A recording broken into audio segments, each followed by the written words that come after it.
and picked up the bench under her, but as soon as she could, he was completely on fire. Even when he was wronged by the spirit sword elder Fong Wuxiu, he was not so angry, and this also let himself recognize his position. What kind of dog is he? If he doesn't beat the out of him today, he won't be called the bloody-handed manslayer. Inside the compartment, the teapot shattered instantly after it flew and threw itself in front of Li Yaoxi, without touching him in the slightest, and right after that Lin Xiaolu took a step and jumped up onto the table, raising the bench high and roaring angrily as she slammed down towards Li Yaoxi. Clang! The bench shattered, but Li Yaoxi did not move at all, and a stream of light wrapped around his entire body, protecting him firmly. Looking at the angry teenager in front of him, Li Yaoxi leisurely put down the teacup in his hand, and the corners of his mouth began to rise slightly. Himself, not Chen Nianyun's gang of kids, he himself was a proper Foundation Establishment stage cultivator, the eldest senior brother of the star-picking lineage. In the middle of the field, Lin Xiaolu saw that this guy did not move at all when he went down on the bench.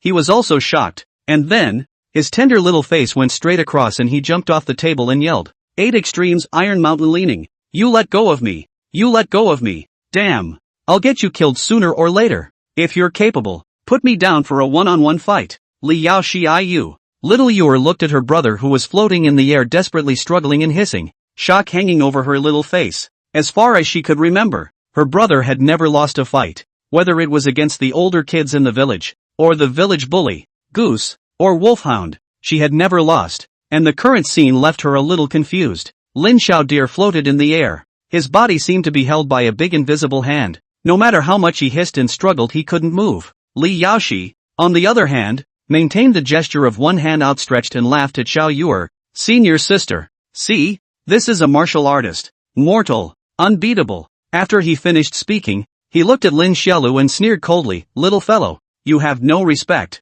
You don't know how to behave. How dare you disrespect your senior brother? Then senior brother will have to reluctantly teach you a lesson on behalf of your master. After saying that, he raised his hand and waved it, and Lin Xiaolu, who was floating in the air, was immediately thrown out, her body flying and crashing out of the window of the compartment. Brother! Xiao Yuer screamed, jumped off the stool, ran to the window with her short legs, and with tears in her eyes, she lay on the window and looked at Lin Xiaodir, who had fallen in front of the entrance of the catering hall, and cried straight away. Junior sister, don't worry. This kid ate tiger's blood. His body is thick. He won't die from the fall. Li Yaoxi leisurely spoke. How about it, little senior sister? Now you should know the gap between him and cultivators like us. As soon as the words fell, little Yuer by the window turned around abruptly, staring at her big, tear-flashing eyes and crying loudly, you bullied my brother. I'll bite you to death. After saying that she pounced on Li Yaoxi laughed, and with a raised hand, he fixed the angry Xiao Yuer alive. Junior sister, don't worry. My brother just doesn't want your talent to pass in vain. When you grow up, you will naturally understand my brother's good intentions. Oh yeah, in the future, when you fight against people, you should still use spirit magic. Don't learn from that little brat who only knows how to use brute force. Outside the meal hall, the outer disciples looked at Lin Xiaolu, who had fallen out of the window, in surprise, and for a moment didn't know what had happened. Senior brother Shaolin, what's wrong with you? Is senior brother Shaolin alright? A few outer disciples were just about to come forward to help Lin Xiaolu up, when Lin Xiaolu directly climbed up from the ground and wailed, ready to rush into the meal hall once again. And before he could enter the gate, Li Yaoshi leapt down from the attic and landed in front of him in a dignified manner. When the surrounding outer disciples saw Li Yaoshi, they were all startled under the uncertainty and hurriedly paid their respects loudly. Good day, elder brotherly. Good day, elder brotherly. Greetings to senior brotherly. Lin Xiaolu looked at the cold and arrogant Li Yaoshi in front of her. Her eyes glared and she raised her fist and lunged. I dare you. The teenager's roar had just reached the halfway point when Li Yaoshi raised his hand with a smile, and immediately, as if an invisible palm had pinched Lin Xiaolu's neck, it lifted his entire body in mid-air, and it also pinched the words out of his mouth back in a raw manner. Such a dirty mouth. What an uneducated little bastard. I'll teach you well today on behalf of my master. When he finished speaking, he raised his other hand and swung it with force. Pop! Hanging in the air, the boy with his throat locked was slapped hard by an invisible palm. Remember, this slap is called a Tao. Li Yaoshi finished with another swing. Pop! This slap is called righteousness. Outer disciples are confused. Lin Xiaolu and hanging in the air. Tender face rose purple. Face was also Li Yaoshi slapped strips of blood marks, but also cannot cry out. Can only be powerless stomping two small short legs. Senior brotherly has something to say. Put senior brother Shaolin down first. Right, senior brotherly. Senior brother Shaolin is still young.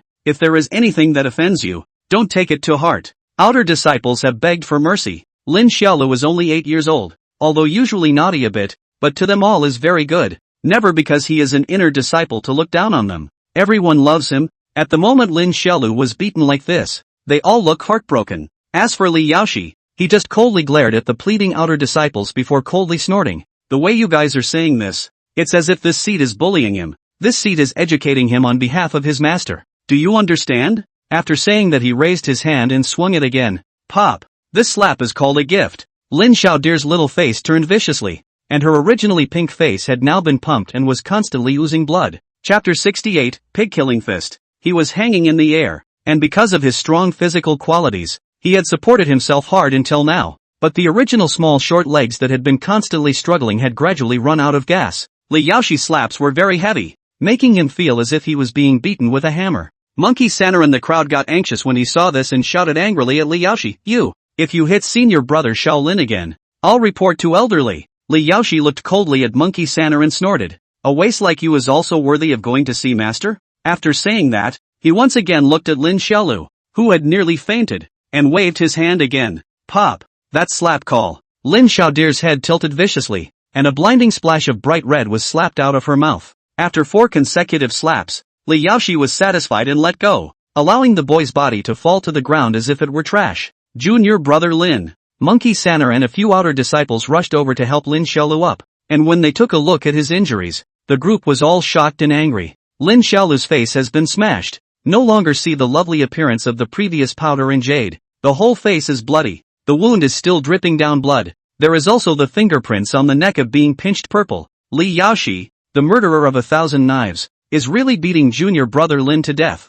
In the middle of the field, Li Yaoshi shook up his folding fan and comfortably fanned the breeze, looking at the fainting Lin Xiaolu and sneered coldly. This lesson is called Tao, righteousness, etiquette, and law. In the future, if you dare to be disrespectful to my brother again, my brother will proceed to educate you. After he finished speaking, he looked at the outer sect disciples who dared to speak out of anger and laughed. What are you all still standing there for? Go and prepare the wine and food for this seat. Or, do you not want your contribution points this month? If you don't want it, you don't want it. Monkey Sanner suddenly roared out in anger, as he picked up Lin Xiaolu in his arms and got up, shouting angrily, brothers, if you have a handle, follow me to the top of the mountain, and look for elderly to make a decision for us. Right, let's go find elderly. For a while the outer disciples responded. They were all truly enraged at this moment. In the Amei sect, it was true that senior brothers and sisters educated their disciples as a matter of course, but they had never beaten anyone up like this. not to mention that Lin Xiaolu was only 8 years old.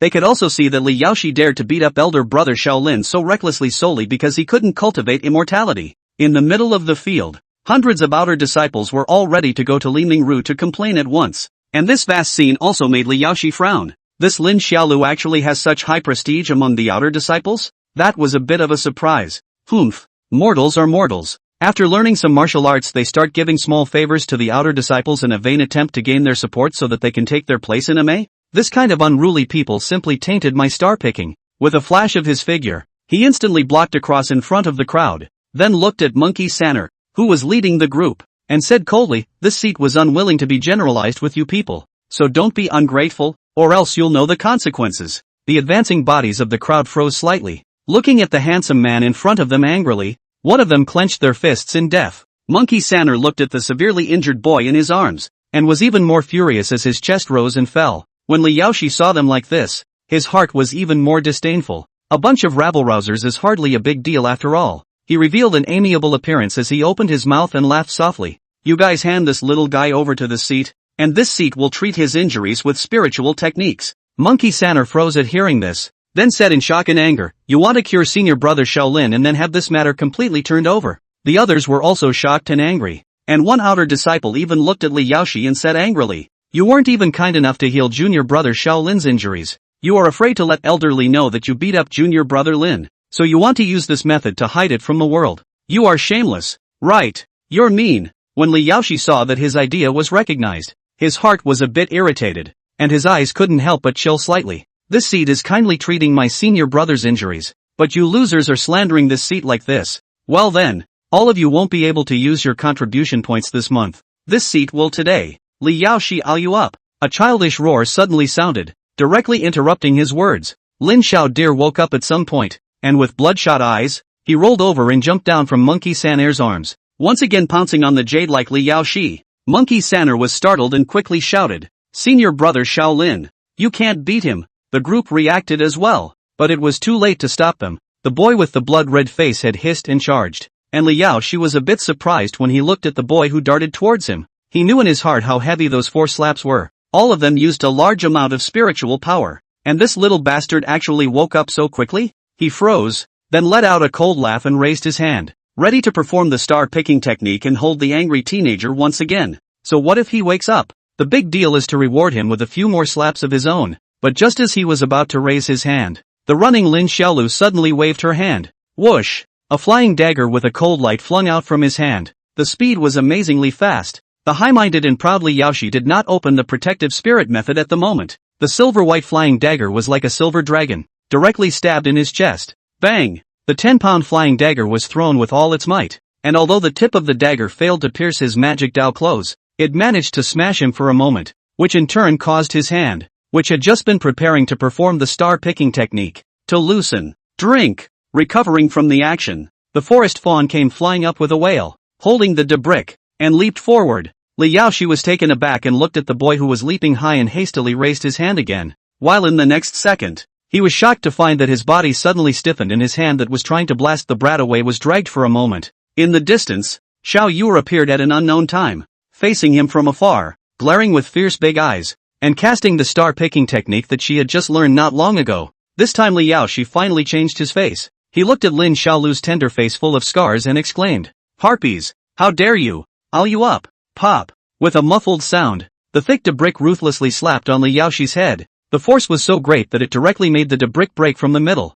and Li Yaoxi also grunted in pain with his head broken and bloodied, and his tall body retreated back and forth. "I'll get you killed today." A brick slapped. Lin Xiaodir wailed. A step out. All the muscles tightened, toes stomped on the ground, hissed and mobilized the strength of the whole body, from the bottom to the top, fiercely punched an uppercut. Aoi, pig killing fist. A punch powerful enough to make the broken cliff waterfall flow backward rushed up into the sky, directly blasting Li Yaoxi's chin. Woohoo! A stream of hot plasma mixed with teeth spewed out of Li Yaoxi's mouth, and his body flew even higher into the air, and then, as if it were a drifting leaf, it fell heavily to the ground, kicking up a cloud of dust. Air. After collapsing, Li Yaoxi grunted twice before his eyes rolled over and he completely fainted. In the middle of the field, the outer disciples looked at this scene, and for a moment, all of their eyes glared out in shock. Senior brother Shaolin actually punched away Li Yaoxi. The martial artist actually defeated a foundation establishment. Huffing, huffing, huffing, huffing, gasping for air, the 8-year-old spat out a mouthful of bloodied saliva as he looked at Li Yaoshi, who was on all fours with a mouthful of broken teeth. In front of him, he then endured the severe pain on his body, picked up the disconnected brick, kicked Li Yaoshi over as if he were a dead dog, and started to peel off his pants with his back to the group. The outer disciples were a bit puzzled by this scene. What is senior brother Shaolin doing? I don't know. It seems like he is taking off Li Yaoshi's pants, an outer disciple said with an odd expression. Xiao Yuer was also very curious and wanted to go up to take a look. Monkey Sanner hurriedly held her to prevent her from going over, and also covered her big watery eyes. Subsequently, under the spectators of countless outer disciples, Lin Xiaolu then peeled off Li Yaoshi's pants in broad daylight, and then ruthlessly inserted a large half of a German brick into his chrysanthemum. It seems that Li Yaoshi's chrysanthemums are too small to be stuffed. After stuffing them, Lin Xiaolu also lifted her foot and stepped on the bricks a few times to fix them, cursing while stepping on the bricks. I'm not sure if I'm going to do this, but I'm going to do it. Come out and mingle. A word is a word. Said to shove a brick up your ass. Just shove it up your ass. The outer disciples looked at such a brawny scene and gulped in horror, feeling straight away that their chrysanthemums were also bubbling with cool air. Chapter 69, Cultivating Immortality. Being human first. At the top of the peak of the plucked star, inside the cave, Li Mingru sat cross-legged, carrying the blood-stained green brick in his hand, and looked at the large and small two people in front of him with an odd expression. These two men, one was his own great disciple, the other, his own little disciple who was the biggest headache. The big disciple, a mouth of bright red, the mouth of the teeth were knocked out of 3. The buttocks are still unable to stop trembling.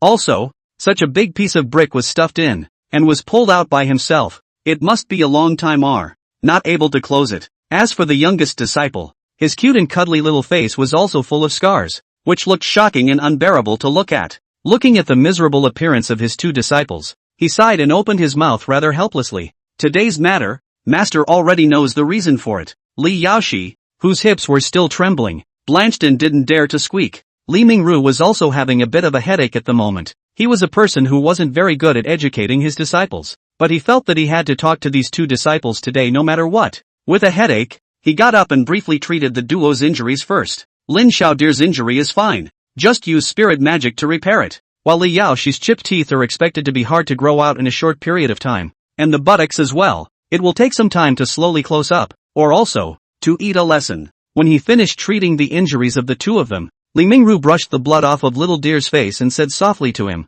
Little Deer, go wait outside for a while, and when Master calls you, you can come in again. Lin Xiaodir skimmed her mouth and glared at Li Yaoshi with squinted eyes, then left with huffing short legs. After the teenager left and only Li Mingru and Li Yaoshi were left in the cave, Li Yaoshi immediately opened his mouth nervously and explained, Master, today's matter is actually from Xiao Yuer's long-term consideration. Disciple. Li Mingru raised his face to look at him. This glance also made Li Yaoshi's words that were on the edge of his mouth suddenly stiffen, and he swallowed back raw. It had been a long time since he had seen such an angry look in his master's eyes. In his impression, Li Mingru was always very dashing and easygoing, looking indifferent to everything, but at this moment, this look made him understand that Li Mingru was really angry. Is it because you beat up that bastard Lin Xiaolu? Or was it because he despised mortals? Or was it both? Inside the cave, Li Mingru looked at Li Yaoshi for a long time before he spoke expressionlessly. Yaoshi, how old were you when you followed your master? Back to master. Disciple was 4 years old when I followed you. Well, it was a few years earlier than Little Deer's initiation. Li Mingru took a sip of the wine in his gourd, his face still showing little expression as he continued to ask, how did you come to know master? Li Yaoshi's face turned white at the words, and he responded with a trembling voice, Disciple. Disciple was abducted by a man's teeth when I was young, broke both my legs, and forced to go out and beg. And then, on a snowy day one year, I was rescued by my master. Li Mingru nodded. Looking at this eldest disciple of his, he opened his mouth and asked again, so, what were you before you followed your master's cultivation? Li Yaoshi's body trembled, drenched in sweat and didn't dare to say anything. Li Mingru's originally calm eyes glared violently, and his voice rose violently. Say, what were you before you followed the master? Li Yaoshi heart-creeping shockflop directly kneeled down, lowered his head and shouted, Disciple no wrong. Please master forgive. Li Mingru, who was carrying a wine gourd, glared at Li Yaoshi, who was kneeling down in front of him, and his chest also rose and fell violently a few times. I used to be too little to teach him. In the past only feel that their own this big disciple, mature and stable, know the book, Cultivation is also considered hard work. Has been released. Did not ever think that now actually raised such a nature of the heart. He looked at Li Yaoshi, who was kneeling on the ground, his body constantly shivering, and spoke in a cold voice, regardless of whether it's for the master, or the sect leader, or the other elders of Ame. Almost everyone came out from the mortal world. All of them started from mortals and stepped into the immortal sect. Where did you get the guts to look down on mortals and look down on the people of the world? Li Mingru at this moment is the more he said the more angry. Straight angry chest or violent ups and downs a few times. Angrily drank. Even the mortal world and illiterate countryside villager know that the son does not dislike the mother's ugly. The dog does not dislike the family's poor reasoning. You're the chief senior disciple of Stargazer. You don't even understand that. What other immortality do you practice? What other dharma are you practicing? After saying that, Li Mingru, who was furious, couldn't help but kick over, straightly kicking Li Yaoshi with a muffled grunt, and falling on his butt on the ground. Li Yaoshi didn't dare to resist, and after being kicked, he hastily knelt down again, putting on a lowly and repentant appearance. Li Mingru stared at him and gasped violently for a few moments. After a long time, seeing his appearance of bowing his head and admitting his mistake, the anger in his heart only dropped a few points, and he stated in a cold voice, "I'm not sure if you've ever heard of me, but I'm not sure if you've ever heard of me. You and Miaoxin were both taken in by the master at a very young age, because both of your parents were not present when you joined the master's disciples, plus you were too young to remember your names. The master let you two take the master's last name. Li, do you ever remember?" Disciple remembers. Li Yaoshi hurriedly responded. Then what is the meaning of master naming you Yaoshi? Li Yaoshi's kneeling body trembled as he shivered and said in a shivering voice, "Master is trying to let my disciple, in the future, shine as brightly as the sunlight in the morning, and be a cultivator who is upright and has the heart of the world in his heart." Li Mingru glared at him. "Thanks for remembering." He tilted his head and took a hard gulp of wine from his gourd, as if trying to quench the anger in his heart. When the wine in the gourd was drunk, Li Mingru also finally calmed down and looked at his big disciple and continued, "Your natural talent is not bad. Your cultivation is much higher than that of Myriad Heart. But Myriad Heart is more homely than you. This is something you need to learn more from your senior sister. Do you understand?" Disciple understands. "Don't worry, master. Disciple will definitely not commit any more offenses in the future. It will definitely be worthy of the name bestowed by master." Li Yaoshi clasped his fists and answered loudly. When Li Mingru saw him say this, the anger on his face receded a little. "Today, you assaulted junior brother and humiliated the outer disciples. The master wanted to punish you, but since you have already learned your lesson, I will let it go for now. But the master hopes that this is the last time. If you do it again, the master will abolish you with his own hands." Li Yaoshi's body stiffened and he even said that he didn't dare. Seeing this, Li Mingru waved his hand. "You close yourself up for a period of time and reflect on yourself." "Yes." Li Yaoshi respectfully got up and retreated until he reached the entrance of the cave, and had just turned around and was ready to leave, when Li Mingru's instructive voice came out once again. "Yaoshi, you remember, cultivate immortal. First to be a human being." Li Yaoshi was first stunned when he heard these words, then his handsome eyebrows frowned slightly as he turned around and clasped his fists at Li Mingru. "Disciple, keep in mind, outside the cave, Lin Xiaolu, who had fully recovered from her injuries, carried a pair of small short hands on her back and stood proudly on the top of the snowy mountain, looking up at the sky, showing off her immortal demeanor. Looking at the boundless sky, a trace of silence appeared on his tender little face. He himself is 8 years old this year, and he can already violently beat up a foundation establishment stage cultivator. So powerful, boom boom. If he waits until he grows up in the future, what's going to happen? Hey, why am I so good at this? It really gives me a headache just thinking about it." The boy sighed with a lonely face, but Li Mingru's voice suddenly came from the cave behind him. "A bully from the village of Donghua. Get your ass in here." When Lin Xiaolu heard this, the original despondent look on his face was immediately swept away and replaced with a smiley face that was cute in a way, and he ran his ass off to the cave. "Boss, I'm coming." Chapter 70, Li Mingru's injury. Lin Xiaodir ran into the cave with her short legs and ran to Li Mingru, looking at the big old man sitting cross-legged and laughing and shouting, "Boss, you called out to me." Li Mingru smiled at him and nudged the padding at his feet. "Sit." Lin Xiaolu was not polite and sat down with a big grin, looking at Li Mingru with a cheeky smile. He was certain in his heart that the boss would not be mean to him. Monkey Sanner and the others could all testify that it was Li Yaoshi's big mountain cannon that first provoked him, and that he was ridding himself of harm for the people. Li Mingru really wouldn't blame him either. His face was warm as he looked at the boy in front of him and smiled. "How does it feel to have a fight with your eldest brother?" "It feels so good." Lin Xiaoxua waved her little fist excitedly. "Boss, you didn't see. That mountain gun child can be arrogant at the beginning, and then I was directly beaten by a punch to kill the pig, and finally I also stuffed the brick into his asshole. To say that this brick-stuffed chrysanthemum that can really be a technical work, force,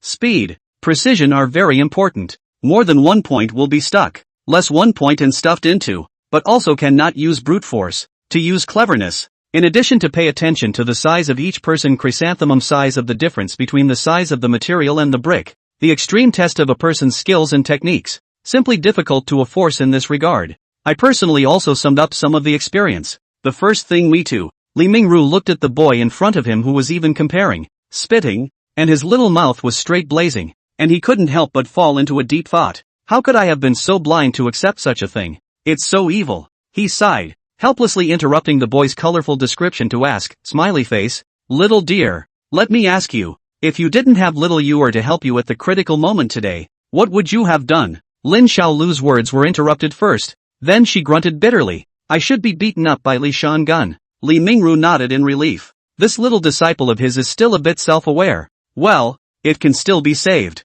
He spoke seriously. Little dear, your bravery, the spirit of daring to challenge a strong enemy, and perseverance, all of these are indeed worthy of recognition. But in the future, remember not to be this reckless. What if you don't have Jade's help in the future? What will you do? If in the future you are not facing your eldest senior brother, but a cultivator of the devil's way, a powerful demonic beast that eats people, will you still go up so directly and recklessly? That would only get you killed for nothing. Lin Xiaodir blinked her big eyes a few times, then pouted and nodded her head, indicating that she knew. When Li Mingru saw his demeanor, he knew that this little guy was still a bit unconvinced and couldn't help but shake his head and smile bitterly. Wildness is hard to tame.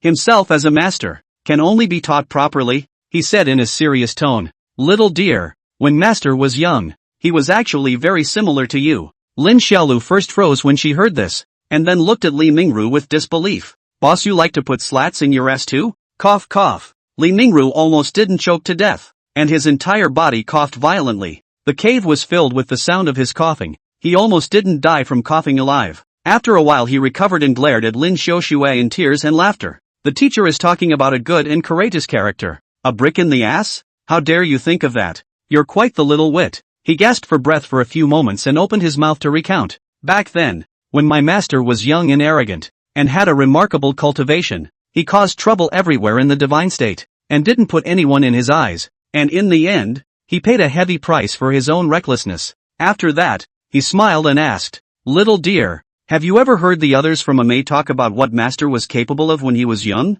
I've heard of it. Lin Xiaodir said seriously. I heard senior sister Miao Xian say that boss. You once plucked a star in the sky, shocking the divine kingdom, and was called lifting your hand to pluck a star and startling the people in the sky. When he finished speaking, his eyes brightened up and his little face was filled with anticipation as he said, Boss, you pick one for me to see. Ha ha ha ha ha. Li Mingru laughed freely a few times, as if he was thinking of his spirited self back then, and for a moment his eyes were filled with nostalgia. He laughed in a grandiose manner. Not anymore, my master's strength has declined to the point of Jiedan, and he is no longer the Li Mingru of that year. Lin Xiaolu froze at his words, his large two eyes filled with doubt. Boss, aren't you guys supposed to get stronger the more you cultivate? How can you still back off? Li Mingru smiled bitterly upon hearing this question, then raised his hand and tugged on the collar of his Dao robe, pulling it downward to reveal his chest. On his chest, a narrow, hideous scar hung across the entire chest, all the way to its heart position, and there was a light red mark on the heart position that looked like embroidery.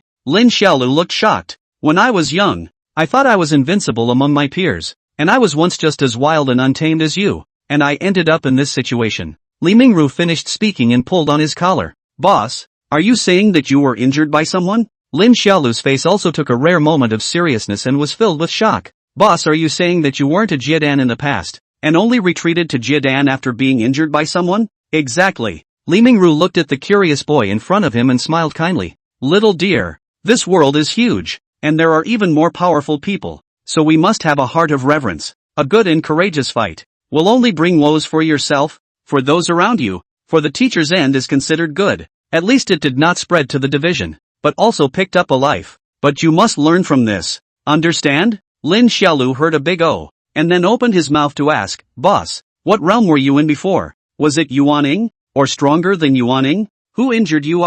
Tell me, when I grow up later, I'll go beat him to avenge you. Li Mingru was amused by this little guy's serious appearance. He doted on him and looked at him to train. This is not something you should think about. For the teacher only hope that you will not be brave and ruthless in the future. Encountered things, to learn to think first, understand? Lin Xiaolu nodded her head obediently and repeatedly, indicating that she understood. Li Mingru also satisfied with the situation, and then leisurely open mouth, in 2 days, is our MA annual recruitment of disciples, to send people to the Great Yu country royal family to select new disciples. Tong demon lineage of the Tang girl will be the leader of the MA, on behalf of our MA to go. Lin Xiaolu froze, not knowing what the boss was telling himself about this for. Unlike in the past, this time, the sect leader wants to let Miss Tang bring a few young disciples with accomplished cultivation to follow along, to show those mortals in the mundane world the elegance of our MA, and for them to feel at ease about sending their children to MA. After saying that, Li Mingru glanced at Lin Xiaolu. Master and sect leader have decided that you are also one of the disciples who will go forward to demonstrate.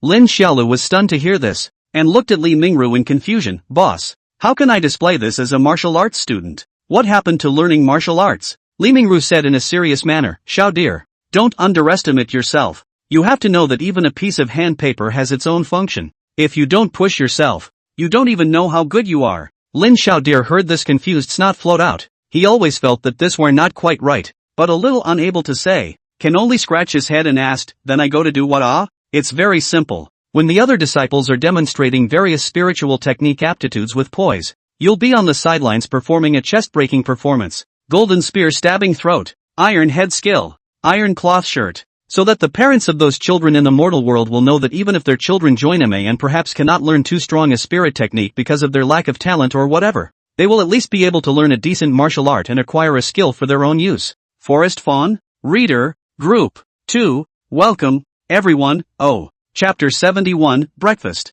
Inside the cave, Lin Xiaolu confused look at Li Mingru for a while. Did not say anything? Go to go, as if it is out to play. Is not just a chest-broken boulder well. What is the big deal? However, he was a bit relieved that Xiao Yuer couldn't be bothered, and asked in a depressed voice, Boss, can I bring my sister along? My sister has never been separated from me before. You don't have to worry about that fawn. Li Mingru understood his feelings with Xiao Yuer and softly consoled, Miao Xian will take good care of Xiao Yuer, not to mention that you're only going for a month. When you were confined by your master you were also confined for 3 months, so what do you have to be afraid of? Lin Xiaodir nodded in agreement once she thought about it. Li Mingru continued to instruct, after you go, remember to listen to your senior sister Tang. You must not be naughty, fool around, and you must continue to persevere with your workouts. And when you return, Master will ask Tang Xian about your performance along the way. And if you do anything out of the ordinary, Master will not forgive you lightly. Che Lin Xiaodir disdainfully skimmed her mouth,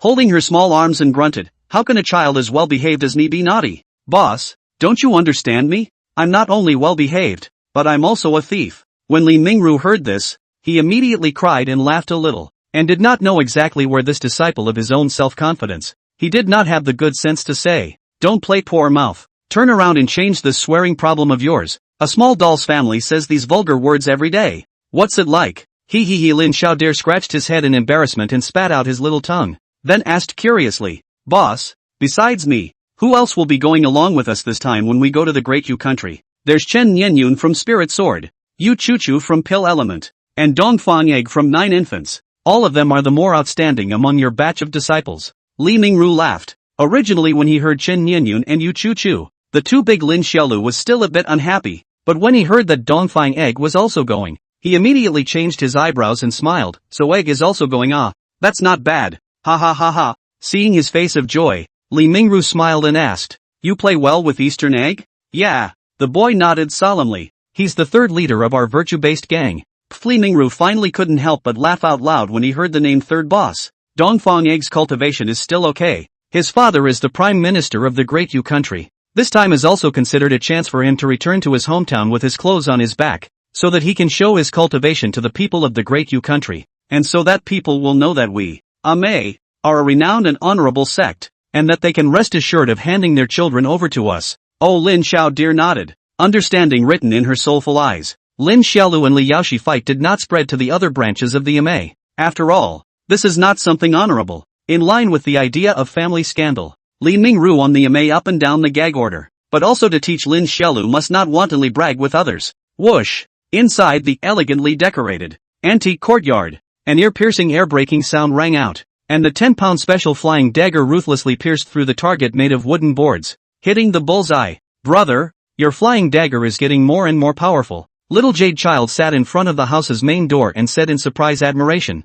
He, it's not too bad, right? It's only as powerful as a Yuaning or below who will surely die upon seeing it. The boy finished with the intention to show off. A turn of posture, both hands at the same time a wave. 2 flying daggers will seem like a silver dragon flying out again. Both hit the center of the target, accurate to the extreme. Xiao Yuer was also surprised once again and clapped her hands straight, exclaiming in surprise, the boss said he's going to let me go down with the Rakshasa ghost woman and the others the day after tomorrow to go to Great Vietnam. Lin Xiaolu pulled the flying dagger off the target while saying to little Yuer, after brother goes you have to listen to sister Miao Xian. You can't be naughty. You have to be an obedient, well-behaved, and damn good boy like brother. Do you know that? I know little Yuer agreed in a milky voice. Lin Xiaolu nodded with satisfaction, put away the flying dagger, and hugged Xiao Yuer as she circled around the courtyard, making her giggle. He himself laughed happily. When brother comes back from the mountain, he will bring a gift for little Yuer de. Wahahaha. The next morning,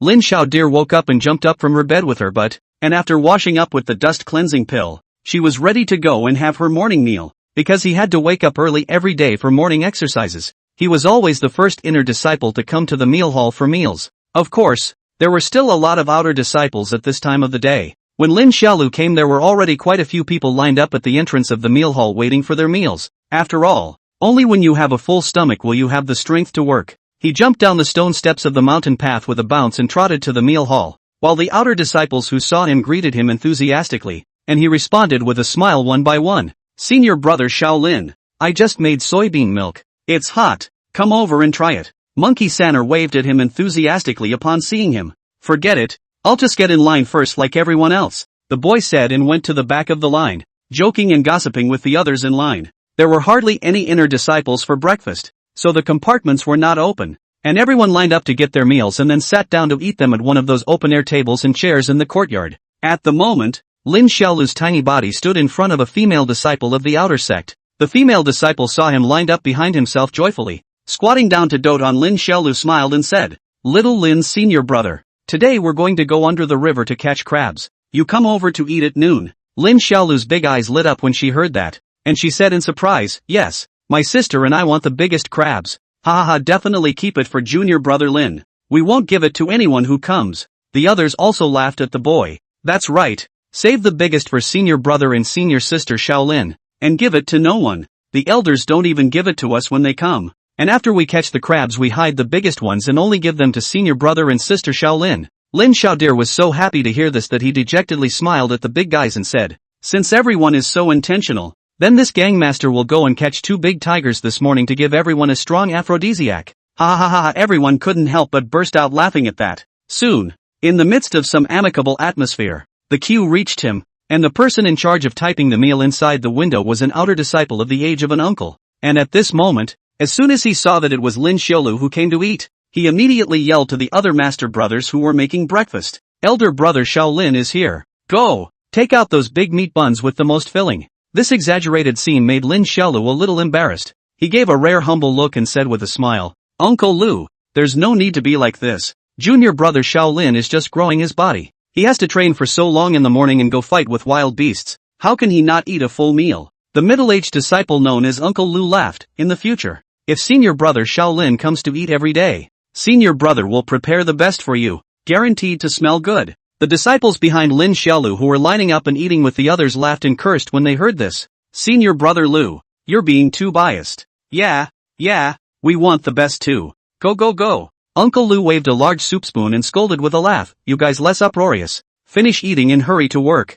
Ha ha ha ha, the group laughed merrily once again. Lin Xiaolu's current meal size was indeed huge, eating 26 large buns, 9 eggs, and drinking 6 bowls of soy milk in one meal. Having eaten and drunk enough, he rubbed his little belly with satisfaction, asked Uncle Lu for another breakfast to bring to his sister, and said a loud goodbye to the group. Guys, I'm going back. I'll bring you the big tiger at noon. Ha ha ha. Senior brother Shaolin, take care. Yeah, don't hurt yourself, haha. It's time to be lazy. Don't get too tired. Senior brother Shaolin, remember to leave me the tiger whip, haha. Listening to the caring words of the group, Lin Xiaodir left happily. Chapter 72, Departure. On that day, Lin Xiaolu tossed herself around until late at night as she always did before returning to the small courtyard to rest. He was excited, coming to Amei for a year to finally go down to the mountains to play, which was full of fatal attraction for an active 8-year-old, and made him use a little more effort in hunting in the forest, bringing back 2 tigers, a porcupine, and a pangolin.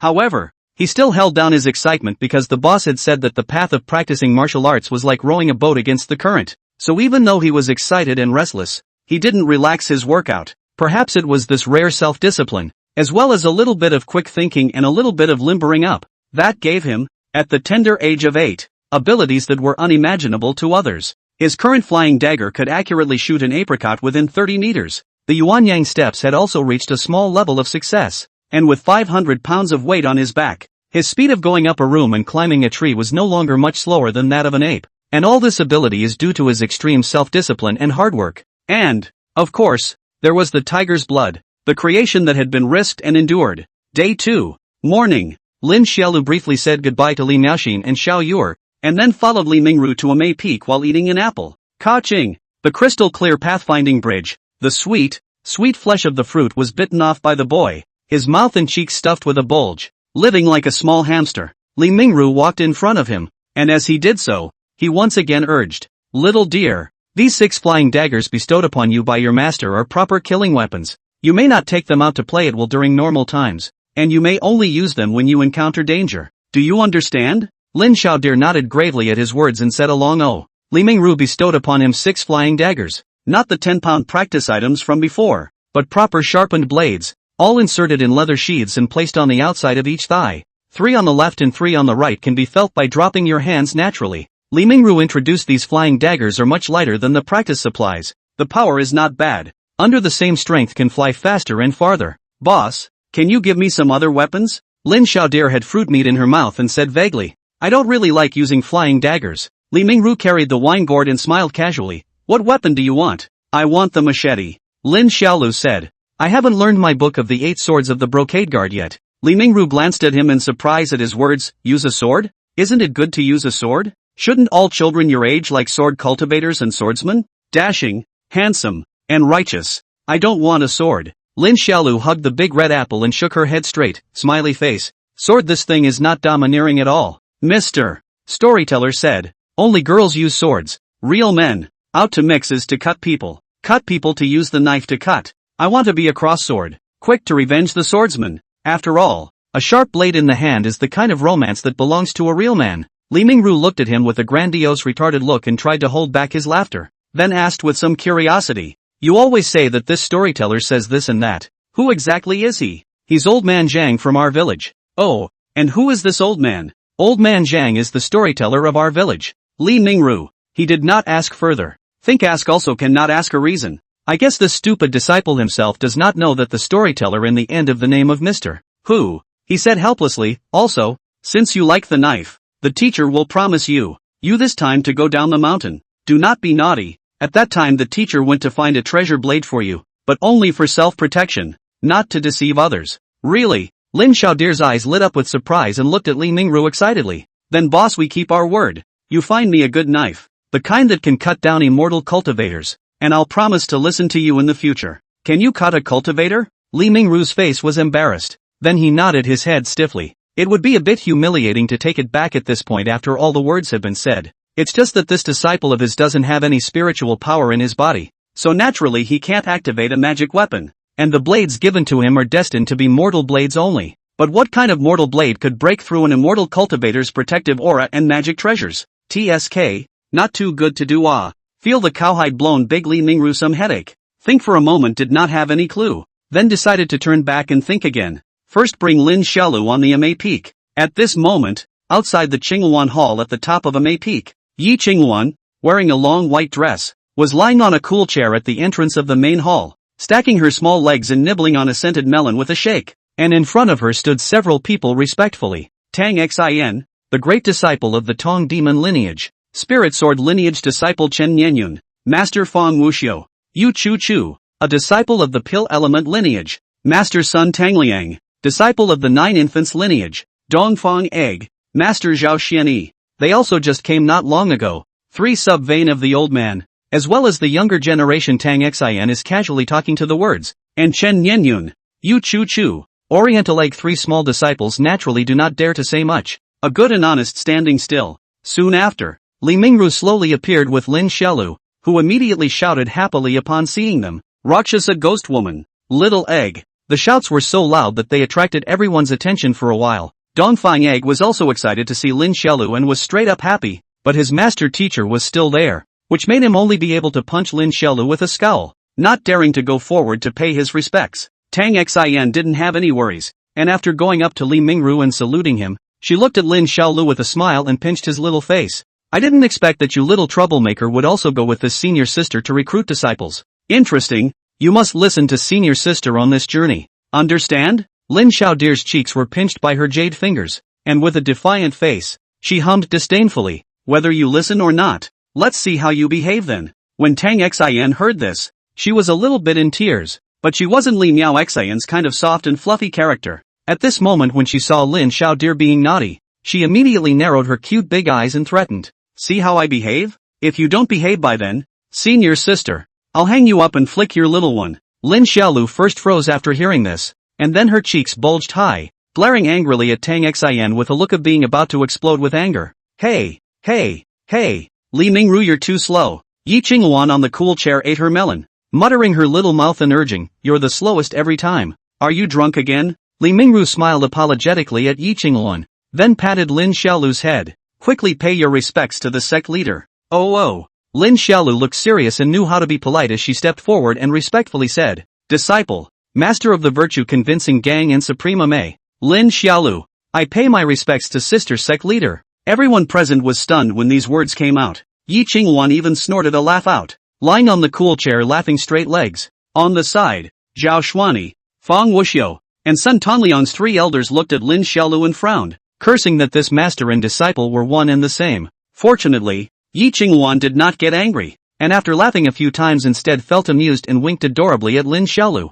In the field, 11-year-old Chen Nianyun and 9-year-old Zhu Chuchu also looked at Lin Xiaolu for a few moments. Chen Nianyun didn't have much of an expression and didn't smile or laugh, looking like a small adult, while Yu Chuchu's eyes were a bit slightly chilled and she hummed in a small voice. Seeing that everyone was together, Yi Qingluan smiled at Tang Xian and said, Tang girl, these 4 little ones will be given to you. You have to take good care of them along the way. Don't worry, sect leader. Disciple will definitely take good care of the several senior siblings. Tang Xian responded. Yi Qingluan then smiled at Lin Xiaolu and the other children. Letting you go this time is a kind of recognition from this sect leader and a few elders. I hope you'll perform well. Listen to Sister Tang, and don't be naughty. Got it? Got it. The 4 children responded together. Yi Qingluan nodded with satisfaction. She didn't have much to say. It wasn't the first time that Tang Xian had gone to recruit disciples on behalf of May. She was experienced. There was nothing to worry about. She got down from the cool chair and patted the remnants of the melon on her hands. Then with a lift of her small hand, her hands suddenly blossomed with green aura, and an exquisite and flawless emerald jadeite ruby blossomed out in her heart. Chapter 73, Honglu Temple. Above the cloudless blue sky, a huge emerald ruby was flying at breakneck speed. Ruby body green, curved narrow, natural, flying in the bright sun, perhaps by the sun's edge. This huge jadeite ruby was illuminated by the flow of color, the beauty of the amazing. At this moment, Lin Xiaodir's 8-year-old body stood on the large disc at the head of the jade ruby, standing proudly with a pair of small short hands on her back, looking straight up at the sky. He wasn't afraid of being blown down by the strong wind, because the jade ruin was wrapped by a transparent cover, which resisted most of the strong wind. But of course there would still be a small part of it blowing in, and at the moment, 2 rows of crystalline snot were blown right out of the teenager's nose, pulling straight up for a long time. Behind the teenager, the ball-like oriental egg marveled at his 2 long lines of snot, really worthy of being a deer.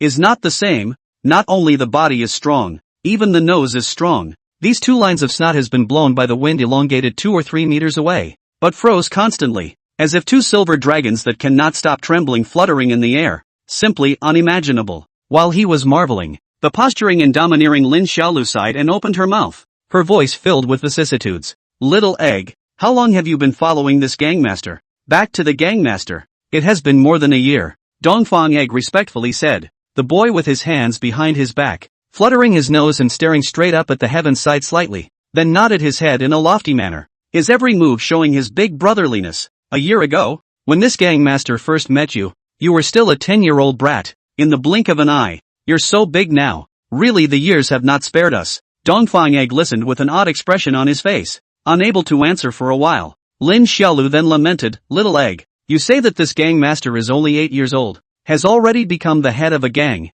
Ame supreme. Literature can be exported. Martial arts can convince people with morality. Even Boo can be blasted through the stubborn stone. So powerful. This in the future. How can it be good?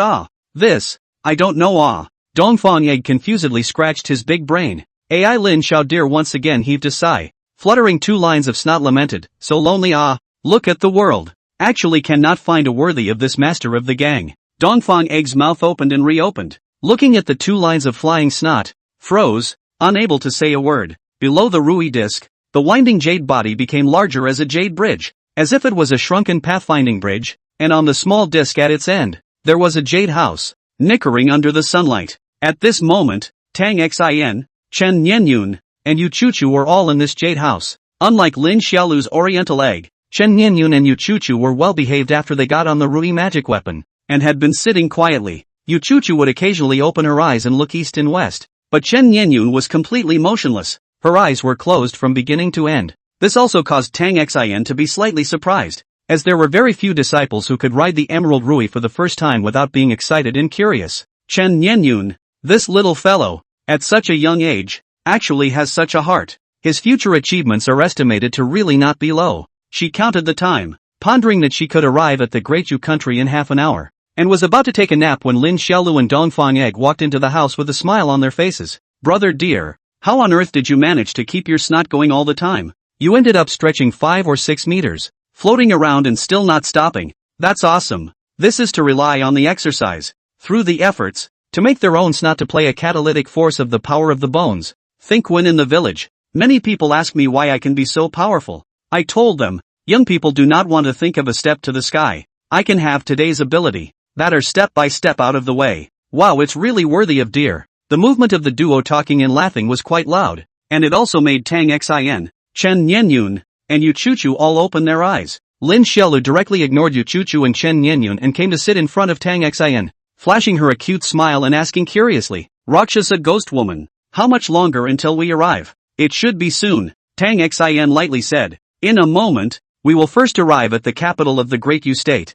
and the Emperor of the Great Yu State and the civil and military officials will come to greet us." "Senior sister Tang, are my parents there too?" Dongfang Egg asked excitedly. Tang Xin smiled gently. "Naturally, I am." After saying that, she looked at Lin Xiaolu again. "After arriving at the place in a while, none of you are allowed to run around, nor are you allowed to use means. If anyone disobeys, don't blame senior sister for punishing you." Lin Xiaolu first nodded his head to show that he understood. Then he was a bit puzzled when he saw that Tang Xin had been staring at him. "Rakshasa ghost woman, are you saying these words to me alone?" "No, I'm talking to all of you." "Then why are you staring at me alone when you talk?" "Because you're long and cute." Lin Xiaolu sniffed a little happy, but did not want to show it, arrogantly raised her small chin. "Humph, who does not know?" Half an hour's time passed in a flash. The Jade Rui finally arrived at the place and began to slowly fall down from the heights. Lin Xiaodir also ran out of the Jade House together with Dongfang Egg and came to the Jade Fence by the Rui to look down below.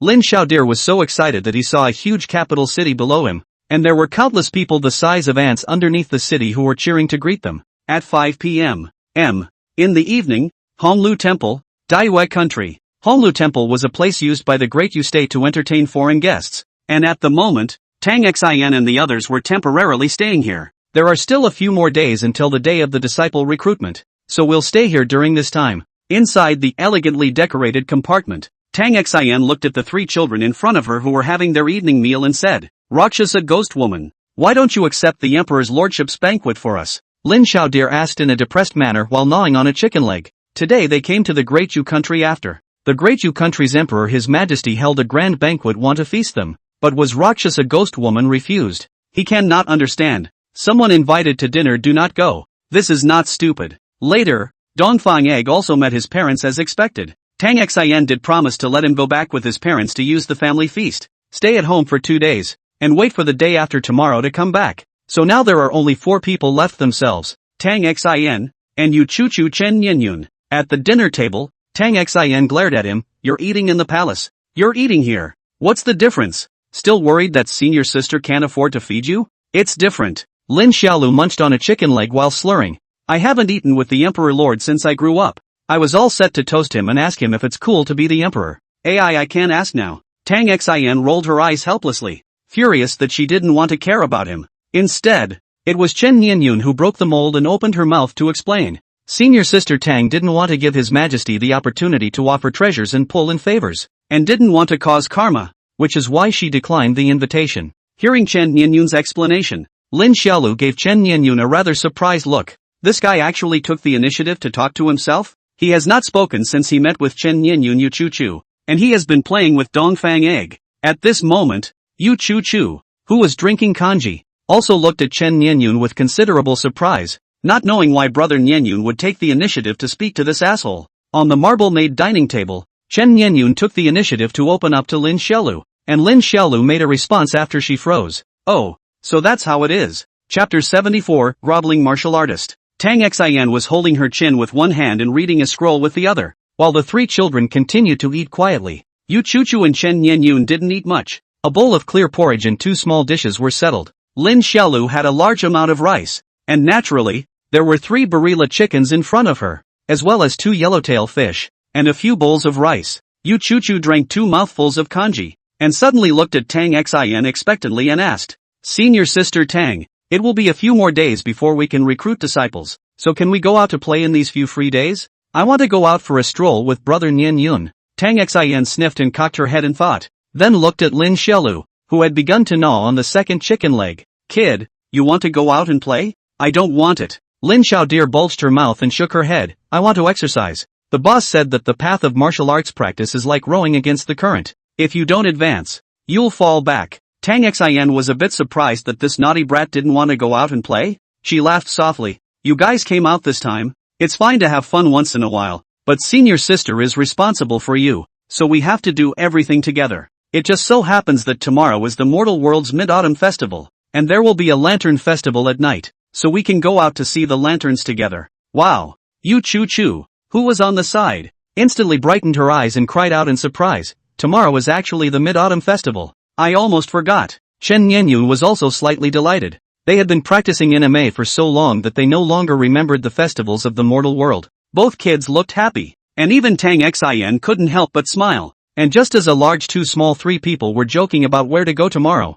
a silly voice suddenly rang out. What is the Mid-Autumn Festival? Inside the bright compartment, Tang Xin, Yu Chu Chu, and Chen Nianyun all looked at Lin Xiaolu in surprise. Don't you know about the Mid-Autumn Festival, little dear? Tang Xin stared at her beautiful eyes in surprise. Lin Xiaolu's eyes were wide open, confusion written in her eyes. But, ha ha ha ha ha, you don't even know about the Mid-Autumn Festival. How stupid are you? Yu Chu Chu laughed out loud and taunted. Oh, from which horns did you and your sister come from anyway? Laughing my ass off, ha ha ha ha ha. Yu Chu Chu laughed so hard that she couldn't even straighten her back. Her words filled with contempt, which caused Tang Xin beside her to frown and twist her head to look at her. Yu Chu Chu hadn't reacted yet and was still laughing until Chen Nianyun pulled her sleeve. She came back to her senses and hurriedly stopped laughing and stopped talking, only looking at the teenager with a sneer. Chen Nianyun carefully glanced at Lin Xiaolu, slightly relieved after seeing that he wasn't angry, and spoke curiously. Have you and Xiao Yuer never had a Mid-Autumn Festival? No. The boy's mouth was stuffed with food, and he slurred as he continued. What's the Mid-Autumn Festival? Mid-Autumn Festival it is. The Mid-Autumn Festival is the festival of having fun with your best friends. Tang Xin directly interrupted Chen Nianyun's words and recounted to Lin Xiaolu with a smile. Xiaolu, during the Mid-Autumn Festival, people will go out on the streets with their best friends in a group and then enjoy the moon and eat mooncakes together. Oh, Lin Xiaolu nodded with a sudden realization, and then was a little depressed. Dongfang Egg went home, and will come back only the day after tomorrow, and it seems that he doesn't have any friends around him, and the Rakshasa ghost woman should be counted as one, right? No, not really, at most half. She beat herself up last time at the demon passing peak, and asked herself if she was happy afterward, and her brain hurt when she saw her. But since I'm in time for this Mid-Autumn Festival or whatever it is, I'll go see the world for myself and tell my sister about it later. After the evening meal, a few children went back to their respective rooms led by the guards of Honlu Temple. The guards here appeared to be very reverent towards these immortal cultivators of Ame. Just like the guards who entertained Lin Xiaolu, they didn't show the slightest bit of contempt because of his young age. Instead, they were as respectful as lackeys. And throughout the whole time they only dared to lower their heads to talk to him, not even daring to raise their heads to look at him. It made him uncomfortable, and he didn't like it much. Upper Immortal Lin, this is your bedroom. The tall-bodied guard led him to a luxurious chamber. Bowing his head respectfully, he said, if there is anything you need, Superior Immortal can summon Humble Servant at any time, and Humble Servant will always stand guard outside the door. Lin Xiaodir scratched his head and thanked the uncle in front of him who was about 20 years older than himself. The guard was slightly surprised to hear the thank you and didn't say anything. Entering the opulent room of the compartment, Lin Xiaodir wandered around and felt that there was nothing special. On the contrary, the mung bean cake on the table was quite delicious. He ate several pieces and only stuffed his little mouth with bulging. While he was halfway through eating, he suddenly seemed to have remembered something, and ran out of the compartment with his short legs and found the guards who were on watch outside. The guards were keeping watch and froze slightly when they saw Lin Xiaolu come out. Just as she was about to open her mouth, Lin Xiaolu opened her mouth with a look of anticipation and asked, "Uncle, have you practiced martial arts?" The guard blinked, then lowered his head and responded, "Back to Supreme Immortal Lin. My official position is the 6th rank. I'm a member of the Imperial Forest Army, and I've learned some Jianghu martial arts and military swordsmanship." Lin Xiaolu heard this and immediately her eyes lit up, pulling up the guard's hand and running towards the house. This time the guard was nervous, but did not dare to break free, and could only allow herself to be pulled into the house by Lin Xiaolu. "Come, uncle, sit here." After entering the house, Lin Xiaodir let the guard sit at a table, and then sat opposite him herself, probing her little brain and joyfully saying, "What martial arts do you know, uncle?" The guard was a bit confused and didn't know what Lin Xiaolu was asking for. He answered honestly, "When I was young, I had roughly learned Harrier Flip, Ground-Laying Fist, and Tai Chi Fist, and after joining the army, I mainly learned military swordsmanship and marksmanship." "Wow, you have learned so many martial arts," Lin Xiaolu marveled, admiration written all over her small face. "Uncle, your martial arts must not be bad, and you are long and so sturdy. In the future to fight and rob, no, is to protect the family and the country. You are certainly a good hand." Hearing this, the guard with his head lowered pursed his lips, wanting to laugh but not daring to. He could only force a smile and respectfully said, "Thank you for your compliments, Supreme Immortal." He Lin Xiaodir giggled for a moment, then ambled over to the table, blinking her big eyes full of aura and pleading, "Uncle, I want to spar with you in martial arts." "You see, I wouldn't dare." The guard was shocked, and got down from his seat. Then with a thud, he knelt down on one knee in front of Lin Xiaolu, his voice trembling, and said, "Immortal Lin, I'm just a martial artist. I'm surely no match for you. Immortal, please spare my life." Lin Xiaolu was startled by the guard's reaction and quickly explained, "Uncle, it's just an ordinary cut. You don't have to worry about it. I won't tell the Emperor Master. I swear." However, the guards didn't listen at all, and in horror said, "The Upper Immortal must not tease my humble servant. Immortal and mortal too separate. My humble servant immortal, and how would be the opponent of the Upper Immortal? The Upper Immortal, although young, but is a person who cultivates the immortal, life expectancy up to 1,000 years and 10,000 years long, casually perform a spiritual law, with a magic treasure, can make my humble servant dead without a burial place, which makes my humble servant how dare to take action against the Upper Immortal." After hearing the words of the guards, Lin Xiaolu was completely confused. He looked at the tall man in front of him in a daze, unable to say anything for a while. He was truly surprised that this uncle could be afraid like this. Why is he afraid? Why should he, a martial artist, be afraid? The 8-year-old boy couldn't understand how a martial artist, a clanking martial arts practitioner, could actually be afraid of an immortal cultivator to such an extent. Simple-minded. He suddenly felt so angry and looked at the guards and said angrily, "Uncle, what are you doing? You're a martial artist. Why are you so afraid of me? Because I'm from Ame? I've said it's just a normal cut. You don't have to be like this."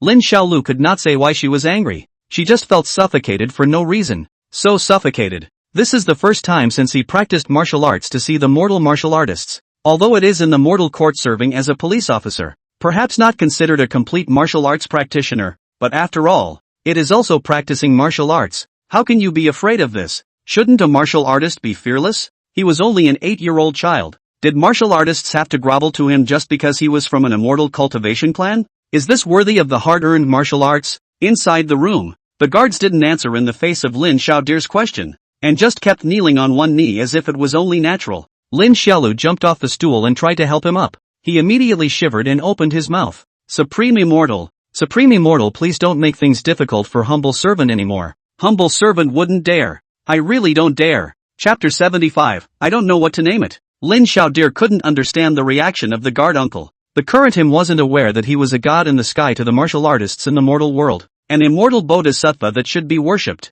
That was why the martial artists among the mortals were so in awe of him. After all, martial artists were still mortals after all, and in the eyes of most mortals, the gods were meant to be exalted, as had been the case since ancient times. Just as good men and women will kowtow to bodhisattvas when they enter a temple, they kowtow naturally, with peace of mind, and without feeling the least bit humiliated. Lin Xiaodir indicated to the guard uncle that he wasn't cutting it anymore before helping the fearful man up, then skipped over the topic and proceeded to ask, "Uncle, you just said that you have practiced so many martial arts. Did you learn them all in Great Vietnam? Are there a lot of martial arts in Great Vietnam?" Reporting back to the Supreme Immortal, "There aren't many martial arts in Great Yu's own country. The more famous one is Taiji, and the others are all rather ordinary." "What kind of martial art is Taiji?" Lin Xiaolu asked blankly. "Tai Chi is unique to our country of Daiyu, a martial art that combines strength and flexibility to defeat strength with weakness." "Weakness over strength?" Lin Xiaolu immediately brightened up when she heard this and looked at the guards in front of her and excitedly said, "Uncle, can you teach me this Tai Chi? I recognize you as a little brother. You can go to the Star-picking peak of the meal hall to eat when you are hungry. As long as my name, you can eat as much as you want to eat, and do not have to pay. Oh, are you happy?" When the guard heard this, his face turned a little odd. He was a little confused as to why Lin Xiaolu, an upper immortal, was so interested in Taiji, but he didn't dare to ask. He could only respectfully open his mouth and responded, "Upper immortal, my humble servant's Taiji is only something that I learned for a few years when I was young, and it can't rise to the top of the ladder." "That's right." The teenager opened his mouth with an intelligent look of realization, then continued to pursue, "Then do you know any other martial artists who teach Taiji?" The guard thought for a while, then shook his head. "Supreme Immortal, my humble servant works as an official at the imperial court and is not a member of the Jianghu, so I'm not quite sure about the affairs of the Jianghu sects." Lin Xiaodir was a bit lost at hearing this, and depressedly didn't say anything else. Uncle Squire said that Tai Chi is a martial art that can defeat the strong with the weak, so can Tai Chi defeat an immortal cultivator? He fell into a not-so-intelligent contemplation. Second day. At the dawn of the morning, when the sky had just dawned, Lin Xiaolu was already fully dressed and out of the house. Outside the house, the guards who hadn't slept all night were taken aback when they saw Lin Xiaolu come out. "Immortal Lin is out so early? It's not even fully light yet." "Uncle, you're exhausted from guarding all night. Go into my house and sleep for a while," Lin Xiaolu said to him smilingly. The guards were startled, and busily said they didn't dare, indicating that they had a special room for rest. Lin Xiaodir didn't persuade him any further when he saw this. Although he was young, he could see that this reverence that uncle had for immortal cultivators was engraved in his bones, and couldn't be changed overnight. He waved his hand at the guards, then went downstairs himself for his morning meal, ready to begin his morning exercises. 1 hour later, the golden yellow sun slowly rose, and the time came to the hour of the morning. Chen Nianyun woke up from one of the compartments, and after washing with the dust-cleansing pill, he shouted to Yu Chu to go downstairs with the morning meal. Tang Xin didn't follow. She was a foundation establishment stage cultivator who didn't eat mundane things, and was still meditating and practicing in her room at the moment. "Brother Nianyun, I can't imagine that the food in the Great Yu country is quite delicious. No worse than what the meal hall makes." On the inexpensive Wang Wali dining table, Yu Chu laughed while picking at the runny yellow salted duck eggs with her chopsticks. Chen Nianyun's face had no expression. Silently drinking soybean milk opened his mouth. "The Great Yu Kingdom treats us as honored guests, and the food they serve is naturally the best, and even though it doesn't contain aura, it's already delicious enough." After he finished speaking, he glanced at the salted duck egg in Yu Chu's hand. "Instead of saying that the food of the Great Yu country is delicious, it's better to say that the food of the Great Yu country's dignitaries is delicious. You're a salted duck egg that poor people can't eat." "Oh," Yu Chu nodded in confusion, then smiled adoringly at him. "Brother Nianyun, you know so much." Chen Nianyun returned a non-committal smile. "When I was a child, I often escorted darts with the elders of my family, traveled to some places, saw some poor families and refugees, and had a bit of experience." The two were talking when a familiar figure suddenly burst in from outside. Chen Nianyun and Yu Chu were both stunned when they saw this sudden intrusion, and then Yu Chu let out a humph and turned her head away, eating her own breakfast. Chen Nianyun was curious to look at the boy in front of her. Seeing that his little face was flushed, there were fine beads of sweat on his forehead, and his body was still smoldering with heat, so she knew that he had just finished his workout. "You went for a run?" he asked. Lin Xiaolu, who had just finished running for half an hour, nodded her head and did a few stretches to relax her muscles and bones. then looked at Chen Nianyun and walked over, picking up the soybean milk in his hand and drinking it. Chen Nianyun was startled and hurriedly pressed his hand. Don't drink it. You just finished running. Your heart and lungs are still panting violently. Drinking soy milk directly is going to hurt your body. Lin Xiaolu's small hand holding the soybean milk stopped for a moment and looked at Chen Nianyun suspiciously. He was a bit confused. Why was this guy getting more and more human-like now? Is it hard to believe that you've punched him a few times and gotten him comfortable? And isn't this guy a swordsman? And he knows how to run? He looked at Chen Nianyun curiously. You still know how to run? The 11-year-old Chen Nianyun nodded his head and humbly said, slightly knowledgeable. Lin Xiaolu smiled at his words. I've drank tiger blood. And I also have to run twice a day, more than 30 miles at a time. My heart and lungs have long surpassed those of an ordinary martial artist. I can withstand it. With that, he gulped down the large bowl of soy milk in a single gulp. The gestures, the movements, the aura, all of them are first-class bravado. Watching Chen Nianyun was a bit confused. How did this guy manage to drink soy milk with the aura of spirits? After drinking the soybean milk, the teenager hoofed it and continued to go to practice martial arts. Honglu Temple still covers a large area. There are a number of gardens suitable for practicing martial arts. Lin Xiaolu's martial arts practice had a characteristic that he liked to practice in a place where birds and flowers were fragrant. He felt that it would be easier to reach the legendary realm of the unity of heaven and man. Inside the courtyard, the teenager finished the horse stance. After doing push-ups, it is wide-open swing stance playing the 8 extreme fist, because the body of the tiger's blood, coupled with his hard workout day in and day out, so that his martial arts growth is extremely fast, and at the moment all of the 8 extreme fist strokes. Frozen was given by him an 8-year-old to the intention of a patriarch. It wasn't long before some guards began to appear around Lin Xiaolu, and the guards were all looking at him curiously, wondering why he, a little immortal, would be practicing martial arts here. Seeing someone as an audience, the childlike Lin Xiaodir fought even more vigorously, wailing and shouting with amazing momentum. The air around him was crackling. This shocked the surrounding guards, and each of them could not close their mouths in surprise. How old is he? He can actually hit a sonic boom. If an ordinary person were to take a punch, they would probably be pulverized directly. Zhang Yong, is this young immortal the one you received? Why is he practicing martial arts?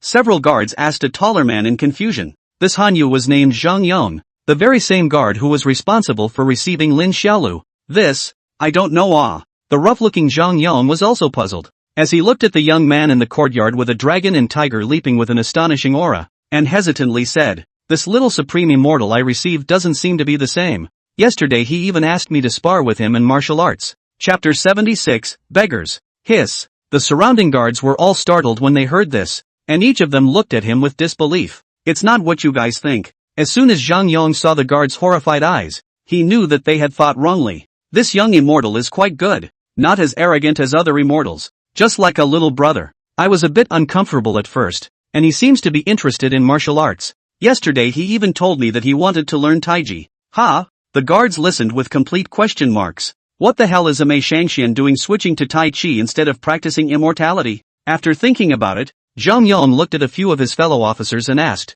do the brothers know where there is a master who teaches Tai Chi? This is not too clear. The guards were at a loss. They usually served in the palace and rarely dealt with ordinary martial artists. I know. One of the guards suddenly spoke up and said, there is an old man Gu in Pingyang Lane. When he was young, he was a personal disciple of Taiji sect.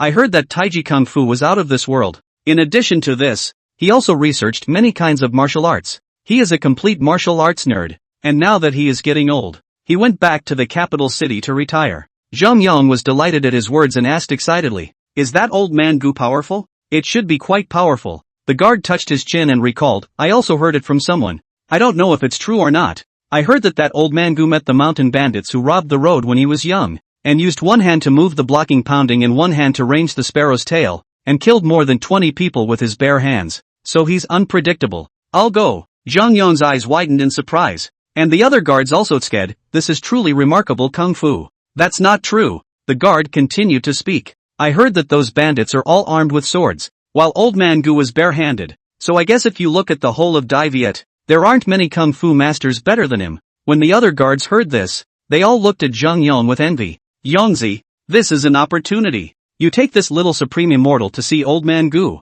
in case you make him happy, and he says a good word or two to his majesty, then your increase in rank will be the nail in the coffin. You must seize it. Yes, brother Yong. Our Dai Viet has been under the shelter of a Mei and the country is in peace. Although it is very good, but for us military men, it would be too difficult to get promoted in the heyday. This is the big opportunity. Zhang Yong smiled happily as he listened to the words of his fellow officers, and his gaze once again looked at the teenagers practicing martial arts in the courtyard. In fact, even if he couldn't add to the list himself, he would still take this Lin Shaoxingxian to have a look. The thank you that this little immortal Lin had said to him yesterday was something that he had kept fresh in his memory. Little immortal Lin was truly the best immortal he had ever received. Really? Lin Xiaolu stared with wide-eyed surprise. Uncle, you really found a Taiji grandmaster? Wow, uncle, you're too good. Go, let's leave now. He yanked Zhang Yong's hand and ran out. Zhang Yong couldn't even resist in time. He only sighed that this little immortal's strength was too great. He was just like a rag doll in his hands, and was almost carried away by him. Young Supreme Immortal, your senior sister has said that you are not allowed to leave Honglu Temple without authorization. Let's go and report to your senior sister first, he advised with a bitter smile. Lin Xiaolu smiled and said yes after hearing this. Then couldn't wait to find Tang Xin. Arriving in front of Tang Xin's room, excited, he forgot to knock on the door and lifted his hand to push, his domineering strength directly pushing through the door grill before breaking in with a bold face. Zhang Yong was startled and didn't dare to go in, silently waiting outside the room. And the next second, the screams of Tang Xin came from inside the room. Selling candy canes. 3 cents a string. The brick streets, where people come and go, are lined with vendors and bustling with the atmosphere of the marketplace. Lin Xiaolu, whose face was highly swollen, with black eyes and 2 lines of nosebleeds, held a few strings of sugar gourds and held Zhang Yong's big hand, licking it as she said to him, Uncle, actually, it's not that I can't beat my senior sister. I just don't care to fight a woman. You can understand, right? Zhang Yong held him and nodded with an odd expression on his face. Ha. Lin Xiaoxue laughed happily and took a candy cane into her mouth, puckering her face as she continued. In fact, there is another reason why I don't see eye to eye with her. Because my boss said that I'm too powerful. If I fight with people, it's easy to cause resonance between heaven and earth, and when that time comes it's going to be life and death, and I don't want that to happen. So even though I was beaten to death by the Rakshasa ghost woman, I froze and didn't fight back, just because my heart is for the whole world. Zhang Yong took several deep breaths after hearing this, and only after a long time did the honest man nod his head again.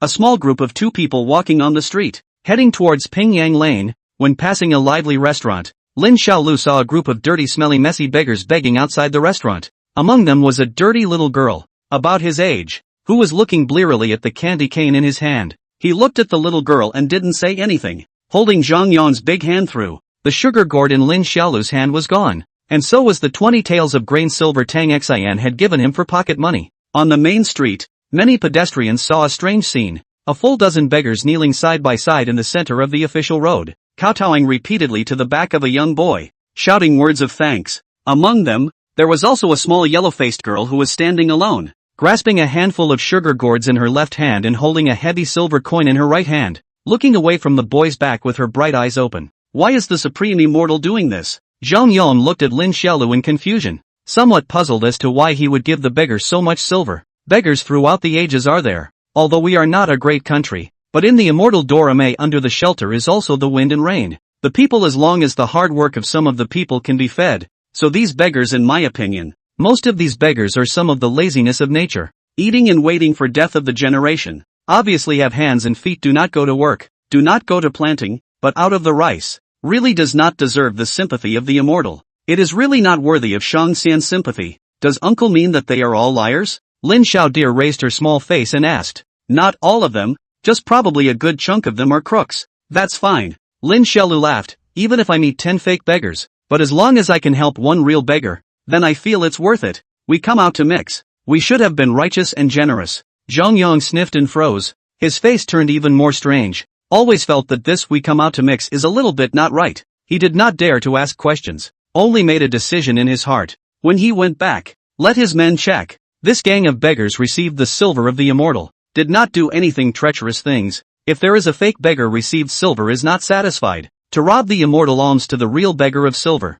then all arrested into the prison, severely punished. The large and small group continued to move forward. Lin Xiaolu curiously asked this and that along the way, and Zhang Yang answered one by one. Soon, the two of them arrived at the so-called Pingyang Alley and saw a somewhat dilapidated mansion. Zhang Yang lightly knocked on the door of the mansion, and soon a green-clothed boy came out. This green-clothed boy was immediately startled when he saw the official uniform on Zhang Yang and shivered as he paid his respects. This official, may I ask who you are looking for? Zhang Yong didn't have much of an official demeanor and spoke in a muffled voice. This official, along with a May upper immortal, has come to pay a visit to old Mr. Gu. Chapter 77, Tai Chi. The immortal Sectame came to Dajo to recruit disciples is not a secret matter. The whole Dajo country is almost known to everyone. The green-clothed boy was shocked to hear that it was the Amei immortal who came to visit Mr. Gu. After informing him, he led Zhang Yong and Lin Xiaolu into the mansion. Walking into the mansion, the first sensation was that the mansion was a bit old. Many facilities were very old,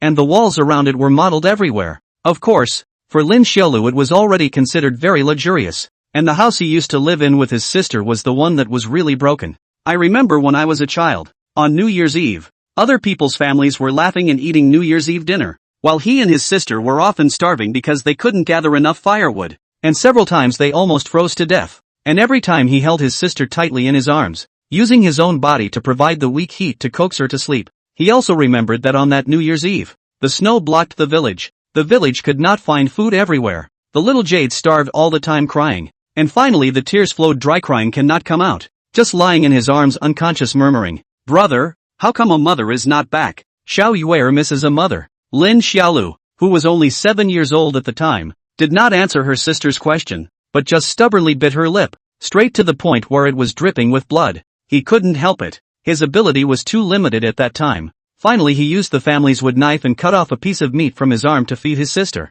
Seriously, the firewood knife cutting himself didn't hurt at all. Anyway, the fawn at that time didn't feel any pain. On the contrary, when he saw his sister eating and showing a sweet smile, he felt quite comfortable cutting himself, and he couldn't wait to cut himself a few more times. And the funny thing was, after he cut himself that time, the wound actually got infected, giving him a high fever for a day and a night. And he used his hot brain to cover Xiao Yuer's hand, thinking to give his sister one last ounce of warmth. The result is like this. He all froze and did not die. He was hard to survive, which makes Lin Xiaolu until now cannot figure out, how can he be so powerful? God cannot take away the kind. Inside the mansion, Lin Xiaolu held Zhang Yong's big hand while walking and thinking back to the past. For a while the heart is still a little proud, cannot help but let out a roar laughter. Zhang Yong startled. Soon, the green-clothed boy brought them to a modest tiled room and met an old man with a crutch and dressed in gray. The old man seems to be in good spirits, although a head of white hair, but his cheeks are still rosy. Walking is not like the unusual old man that trembling, walking stick in his hand is also more like a decoration. Grasshopper Gu Jiqing, meet your excellency, meet the supreme immortal. Zhang Yong looked at the old man who was kneeling on one knee and rushed forward to help him up. Duke Gu need not be courteous. This official has come to pay a visit because this Lin Xiaolu Lin Shangxian has learned of Duke Gu's practice of Tai Chi Kung Fu. Lin Xiaolu was too young to speak Zhang Yong's kind of official language. At the moment he looked at the old man with bated breath and couldn't wait to say, "Old grandpa, can you teach me to play Tai Chi?" The old man was slightly stunned. Being caught off guard and asked to teach Tai Chi made him feel very odd. Looking at Lin Xiaolu in front of him was a bit indecisive. This is the immortal? Why does it look, well, younger than your own grandchildren? He was hesitant in his heart, but his face remained unchanged as he faced this Shangxian from Amei and asked hesitantly, "Shangxian Lin wants to learn Taiji?" Right. Lin Xiaodir blinked her big eyes and asked, "Isn't Tai Chi formidable? I've heard that it can defeat the strong with the weak, so can it defeat an immortal cultivator?" Hearing this, the old man's face was even more odd to the extreme. The Jianghu was very serious about teaching martial arts, and if he wanted to teach him Taiji, he would have to accept him as a disciple, according to the rules. But this little doll is an immortal again. Can he take him as his disciple? He himself still wanted to live for 2 more years. The old man made a mistake. Teach him. It's against the rules. It's not quite daring to not teach him. And the question he asked himself, can Tai Chi defeat an immortalist? Isn't that hilarious? Taiji can be 4 or 2,000 pounds is not true. Can be weak to win the strong is not true. But against the cultivators. This is not bullying. The old man hesitated for a moment and replied respectfully. Back to the supreme immortal. Taiji is a mortal art with an end. It cannot defeat an immortal cultivator. And the grass people have already entered their old age. Their physical strength is not as good as before, so they can no longer teach the supreme immortal. Lin Xiaodir was greatly disappointed to hear the answer, and depression was written all over her small face. When the old man saw that he was not happy, he was even more scared for a moment, fearing that he would be blamed by this little immortal. He quickly turned his head to the green-clothed boy at the side and said, "Go fetch the old man's pen talk." The green-clothed boy immediately ran into the study to the side and took out a bound gray booklet. After receiving the booklet, he then respectfully said to Lin Xiaolu, "Supreme Immortal, This is a booklet written by the old immortal himself, which contains detailed records of Taiji Kung Fu stances and practicing methods, as well as the old immortal's own understanding of Taiji, his feelings, etc. Very detailed. If the Supreme Immortal would like to learn, as long as one follows the booklet earnestly and carefully practicing, he can learn it by himself. Lin Xiaodir was delighted to hear this, and the depression on her small face was swept away, so she hastily took the booklet and flipped through it. Although the old grandpa said that Tai Chi can't beat immortal cultivators, but it also depends on who uses it. Right. He drank the tiger's blood. Strength is so big. If he is the one who uses this kind of Tai Chi which is weak to beat strong, the power should be even greater, right? The boy flipped through the book happily, and the old man was relieved to see it. He only gave him the booklet and didn't teach him personally. This shouldn't be considered a complete violation of the rules of the division, right? Within the center hall, Lin Xiaodir flipped the booklet over and over, and after seeing the detailed description of Tai Chi on it, she put it away lovingly, then once again looked at the old man with bated breath. Old grandpa, uncle said you've studied a lot of martial arts, is that true? Gu Gong humbly nodded his head, reporting back to the Supreme Immortal. When I was young, I used to be a martial arts nerd, and I did watch many martial arts, and I usually have the habit of collecting secret martial arts books. So is there one of those? Like, martial arts where you can rest on something and hit someone? Lin Xiaolu raised her small hand and gestured to the old man, saying, let's say there's a golden ball that covers a person, and this ball is indestructible. The slate can't be broken. Is there any martial art that can rest on this ball and directly hit the person inside? The old man was dumbfounded as he listened, looking at the hand-waving Lin Xiaolu for a while before he understood what he meant, and then the doubts in his heart increased. Hitting someone with something on the shelf? This should be possible with any immortal spiritual method, right? Why is this young immortal Lin trying to find a way to do it through martial arts? He peeked suspiciously at Zhang Yong, especially looking at the saber he held in his left hand and the token dangling at his waist. It is indeed the Kingsguard no less. Not a liar. Putting down his doubts, he looked at Lin Xiaolu and continued to speak. Back to Shangxian. This kind of martial art that Shangxian is talking about. As far as I know, there is no such thing. Lin Xiaodir's small face stiffened, her heart instantly disappointed to the core. Instead, the old man in front of him spoke again. Although not, there are a few methods of strength in martial arts that are somewhat close to that of the Supreme Immortal. What method? Lin Xiaodir was ecstatic and looked at him with an expectant face. The old man looked at the teenager in front of him and slowly spoke. Inch strength, avalanche strength. Lin Xiaolu froze, confusion written all over her face. When Duke Gu saw that he did not understand, he once again said to the green-clothed boy, go, bring out all of the old man's books of pens and talks. Chapter 78, Fantasy Martial Arts. How come you have other martial arts secrets, old grandpa? Lin Xiaolu asked in surprise. The old man smiled, back to the Supreme Immortal. When I was young, I used to spar with quite a few famous martial arts masters, exchanging martial arts with each other, and this inch strength and collapsing strength made a deep impression. It's just a pity that I was practicing Taiji, knowing that practicing martial arts is more about precision than quantity. I just recorded it and did not practice it myself. He explains knowingly. Inch power, from Wing Chun, and avalanche power, from Xingyi. The specific stances of these two martial arts are not available to the old man, but these two ways of power are actually found in quite a number of martial arts. For example, there is a method of power generation similar to Wing Chun's inch power in Deshang Fist, and there is a method of power generation similar to Xingyi Fist avalanche power in Hungar Fist, so they are considered to be not so rare. Lin Xiaodir gave a long oh and then nodded her head with a feigned understanding.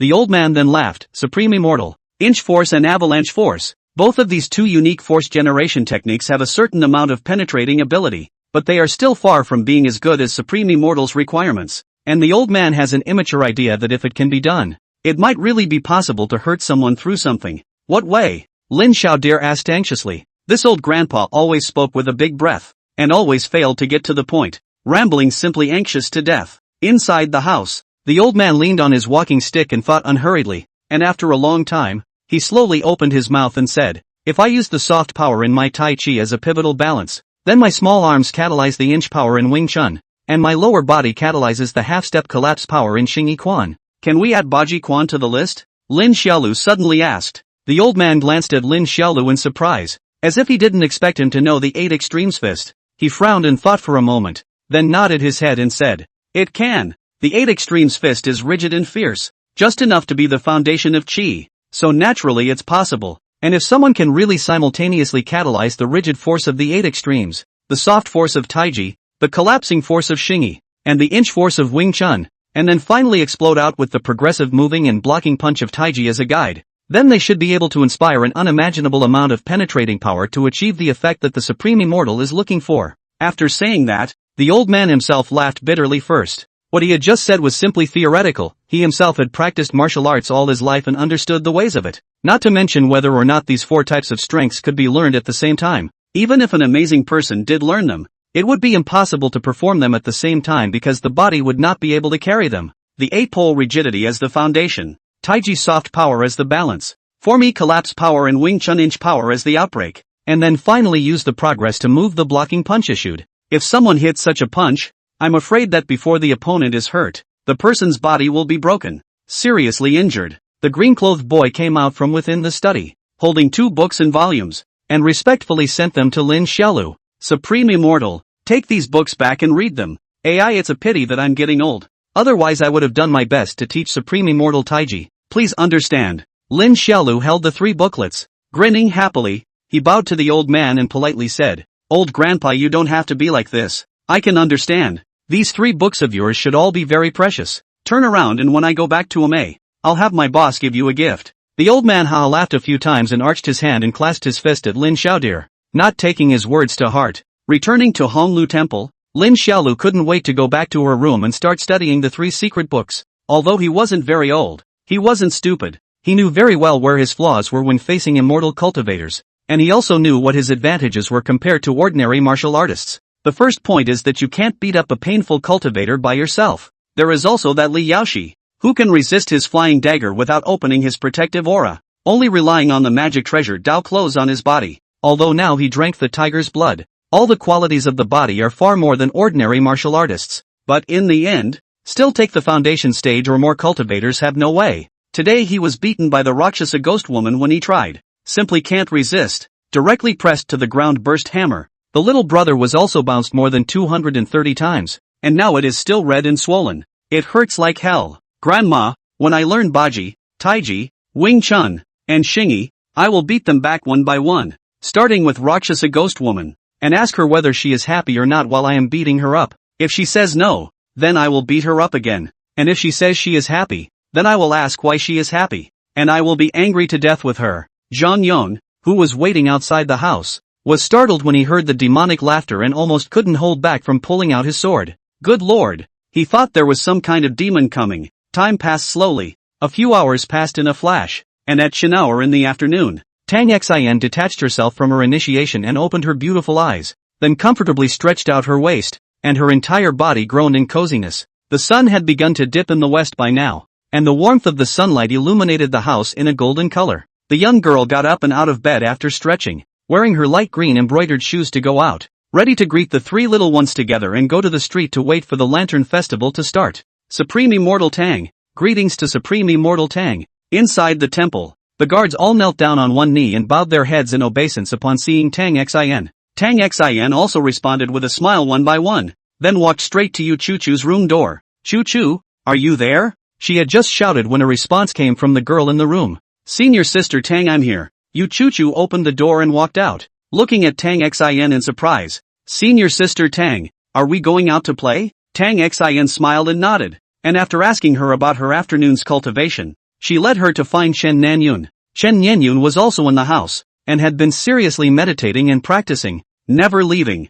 After picking up the 2 children, Tang Xin talked and laughed with the 2 of them and went to find Lin Xiaolu. "Fawn, are you in your room?" "Outside the room," Tang Xin shouted, but no reply came from the boy. "This guy's not back yet?" Tang Xin was slightly surprised for a moment, thinking that Lin Xiaolu was still out there learning some kind of Tai Chi, and slightly frowned her delicate eyebrows. The 3 upper immortals. A guard appeared in time and respectfully said to Tang Xin and Chen Ninyun, "Yu Chu-Chu, Junior Supreme Immortal Lin is practicing martial arts in the Maple Leaf Garden." "Oh so." Tang Xin nodded her head and smiled at the 2 children. "Let's go and call out for little dear together. I assist her, we cannot take him well." Yu Chu-Chu tugged Tang Xin's arm and pouted. "The 3 of us go to play on the line. That guy is stupid. Mid-Autumn Festival do not know. Take him out is not enough to humiliate." Tang Xin sniffed and looked at Yu Chu-Chu. Seeing that she was still young, she didn't say anything to blame, and only casually said, "Senior sister has to be responsible for you guys. We have to be together in what we do.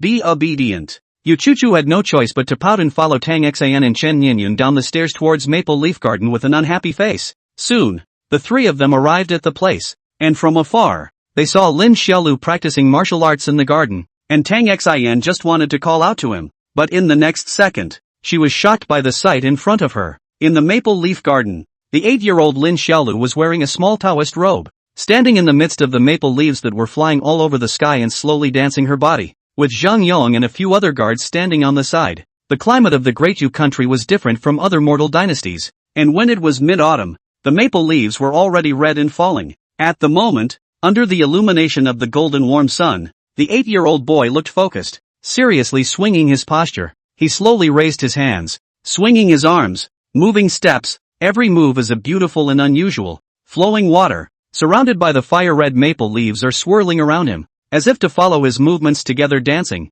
like a dream, like a mirage. Chapter 79, Mid-Autumn Festival. Tang Xian was a little confused at the sight. What was Fawn doing? Dancing? Chen Nianyun and Yu Chuchu were equally confused, saying that Xiao Deer was practicing martial arts, but his movements felt slow, saying that he was dancing. He would occasionally accelerate steeply between the swinging of his body, fast out of the stumps, straight to the air or waving splitting sound. At this moment, at the edge of the Maple Leaf Garden, Zhang Yong and a few guards were also looking at the boy who had become one with the maple leaves in admiration. It was really worthy of being an upper immortal from a May. It had only been less than 2 hours, but he had actually played the Taiji 24 styles in a flowing manner, and did not look like a beginner in the slightest. Moreover, Immortal Lin's body seemed to be so strong that he didn't even need to dial 1,000 pounds with 4 tails. He himself was 1,000 pounds, therefore he was dialing 1,000 pounds in 1,000 pounds. In the middle of the field, Lin Xiaolu finished the 20th form of Tai Chi, flash through the back, followed by the top foot,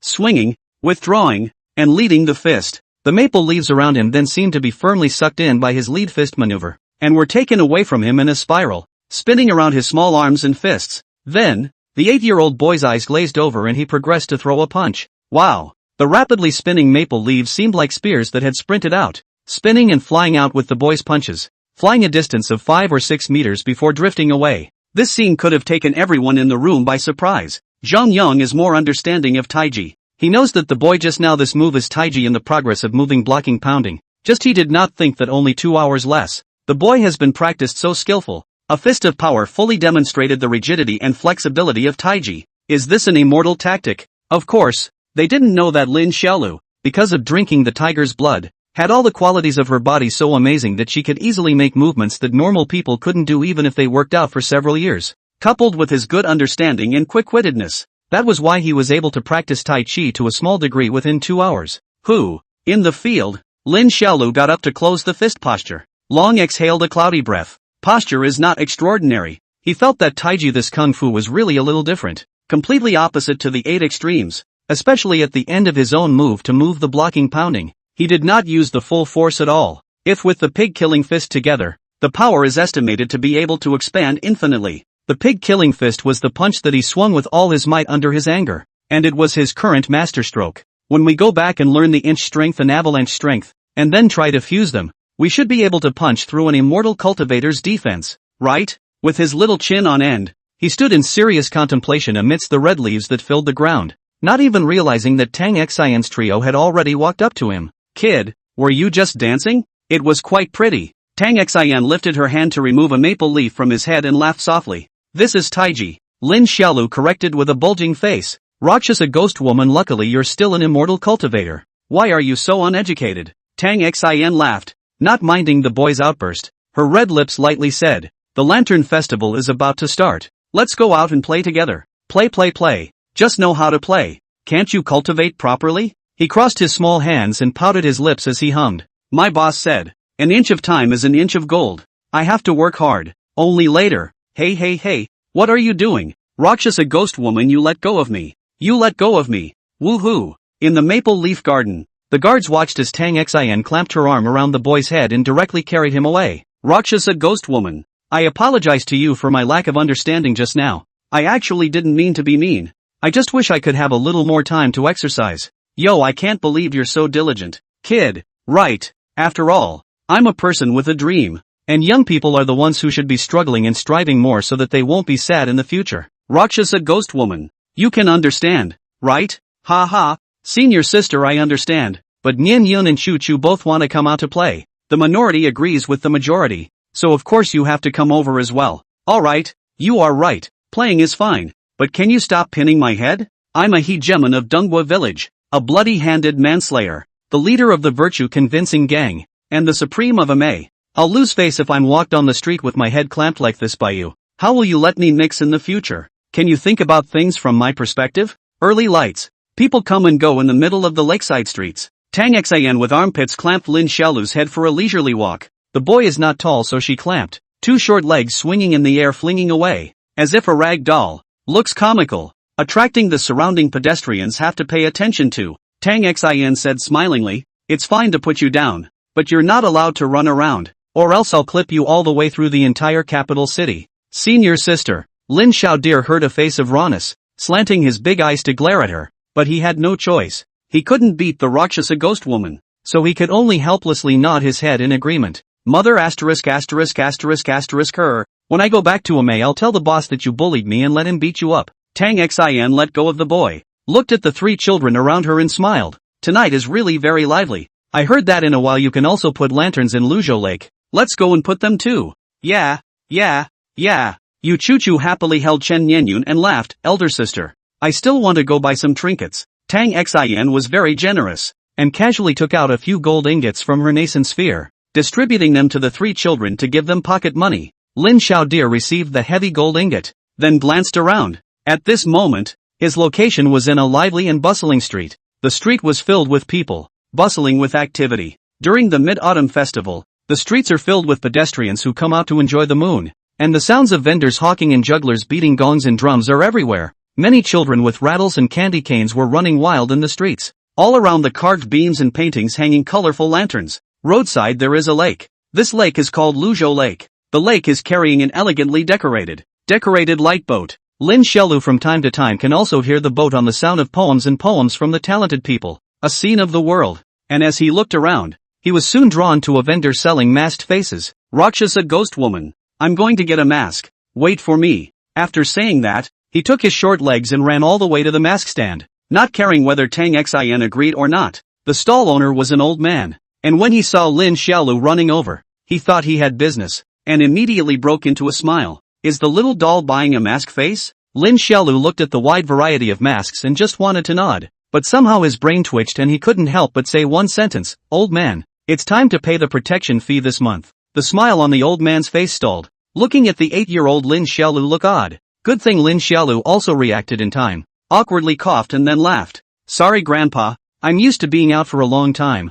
Grandpa, I want to buy a mask. The old man's face remained a bit odd as he listened, and hesitantly greeted. You pick it yourself. Lin Xiaolu looked behind him, looking at the masks hanging on the wooden fence to choose one by one. Soon, he fell in love with a small yellow tiger mask, and then raised his chubby little hand to point. Grandpa, I want that one. After pointing he saw another white bunny mask and spoke again. I'll take that one too. 8 cents. Lin Xiaolu gave the gold ingot out. The old man was shocked to see it. Then he looked embarrassed and said, This is too much. Old man, I can't find the money. It's okay. Old grandpa won't look for it if he can't find it. We're rich as hell in Ame. The bridges are all made of jade. Old man? Chapter 80, Lanterns. Soon, Lin Xiaolu returned to Tang Xian wearing a big golden-colored tiger mask. And with the mask on, he opened his teeth and claws at Tang Xian and Chen Nianyun Yuchuchu in an effort to scare. I'm a big tiger. I'm going to eat you all. Ow. Put. Looking at the boy's foolishness, Tang Xian lightly covered her red lips and smiled.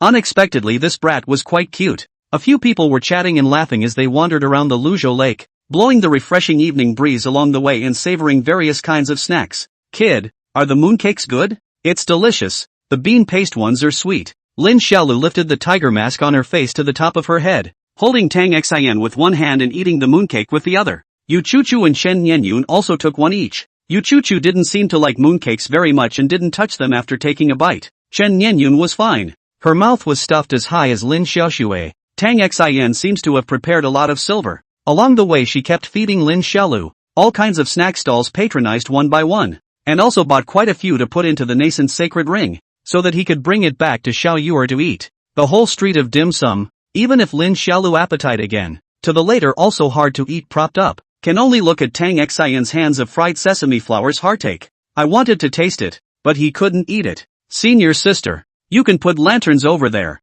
After strolling all the way, Yu Chu suddenly pointed at the lanterns on Luzhou Lake and shouted. A few people see the fruit. Reflecting the moonlight on the Luzhou Lake, there is a lotus-shaped lantern slowly drifting, as if from a distance, as if a bit of starlight in general, poignant and moving. Releasing lanterns is a traditional feature of Dai Viet. Every year during the Mid-Autumn Festival, many people write their wishes on the lanterns and let the lanterns float with Lake Luzhou. People believe that the lanterns, which represent friendly wishes, will float down Lake Luzhou, all the way to the moon, so that the gods can see them and realize their wishes. Over time, this tradition has also created a game among the talented. Some single gentleman of the world would make a special trip upstream to Lake Luzhou, write down some exchange of greetings in the lanterns, tag them with something they could recognize, and then run downstream to wait. In the midstream area, there will be a lot of big girls and young ladies, picking up some lanterns from the lake, then reading the words on them, and choosing the preferred response from the words in handwriting. When the lanterns floated down from midstream, the sons of the world could pick up their own lanterns and see if anyone responded to them. This game is especially prevalent amongst the dignitaries and the talented. Many single gentlemen of the world like to leave what they consider to be brilliant poems on their lanterns, and then look forward to a beautiful lady of the world picking up their lanterns and leaving a date for them to have a beautiful mid-autumn encounter. And the single Miss Charming also hopes to use fate, through this mysterious and exciting way, to find her desired man. Lin Xiaolu's silver tails were wasted by him when he bought the mask, and Tang Xin didn't say anything, casually giving him some more and taking him to buy lanterns. We can write down our wishes and put them inside the lanterns. Luzhou Lake, dedicated to writing wishes at the promenade. 3 children and other visitors together, lying on the table to write the wishes of the heart. Lin Xiaolu did the same. He put the brush in his mouth and blew on it, then wrote his wish on the paper crookedly. At this moment there are already many tourists writing. Everyone is writing and also talking and laughing with each other while wishing that their own wishes and others' wishes will come true. Tang Xin didn't write it. She naturally didn't believe in this when she was a cultivator of immortality, but she respected the traditions of mortals and also found it quite interesting. At this moment the 3 children lined up and wrote their own. So Tang Xin gently walked behind them and peeked at the wishes they had written down. She looked at Yu Chu first, and easily saw Yu Chu write down her wish of getting prettier and prettier, and couldn't help but smile. It's true, all girls want to be pretty. Instead, the next second, she saw Yu Chu continue to write down a second wish. Lin Xiaolu and his sister drowned in a cesspool. Tang Xin froze for a moment when she saw this wish, her beautiful eyes glancing at the girl in surprise. It seemed that after returning to Amei, he would have to talk to her master. Walking past Yu Chu and coming behind Chen Ninyun, she realized that Chen Ninyun's wish was rather brief and concise, with just 4 big words on the paper, number 1 in the world. Tang Xin nodded with satisfaction, sighing that Chen Ninyun was indeed a natural sword cultivator. She then moved and came to peek behind Lin Xiaolu, and this glance made her entire being bad. The guy actually used a full dozen slips of paper and wrote a dense dozen wishes, and he seems to be fantasizing about his wish coming true while he writes, because he giggles a few times every now and then. As for the wish he wrote, it was even more so when Tang Xin's eyelids fluttered. My sister becomes the most powerful monk, lives forever, and is happy every day. I defeat all the cultivators in the world, except for my sister. I charge the entire immortal cultivators for protection, except for the boss, senior sister, the brothers in the gang, and Monkey Saner and the others. The Emperor Penguin was defeated by me, and then somersaulted me every day. Those 4-handed monkeys line up to show me chest-breaking boulders, golden spears for throats, and iron heads. The Rakshasa ghost woman has diarrhea, once every 6 months, for 6 months at a time. Li Yao, she was killed by me, died and swindled, then killed again, swindled again, and killed again, and so on, week after week, day after day. Looking at the long wish list, Tang Xin clenched her silver teeth. Her small fists were crunching, and she fiercely glared at the back of this dead kid's head. I really want to punch him. Boing boing. Soon the 3 children finished writing in turn, placed the notes in the lanterns, and then ran together to the river to drop them off. Lin Xiaolu bought himself a particularly spectacular lantern. It seems he also knows that he has too many wishes. Ordinary lanterns cannot put, so other people buy lanterns are the size of the palm, while he bought the size of the basin, which is stuffed with densely packed notes. At the moment, he was holding a lantern as big as a basin, running towards the river while letting out giggles. Seems to be very confident that his wish can be realized. And the surrounding tourists after seeing his lanterns also have a strange expression. One as if they have seen a ghost, squatting by the river, excitedly placing the basin-sized lanterns into the flowing lake. watching the large lanterns lead the countless small lanterns to flow with the waves as if they were the bosses of the lanterns. The boy was so happy that he crossed his small arms and looked up to the sky and laughed long and hard. And just as he was nearly dying of laughter with excitement, a small lantern floating down from the upper reaches of the stream stuck unhurriedly into the crack of the stone steps at his feet. The boy froze. The lanterns were coming down from upstream. They couldn't be the ones introduced by the Rakshasa ghost woman. The kind of dating lanterns, could they? His big eyes rolled, and then showed a hee bad smile. Picked up the lantern, curious to open the note on it. The note was written with a line of small words. I have a hard time sleeping tonight. I hope to have the company of a good person. And I went to Tsuewei Xian to enjoy the moon. The girl, picking up the lanterns and the next is also a kind of fate. Dare to ask the girl's name? Lin Xiaolu read the words on the note. He immediately understood the meaning of the lively mind. This Tsuewei Xian, he heard Uncle Zhang Yong said, is the capital city of a relatively high-level restaurant, and the owner of this note is in fact to show off their own family wealth. You can invite girls to eat in Tsuewei Xian.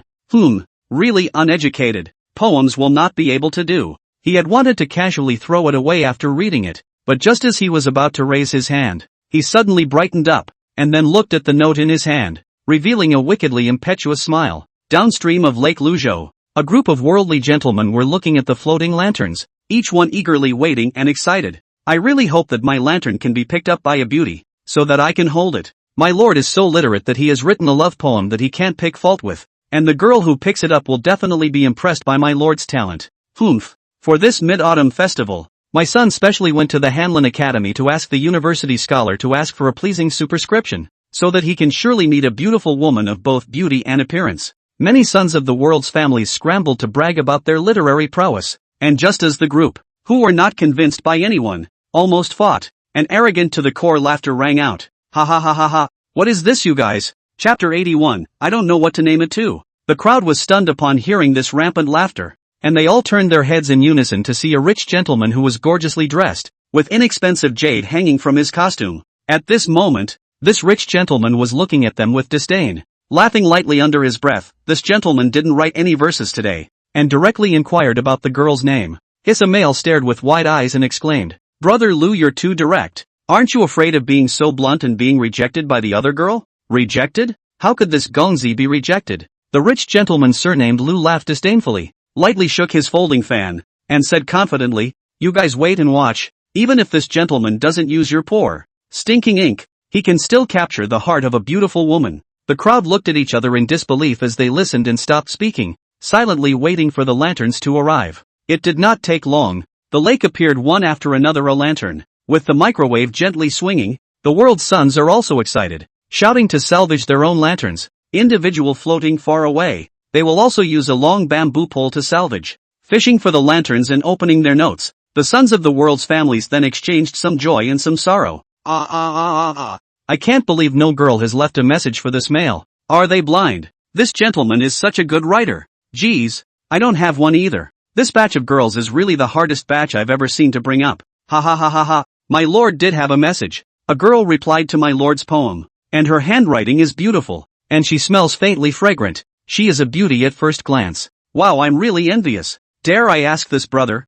what did this beauty reply to you? Get out. Hey, why are you cursing? I'll go. A girl left a message for me asking me to meet her in the grove. Wow, brother Wang Wang. What did you write? Quickly show us. The group was noisy in detailed conversations, words constantly, and it wasn't long before the rich gentleman with the surname Lu finally saw his lantern. Ha ha ha ha ha, my lord's lanterns have arrived. Lu surnamed Gonzi shouted to pick up the bamboo pole salvage. While salvaging while boasting, you wait to see. This Gonzi lantern's either not seen by the girl, but where to see will certainly adore this Gonzi. When these words came out, the sons of the world's families present were curious and came together in anticipation beside the male surnamed Lu. Duke Lu also intends to show off, in front of the crowd of people in a spirited fishing lanterns, and then a hand to open his own note. On the paper, his words were being written. I have a hard time sleeping tonight. I hope to get a good companion, and I went to Tsuewei Xian to enjoy the moon. Girl, picking up my lantern is also a kind of fate. Dare to ask the girl's name? Folks saw us stunned. The original this Lu big family did not rely on literary talent at all, but came to show off their wealth to come. Folks then look at the responses below and good lord, I'm your dad? Looking at the note, I am your father. For big words, Lu's face stiffened, look as ugly as eating a fly, while the surrounding people immediately laughed. One or two happy. Let's get you loaded. On the other hand, the playful Lin Xiaolu by the Luzhou Lake took advantage of Tang Xian's inattention to take the brush and ran all the way to the middle of the Luzhou Lake. Here gathered a lot of salvage lanterns. Reply to the letter of the girls. At the moment they are squatting in a row at the lake, warbling and laughing and talking. A moment to say that this gentleman poem is well written. A moment to say that the gentleman word is beautifully written. Hilarious. The 8-year-old Lin Xiaolu didn't recognize life and ran right into the girls, ignoring everyone and happily picking up a bamboo pole to salvage the lanterns. The girls froze for a moment when they saw him. Where did this kid in a Taoist robe come from? Whose child are you? Little brother? Lin Xiaolu picked up a lantern from the lake while lightly replying, "Woman, you're not qualified to ask me questions." Put. The girls couldn't help themselves. Where did this kid come from and why is he so interesting? They watched curiously as Lin Xiaolu opened the note. Then together they gathered around him to read the verse on it. Borrowing the tide of the ghost and the water of the river. How is it like the concubine's love and the king's heart? While this poem is not bad, hey, it must have been written by a learned gentleman. The girls were a bit surprised at how uncommon the poem was and complimented it. A girl with a pretty face and shapely figure even looked at Lin Xiaolu and asked with a smile, "Little brother, are you going to answer the letter? Can you write?" Lin Xiaolu blanked her and pouted her small mouth. "Woman, are you questioning my strength?" When he had finished speaking, he raised his little arm, and with great bravado he wrote on the paper, "Sir, I can poop." Put. The girls almost spat out a mouthful of blood when they saw the words he had written down, and each of them looked at the kid with red faces and shame and anger. This in the end whose little doll? How this so rude and unbearable? Good lantern will let him spoil. Little brother, you're not doing it right. You're destroying the tradition of the Lantern Festival. Yes, yes, yes, yes, if you do that again, sister, I'm going to catch you and tell your ayahuasca so they can spank your ass. Lin Xiaolu didn't pay any attention to them, dropping a sentence, "My parents died a long time ago." After that, she continued to salvage the lanterns. The girls in the room were stunned when they heard about his life, and looked at the bear boy without another word of reproach. Little brother, did your parents die so early? How do you live then? Yeah, sister sees that you can write at such a young age. You should have been from a big family before. The warbling misses and beauties surrounded the boy in a burst of chatter, making Lin Xiaolu's brain hurt from the noise, and he continued to write all sorts of things on the lanterns in rare replies while impatiently slanting his blank eyes at them. Soon he was writing again on a piece of paper, fiddling with his literary skills, saying, "My lord, how can my slave grow nose hairs as handsome as yours?" Ha ha ha ha ha. Lin Xiaolu was so happy that he couldn't help but let out a oh ho ho ho ho ho ho giggle when he thought of those gentlemen receiving the note, excitedly opening it and seeing the reply. And just as he was having a good time and the girls around him were laughing and joking, a man's voice came from behind him. "Little brother, it's not easy for you to live without a father or a mother. Why don't you come and join me? And I'll make sure you don't worry about your food and drink." The sudden sound of words caused Lin Xiaodir and the surrounding girls to freeze. As they turned their heads to look, they saw a middle-aged man with a short stature and a mustache. The man stood in the middle of the lakeside promenade, hunched over, twirling the mustache on his chin and laughing. "Look at this dress of the little brother. It should be a little Taoist, right? Because of the death of parents. Joined the Taoist temple as a Taoist boy? AI, what's so good about life in a dojo? The purity rules shouldn't be followed by a child like you. It's too bitter. I'll take you to a place to work if you're interested. There's big fish and meat at every meal." After saying that, the man seemed to be in order to unload Lin Xiaolu's heart's vigilance, and added another sentence, "Little brother and I have a destiny. You can first go with me to have a look. I'll treat you to something to eat, and then if you're satisfied you'll stay. And if you're not satisfied I'll send you back after." "Hey, what do you do?" A girl looked suspiciously at the middle-aged man in front of her, shielding Lin Xiaolu and shouting, "You hurry up and leave, or I'll call out to someone. This guy is a child abductor." "Right. Little brother, don't trust him. That's just it. This guy doesn't look like a good guy." The girls were murmuring to protect Lin Xiaodir, looking at the middle-aged man warily. "Ah ha ha ha, a few ladies are joking." The mustachioed middle-aged man smiled and explained, "This is the capital city. Which person dares to do the hook of a human toothpaste at the foot of the Son of Heaven? Truth be told, I am working in the Myriad Jade Workshop, and would like to introduce this little brother to be a child molester." Chapter 82, The Myriad Jade Workshop. The girls were stunned. Being a child molester? Gigolo, which means male prostitute, is specialized in entertaining those guests who have the goodness of dragon and yang in the greenhouse. They subconsciously looked at Lin Xiaolu's face, and found that this little guy's selling looks were really good. His skin was glowing, his features were soulful, his lips were red and his teeth were white, and he was even more clear and flawless in his big eyes, and a glance could make people fall into it. It was really a face that was a perfect combination of handsome and cute, so no wonder it caught the attention of the Myriad Jade Workshop. How about it, little brother? There is no interest, the man pursued with a grin. The surrounding girls heard that it was Miao Yufan also did not say anything more. After all, child molester in their cognition is a profession, the same as the theater, footmen, merchants, high platforms and these professions. And even a little better than these professions. After all, the child molester to eat the suffering of other industries to be much smaller. And from childhood, not to mention the brocade clothes, will also learn a variety of skills, zither, chess, calligraphy and painting, poetry and song, everything, and then the child's looks. It is estimated that it is easy to be courted by the capital of the powerful and wealthy, to become the signboard of the myriad jade workshop, surely better than to do the austerity of the poor Taoist priest. Lin Xiaolu was dumbfounded as he listened to the girls around him talking. He had no idea what a child molester meant. He was just a little curious as he asked the man with the mustache, "You're going to treat me to dinner?" "Of course." The mustachioed man laughed. "Little brother can go and have a look around first, then have a nice meal. And after that, it's up to little brother to decide if he wants to be a gigolo." Wow! Lin Xiaolu was instantly surprised out of the blue. Although he was not hungry at the moment, but things like eating a big meal for free were inherently attractive to him. Not to mention that he was quite curious and quite wanted to go and see what this myriad jade workshop was about and whether it was good or not. "Okay, uncle, then I'll go with you to see." Lin Xiaodir laughed without the slightest bit of fear. If it was before, he definitely wouldn't go with just anyone. But now, he's an 8-year-old who can tear tigers and leopards alive. Seeing him agree, the mustachioed man's face showed delight, and he hurriedly greeted him. "Don't worry, little brother. You'll love the myriad jade workshop. It's glorious. The food, clothing, and accommodation there is excellent, and there are many guests coming to play every day." On the night of the Mid-Autumn Festival, in the capital city of the Great Yu country, inside a greenhouse called Myriad Jade Place. Lai Fu Ah, where did you find such a good seedling? Look at this little face long. In the future will not be the guests of honor fascinated to death. Ha ha, Wu Ma. This child is called Lin Xiaolu. His parents are dead. He works as a little Taoist boy in the Taoist temple.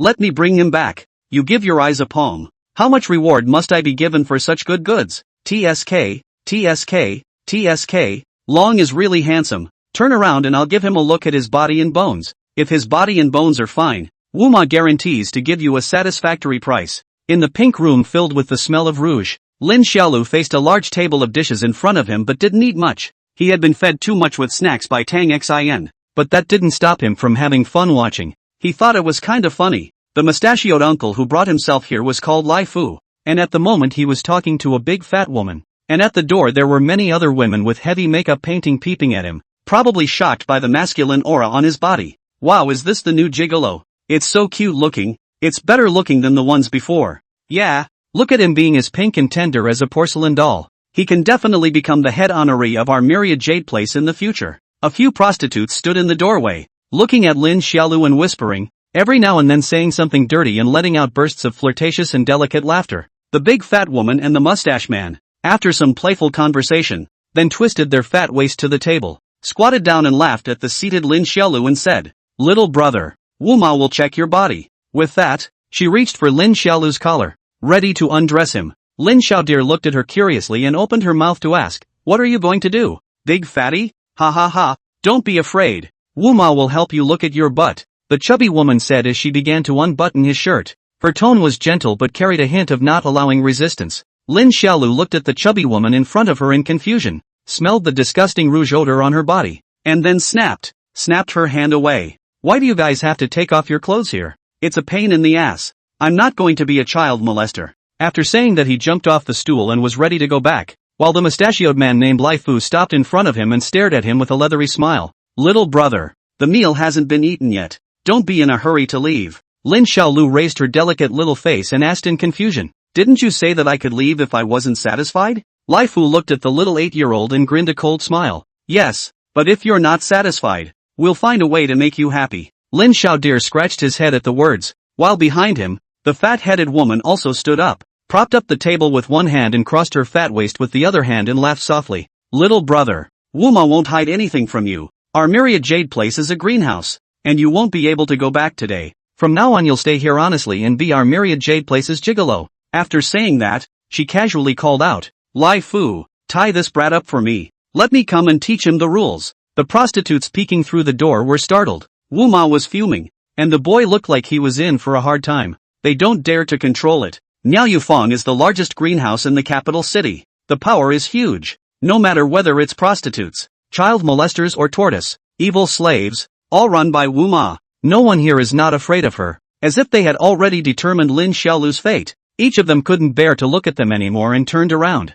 ready to leave. Ah! Just as they were about to leave, a pig-killing scream suddenly rang out, and the sound was so loud that it almost resounded through the entire Myriad Jade place. The prostitutes were all startled by the mournful, desperate screams, and hastened to look into the room once more. At this moment, inside the pink-colored compartment, Lai Fu fell to the ground holding his arm. The whole person rolled all over the ground in pain, and straightly let out heart-rending screams. One of his arms seemed to have been twisted in its entirety as if it had been rotted, drooping to the ground in a bizarre twisted shape, while Wu Ma was also startled, shivering her fat face as she looked at the boy in disbelief. The boy, however, had no expression, as if he had only done a small thing. With his small hands behind his back, he glanced at Lai Fu, who kept screaming and rolling around, and forcefully opened his mouth and said, "Life is so short and you don't know how to cherish it." After saying that, the 8-year-old raised his eyes to look at Wu Ma with a sweet smile. "Can I go out now, big fatty?" The prostitutes froze in their tracks at the sight,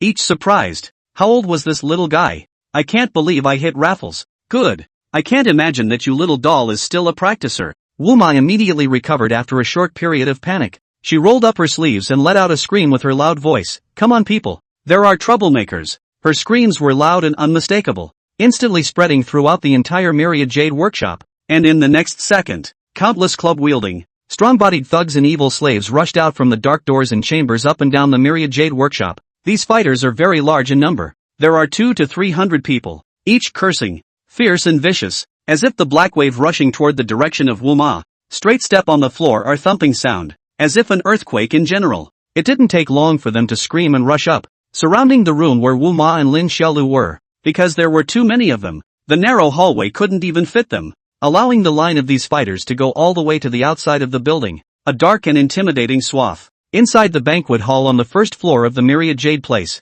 the Johns leisurely watched the action, and one of them, who was hugging a whore, drinking and eating, even looked up to see these beaters lined up all the way up to the stairway, and sked in wonder. How long has it been since anyone dared to cause trouble in the Myriad Jade workshop? That's not true. 300 evil slaves from the Myriad Jade place, and all of them are practiced, daring to cause trouble here. They are really impatient with life. Chapter 83, Fighting in a Group.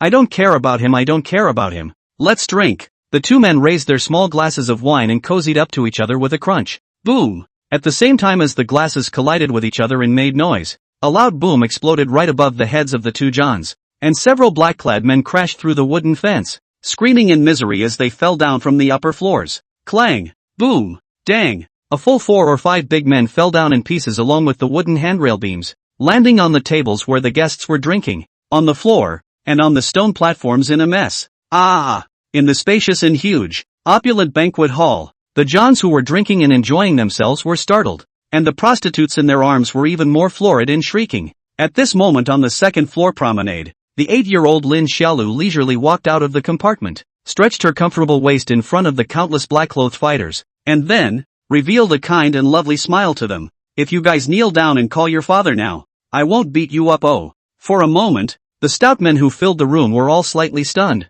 holding their sticks in their hands hesitantly. They were indeed taken aback, and simply could not understand how this 8-year-old child managed to send 5 or 6 big men flying. Just now a few brethren rushed in front of the first to enter the compartment. They did not see clearly. They heard a rumble, a loud noise, and then went into the brethren all flew out. At this moment, when they heard Lin Xiaolu's words, the remaining black-clothed thugs were a little uncertain for a moment, and the rows of sticks in their hands were trembling and swaying. Inside the compartment, the fat Wu Ma screamed loudly when she saw that they weren't moving. "You guys get on me. What did I raise you for?" As the woman's screams came together, the thugs in the hallway finally stopped caring about this much and, with a clench of their teeth, yelled and lunged at the boy in front of them. Asterisk asterisk asterisk asterisk him. Asterisk asterisk asterisk asterisk. Get him. Strong men holding sticks roared in unison. The sound was so loud that the entire Myriad Jade place shook slightly, and there were quite a few Johns who were halfway through their room affairs, and when they heard the commotion, they even ran out of the small rooms unclothed to see, just in time to see the scene where Lin Xiaolu raised her hands to greet the countless black-clothed fighters. "This big brother, may I ask if you have ever seen a small Taoist child of about 7 or 8 years old? About so high?" In the promenade by the Luzhou Lake, Chen Yanyan asked passers-by about Lin Xiaolu's whereabouts while walking. Not long ago, senior sister Tang Xian realized that Lin Xiaolu was nowhere to be found, so the three of them split up to look for her. In fact, senior sister Tang Xian could cover the entire capital city with her divine sense, but her spiritual power was among the weaker group in the Foundation establishment, and she was more adept at pacifying demonic beasts and spirit beasts, so she let herself and Chu Chu help find it first, and when she really couldn't find it, she would then forcefully search with her divine sense. At this moment, the Taoist-robed Chen Nianyun inquired all the way along the edge of the Luzhou Lake, yet there was no news about any of them as of yet. This brother, may I ask if you have seen it? Didn't see. The passerby impatiently waved his hand and left, leaving behind a confused Chen Nianyun. What's with this adult? You didn't even see what I said it was. The 11-year-old bristled and continued to inquire along the road. Where the hell did this guy run wild? When he is found, he will probably be beaten to death by senior sister Tang Xin. Chen Nianyun thought so while asking people. Wow, look, there's a little Taoist boy over there too. Wow, it's the same as that little Taoist boy just now. They can't be from the same Taoist temple, right? A few girls laughed and scolded as they passed by, pointing at Chen Nianyun. Chen Nianyun immediately came to spirit when she heard them talking and jogged to the girls. A few sisters, have you seen a little Taoist boy? 3 years younger than me. About this tall. Chen Nianyun compared his neck. See, is that little guy your senior brother? A few girls said smilingly. That little guy seemed to dislike your Taoist temple for being too bitter, so he ran off to the Myriad Jade workshop to become a child molester. Myriad Jade? Jigolo? Chen Nianyun's little face froze. What the hell is this? Seeing that he didn't understand, a girl blushed slightly and explained it to him. Chen Nianyun felt his brain explode after hearing the girl's explanation. Fan Lin actually went to sell her ass. Amaze inner disciple. I can't believe he went to a greenhouse to sell his ass. Gosh. The explosive news made Chen Nianyun instantly messy, and he felt like his 11 years of life's worldview had collapsed. After a long time, he came back to his senses and continued to ask with a shocked face. Several sisters, did that guy go voluntarily? Yeah. He went as soon as he heard there was a free meal. Yeah, it was a lot of fun going, and I was bouncing around when I left. Chen Nianyun, a free meal? Amaze inner disciple went to sell his ass because he got a free meal. What the is going on here? Clang! With a loud bang, a big man weighing nearly 200 pounds flew out a long way. His body smashed a wooden table, the sticks in his hands flew out, and the whole person even didn't know how many bones were broken. Lying on the ground in pain, Myriad Jade Place's large first-floor banquet hall, full of black-clothed fighters lying all over the ground screaming and wailing in pain. They were all bruised and swollen and miserable, and the cause of all of this was the 8-year-old little Taoist child standing in the center position. At this moment, the remaining black-clothed fighters then surrounded the little Taoist boy in front of them, each hesitantly not daring to make a move. Even Wu Ma on the second floor was looking at him in horror. What kind of monster is this? How old is he? To think he put down dozens of people all by himself. I just got done warming up. Do you guys still want to fight? Lin Xiaodir held out her small belly and smiled arrogantly at the black-clothed fighters. I've already shown mercy.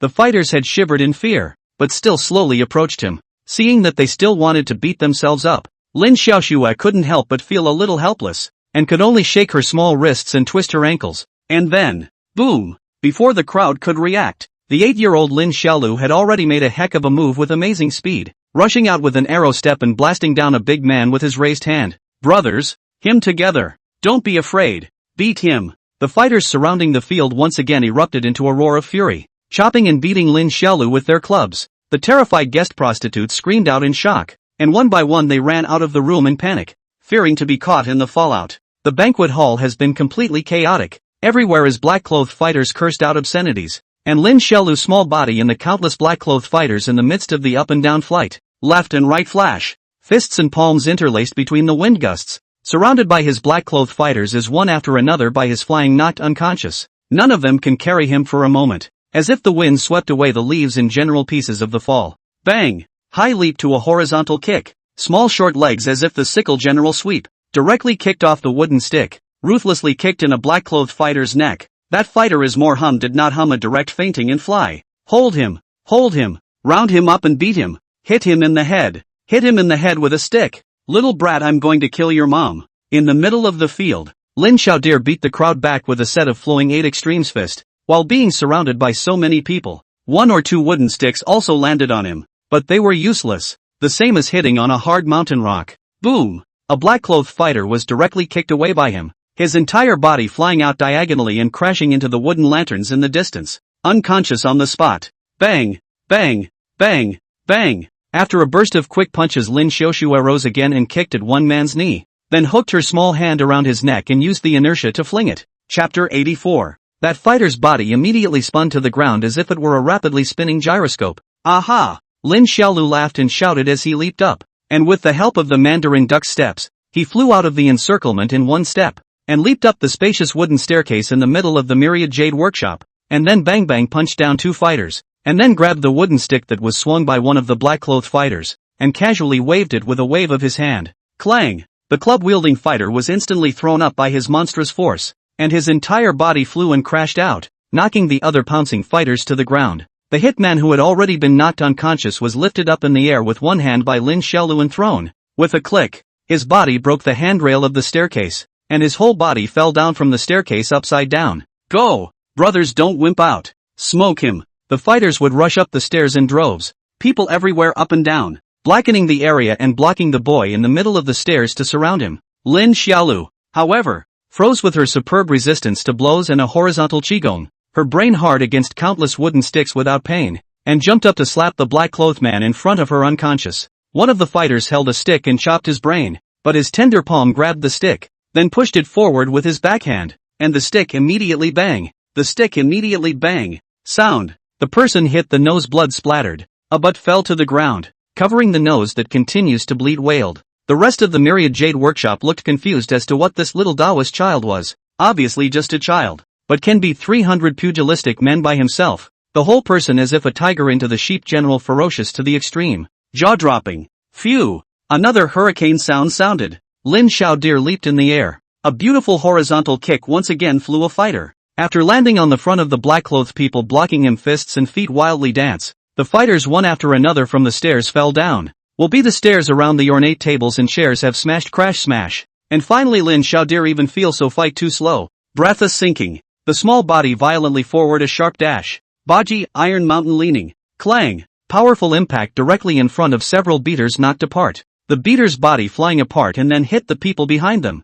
So a wave after a wave of flying streak. Froze by Lin Xiaolu with an Iron Mountain leaning knocked down a large number of people. One by one. Lying in the staircase screamed again and again. Asterisk asterisk asterisk asterisk him. Lin Xiaolu was in the middle of the staircase, and the dozen or so fighters in front of him had all fallen down wailing and screaming in pain, while behind him once again came up pieces of black-clothed fighters, rushing from the staircase and roaring in anger as they swung their clubs at him. 8-year-old boy turned around, looked downstairs, rushed up. The fighters are not the slightest bit afraid. The corner of his mouth slightly curved, revealing a self-professed handsome, actually naive smile. Hands are also calmly inserted into the pocket, and then he was wow sound. Violently raised a small short legs. The little short leg kicked up a storm, raised his leg straight over his head, and then slashed down hard at the onrushing beaters. Ka-ching! Boom! With a loud sound, the wooden staircase was directly crushed by Lin Xiaolu's foot. The cracks spread quickly and then the whole staircase collapsed. The fighters who hadn't yet rushed up only felt a lightness in their bodies and fell down with the collapsed staircase,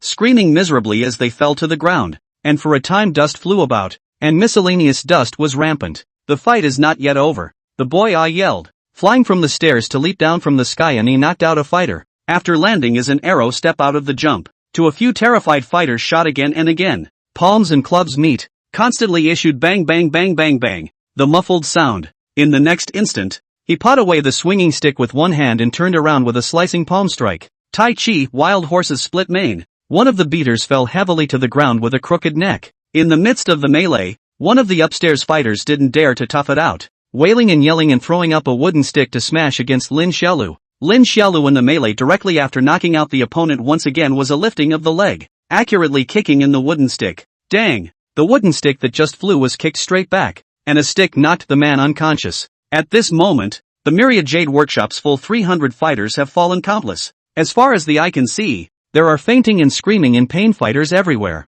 and there are even quite a number of fighters hanging on the staircase handrails, banisters, and red lamps, and the main staircase of the banquet hall has collapsed, and the entire venue is covered with sores. The chubby Wuma had been too scared to stand up, her fat body shaking in horror. Drink! With a cold shout, Lin Xiaodir's small body leapt forward, and under the horizontal swing of her chubby little fists, the black-clothed fighters fell down in response.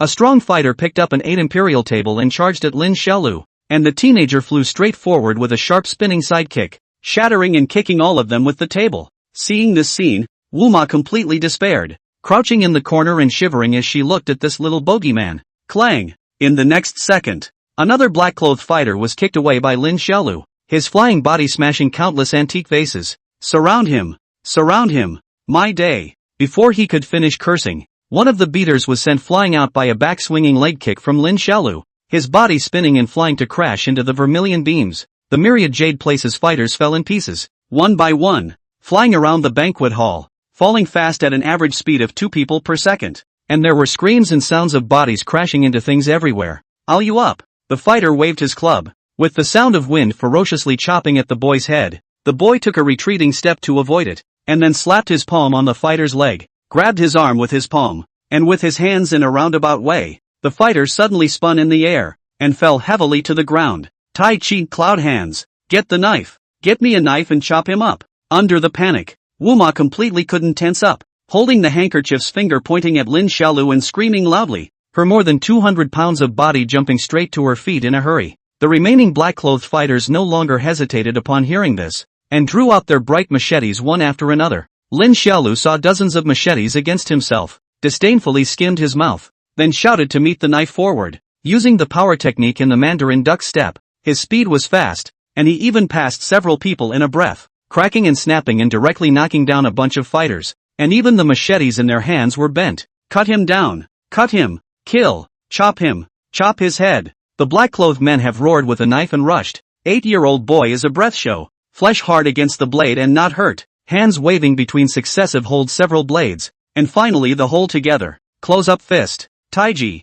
moving, interception, whack, kabear boom, a move of progress moving blocking pounding out, the tender little fist with the force as if it can penetrate the sky, between the destruction of the shattering of several blades, sharp broken knives flying all over the sky, and even with the knives of the fighters or also have been the ancient beast of the general force shook out. Its violent screams as one after another resounded. By now, the team of 300 fighters had been beaten down to less than 100 left. In the midst of the banquet hall that was wailing in all directions, Lin Xiaolu was calm and collected. His big clear eyes swept the remaining fighters, and not a single one of them dared to look at him. Each one of them was silent and shivering, not daring to come forward. Seeing this, the boy revealed a dejected smile and stood amongst the heavily injured and wailing black-clothed fighters all over the place, slowly striking a strange pose, with his left hand in a baji stance and his right hand in a taiji stance. His 2 short legs take a lunge and he flashes a heart-warming smile at the remaining fighters. Ame Supreme, Lin Xiaolu, please enlighten me.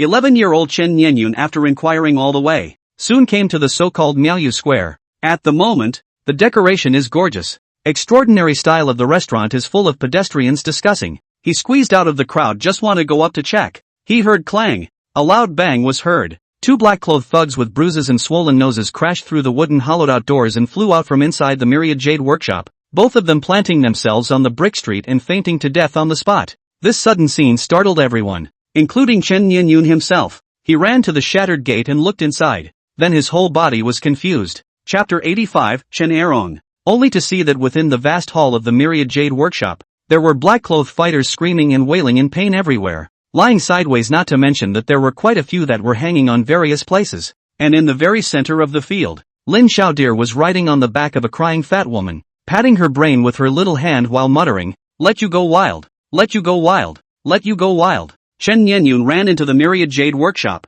and because there were so many black-clothed fighters lying around, he couldn't even put his foot down, so he could only be as careful as possible not to step on them. "Fawn, what are you doing?" Lin Xiaolu, who was patting her brain, saw Chen Nianyun coming and casually said, "I'm bullying." After saying that, he continued to shoot the fat woman's brain. Each time the force is not heavy, just enough to shoot her wailing kind. Chen Nianyun was dumbfounded. He looked at the greenhouse as if it had been robbed by bandits and asked in surprise, "Why did you bully them?" "This big fat woman wants to look at my ass." Lin Xiaodir puffed her face in anger. "My ass is so valuable. Is it something she can look at just because she wants to?" Chen Nianyun, with a considerable headache, he yanked the guy up and said in a nonchalant manner, "Why did I hear that you were the one who was going to come and sell your ass?" "How?" Lin Xiaodir jumped 3 feet high when she heard this. "I came to see what a gigolo does. And by the way, I came to eat. And the people here said I could eat for free." Chen Nianyun saw him say this before she came back to her senses. feeling that this guy does not know what the meaning of child molester is. Then why did you beat up so many people? He didn't have the good sense to say, let's see if senior sister Tang Xin goes back and doesn't beat you up. Don't worry. I control my force very well. All these people were just knocked out. Lin Xiaodir hummed with her small hands crossed. Chen Nianyun was also helpless and didn't talk nonsense with this guy anymore, tugging him and running out of the door of the Myriad Jade workshop, rushing away from the crowd to leave. Explain it to senior sister Tang Xin yourself in a moment. Senior sister Tang Xin gave you 1,000 instructions, yet you still ran blindly. Senior sister will definitely have to punish you this time. Two children walked down the brick street, talking to each other as they went. Would I be afraid of her? Turning a corner, Lin Xiaodir rolled her eyes and bragged. I'm just not willing to see eye to eye with her. It's not like you don't know how powerful I am. Chen Nianyun sniffed. He was 11 years old, not one of those kids like Dongfang Egg and Tang Yuan. Naturally he didn't believe Lin Xiaolu's bull *******. The two little guys shuttle in the people in the lantern street. Overhead everywhere hanging colorful lanterns, exceptionally beautiful, and walking. Chen Nianyun suddenly looked at Lin Xiaolu, opened his mouth and asked, actually, I've been meaning to ask, can you really not cultivate immortality? Practicing martial arts all the time? What? You also look down on martial arts practitioners? Lin Xiaolu raised his face while squeezing his small fists. As long as this guy dared to say yes, he was ready to give him a loving iron fist. Of course not. Chen Nianyun said in a flat voice, my family runs a dartboard, and my father is a martial artist. Hearing this, Lin Xiaolu froze for a moment. He looked at Chen Nianyun in surprise, not realizing that this guy's family actually escorted darts. In the lantern street where people came and went, Chen Nianyun led Lin Xiaolu to introduce his home as he walked. Their family is a dartboard family. The elders in the family are to practice martial arts. He was also originally going to embark on the path of martial artists, only halfway through some changes, before worshipping under the abandoned martial arts from the immortal. As he was saying this, he suddenly stopped, looked left, looked right, then coughed awkwardly. Even though I'm an immortal cultivator, after all, I'm only 11 years old and I've been listening to your bragging along the way, so it's only reasonable that I'm lost now, right? Lin Xiaodir immediately glared at him at his words, her little mouth pouting as she said, waste. Chen Nianyun. On the street side, two lost little Taoist children bought 2 bunches of candy thins and licked them as they fumbled to continue walking. Chen Nianyun confidently spoke, although I'm lost, I won't be able to misrecognize the general direction. We can inquire along the road. Lin Xiaolu stuffed the whole bunch of candies into her mouth, her cheeks bulging high as she asked, I shouldn't have believed your bull ******, but you're getting more and more like a human now, making me embarrassed to bully you. Bullying me? Chen Nianyun's eyes glared and said, you can pull it off. Do you know how fluky your win was in the last test? If it wasn't for the fact that I was too gullible and didn't have time to use the Twilight Snow Whisk, you would have been gone. What are you blowing off with your father here? Lin Xiaolu shouted in defiance, your master gave you the spirit sword, and you still have that Watsid mantle of Vajra. If I didn't have these, I would have beaten the out of you long ago. Chen Nianyun's small face flushed red and stared with wide eyes as she retorted, I'm a sword cultivator. Is it like I don't use a sword? Then you're still 3 years older than me. And if you were my age, you'd be long gone. You? You're a guy who can run 2 miles without wiping his ass after taking a. I don't care to talk to you. After saying that, Lin Xiaodir held the candy bar in her mouth and clutched her small hands with a haughty twist of her head. Chen Nianyun was so angry with this guy that her sugar candy didn't even smell good anymore. Her little face turned red, and in her hand, there was even a flash of green light, and she took out a spirit sword from Renaissance sacred ring, and she glared at him with a huff of anger. Lin Xiaolu looked at this guy all lit up the sword, directly disdainfully rushed him to lift up the Taoist robe, revealing the white and tender little belly forward. Chen Erong, don't say I don't give you a chance. Come on, stab me. Come on, show me your guts. Stab me. Don't just hold your sword still. Aren't you tired? Come on, stab me. I'm awesome and handsome, young and begging to be stabbed. Looking at Lin Xiaolu's appearance, Chen Nianyun was so angry that his little face was as red as a monkey's butt, and he glared at him angrily. Then he put down his spirit sword and picked it up again, and put it down and picked it up again. In the bustling and prosperous Lantern Street, the two little ones continue to follow the crowd to find their way after quarreling. Lin Xiaolu swaggers in front of the straight line, while dejectedly humming, Nian Yun Na, give you the chance you don't use it. AI. Chen Nianyun's cheeks bulged high in anger, and her voice contained anger. The upper limit of practicing martial arts is too low. You definitely won't be able to beat me in the future. Lin Xiaolu rolled her eyes and said, are you that confident that you can tell my fortune? My father is a martial artist. I know that in my own heart. Chen Nianyun spoke in a serious manner. Before I joined MA at the age of 8, my father and my uncles went out to bet on darts and took me with them every time. So I've seen many martial artists. Lin Xiaolu glanced at him and thought, no wonder this guy knows so much about running. So there is this story. In the Street of Lanterns, Chen Nianyun continued to hum. Do you know how I worship Mei? How will I know if you don't tell me? Lin Xiaoxua said as she licked the candy cane. Chen Nianyun choked and continued walking while narrating to himself. I am not looking down on you, but I am very clear about the gap between martial artists and immortal cultivators. When I was 8 years old, my father took me out to escort the darts as usual, so that I can grow my knowledge so that I can inherit the family business in the future. And as a result, when I was passing through a small hill, I encountered a Devil's Way cultivator. Hearing this, Lin Xiaolu was stunned and looked at this dilettante with quite a bit of surprise.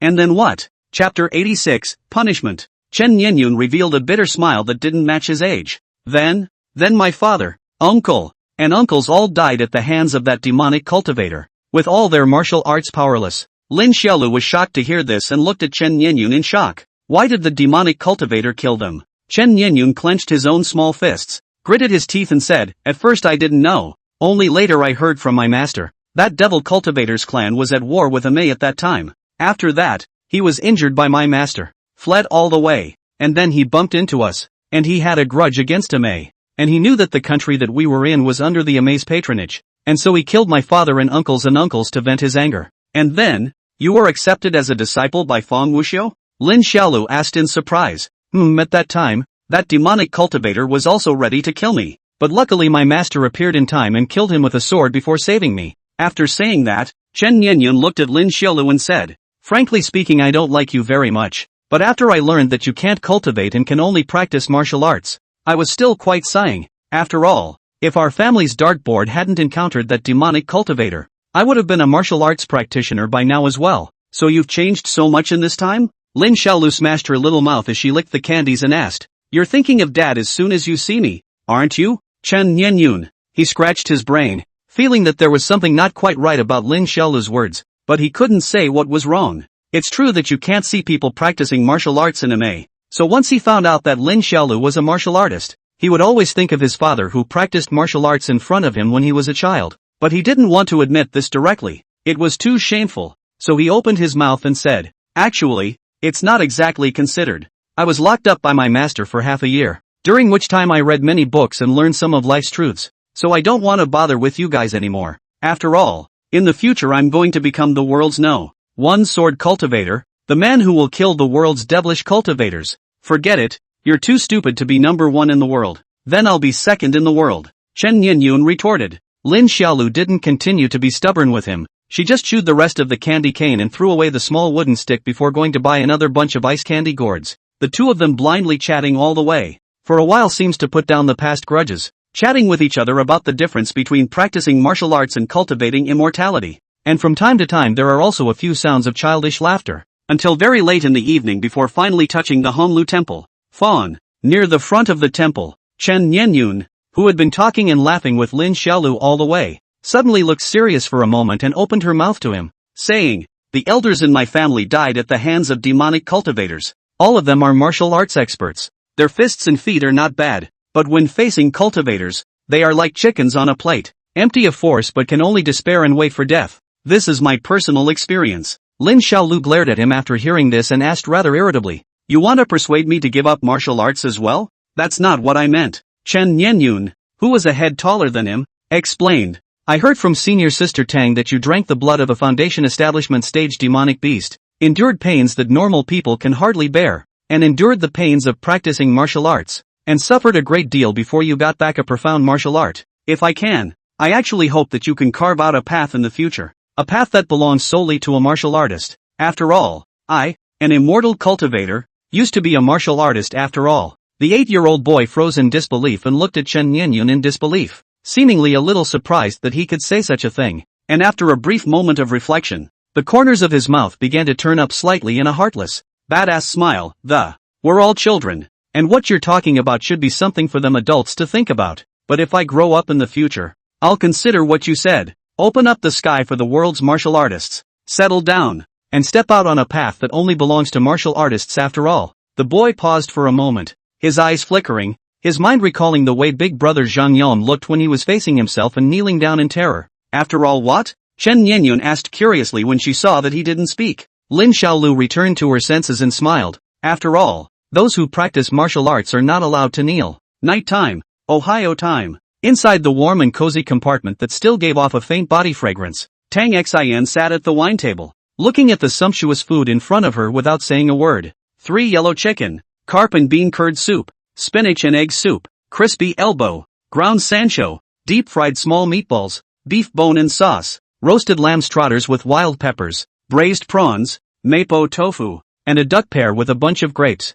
8 courses, 2 soups, 2 fruits. Sumptuous to the core. Tang Xin just sat quietly at the table. She didn't eat, she just looked at the meal with an expressionless face. Her face as cold as frost. On the side, dark circles under the eyes. The little brother was bombed. Still hanging nosebleed, Lin Xiaolu pitifully looked at the meal on the dining table. Straight to see the mouth and tongue. He has not eaten. The knight made a big fuss about the myriad jade workshop. The physical exertion is too great. And at night, only ate a string of sugar thinning and a string of sugar gourds. At this moment has long been hungry in front of the chest to the back. Rakshasa ghost woman. I'm hungry. Lin Xiaodir spoke in a small voice. And his small stomach was also very facetious, emitting a gurgling sound. Tang Xin didn't pay any attention to him. Still sitting cold and motionless. Lin Xiaolu see her like this suddenly more bottomless. Blearily looked at the table fragrant meal. Sniffing. And then gambled. I do not know what the child molester is doing. That guy said you can eat for free before I went. This cannot be blamed on me. Tang Xin remained silent, as if Lin Xiaolu didn't exist at all. Her entire being is cold as ice. Those guys wouldn't let me leave and had to look at my ass. That's why I hit them. I've kept my hands off them. I just knocked them out and made them cry. Lin Xiaolu explained again. When he finished speaking, he saw that Tang Xin still didn't respond, and he pouted in anger. To change into his previous character, he has long been directly hands to rob, but he promised the wonderful heart elder sister to be a child with a clear distinction between grudges, and the Rakshasa ghost woman is barely good for herself, so she will give her face. After all, it is not a manly man to compete with a girl. As he reassured himself, his stomach rumbled again. It was only at this point that Tang Xin gave him an expressionless look and spoke in an icy voice. Before coming to die you, what did you promise me? Lin Xiaoxue froze. Then her mouth flattened and she muttered. Listen to you. So what did you do? Tang Xin's voice rose slightly, glaring at Lin Xiaolu as she coldly said, unauthorized actions, naughty and mischievous, and treating your senior sister's words as if they fell on deaf ears once you're out of the door. Lin Xiaodir continued to sulk and not speak, her little mouth pouting, and seeing this demeanor of his, Tang Xin knew that this dead kid was unconvinced, and once again spoke in a cold voice, your senior sister Miao Xin has a gentle character, an elderly doesn't ask for much, and they usually spoil you too much before they spoil you for life, but I won't spoil you. After saying that, Tang Xin picked up a plate of 3 yellow chickens on the table and handed it to Lin Xiaolu to shake it up in front of him, causing him to gulp straight. Want to eat? Think clearly about what you've done wrong. Tell senior sister, and senior sister will let you eat, or else you'll just starve to death today. Senior sister won't even blink an eye. After saying that, Tang Xin directly left the table and sat on the bed and couch to start meditating with her eyes closed, leaving Lin Xiaolu to stand alone in the room. Inside the room, Lin Xiaodir pouted her lips, and when she saw Tang Xin meditating motionlessly as if she was asleep, she arched her nose at her angrily. Humph. When I grow up myself, I'll make you stand in punishment too. Then I'll feast in front of you, and I'll make you write afterthoughts, he thought in exasperation, looking blearily at the meal on the table, salivating at the fat. 3 yellow chicken. Chapter 87, Spanked. After watching for a while, Lin Xiaolu saw Tang Xin meditating motionlessly with her eyes closed, so she gently walked to the table and carefully picked up the 3 yellow chickens, then carefully ran towards the door of the room again. He's going to steal the 3 yellow chickens and eat them. When he reached the door, however, and gave a strong tug on the door of the room, he found that he could not pull. Lin Xiaolu did not move and increased the force, but the result was that her face was red but she still could not pull it, and she was a little confused. He was an 8-year-old boy who could carry a 1,000-pound rock, but at the moment he couldn't pull the door with all his strength. I set up a formation in the room. Tang Xin, who was meditating with his eyes closed, suddenly spoke. This compartment can withstand a force of 5,000 pounds. You can't open it. Lin Xiaodir's cheeks puffed up in anger when she heard this. The Rakshasa ghost woman was too much. Actually bullying herself like this. He was ready to just hug and nibble on the 3 yellow chickens, only to realize again that he couldn't open his mouth at some point. Tang Xian opened her beautiful eyes and sat on the bed looking at him with a smile. Thinking about it? Where did you go wrong? Lin Xiaoshu couldn't open her mouth, and could only let out a whimpering sound of anger. Glaring at Tang Xian, anxiously jumping straight to her feet, Tang Xian looked at him with amusement, sitting cross-legged with her snow-white arms propped up on her knees, then resting her chin on the palm of her hand. She teased and laughed at him. Deadly child. You promised your senior sister that you would be obedient, and you ended up failing to do so. Do you know your fault? After saying that, she raised her hand to temporarily release Lin Xiaodir's restriction. Lin Xiaodir was able to open his mouth, and just as soon as he did, he huffed and bit at the 3 yellow chickens. As a result, before he could bite into the chicken, he sadly found himself locked in another beak. Do you know your mistake? Tang Xian asked with a smile once again. Before unlocking his restrictions once more, Lin Xiaolu was so angry that his whole body was bad. He put the 3 yellow chickens on the table and then ghostly cry pounced on Tang Xian. I'll fight you, Rakshasa ghost woman. Not in the face. Whoa. Inside the room, Lin Xiaolu was lying on the bed couch. His waist was clamped by Tang Xian's arm. His pants were half faded down, revealing his snow-white little butt, and Tang Xian just slapped his little butt straight in the white. The boy struggled desperately, wailing and screaming, chaotically stomped his short legs but to no avail. He was dead, controlled by Tang Xian's spiritual power. His strength could not be sent out. No, what's wrong? Pop. I'm right. Lin Xiaoxue shouted with a stiff neck. Still talking tough. Slap. Another slap that made his little ass quiver. Lin Xiaodir's tears were coming out from the pain, but he still held it in hard and threatened loudly. Rakshasa ghost woman. You'd better let go of my butt, or else when I grow up, I'll spank your butt too. You'll be very disgraced by then. Tang Xian's pretty face reddened when she heard this, and she scolded. Little, I have to teach you a good lesson today. After saying that, she slapped Lin Xiaolu's butt again, which hurt Lin Xiaolu and made her suck in cold air. Soon after, a few more slaps went down. Lin Xiaolu couldn't hold on any longer and cried out. You can hit if you want to, but don't you always focus on the left side of your butt? Can't you hit the right one too? Sister, I'm happy. After saying that, Tang Xian rose another slap, threatening as she did so. Today I'll beat your little ass asymmetrically, so that in the future you'll have a big ass on one side and a small ass on the other. Lin Xiaolu heard, subconsciously brainstormed that picture, suddenly felt numbscalp, and quickly shouted, I'm wrong. You do not hit my butt. What's wrong? I shouldn't have been blind. I shouldn't have taken liberties. I shouldn't have promised you to be obedient and not kept it. Will it be committed again? No more mistakes. No more mistakes. Woo woo. Hearing this little guy's cries, Tang Xian then nodded in satisfaction and let go of him. Lin Xiaodir sprawled on the soft bed and raised her pants with tears in her eyes, looking like she had been spoiled. The thing that makes senior sister the most angry today is that you clearly promised to be obedient, but you ended up not doing it. That's not what a great man does. Understand? Lin Xiaodir pouted her lips, her eyes red and silent. Tang Xian continued to say to him, Mencius said sincerity is the way of heaven, and thinking of sincerity is the way of man. As the saying goes, it is not easy for a husband to make a promise of $1,000. Haven't you always wanted to be a big brother? To be a big brother you have to be honest. It's a good quality. Do you remember? Lin Xiaodir sniffled, a little unconvinced, but he didn't dare to fool around anymore and could only mutter softly,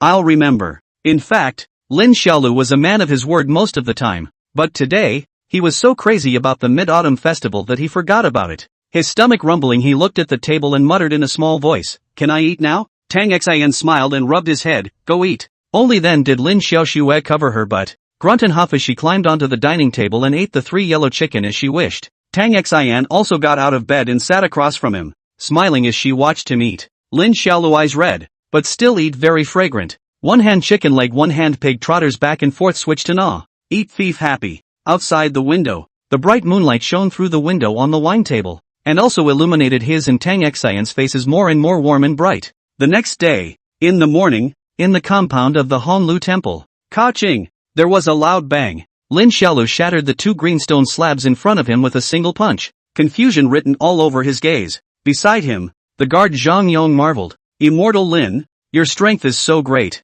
2 lapis lazuli slabs this thick were actually shattered with a single punch. You are truly worthy of being an immortal. Hearing the compliment, Lin Xiaodir was not so happy, but gagged and said, What I was to learn to hit people through things, but it turned out that after learning inch strength it just became more destructive. What the hell is this? He looked at the shattered lapis lazuli plate in front of him, depressed. The whole person was not good. He obviously learned the way to generate power with inch strength and the collapse strength, but he froze and couldn't combine these two kinds of force with each other. In his original conception, his punch should have resulted in the lapis lazuli slab on top being fine and the one underneath shattering apart, but the fact that both pieces were now shattering together meant that he hadn't succeeded at all. Inch strength, collapse strength, soft strength, and the rigidity of the 8 extremes, he has mastered, but just cannot be made at the same time, as if the body has any limitations. The feeling, as if the left hand draws a square, the right hand draws a circle, individually taken out can be successful,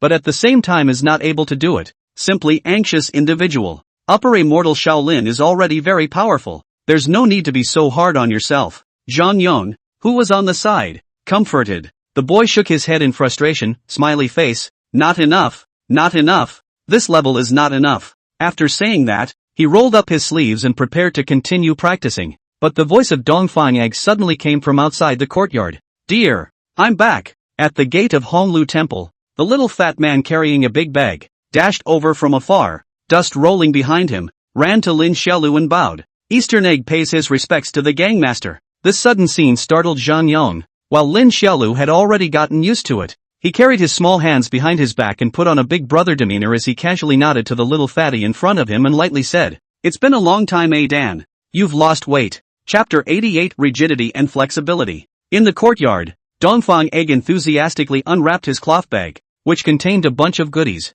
"Brother dear, I've brought many specialties for you and little Yuer. Look, lotus leaf chicken, osmanthus cake, and snow lotus pastry. Wow." Lin Xiaolu's eyes looked colorful and praised Dongfang Egg for knowing things. Tang Xin, Chen Nianyun, Yu Chuchu. 3 people heard the commotion also came out from the guest room. Dongfang Egg generous, with the host of the friendship as if to bring their own snacks to the group to eat. Well, Chen Nianyun he only gave a twist. Yu Chuchu he gave a middle finger. Very knowledgeable. Brother dear, I've asked. The large lapis lazuli slab, golden spear, and hammer are all ready. When we recruit disciples in 2 days at the mouth of the Imperial Temple where the capital city is worshipped, then you'll be able to perform chest-breaking boulders, golden spear stabbing the throat, and splitting bricks with your empty hands. Is there a big audience? Lin Xiaodir asked while holding the ruffled chicken and nibbling on it. That's definitely a lot. Dongfang Egg laughed. His Majesty and the civil and military officials, as well as our outstanding sons and daughters of Dai, you will all be here at that time.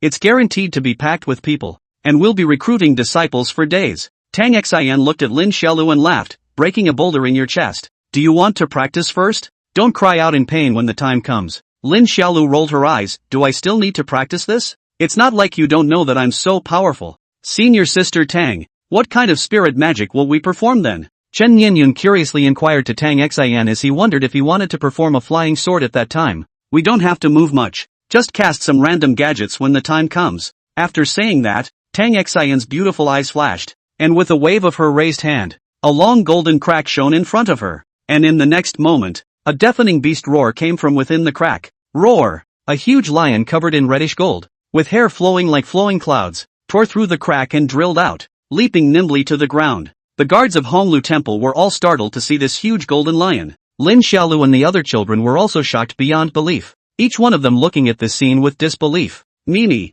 come here, no running around blindly. Tang Xin lightly called out, and the big lion immediately squatted honestly behind Tang Xin, sizing up the child in front of him with a pair of eyes the size of a faceplate. Tang Xin touched its furry chin. The lion immediately squinted comfortably, straight issued a purr sound, as if a cat enlarged dozens of times. This is my psychic demonic beast, the yellow cloud lion, nicknamed Mimi. It will also show up for display at that time. As soon as people see it, they will know how powerful RMA is. Wow, this is too cool for you. Senior sister Tang Xin. The 4 children tilted their heads to look at the lion, each envious, and Lin Xiaolu almost drooled. This mighty and majestic golden lion is really too beautiful, especially the golden flowing clouds constantly fluttering and shaking on its neck, body, and tail, floating between full of kingly and domineering air. It would be great if I could ride it out and collect protection money myself, and see who dares not pay. Tang Xin see the children like, also is quite joyful show off, you good cultivation.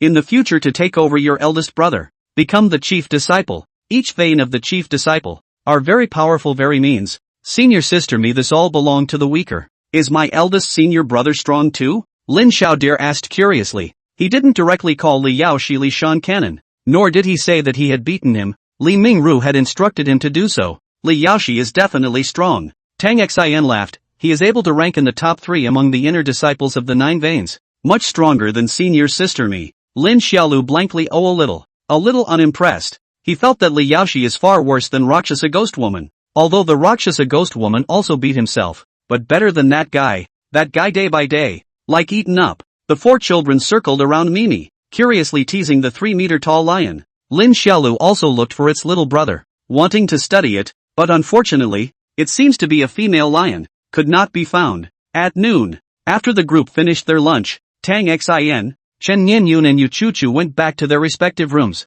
practicing what they practiced and napping what they napped. Lin Xiaolu didn't have the habit of taking a nap and continued to go to the courtyard to practice kung fu, with Dongfang Egg and Zhang Yong accompanying him. For good measure, Zhang Yong got him a good target, a big brass bell that was bigger than the others. This brass bell is 5 or 6 inches thick on the surface, weighs 10,000 pounds, and is nailed to the floor with thick iron nails, making it very strong. There was also a green stone placed inside the bell. As long as Lin Xiaolu could break the green stone inside the bell through the big bell, he would be considered practiced. Inside the wide courtyard, Lin Xiaolu, naked, blasted the large bell with one fist, constantly emitting a deafening roaring sound. He exhausted his entire body every time, relaxing his entire body with taiji, waving his chi with baji, and then his waist and legs cooperated to exert the avalanche force. His small arms catalyzed the inch force, and then he blasted out with the progressive moving blocking punch. But every time, he could not achieve the effect he wanted. He just couldn't do these forces at the same time.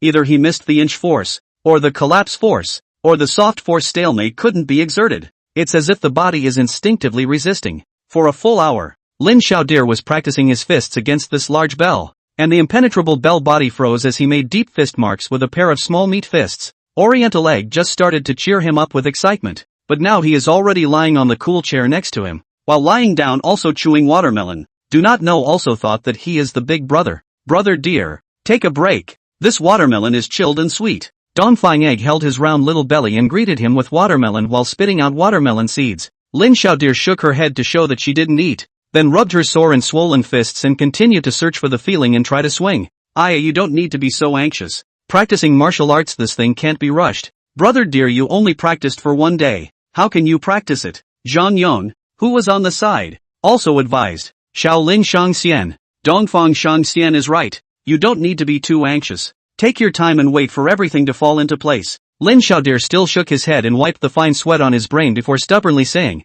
My boss gave me demonic beast blood to drink. My body is already stronger than an ordinary martial artist. Then I can't hold myself to the standards of an ordinary martial artist. After saying that, he let out a loud roar and swung out a fist again, straightening the entire 10,000-pound bronze bell and shaking it. Seeing that they could not be persuaded, Dongfang Egg and Zhang Yong stopped persuading. Dongfang Egg shared 2 pieces of watermelon with Zhang Yong, and then ate while watching Lin Xiaolu sweating in the yard. Throughout the afternoon, the Honglu temple was constantly ringing the sound of a bronze bell, averaging 2 breaths a ring, without stopping in the slightest. Dongfang Egg and Zhang Yong looked confused at the back. They didn't expect Lin Xiaolu to be so desperate. It was almost as if she was obsessed, practicing over and over again, then making summaries, then analyzing, then continuing to try. Moreover, Lin Xiaodir also likes to mutter while practicing. Her mouth keeps saying something in a godly manner. The inability to perform is the body's habit of resisting. I want to restrain this habit of the body, so that the involuntary muscle becomes the arbitrary muscle.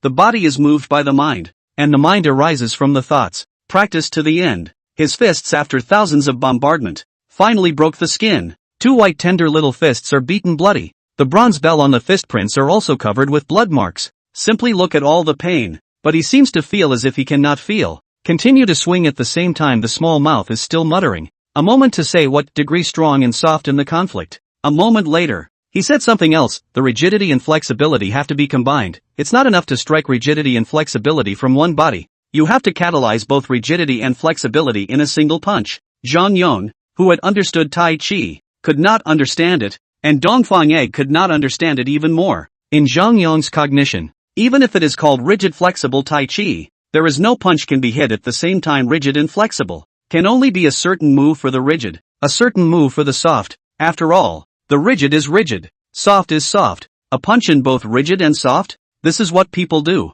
Finally, a full 3 hours had passed. The sun had set, and night had fallen before Lin Xiaolu stopped her training and went to the lobby with Dongfang Egg to have her evening meal. And when the two of them appeared in the brightly lit lobby, Tang Xin, Chen Nianyun, and Yu Chu Chu immediately saw his two small, bloody hands. Chapter 89, The Great Gungbronze. What happened to your hand? Tang Xin was quite surprised as she looked at Lin Xiaolu. Come here. Senior sister will heal you. Rakshasa ghost woman, you can just help me clean my wounds. Lin Xiaolu walked over to Tang Xin and stretched out her small hand, speaking, if it's cured all at once, then I'll lose part of my senses and memories when I continue boxing tomorrow. Tang Xin looked at him with some incomprehension, wondering what was wrong with this little guy. Chen Nianyun also took a curious look at his hand and realized that the wound on it was quite deep, and asked hesitantly, you still want to fight tomorrow? Doesn't it hurt? Yeah, if you don't heal this hand, it'll hurt even worse tomorrow, right? Tang Xin said with concern.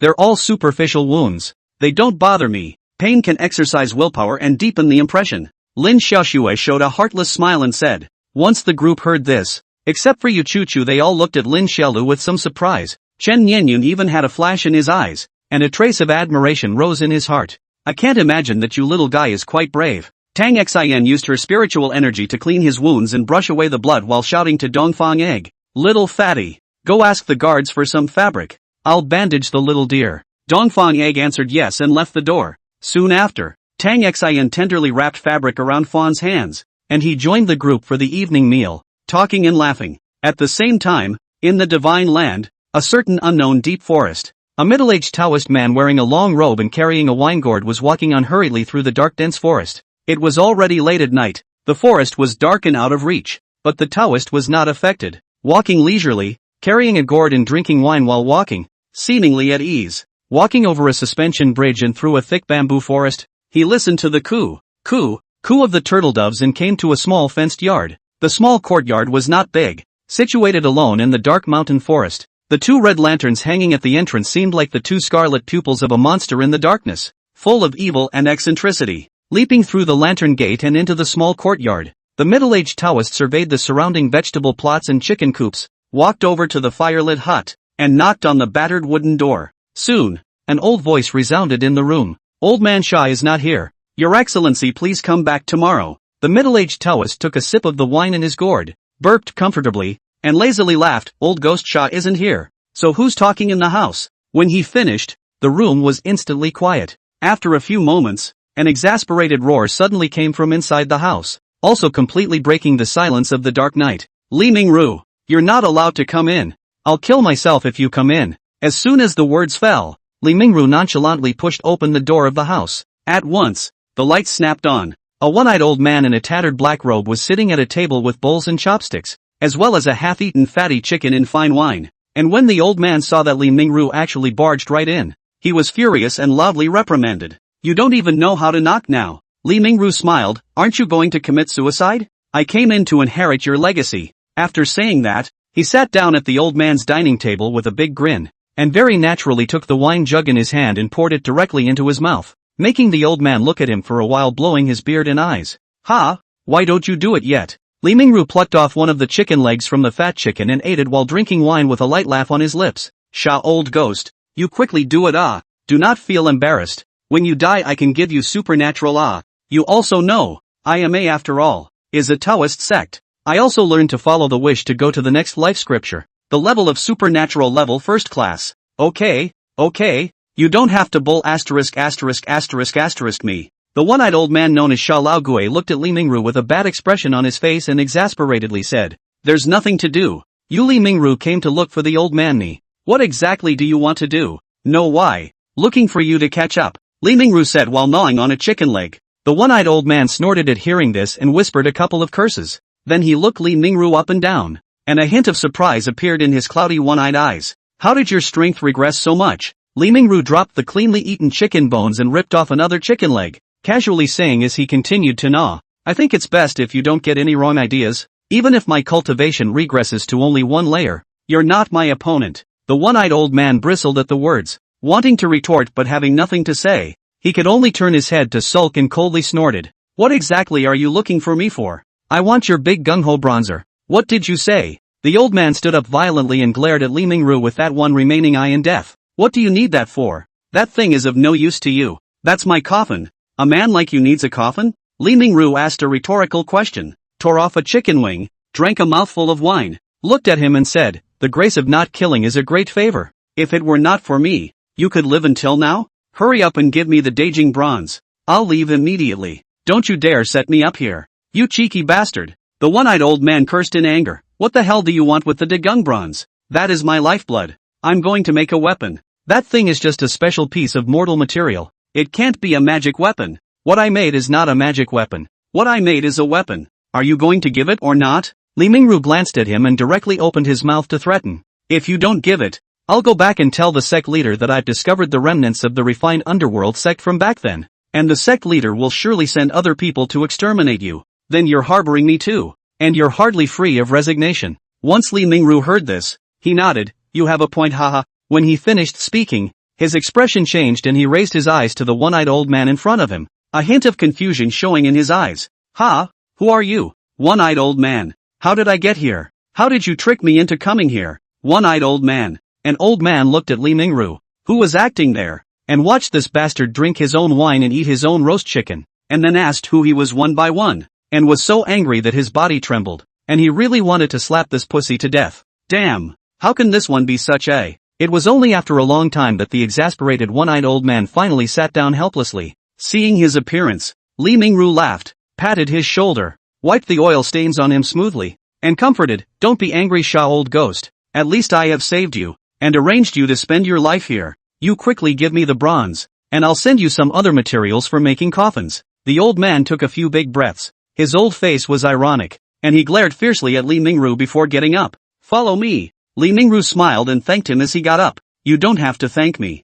the one-eyed old man said in a cold voice. "You're right. The old man, I was originally the one who was going to die. If it wasn't for you, I wouldn't have survived for so many more years. But what exactly do you want with my Daijing bronze? That you have to tell me, right?" Li Mingru followed him and walked through a dark door, hanging on to a smile, and said, "I have a young disciple, a martial arts practitioner. Who needs a mortal blade that can be used to behead immortals?" The old man was slightly stunned and looked at Li Mingru in dismay. "So, you and the old man want the Daijing bronze, and that's for the disciples?" "Exactly." Under the dim light, the old man looked at Li Mingru's face and moved his lips, seemingly a little surprised, and a moment later, he suddenly glared with one eye and cursed loudly and angrily. "Damn it! Since you want to teach a martial artist, then teach him well, and in the future, use this Daijing bronze of the old man's to hack to death the immortal cultivation sons of Es." Hearing the words of the old man, Li Mingru smiled and touched his nose in embarrassment. "We are not also cultivating immortality, the sand old ghost how to scold themselves into it."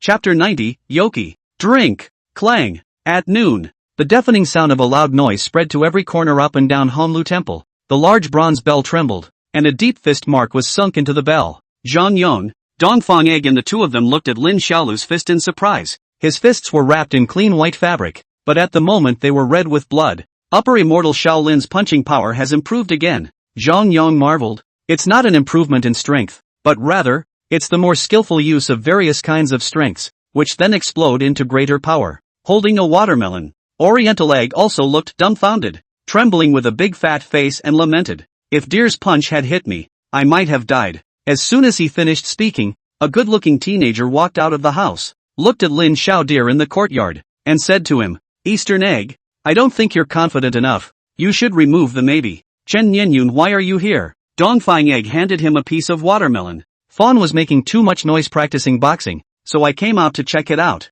Chen Nianyun took the watermelon and sat on the small stool next to him while eating it. "I think little Deer might break the limits of traditional martial artists." "I feel the same way, but it would be nice if Deer could get some more chances," Eastern Egg said. There was a talk that he wasn't very optimistic about martial arts. After all, the upper limit of martial arts was already deeply rooted in people's hearts. That's why he felt that Deer needed the kind of great chance that could change his fate against the heavens. On the small stool, Chen Nianyun shook his head as he ate watermelon, looking at the 8-year-old boy in the courtyard with growing admiration in his gaze. "Those who practice martial arts disdain chance." "But didn't Deer drink tiger blood? That counts as chance, right?" Eastern Egg asked. "Tiger's blood? What kind of chance is that?" Chen Nianyun laughed. "That thing itself isn't a big secret. After all, there are so many demonic beasts in the world. You and I could have our master kill a demonic beast and go drink the beast's blood. But do you dare to drink it?" Eastern Egg. "Well, Chen Nianyun said also has a reason. People should have self-awareness. Dongfang Egg is very clear. He is now also just a playful child. Surely do not dare to drink the beast blood. On their own this willpower if you go to drink the blood of the demonic beasts. It is estimated that on the spot is gone. It's like deer, obviously the youngest, but his willpower is so strong. He spends more time practicing martial arts every day than anyone else, and he never complains about being tired. Who among his peers can compare with such perseverance? Oriental egg ate watermelon, spit watermelon seeds, and boasted loudly. Just people like deer deserve to be awesome. Chen Yenyu nodded in agreement. Lin Xiaodeer is working so hard. If she can't become stronger, then it's simply that God doesn't see eye to eye. And although it's said that immortal cultivation is concerned about chance, but people practicing martial arts don't pay attention to this. People practicing martial arts only believe in their own efforts and sweat. I reckon. In the opinion of Xiaodeer, people who use chance to seek growth are similar in nature to those who eat soft food. Two children were eating watermelon while muttering and chatting. In the next few days, Lin Xiaolu went to exercise like crazy every day. He was the first to get up every day, earlier than many guards. After running, staking out his horse, and doing push-ups, he started to swing his fist at the bronze bell, and swung it all day long, and didn't stop until the sun went down. And this kind of hard practice did make his punches more and more powerful. Gradually, the bronze bell was hit with a big pit, deflated into more than half. Simply amazing. Just like that, in the midst of his moment-by-moment bitter cultivation, the day of recruiting new disciples was finally about to arrive. Tomorrow we'll leave in the morning and go to the mouth of the Imperial Temple to recruit disciples. At night, in the middle of the bright lobby, Tang Xian smiled at the 4 children who were having their meal in front of her and said, His Majesty the Emperor of the Great Yu Kingdom will send a lot of Imperial guards to help assist us, and there will be a lot of people at that time, so all 4 of you little fellows aren't allowed to run around, and you have to listen to what your sister says. Do you understand? I know. The 4 children responded in unison. Lin Xiaolu dealt with a charcoal grilled beef leg that was bigger than his brain alone, stuffing large chunks of beef into his mouth before puckering his face and saying vaguely, Rakshasa ghost woman, when we go to recruit disciples, won't we have no time to work out? Yes. Tang Xian laughed. Recruiting disciples usually requires recruiting for about 7 or 8 days, and there is no time to cultivate. Whoa! Dongfang Egg cheered loudly. I'm most annoyed with cultivation. Ha, it's so great. Lin Xiaodeer sniffed and glared at Dongfang Egg. Depressed. I don't have the time to work out every day. This stopping for 7 or 8 days. I'll regress. Put. As soon as the boy's words fell, Yu Chu, who was drinking kanji, burst out laughing. Lin Xiaolu, you're just like that when you're learning martial arts to death. You still care about regression? Lin Xiaolu glared at her and rolled up her sleeves. You think you're good? If you don't like it, let's practice. I can beat you up with just one hand. Believe it or not. Seeing Lin Xiaolu get angry, Yu Chu immediately blanched and pouted, not daring to talk to this guy again. Chen Nianyun, who was on the side, also felt that her words were a bit harsh. What do you mean learning martial arts and dying is just like that? Those words made him feel like Yu Chu was mocking his own father. At the wine table, Tang Xian continued to laugh at the boy. If you're afraid that you'll regress, then you can always break a boulder in your chest, just as a way to forge your crosswise chi. Lin Xiaodeer froze as she listened, a little confused as to what it meant. Tang Xian patiently explained for him, we are in the enrollment. You work out well, lying over their non-stop chest broken boulders, a broken day. This is also a kind of exercise, right? Forest fawn? Damn. This Rakshasa ghost woman is pretty damn witty. Tang Xian continued. At that time, I'll arrange for a few hundred lapis lazuli slabs, and then a few hundred golden spears for you to slowly work out, and then have the guards of the Imperial Guards line up to help you swing sledgehammers and break boulders, to ensure that the workout is good. Lin Xiaolu did not say anything, lowered her head, and continued to eat the beef in silence.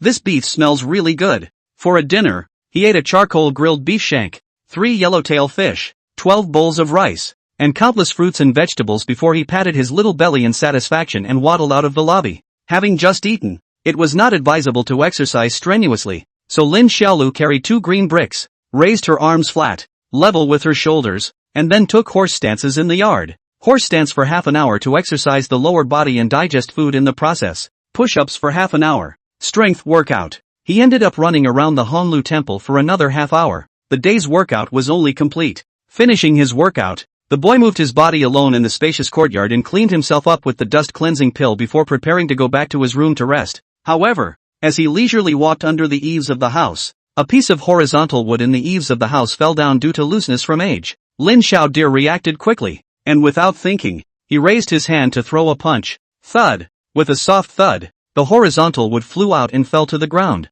He didn't care. After all, it was just a small matter. There was no need to put it on his mind at all. Lifting his steps, he was ready to continue to the house. And just as he lifted his feet, Lin Xiaolu suddenly felt that something wasn't quite right, and his figure lurched. A moment later, he looked furiously at the piece of horizontal wood that had been knocked away. In the bright moonlight, Yoki lay quietly on the floor, broken a bit but intact. Lin Xiaodir looked at Yoki, and doubt was suddenly written all over her small face. With all the power of his own fist, why didn't he break this piece of horizontal wood? He stepped forward and picked up the crosspiece, weighing it twice before holding it curiously in his hand and flicking out a fist, only to hear a click, a sound. The horizontal wood directly broke. He then tossed the remaining half of the horizontal log up into the air and then punched it as it fell. Thud. Just like earlier, the horizontal wood was only sent flying, not broken and cracked. Under the silence of the night, looking at the piece of horizontal wood that had been sent flying, the 8-year-old boy's mind moved as if he had thought of something.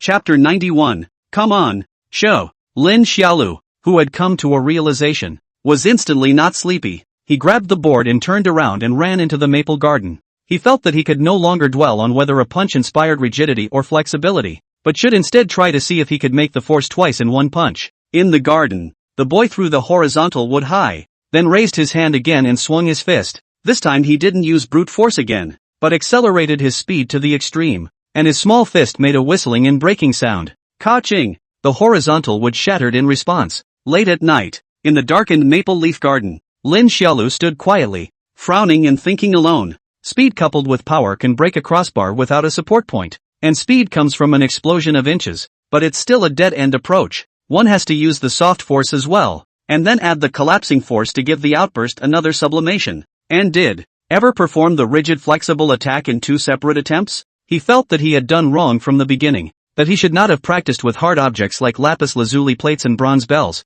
but with soft objects. The night breeze was quiet. A maple leaf fell, and the teenager threw a punch. Without a sound, the maple leaf flew away in response to the punch, but it was not damaged in the slightest. His heart lurched. Even the incredibly strong copper bell itself could make dents, but the soft maple leaf itself was difficult to injure the slightest bit. Why was that? Because the maple leaf is soft. One's own fists if placed in a weapon, then it was a blunt weapon. Naturally it couldn't hurt the soft maple leaf. In the middle of the field, the 8-year-old boy's gaze grew brighter and brighter as he sensed a layer of window paper. A layer of window paper that stepped through the immortal martial level. That night, Lin Xiaolu did not sleep all night. 8-year-old him like crazy. A moment to the leaves of the tree practicing boxing. A moment in the garden back and forth across the steps. God muttered non-stop. At night, many of the guards saw this scene, and many of them were startled at first, thinking they had seen a ghost. Time just ticked by, and the boy spent the night in the maple leaf garden, practicing, thinking, improving his method of power generation, and then practicing again, week after week, completely losing track of time. It wasn't until the second day dawned, when the day broke and the first rays of the morning sun illuminated the maple leaf garden in a golden hue, that Lin Xiaolu, whose hair was disheveled and who sat cross-legged, woke up from her contemplation. He rose, lifting his shining gaze to the warmth of the sun, his stance stretching slightly as his small body punched a set of punches never before seen in the field. There was the softness of Taiji's stretching of the muscles and bones in this set of boxing, and there was also the rigidity of Baji's domineering and unrivaled power. The early risers of the guards gathered around the maple leaf garden, looking at the boy who performed the punch and talking, curious about what kind of punch was this that Kobayashi Shangxian was fighting. In the lobby, wearing a plain white dress, Tang Xian stepped out of the door with white embroidered shoes. She greeted the children to get up and have breakfast when she found that Lin Xiaolu was not in the room, so she was ready to go to look for him. And just as soon as she went out the door, she saw the teenagers practicing martial arts in the maple leaf garden.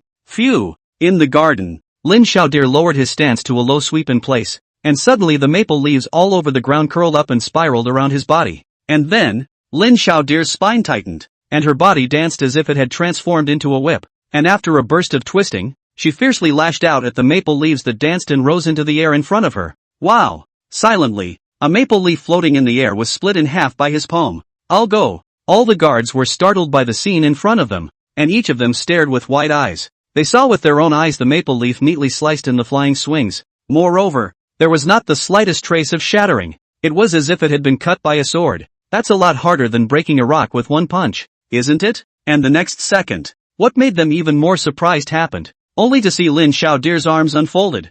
her body swung, and between the two small hands lightly danced all the surrounding flying maple leaves sucked and pulled them together, and froze in front of her body to gather into a maple leaf cluster. Then, progress to throw a punch. Zhang Yong, one of the guards, blurted out when he saw this scene, progress moving to stop the whammy. Wow! The maple leaf group was blown apart. At the same time, a rolling wave of air spun and flew out sharply from the maple leaf, flying out a distance of 5 or 6 meters before exploding violently. Lin Xiaolu succeeded. Her strength was released, and her punch combined both rigidity and flexibility. At the entrance to the lobby, Tang Xian stared at this scene with wide, beautiful eyes. Incredulous. She could sense that Lin Xiaolu's punch just now didn't have any spiritual energy. But, there was clearly no spirit power. So how did that heat wave hit? The mouth of the Imperial Temple, the place where the Great Yu State holds its annual rituals, is located on the eastern side of the capital city of the Great Yu State, covering a huge area and extremely close to the Imperial Palace.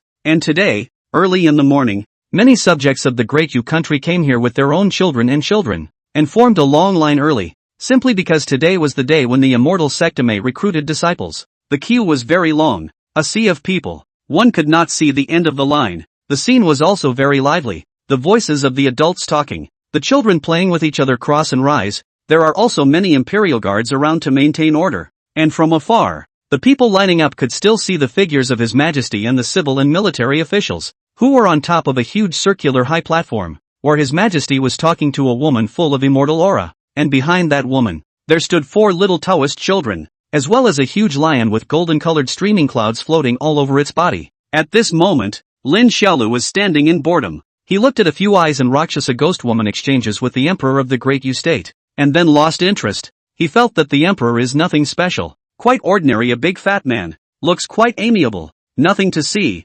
self-conscious, and the East Egg, Chen Yenyun chatting in a low voice. Amei recruiting disciples is quite troublesome. There are all kinds of ceremonies. At the end of the ceremony, His Majesty the Emperor has to go on stage to speak, a speech for a long time, and then another Rakshasa ghost woman went on stage to speak, a speech again for a long time, so that people feel very ink. The key to the bottom of the populace also listened to the thief seriously. 1-2 worshipped to death. Lin Xiaolu realized that there were many other small children about her age on the stage, and the way they looked at her was very worshipful. He didn't know where these little children worshipped him, so he twisted his head to look at the Eastern Egg, and realized that the Eastern Egg didn't have much reaction to the public's adoration, as if it was a normal thing to do. On the side, Chen Yenyun was also standing with her eyes closed, her temperament out of the ordinary. Yu Chu Chu, on the other hand, proudly lifted her small chin, seemingly satisfied with the way people looked up to her. Lin Xiaodir felt strange in his heart. It was logical that he should be happy when others worshipped him,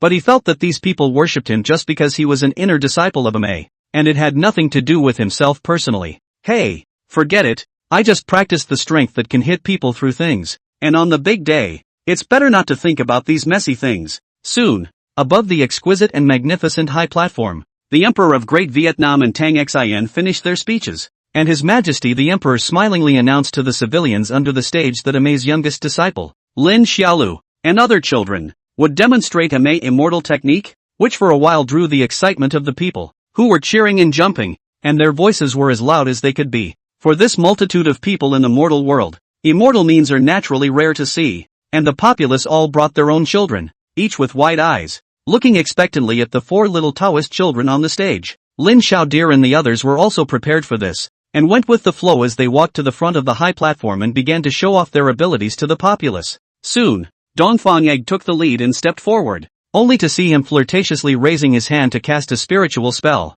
dancing yellow dust with his hands in a dashing manner. Yu Chu then stepped out, sharply pointing in the air, and lime green streams of light blossomed out at her fingertips. Dazzling. Chen Yenyun, who had his eyes closed, finally stepped out, and with his eyes open, the whole person was suddenly immortal, and a silver-white spirit sword even appeared in front of him, slowly circling around, mysterious and unpredictable. The crowded people under the stage were all cheering loudly and excited when they saw Chen Yenyun, Dongfang Egg, and Yu Chuchu's 3 children perform their maneuvers in turn, and when they continued to look at Lin Xiaolu expectantly, Lin Xiaolu gave a wickedly impetuous smile, and then, paralyzed on the ground. All, in the field, the enthusiastic cheers were like an appointment, instantly disappeared, and the atmosphere was quiet for a while, all a little weird. The populace watched as 2 big-bodied guards, grunting and panting, lifted 2 huge slabs of green stone and gently placed them on Lin Xiaodir's little belly. Chapter 92, The First Day of Disciple Acceptance. Drink! The powerful guard swung a sledgehammer and smashed it down hard,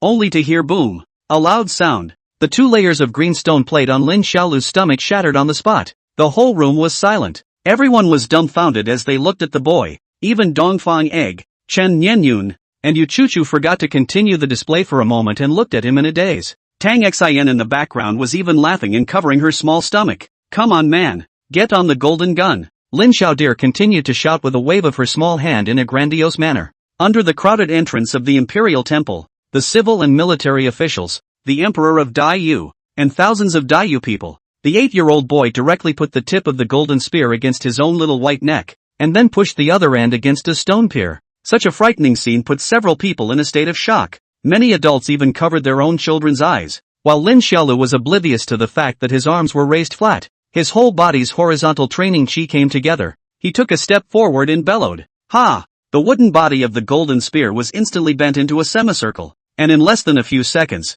it snapped. Snapped. All present. Sigma. Is this taught by the immortal Sectame? This can't be a fraud. On the high platform, Lin Xiaolu's neck only had a red spot on it. No. With his hands behind his back, he came to the front of the stage with his head held high and looked down at the people with a kind smile. Then, Lin Xiaoxue slammed her little chest and pointed at all the people and shouted. A couple months ago, I was like you. In a few months, you'll be just like me, trying to brain hoe the out of it. Want a knife and a gun to be awesome boom boom? Join the AMA. AMA with me. Lin Xiaolu. The day of recruiting disciples was actually quite busy. Tang Xian sat at a long table, holding a talent testing artifact and testing the children one by one, while Chen Nianyun on the side helped her record the children whose talent reached the standard. Not far from the side, Dongfang Egg and Yu Chuchu were not idle, patiently answering the questions of the parents of the children, and from time to time, they also performed some small means to shock everyone. As for Lin Xiaolu, he was still performing martial arts such as breaking boulder in chest,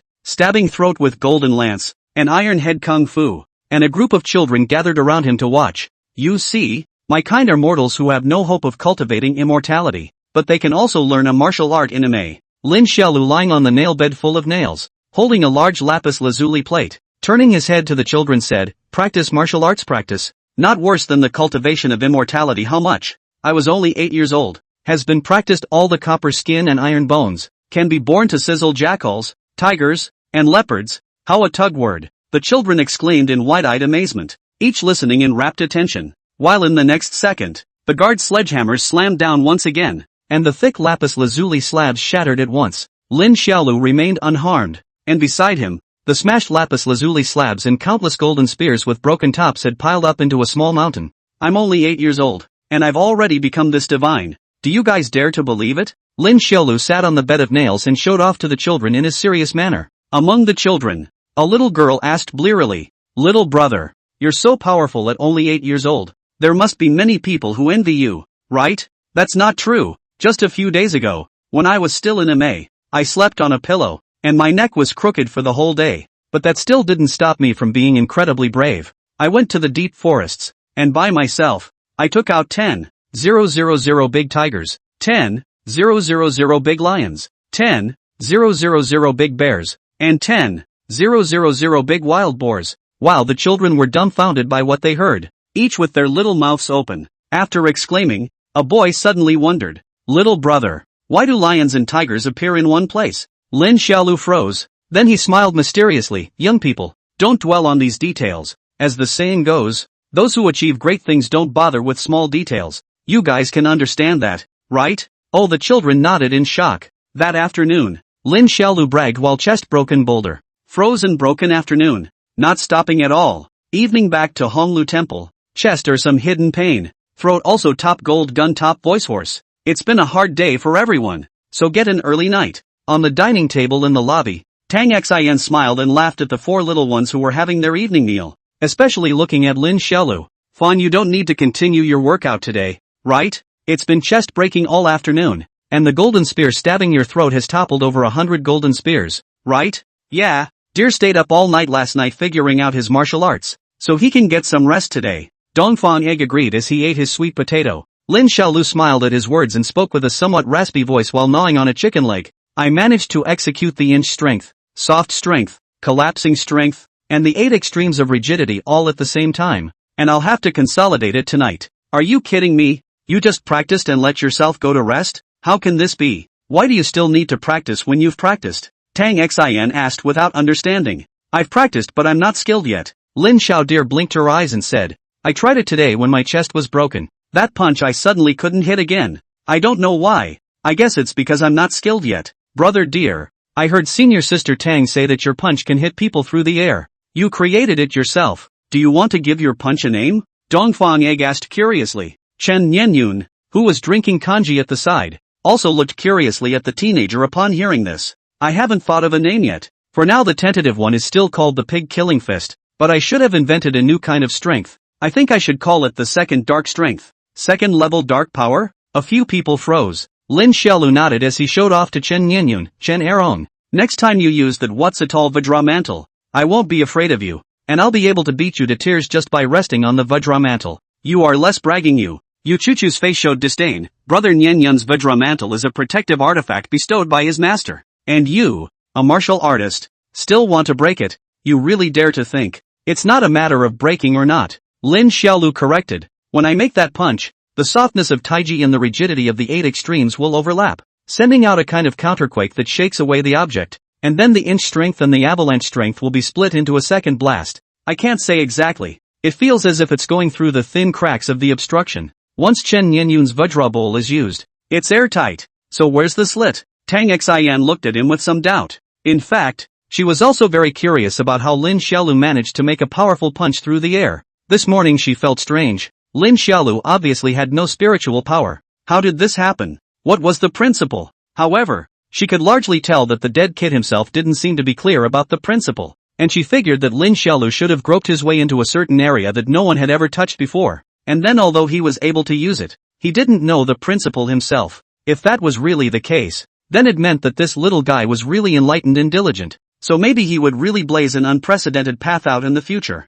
At the table, the group continued to dine with laughter and talk around Lin Xiaolu's new jutsu. The first day of recruiting disciples also ended like this. The record of talented disciples, more than 20, wait for a week to recruit disciples completely finished. They will take these new disciples back to Amei together. And at this time, they did not know that while they were talking to each other, outside the city gates of the capital city of the Great Yu country, there was a group of people wearing bucket hats and straw raincoats, driving carriages and arriving at the city gates just by the night color. Chapter 93, the second day. What a guy! Doing what? At the city gates, the guards standing guard were immediately alerted to the sight of this strange pair of people and came forward to question them. And under the night, the men and horses with bucket hats on their heads stood motionless as if they were statues, with only one horseman leading the horse lifting his steps to step out. He didn't look up, wore a bucket hat, and let out a pale laugh. Ha ha ha! My lord, we are here to participate in the immortal sect Amei's recruitment of disciples. You've come to join us at this late hour? Take off your bucket hats. We need to do a routine inspection. At the city gates, 7 or 8 guards surrounded the group, and one of them even looked at the carriage. Who's in the car? Come out and see. The horseman laughed and said yes. Everyone take off their bucket hats and show our faces to a few officials. When he finished speaking, he removed his bucket hat, revealing a wrinkled face. The guards froze, and in the next second, all the people in front of them removed their cocked hats, revealing various faces, and each of their eyes. All of them were pitch black and spewing out thick black mist in large strands. You guys, one of the guards was just about to open his mouth when he was surrounded by a thick black fog, inhaling it into his mouth and nose when he was caught off guard, and suddenly his entire body stiffened in place, as if he was a walking corpse. The leading guard was so alarmed at the sight that he hurriedly held his breath and drew the sword at his waist. The horseman whose eyes were constantly flowing black smoke was slightly surprised to see him in this state. Yo, a little kung fu. The lead guard bellowed angrily and threw a backhanded sword, then turned around and was about to shout for someone. The long blade sped away and exploded right as it was about to stab the horseman in the face. The guard looked like he was about to run into the city, but soon 2 black auras flew out from the left and right, instantly encircling him and completely blocking his path. The leader of the guards despaired at the sight and twisted his head in horror to look at the men. In front of him, more than 20 mysterious people with black eyes were standing in different forms, each with a teasing expression, as if they were cats and this leader of the guards was a rat. My lord, you are just a martial artist. How could you be our opponent? Why don't you kneel down and kowtow 2 times, and coax my master to be happy, and maybe he will let you go. The horseman sneered. The chief of the guards was sweating profusely, his stout body trembling slightly from fear, and his eyes were filled with blood. After a brief moment, he forced himself to hold back his heart's panic and indignantly yelled, "Evil devil! I'll fight you!" After roaring, he took a step out. His muscles collapsed and his huge fist fiercely blasted at the horseman. Put! Puff! The head of the leader of the guards flew up high and then fell down heavily, as if it was a rotten potato that had smashed on the ground, splattering scarlet blood stains all over the ground. Looking at the leader of the guards who was already separated from his body and head, the horseman showed disdain and said to the people next to him, "Clean up the body. Don't let anyone find out." Then he turned around and bowed to the carriage. "Family master, we have arrived at the capital city." Early the next morning, Lin Xiaolu was again the first one to get up and start working out at Maple Leaf Gardens early. He was diligent and attentive, but how he couldn't throw that punch again yesterday made him depressed, and how to put it, he just couldn't find that feeling he had yesterday, that feeling of not sleeping all night physically and mentally, then seeing the first rays of the morning sun and having your heart stop. After practicing for a while and realizing that there was still no effect, Lin Xiaolu went back to the lobby to eat breakfast in a depressed manner. Because of his bad mood, he ate his meals without spirit, looking at the rice bowl with a dozen buns and a dozen eggs and 7 or 8 bowls of pumpkin porridge and sighed straight. "What's wrong with you, dear? Why aren't you eating?" Dongfang Egg asked while stuffing dumplings into his mouth. Tang Xin, who was drinking kanji, and Chen Nianyun, who was eating siumai, also looked at him. "What's wrong with you, kid? Why don't you eat? Is today's breakfast not good?" Chen Nianyun gently tasted her own pumpkin porridge and said doubtfully, "It tastes quite good, sweet." On the table, the boy's small face collapsed. "The moving block whack that I could hit someone through the air yesterday suddenly doesn't work anymore. You're in too much of a hurry." Tang Xin laughed. "You can't be in a hurry. The more hasty you are, the less you can play." "Yes, yes, yes." Dongfang Egg in the side of a serious said, "Like I was constipated a few days ago, has been pulling out. The more anxious the more pull out. And finally I thought of open. It love to pull not pull. Can not spoil it. The results of you guess what? After a period of time it pulls out on its own." Tang Xin listened to a wave of revulsion, fiercely glared at Dongfang Egg. "Little fatty, can you be nice? We're eating." "No, it's disgusting. I'm going to throw up. You guys eat." Chen Nianyun ran out of the lobby with a burst of dry heaving. Yu Chu also listened with a pale face, glaring fiercely at Dongfang Egg and running away after him. Tang Xin stiffened up twice, but in the end, she was also powerless. She didn't even eat breakfast to feel uncomfortable in the stomach. Huffing and puffing, she got up and left. Only Lin Xiaolu and Dongfang Egg, the pair of crouching dragon and phoenix, were left on the dining table all of a sudden. These two goods looked at the departing Tang Xin, Chen Nianyun, and Yu Chu, all of whom hummed their little noses in disdain. Lin Xiaolu, still cultivating immortality. Young people don't have any determination at all. Eastern Egg, that's right, it's far worse than me and Deer. After the tirade, the two of them looked at each other and laughed and giggled, and Fawn was in a much better mood. Soon after their morning meal they took a carriage to the Imperial Temple. The next period of time, they have to continuously recruit disciples for a week. The busiest ones in recruiting disciples are naturally Tang Xin, who was in charge of testing, and Chen Nianyun, who was in charge of registering. And the three of them, like Dongfang Egg, Yu Chu, and Lin Xiaolu, don't have much to do, and they are relatively free. Come out to mix. The most important thing is a word of righteousness. Just like me, walking the Jianghu for so many years, all rely on 3 things: ruthless enough, righteousness, more brothers. A group of children squatted in a row, looking at Lin Xiaolu sitting on a bed of nails with adoration on her face, and occasionally letting out 2 exclamations of admiration. Lin Xiaolu, on the other hand, shook his 2 short legs and recounted with great bravado, "When I was 7 years old, I went to collect protection money and watch the venue, and I received 2 bunches of sugar gourds every day. Can you believe it? I was only 7 years old. 2 bunches of sugar gourds every day." The children's eyes glowed as they listened, and one of them, a little girl with a ram's horn braid, even said with a face of adoration, "Little brother, you're 7 years old and you have 2 strings of sugar gourds every day. Everyone else must be envious of you, right?" Lin Xiaolu smiled faintly, her expression bland as she said, "I still remember that time. There was a little guy in my village who was a little older than me. His father was a fisherman. His family had a fishing boat, and he was a big family in my village. Then we were hanging out at that time, and he saw my 2 strings of sugar plums a day, one for me and one for my sister. And he was a thief, and I could clearly see the hatred of the rich in his eyes." "He must envy you?" a child exclaimed. "That's not true." Lin Xiaolu then bragged, "Like me now. I don't even bother to eat candy canes anymore. Why? I'm tired of eating them. while the children listened with renewed sounds of admiration. Looking at the dozen or so children in front of her, Lin Xiaolu revealed an inscrutable smile. Young people, you must remember that when you are young enough to get 2 strings of sugar plums a day, you will realize that money is just a number to you. So, you still have to struggle more in the future, with your feet on the ground, one pitiful step at a time. The morning passed in such a leisurely and relaxed manner, and at noon, the recruitment of disciples was first suspended,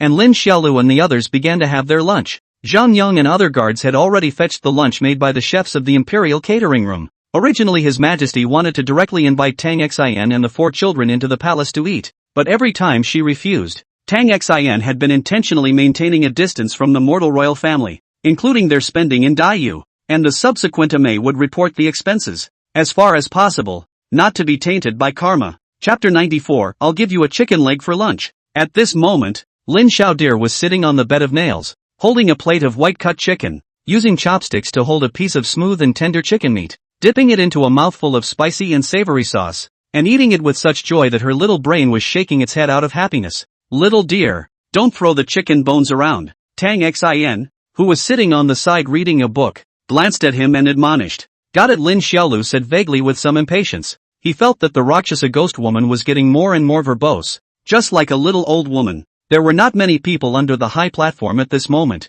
and during the noon hour, people could leave a mark on their place in the queue, such as a slate engraved with their name or something, and then they should go to eat their meals, and go to the toilet, which was very humane. In the afternoon, it was just as easy as in the morning, with the big guys hip-hopping together to recruit disciples. Day by day just like this, Lin Xiaolu every day is very idle, with some small children bragging tired to go to the chest to break a big stone a little bit, to move the muscles, and then every day back to the Honglu temple. The first thing is to practice martial arts. Although how he could not be able to hit the last time that punch again, but he still did not give up. And after a few days of such fulfilling and joyful days, they came to the last day of recruiting disciples. Senior Sister Tang, there are currently 123 disciples on record. On the dining table, the crowd was eating breakfast, and Chen Nianyun said while checking out the booklet. Tang Xin smiled and nodded her head. It's over today. We can return to Ame tomorrow. And collecting over 100 disciples is saying something. How can we divide these 100 or so disciples?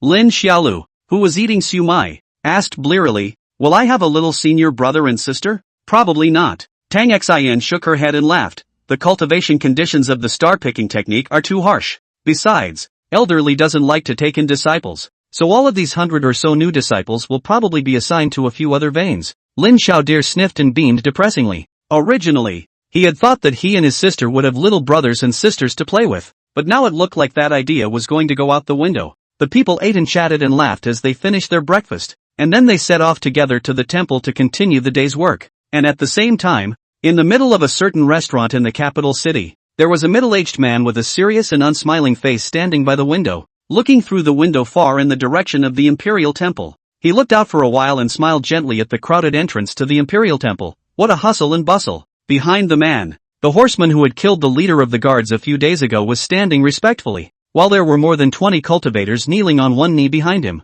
Reporting to the family head, the spirit separating spells have already been set up. The cultivators from Ame who came to Daiyu this time will definitely not be able to contact Ame. The middle-aged man nodded in satisfaction when he heard the horseman's words. It's worthy of spending half of the family's reserves in exchange for a spirit-separating artifact. He smiled and asked, have you figured out the details of the cultivators coming from Ame this time? Checked it out. The horseman responded. There are a total of 5 people. The one leading the group is Tang Xian of the Tong demon lineage, at the foundation establishment stage, and there are 4 others who are all young disciples, the oldest being no more than 11 years old. How strong are those 4 little disciples? Seems like they're all pretty good. The horseman said. The strongest is a little doll named Chen Nianyun, who has already reached the 3rd level of qi condensation at the age of 11, followed by Yu Chuchu and Dongfang Egg, both at the 2nd level of qi condensation, and there is also a Lin Xiaolu, who is strong. Speaking of Lin Xiaodir, the horseman paused for a moment, not knowing how to speak. When the middle-aged man saw that he didn't move, he twisted half of his face in some confusion. This Lin Xiaolu is very powerful? That's not true. The horseman hurriedly continued to respond. It's just that this Lin Xiaolu seems to be a bit odd. He's the youngest of these people, only 8 years old. Yet he, it seems, is not a cultivator. The middle-aged man froze at the words and turned to look at the horseman in disbelief. Not a monk? Right. He seems to be a martial artist. Some time ago our people observed that when these people from Ame were recruiting disciples, this Lin Xiaolu was demonstrating chest-breaking boulders, golden spear stabbing throats, and iron head gong. Middle-aged man? His whole body was bad for listening, and confusion was written all over his serious face. He looked at the horseman and spoke with anger in his eyes. Do you think you're in a good humor? My subordinate doesn't dare. The horseman was frightened, directly kneeling on the ground, trembling all over. Family master, this is indeed the case. Our people have seen that Lin Xiaolu from afar, indeed unable to feel a trace of spiritual energy, and he has also been performing chest breakers. Breakers are still thieves happy. Hearing this, the middle-aged man frowned tightly, his fierce gaze staring at the horseman for a long time before he averted his gaze and looked in the direction of the imperial temple once again. It seemed that Ame wanted to recruit some outer disciples this time, and this Lin Xiaolu, presumably, was an accompanying outer disciple. He thought like this for a while before regaining his composure and speaking again. This time, our white family, pouring out our family business, breaking the boat, is to capture the Ame's Emerald Ruby. Only success, no failure. You are clear about the seriousness of this mission. The horseman and the group of cultivators responded in unison, indicating that they knew. The middle-aged man continued, we'll strike at noon, and that Tang Xin, we'll leave it to this family head to deal with. Old Lu? Subordinate is here. The horseman known as Old Lu answered loudly. That Chen Nianyun at the 3rd level of Qi condensation. I'll leave it to you. Make sure you kill him. My subordinate obeys. The middle-aged man nodded, then gave the order once again. The others will be divided into 2 parts. One part will go to encircle the eastern Agu Chu, and the other part will go to deal with the Imperial Forest Army in the capital city. Yes, sir. Everyone answered neatly, and when they had responded to the order, the horseman was suddenly a bit puzzled. Family master. That Lin Xiaolu? It's just a martial artist. Just eliminate him by dealing with the brothers of the Imperial Forest Army. Yes, sir. After you all go to Ame, you can all join me to convince people by virtue gang. Oh, I am the gang master. In the future together dog rich and not forget each other. Lin Xiaolu sat on the bed of nails and laughed at a group of new disciples who had yet to be initiated. Dongfang Egg, who was on the side, also sold his propaganda. Brother Deer's convinced by virtue gang is the biggest force in our Ame. It's very powerful. Everyone can join. Lin Xiaodeer nodded his head. His face was not red. His heart did not jump. Then the topic bragged, originally, our Ame's headmaster also wanted to make my virtue-serving people gang become the 10th vein of Ame. Just that I'm a relatively low-profile person.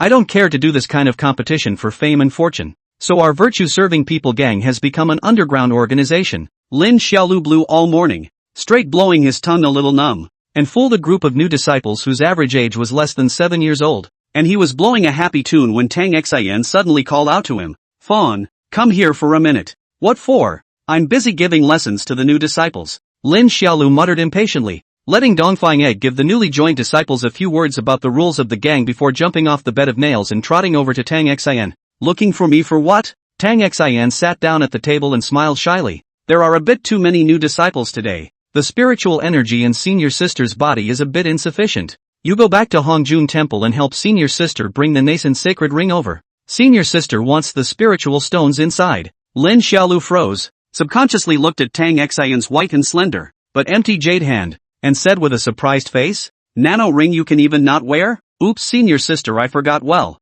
Tang Xion pinched his face favorably and smiled. Go quickly. At noon senior sister will give you a chicken leg. Chapter 95. Lin Xiaodeer skimmed her mouth. For the chicken leg, running towards Honglu Temple with her 2 short legs. While running, she spat at the Rakshasa ghost woman, getting dumber and dumber. This kind of thing could actually be forgotten. The mouth of the Imperial Temple was still some distance away from Honglu Temple. Otherwise they wouldn't have come by carriage in the morning. Lin Xiaolu trotted along because it was almost mealtime and he wanted to make it back before dinner. Running through the busy streets, the boy took a shortcut into an alley. Lightweight mandarin ducks stepped together, 2 times climbed up a 3-meter-high earthen wall, then a sideways landing. He then came to an alley, seeing that not far away was the back door of Honglu Temple, and was about to run over, when a person wearing a bucket hat and unable to see his face suddenly came out from the haystack in front of him. This person seemed to be specifically waiting to rob the road, as if he had walked out and directly opened his mouth with a cold smile. Me. Before the words were finished, the small Lin Xiaodeer ran directly past him.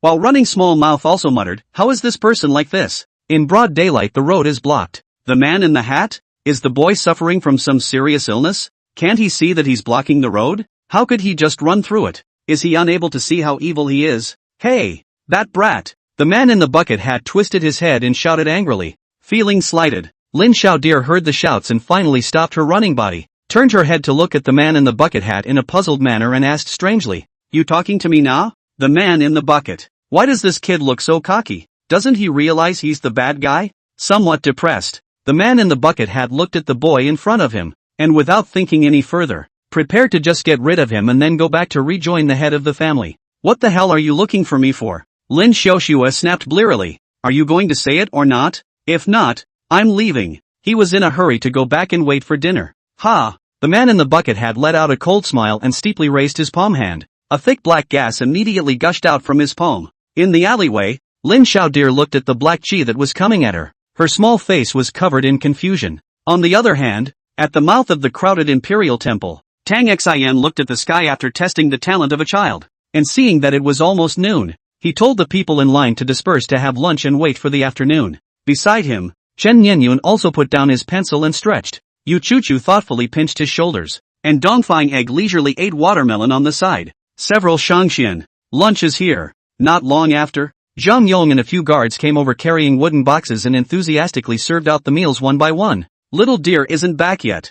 You guys wait for him to come back before you eat," Tang Xian said softly to the three children. And Chen Nianyun and Dongfang Egg responded in kind. And just as the group was working feverishly to set up the dishes, the distant, depressed and unoccupied street, but at some point came a middle-aged man wearing a black robe. Behind the middle-aged man, there was also a hunchbacked old man, as well as more than 20 people wearing bucket hats on their heads, so that a group of people walking in the street. It seems very odd. A guard saw the visitors and laughed. "Are you here for the talent test? Come back in the afternoon." The middle-aged man ignored the guard's words and instead smiled at Tang Xian from afar. "It's been a long time, Immortal Tang." Tang Xian heard someone shouting himself, surprised to raise his beautiful eyes, and then looked at the middle-aged man heart-puzzled. "You are?" The middle-aged man raised the corners of his mouth, his smile getting brighter and brighter. "By family head." "By Yao." Tang Xian froze for a moment, and only after a while did she remember. The Daiwei by family, that dispersal family, one of the dispersal families dependent on Ame.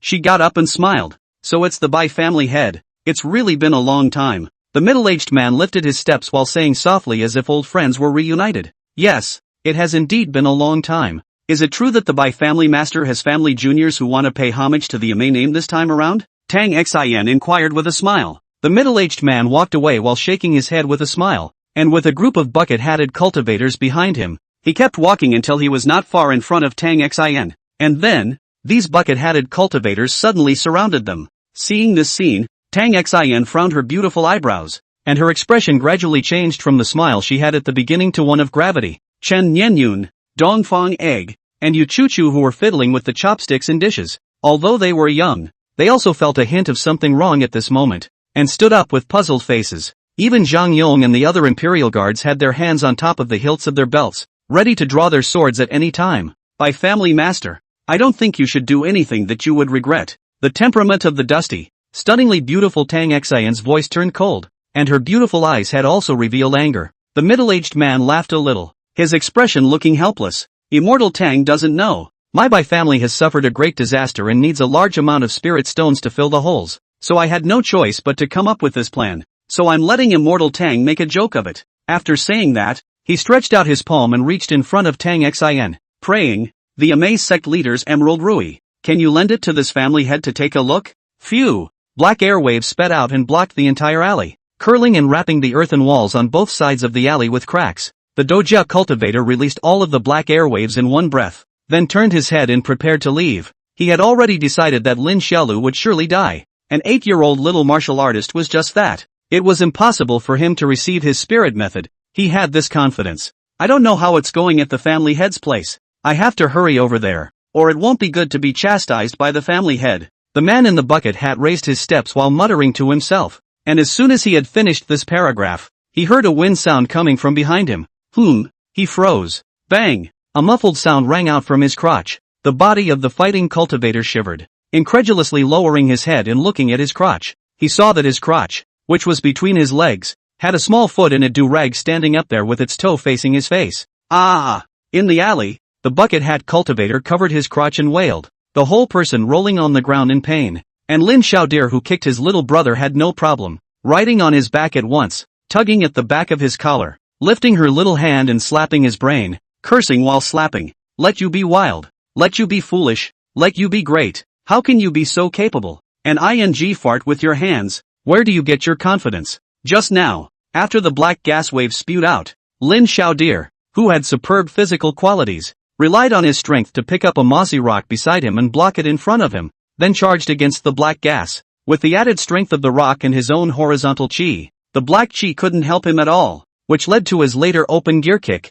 The bucket hat cultivator was slapped wailing, in a hurry to use the spiritual power in the body to struggle, directly over the body, to ride on his waist. Lin Xiaolu opened his mouth black gas thick. Eyes will be sprayed to Lin Xiaolu's face. Lin Xiaodir, however, did not even look at him, flung up her small hand and slapped him, directly dispersing all the black chi in his mouth, and smacking 2 of his teeth away. How ing dare you fart with your mouth? Who gave you the guts? After saying that, Lin Xiaolu will continue to beat violently, riding on the waist of the bucket hat cultivator, to his brain melon a crackling messy whip, straight to him to whip out the killing pig-like screams. Chapter 96, I'm not your father. Go. Part of the brothers to evacuate the people. Part of them go into the palace to gather the other guards with swords. At the entrance of the imperial temple, Zhang Yong shouted at a portion of the guards, while he himself and dozens of other imperial guard congregations drew their sabers, and many of them had their bows and arrows at the ready. At this moment, in the air of the Great Yu country, Tang Xian had already faced off with the middle-aged man. Both of them were foundation stage cultivators. Both of them transformed into 2 light shadows and charged each other in the air, crashing out a circular wave of light. Tang Xian was also a bit confused at the moment, not knowing what kind of madness this by-family head had gone through, actually daring to take action against himself and the others, only roughly knowing that he had come for the sect leader's Emerald Rui. To prevent the battle from spreading to the general population, she pulled the battlefield as far into the air as possible, riding Mimi and fighting her opponent. In the middle of the ground, the hunchbacked old man and a group of bucket-hatted cultivators looked at the 3 junior disciples led by Chen Yinyun, as well as the dozens of guards, and revealed a wrinkled smile. Kill! As soon as the light word kill came out, more than 20 bucket hat cultivators simultaneously removed their bucket hats, and large strands of black smoke emerged from their bodies, while the hunchbacked old man even flashed his body and went straight to Chen Yinyun. The 11-year-old Chen Yinyun also rushed out without hesitation, the clean white spirit sword extending up at his fingertips with a sharp and stern intent, heading straight for the hunchbacked old man. Kill the duck! Dongfang Egg wailed and shouted. His chubby body was wrapped in a layer of earth-colored aura, and with a yell, he ran towards the bucket-hatted cultivator in front of him. Because of his obesity, his little stomach jiggled as he ran, rather comically. Without too many words for a while, both sides roared and growled as they rushed together, with Dongfang Egg, Yu Chu Chu, and dozens of Imperial guards exerting their skills against the fighting monks in front of them. Boom! White as jade spirit sword in midair flying back and forth, leaving a winding rugged narrow sword chi. The hunchbacked old man raised his hand between the condensation of black gas, transformed into 2 huge black claws, waving between the surrounding houses. Stores have been torn to shreds, and wherever they passed, a mess. At such a young age, to actually have a cultivation of the 3rd level of chi condensation, truly worthy of being Amei's pride. The hunchbacked old man laughed coldly as he and Chen Yinyun crossed several moves in a row, snorting coldly as he fought, his black chi claws defending Chen Yinyun's flying swords to the death,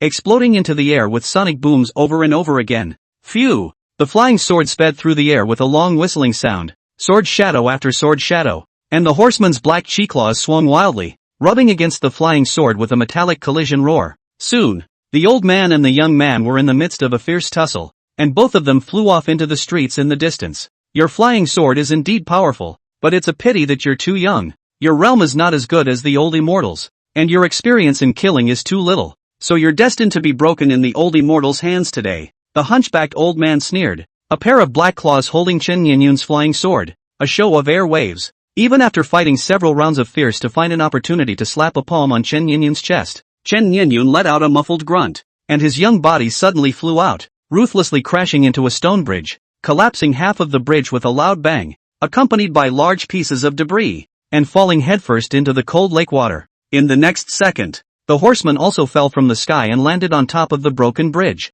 He looked at the teenager in the lake and smiled slowly and said, I am the horseman of the White family, surnamed Lu, first name Sen. You must remember this name. In the lime green lake, the soaked teenager struggled to stand up, holding his spirit sword in one hand and covering his chest with the other, gasping in pain. This horseman, a cultivator of the 5th level of chi condensation, was 2 whole realms higher than himself. He looked hard at the horseman on the bridge, his heart slightly bitter, and the palm of his hand holding the sword trembled slightly. As for the horseman, after looking down on him for a few moments, he let out a cold laugh and leapt up. His arms crossed and a pair of huge black chi claws immediately appeared, as if they were 2 huge wings, and viciously attacked Chen Nianyun. Little doll, have a good trip. On the surface of the lake, the 11-year-old Chen Nianyun did not dare to stay his hand any longer. His teeth clenched his eyes and his hands flew to pinch his sword. In the next second, the spirit sword automatically flew to hover in front of him, and the water of the entire Green Wave River instantly boiled up, with countless water droplets rising from the surface of the lake, transforming into the appearance of crystal-clear snowflakes, and then condensing on the sword as much as possible. Twilight Spirit Sword Technique, Twilight Snow Whisk. Facing the 2 huge black chi claws, Chen Nianyun's eyes lit up. The spirit sword in front of him rose steeply, a dive upward stabbing, rushing towards the horseman. The water droplet snowflakes on his sword also completely dispersed, transforming into a sky full of penetrating snowflakes, and pouncing towards the horseman as much as they could. The horseman was also undaunted, and with a cross swing of his condensed black claws, he hardened and tore through the snowflakes that filled the sky, blocking the flying sword. A time water droplets snowflakes flying all over the sky. The surrounding streets, houses, stores, bricks, stone slabs have been full of flying water droplets shot through and shot, and the horseman also rushed to Chen Nianyun in front of him, a claw blast to kill. Vajra Bowl. Boom! Although the teenager's body was wrapped by the golden orb, it was still blasted out by the horseman,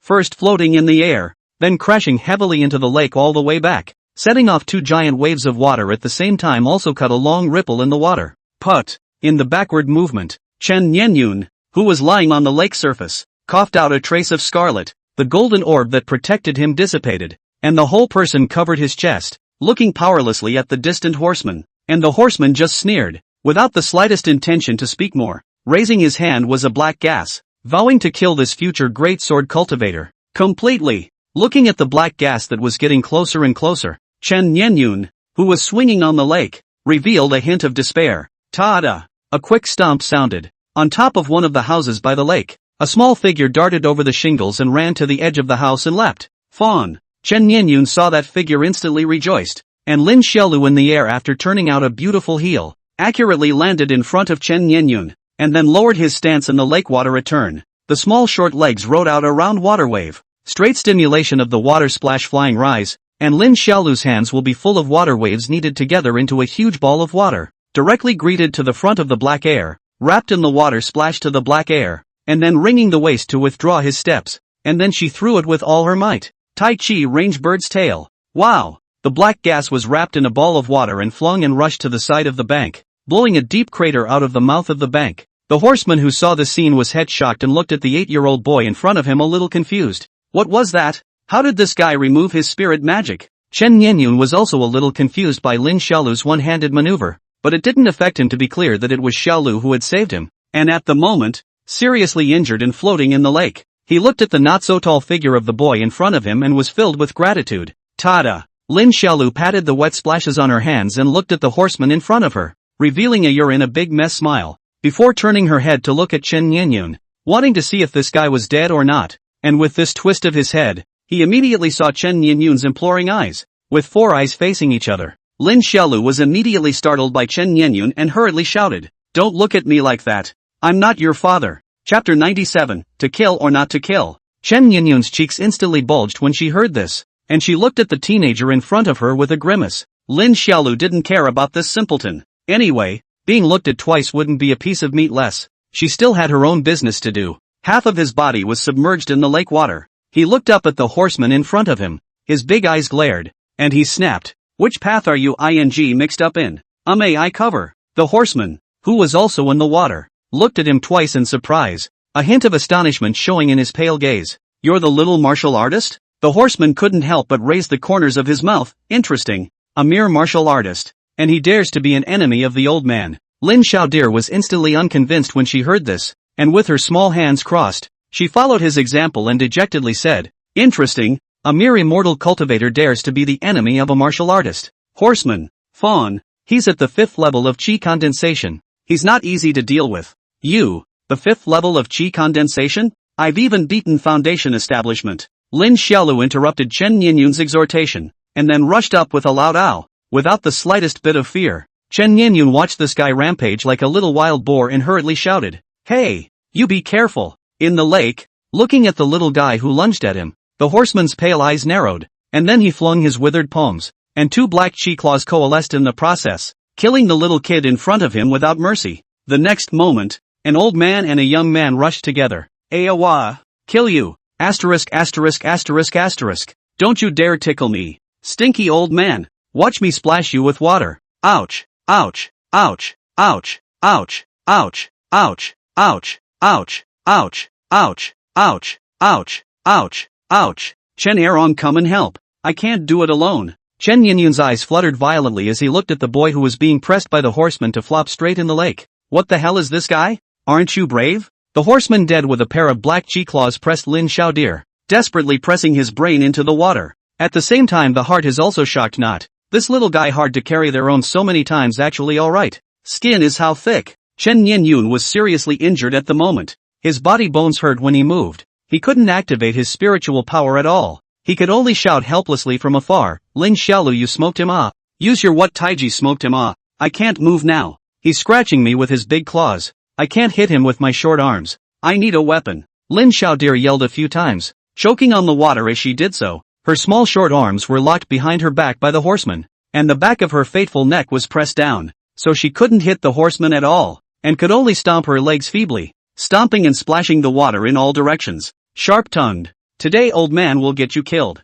the horseman said. The spiritual power in his hands increased by a few points again. This dead kid was particularly strong. He couldn't suppress him at all without using his spiritual power. Lin Xiaodir's anger rose from her heart, and her wrist that was locked by the black chi claws shook violently. Inch strength. In the next second, Lin Xiaolu broke free of his wrist with an explosion of inch strength as soon as he was able to do so, and he no longer hesitated as he drew his flying dagger for the first time from the holster next to his legs. In the turquoise lake, the boy with the sky full of crystal water splashed body shape a fling, only to hear whoosh. With a sound, two silver-white flying daggers sped out. Flying daggers? A jungle sideshow. The horseman snorted and swung out with a claw, and the huge black air claw then directly plucked away these two silver-white flying daggers. Lin Xiaodir continued to dart at him, extremely fast, wailing and screaming as he ran. His two small short hands waved repeatedly, pulling out a flying dagger glowing with cold light from its holster, wanting to use the flying dagger to stall for time, allowing himself to get in close,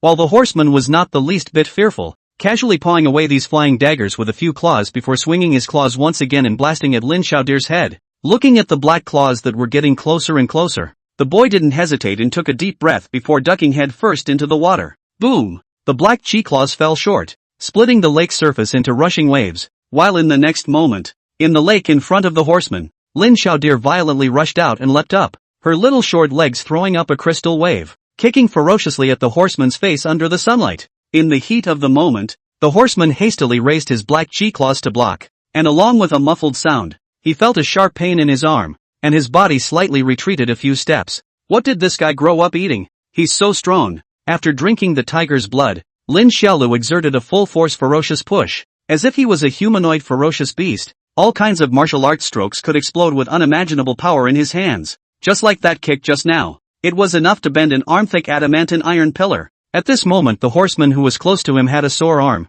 It was hard to hide his panic. He hurriedly continued to fight with Lin Xiaolu, but Lin Xiaolu was already close to him and was not afraid of him in the slightest. His small body utilized the lightweight Mandarin duck step technique to fly up and down in the water, wave after wave, constantly dodging the horseman's attacks. The horseman's pair of black chi claws, on the other hand, swung more and more sharply, constantly splitting the lake's water waves, and the river banks on both sides were strewn with claw marks from the splits. And Lin Xiaolu is like a little monkey, dodging around nimbly, forcing him to retreat, not to mention that the last is to sink to the bottom of the lake. An underwater sliding shovel from the crotch rushed to the back of his back, and then in the moment he turned around, ruthlessly inserted into his eyes. Ah! The horseman screamed in pain as he covered his eyes and backed away, unable to see anything for a moment. Hey! Hey! Hey! Hey! The boy saw this and immediately gave the horseman an impish grin. You hit me! Aren't you a good fighter? Aren't you good at tickling people? You're not fooling around. The horseman's eyes were in tears.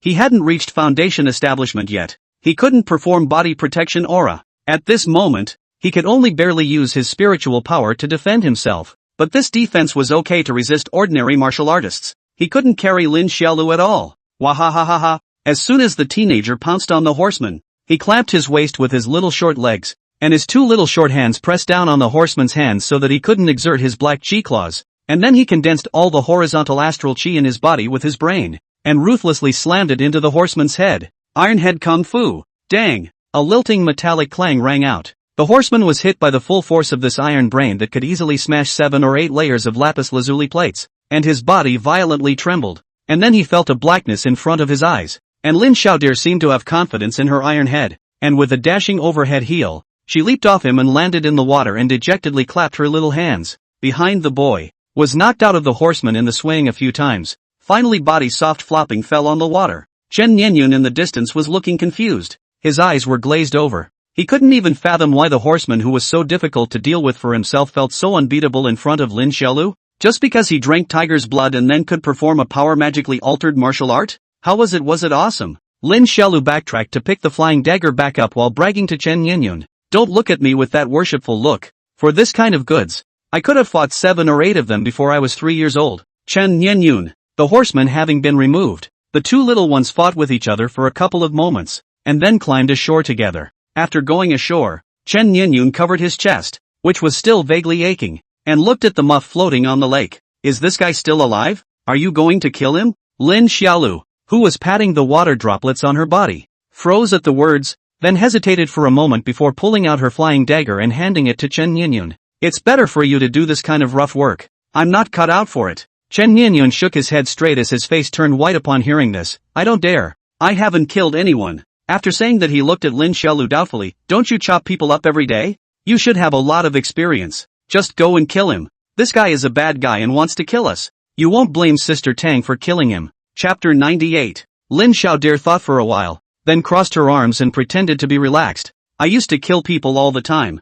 I'm tired of it. Why don't we tie him up and turn him back to the Rakshasa ghost woman? Chen Nianyun heard a puzzled face, suspiciously looked at him. Are you not afraid? Xiaodir, what you said before about chopping people all what? It can't all be bragging? When Lin Xiaolu heard this, she took a serious look at Chen Nianyun. Then she stood on the bank and began to pose slowly, shouting as she did so. Tai-san. Okay. Chen Nianyun hurriedly pulled his movements. His current state could not afford to lean on Iron Mountain. Just afraid to lean on himself for a moment and he would be gone. He didn't dwell on the issue of killing with Lin Xiaodir anymore, and sharply started to look for a rope. At this moment the populace had already been evacuated by the Imperial Guards, and the surrounding houses were basically empty, and the two of them quickly found a long piece of hemp rope in a farmer's house. This twine originally seemed to have been put on a donkey to pull a donkey cart, and it was very strong, and Lin Xiaolu was so strong that he began to tie the horseman after pulling him up from the lake. Soon, an oddly shaped bundle appeared in front of Chen Nianyun. Well, my masterpiece. The boy cheerfully showed Chen Nianyun. It's very sturdy. Make sure he can't break free. Chen Nianyun looked at the horseman's bound position and always felt that something wasn't quite right. It just felt quite shameful. The horseman, who was passed out at the moment, had his 2 arms and 2 legs tied together separately, and his entire midriff was wide open, with his crotch still strangled, so it looked as strange as it could be anyway. He didn't have the heart to look any further after a few glances, and hurriedly urged Lin Xiaolu to help the others. Boom! A loud bang came. In the air above the mouth of the great temple, Tang Xian had begun to fall into a disadvantage in the fierce battle. She didn't have enough spiritual energy herself because of testing the children's talents all morning, and at this moment, facing Bai Yao's fierce offense, she had already begun to lose some of her strength. Hiss! The huge lion named Mimi roared madly, but it couldn't even hurt the middle-aged man dressed in black in front of him. Riding on Mimi's back, Tang Xian grew more and more uneasy. In the midst of the fierce battle, she had tried more than once to call for help from Amei,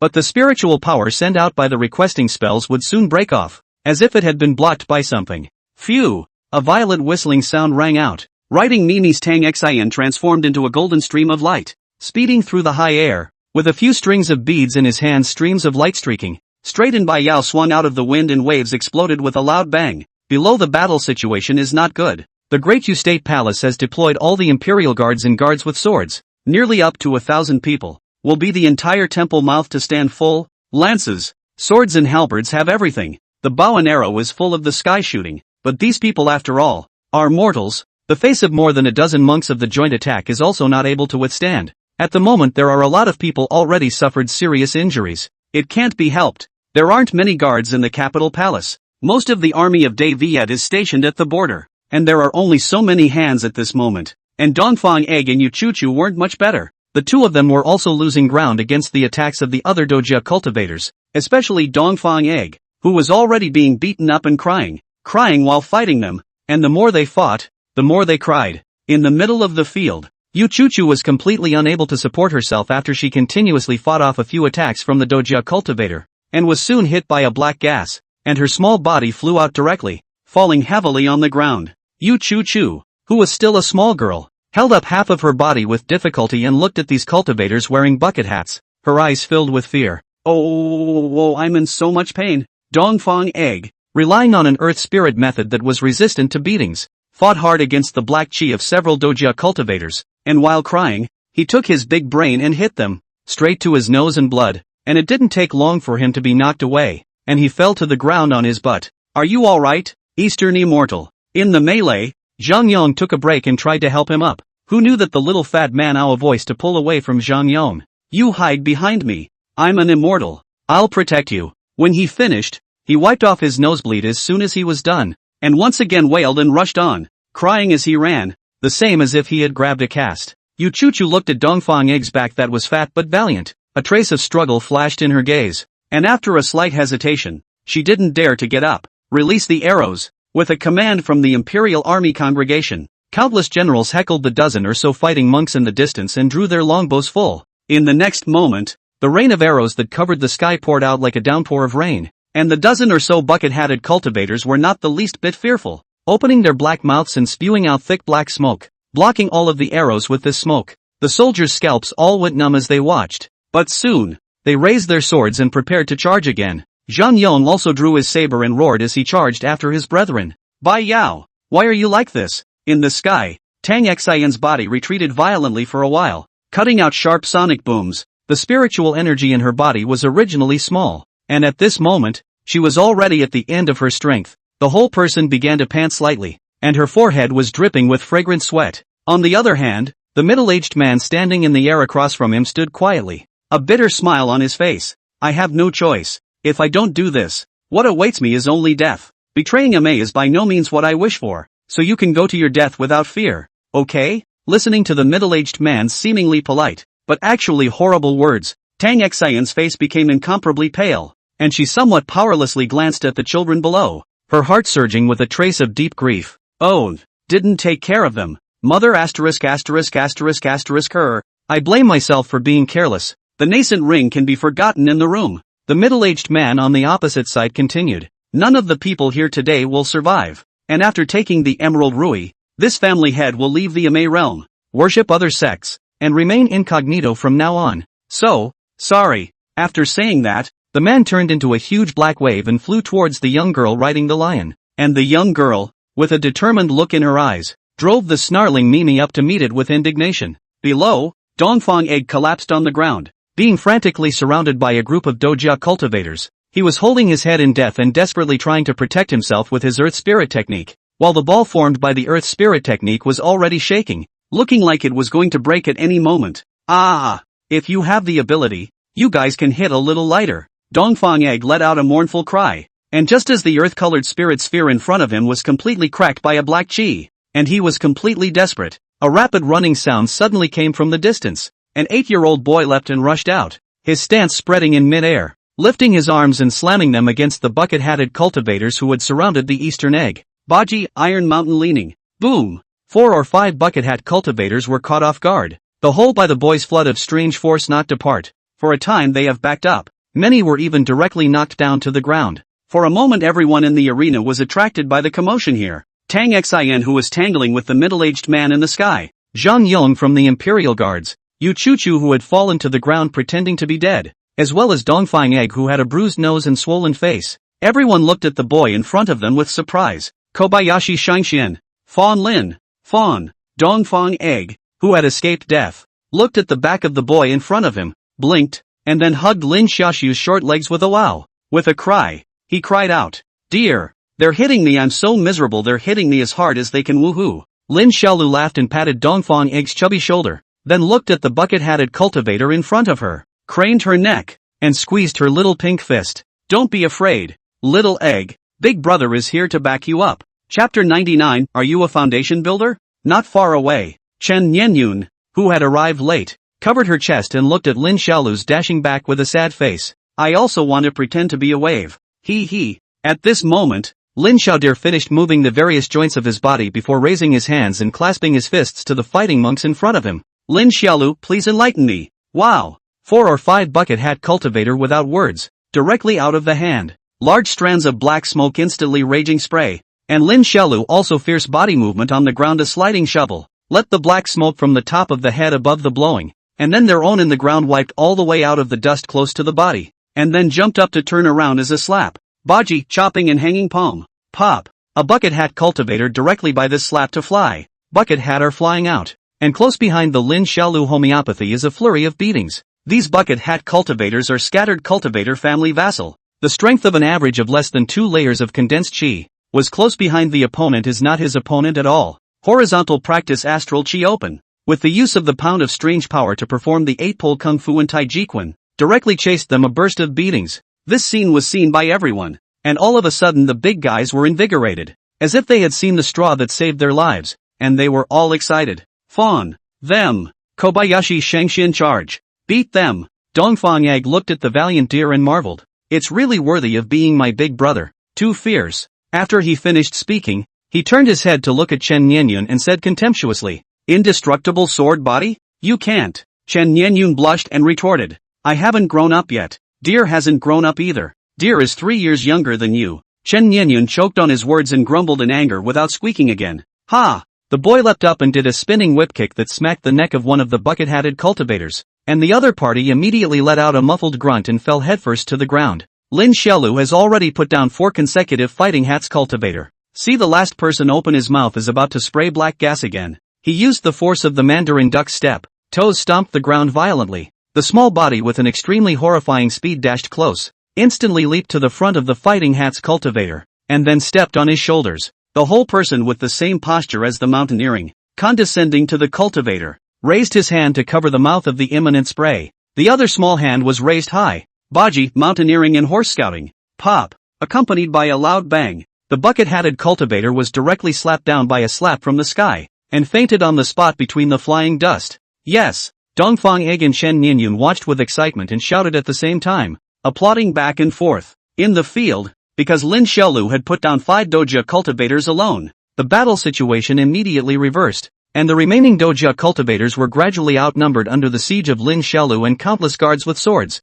and began to be put down one after another. Although they are also considered good in the scattered cultivation family, but in fact the cultivation is not high, basically are the first layer of chi condensation and the second layer of the realm of chi condensation, cannot do to completely pull apart the difference between immortal and mortal. At the moment facing the strength and defense are comparable to the foundation demonic beast Lin Xiaolu, simply cannot resist. The middle-aged man in the sky also noticed this scene after the unknown number of heated battles with Tang Xin, and his gaze instantly looked at Lin Xiaolu below. This little doll practicing martial arts is actually so strong. His pure combat power was probably comparable to the 7th level of chi condensation. The middle-aged man secretly said that he had made a mistake, and then looked at Tang Xin, who had passed dozens of moves in a row with himself in the distance, and a wave of panic rose in his heart. His original plan was for the horsemen to kill Chen Nianyun, and the others to kill Dongfang Egg, Yu Chu Chu, Lin Xiaolu, and these guards before they all came together to besiege Tang Xin. But at the moment, he didn't expect to be broken by a child. What kind of martial artist did May teach? It can't be delayed any longer. It has to be done quickly. The middle-aged cultivator named Bai Yao no longer stayed his hand. His arms spread out, and a surging black aura immediately emanated from his body, and his entire body seemed like a black meteor rushing towards Tang Xin, his speed fast to the extreme. Lin Xiaolu, who was picking at the bucket hat cultivator's pants below, noticed the scene and hurriedly let go of the wailing cultivator's pants, shouting at Tang Xin in the sky, Rakshasa ghost woman, I've got the nascent sacred ring, come down and I'll give it to you. High in the air, Tang Xin brightened up at the words and rode the huge Nini as she flew straight down, while the middle-aged man who had transformed into a black meteor let out a cold snort as his berserk body made a vicious turn in the air, cutting through a long black wave of air as he indignantly pounced on Tang Xin. Boom! Caught off guard, a loud bang exploded in the sky, the golden-colored Mimi roared in pain. Her huge body fell from high in the sky, and Tang Xian was also seriously injured. Her whole body fell as if she was a kite with a broken string. Lin Xiaodir was startled at the sight. Her two short legs chattered straight, her tiny body leaping over some scattered obstacles, and then her small hands reached out, accurately catching Tang Xian. Nini is not so lucky. Thick-skinned, it fell directly to the ground and then rolled all the way around several times, kicking up dust all over the sky, and finally the lion's eyes rolled over and fainted helplessly. Rakshasa ghost woman, are you alright? Lin Xiaolu put Tang Xian down, then pulled out a clear jade-colored ring from. Nah, your nerf ring. Don't you forget to wear it again. Tang Xian covered her chest and nodded with a pale face, and just as she was about to speak, she saw the middle-aged man in the sky, flying towards Lin Xiaodir. Too late to replenish her spiritual energy, she was startled and hastily took out a jade talisman from Renaissance sack and slapped it on the ground. The jade talisman was slapped directly into the ground. Ripples filled the air, and a cyan-colored semicircular cover was immediately created. Boom! The middle-aged man's black chi fiercely bombarded the green-colored shield, inducing the shield to tremble wildly. But in the end, it was able to block this fatal blow. Lin Xiaolu twisted his head to see the middle-aged cultivator outside the hood and wailed before rushing out to fight him one-on-one. Tang Xian hurriedly pulled him back, holding his spirit stone to restore his spiritual energy while saying quickly, Xiaolu, you're not his opponent. I can beat him with martial arts. Lin Xiaolu said in a serious manner. Martial arts are very powerful. I am proficient in the 8 extremes in Tai Chi. Literature has Tai Chi to settle the world. Martial arts has 8 extremes to settle the world. Tang Xian glared at this dead kid in a helpless manner, and said, Foundation establishment stage cultivators can fly. What do you do if he flies and then you can't hit him? Lin Xiaolu froze, looking at the pale Tang Xian in front of her, scratching her brain in confusion, then hesitantly said, How about I kneel on the ground and beg him not to fly? Ahem. The weak Tang Xian almost didn't choke on a mouthful of it and glared at the guy angrily. Outside the green-colored circular shield, the middle-aged man looked at the little doll and the young girl inside the ball, and with a slight cold snort from the corner of his mouth, without any hesitation, he lifted his palm towards Chen Yenyun, Dongfang Egg, and the others in the distance. Since we can't break this hood for now, we'll take care of the others first. Tang Xian inside the green circular shield was anxious at the sight of it. She also didn't expect Bai Yao to be so decisive. While Lin Xiaolu was anxious when she saw that this adult was going to kill Little Egg and the others, she rushed out of the green circular shield without hesitation. Little dear, Tang Xian was startled. Weak as she was, she couldn't pull the guy back and watched him run to the middle-aged man. The surrounding Imperial guards were also taken aback by the situation and wanted to rush up to help, but the remaining bucket-hatted cultivators stopped them dead in their tracks. Dongfang Egg, Chen Yenyun, and Tang Xian were all seriously injured. Yu Chuchu was lightly injured and pretending to be dead. And at this moment at the mouth of the Imperial Temple, only the 8-year-old Lin Xiaolu was left to face the middle-aged man alone. Everyone looked at this scene nervously, while Lin Xiaolu looked at the middle-aged man in front of her and opened her eyes.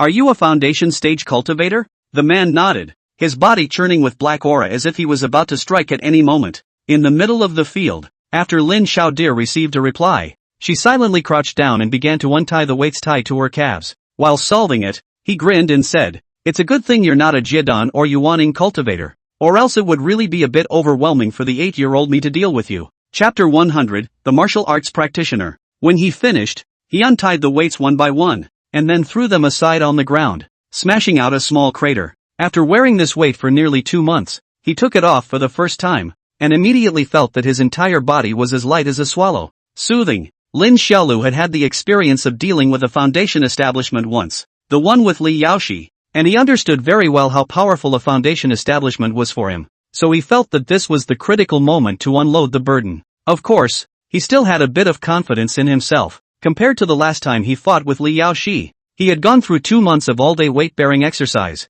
learned the Yuan-Yang steps, learned to use flying daggers, and now he had also learned Taiji, inch strength and avalanche strength. So, even if you can't beat them, facing the foundation establishment and delaying them for a while to allow the Rakshasa ghost woman to recover, it's still possible, right? Remembering that the boss had said that the most powerful martial artist he had ever seen was a 1,000 household who could die with a foundation establishment stage demonic beast, this also showed that a martial artist facing a foundation establishment was not completely without a chance. Well, when facing a cultivator of the foundation establishment stage, all a martial artist needs to do is a little bit of guts, a little bit of brains, and 100% of full strength, and that should be enough, right? Inside the green-colored circular mask, Tang Xian looked at the boy worriedly, and had the presence of mind to get up. But Lin Xiaolu turned his back to her and laughed. Rakshasa ghost woman. I should be able to hold out for a while, so hurry up and recover. Don't underestimate me. In fact, I'm very strong. When he finished,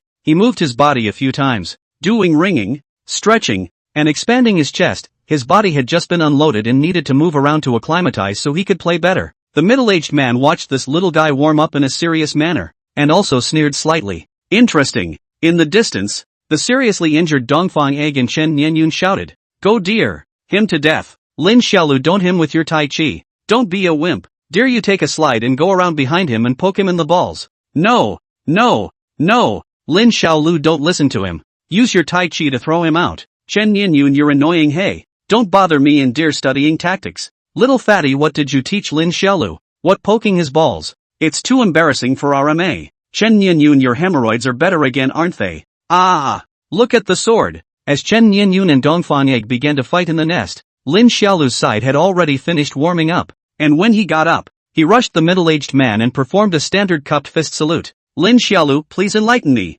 Looking at that etiquette that only martial artists use, the man's eyes showed disdain. Amaze tricks are really many, and I don't know which mighty person actually taught a martial artist to such a degree that he almost caused himself to fall in the gutter. But the good thing is, in front of a monk, a martial artist, meh. In the field, a large, a small, a cultivator, a martial artist, look at each other for a moment after. Boom! A huge sound exploded. The two ferociously rushed together. Bayao's Berserk Foundation establishment realm aura filled the sky with gusts of wind, and Lin Xiaolu was not bad. Unloaded 500 pounds of weight, he froze with an out-of-this-world Baji Kung Fu, hard against the other party's spiritual power. The overbearing collision of spiritual power and martial arts. The violent airwaves ran around and spread, blowing dust and sand shimmering in all directions. Tang Xian was so scared to see this scene that she lightly covered her red lips. She didn't think that Lin Xiaolu, who had unloaded her load, would actually have so much power. It could actually be hardened against the Foundation establishment's spiritual force.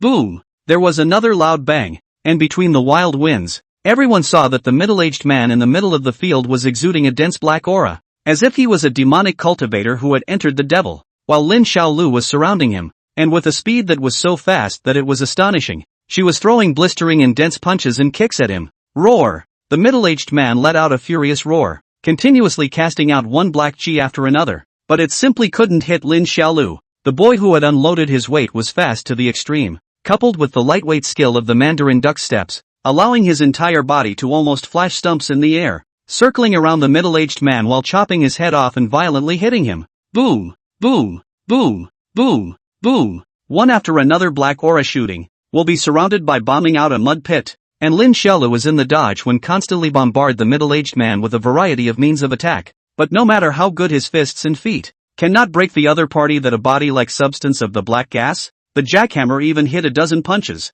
The other party does not bring shaking. The two most notable features of a cultivator at the Foundation establishment stage were that one was that he could use his spiritual energy to soar into the air, while the other was that he used his spiritual energy to turn it into a protective aura. Wow! Black gas shooting. Lin Xiaolu turned to withdraw. Posture leapt into midair extremely fast to spin. Speed of the whole person turned clattering. A series of dodge, a number of black airwaves. At the same time 6 flying daggers were he poured out, turned into 6 silver light ruthlessly shot out. Boom! The flying knives collided with the black chi. The knives flew and the chi dispersed. While Lin Xiaodir also took a step forward and twisted both fists. His arms crossed and rotated to strike, while his legs were powered up, and he made a sharp dash at the middle-aged man. The 8 pole, the 5 mountains toward heaven cone. 8 extreme fist Vajra 8 styles in the most destructive power of the 5 mountains towards the sky cone full blast. Immediately exploded a muffled sound. Who knows, the other party is still motionless. A black gas completely resisted the impact, and the next second,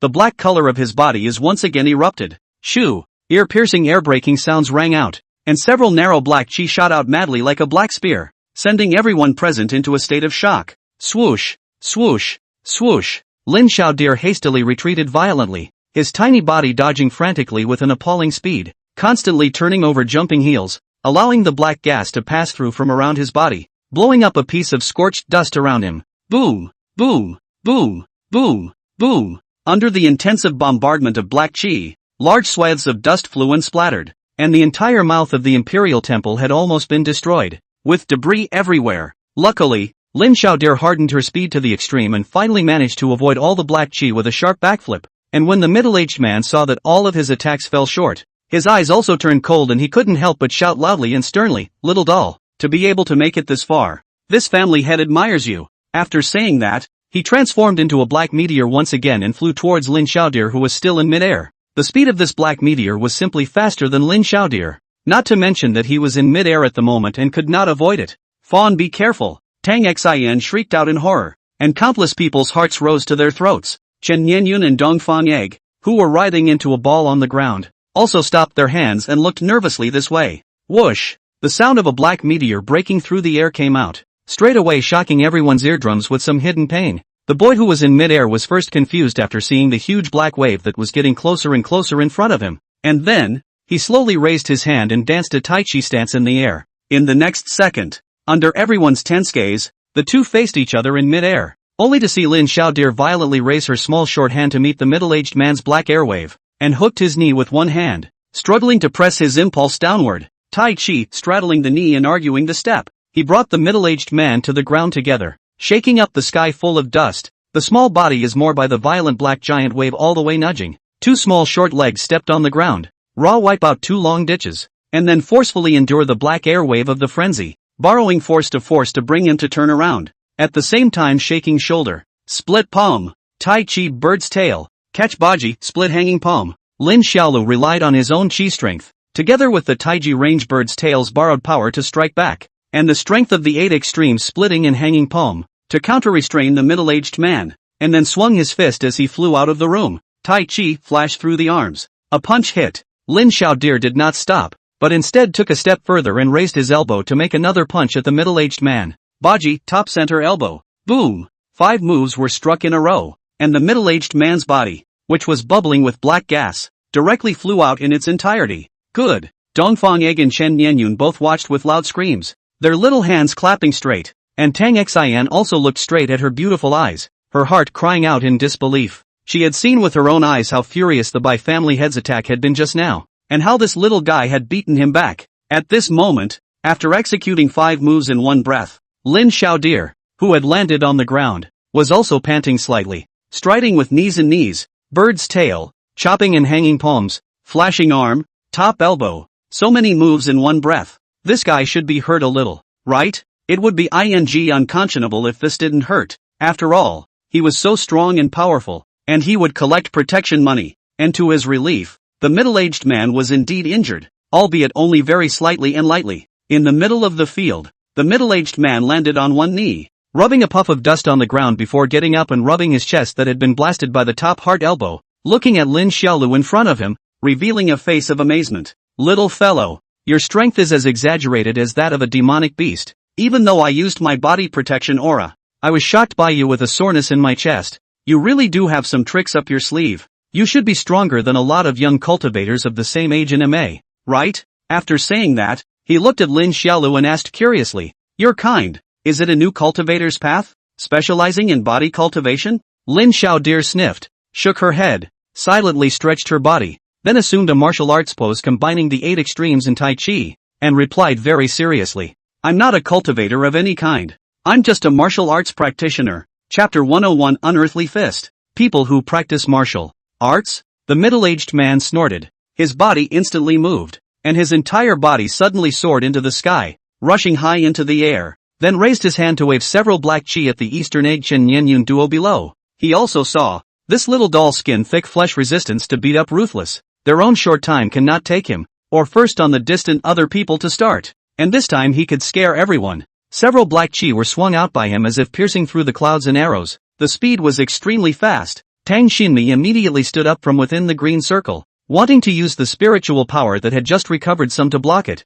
but at this moment it was already too late. She also did not expect Bai Yao to be so ruthless, suddenly striking out at Chen Nianyun and Dongfang Egg, so that no one reacted to it. In the middle of the field, Dongfang Egg and Chen Nianyun, who were quarreling, looked up at the same time when they heard the commotion. Then dumbfounded, they watched as the black chi rushed with a sharp sound, and froze in place on the spot in shock. Spirit sword. Rise. In a hurry, Chen Nianyun endured severe pain and wanted to drive the spirit sword, but he was seriously injured. The spirit sword trembled and trembled straight but froze and could not fly up. Dongfang Egg is even more desperate. Directly scared fell to sit on the ground wailing. Lin Xiaodir was also confused and turned his head to run towards them, but he was a bit far away, and even if he ran as fast as he couldn't be faster than the several whistling black chi. Ah! The boy shouted at the top of his voice. Seeing that Chen Nianyun and Dongfang Egg were about to be drowned by the black gas, his anxious eyes were glaring out, and just in the nick of time, not far from Dongfang Egg Chen Nianyun,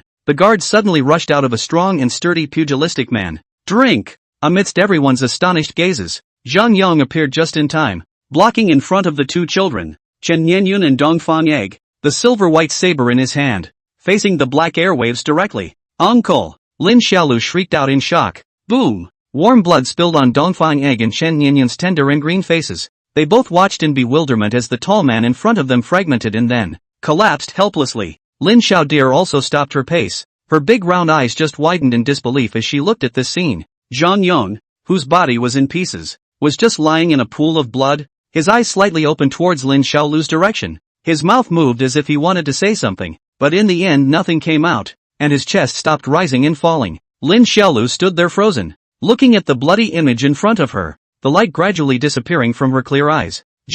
Quite suddenly, the uncle who was talking and laughing with himself and listening to his bragging in the last second, suddenly turned into a cold corpse at this moment, giving him an unreal sense of absurdity. For a moment, his mind recalled the brief acquaintance with Zhang Yong. This uncle was called Zhang Yong. He had very few words and was afraid of himself. He was arranged by the emperor of the Great Yu Kingdom to serve him. The first time he met, because he wanted to see martial arts, he made a request for a sparring match, and the result was that the frightened uncle directly knelt down. He himself felt so ashamed of him at the time, thinking that as a martial artist, kneeling down to someone was too ugly, and was simply unworthy of practicing martial arts. But one is wrong. This older man was indeed a martial artist. Perhaps his thoughts, insights, and life experiences made him constrained. However, at critical moments, he could still bring out a martial artist's chi. Just like at this moment, he guarded two so-called immortals with his mortal body. Lin Xiaolu wasn't considered a particularly sentimental child. On the contrary, he was actually quite extreme. Because of his special childhood experiences, he would keep all the bad things that others did to him in his heart, waiting for an opportunity to retaliate. But this also caused that he would cherish the good things that others did to him. He just didn't want to express them, thinking that would be uncool. And at this moment, the taciturn, honest uncle is dead, and his first impulse is to avenge his uncle's death. If you kill someone, you should pay for it. It's only natural, whether you're a human or an immortal. High in the sky, when the middle-aged man saw Lin Xiaolu's back turned to him, standing frozen in place and not moving, he was overjoyed, thinking that he should have been stunned by the bloody scene in front of him, and he directly turned into a black meteor to charge towards him. He wanted to blast Lin Xiaolu to death in one fell swoop. Little dear! Tang Xin exclaimed loudly at the sight, while the boy remained motionless, as if he was truly stunned, letting the middle-aged man who was whistling behind him rush towards him with a raging black wave. This hit the middle-aged man used all his strength, his body around the emergence of a large swath of black airwaves, under the sky flying, will be the surrounding air are torn apart, straight from the ear-piercing whistling sound. Dear! Back there! The reactive Eastern egg yelled. Lin Xiaolu, get out of the way! Chen Nianyun also shouted anxiously. Lin Xiaolu, on the other hand, remained still and just stood there, foolishly looking at Zhang Yong's corpse. At that moment, he felt as if he were in Maple Leaf Gardens, seeing the first rays of the morning sun again. He felt the wild wind and waves getting closer behind him and closed his eyes as if he was waiting to die. Drink! The middle-aged man grimly bellowed. Vast as the abyssal sea of black airwaves, as much as the bombardment, gusts of wind, black smoke. Everyone in the field showed fear. Tang Xin even scared not to open their eyes. And just as the middle-aged man was about to blast into Lin Xiaolu moved. He made 3 moves: a turn, a withdrawal, and a swing. The moment, the 8 extreme rigor is rooted and firm as a rock. The shapy avalanche is a vibration that destroys gold and breaks jade. Wing Chun inch power is explosive, breaking the surface with a point. Taiji soft energy is the pivot, rigid and flexible. That tender fist froze in the air and waved out a ghostly howl. It was as if heaven and earth had lost their colors in a flash. In mid-air, the middle-aged man who came whistling saw Lin Xiaodir swinging his fist at him, laughed disdainfully, and greeted him without hesitation. Little doll, you not. Boom, poof. Before the words were finished, there was a violent popping sound, and a piece of blood mist even blew out directly from his back. Tang Xin, Chen Nianyun, Dongfang Egg, and even Yu Chu Chu, who had been pretending to be dead. All looked at the scene in front of them with disbelief. The middle-aged man also looked at the little boy in front of him dumbfounded, and his entire body paused in place. The stormy black waves directly dissipated, as if they had never appeared. Not only that, the power of this punch also directly penetrated the black aura and blasted at the middle-aged man's chest. The crazy power scurried around, destroying his internal organs and shattering them, exploding a red mist of blood from his back. Tick-tock, tick-tock,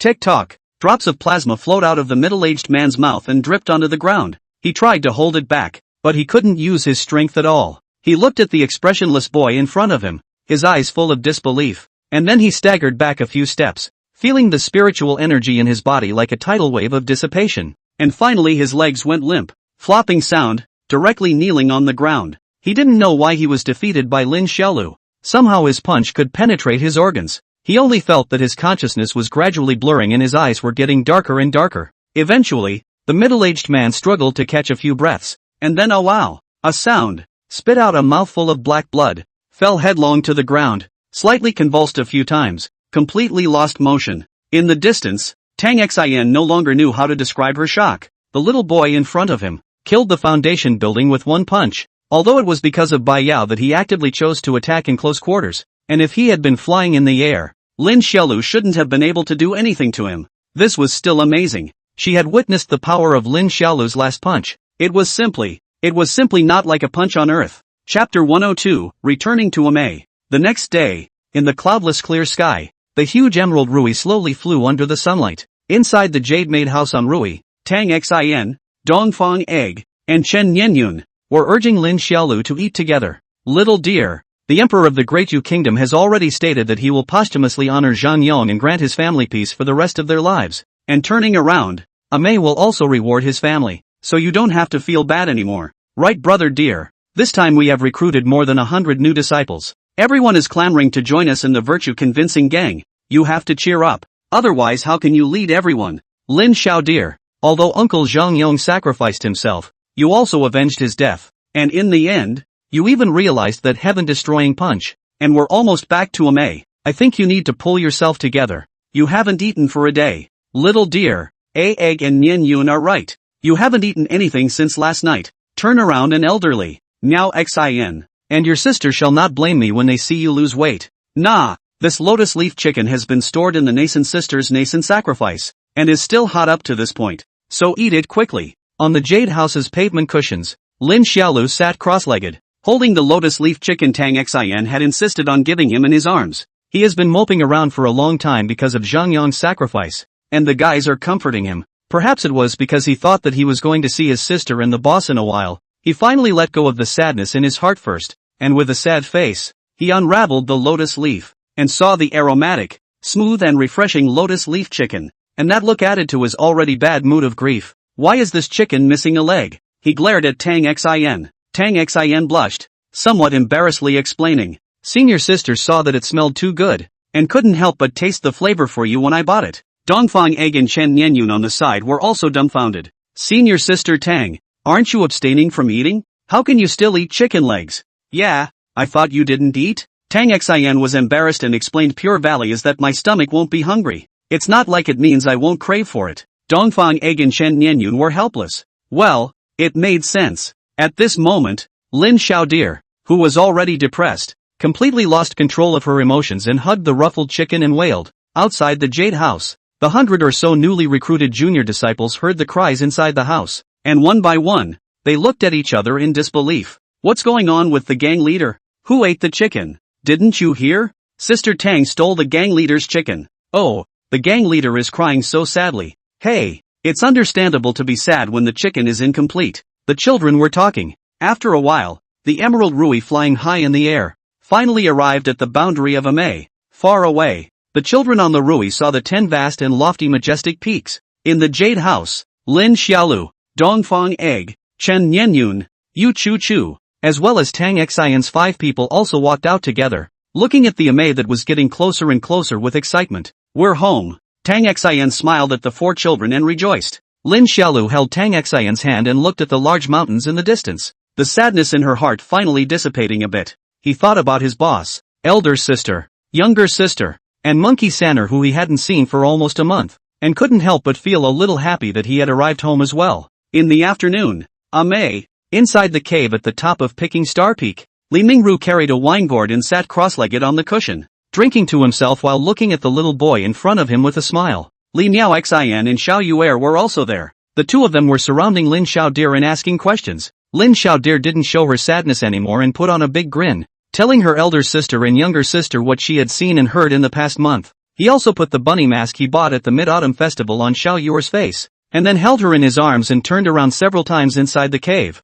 which made Xiao Yuer giggle straight away. Alright, little dear, put little Yuer down and turn around and make a mess. Li Mingru smiled and chided twice. Only then did Lin Xiaolu put her sister down, and then sat down in a good and damn knowledgeable manner. Looking at this little disciple of his, Li Mingru was also helpless, and after drinking 2 more mouthfuls of wine, he opened his mouth. For the master, I heard from Girl Tang that this time you performed quite well, learned new martial arts and made innovations on your own, researched martial arts that don't belong to mortals, and in the end, you even saved the day by killing a Foundation establishment cultivator with a single punch. Saving everyone? When these words came out, Li Miaoxian immediately looked at Lin Xiaolu in surprise. Her own junior brother was actually all this strong, killing a Foundation establishment cultivator with a single punch? It was so much stronger than even himself. It was awesome. Boss, what's actually true? Isn't like that, Lin Xiaodir said in a serious manner. Oh, and how true is that? The real situation is that at that time a total of more than 100 Foundation establishment cultivators appeared,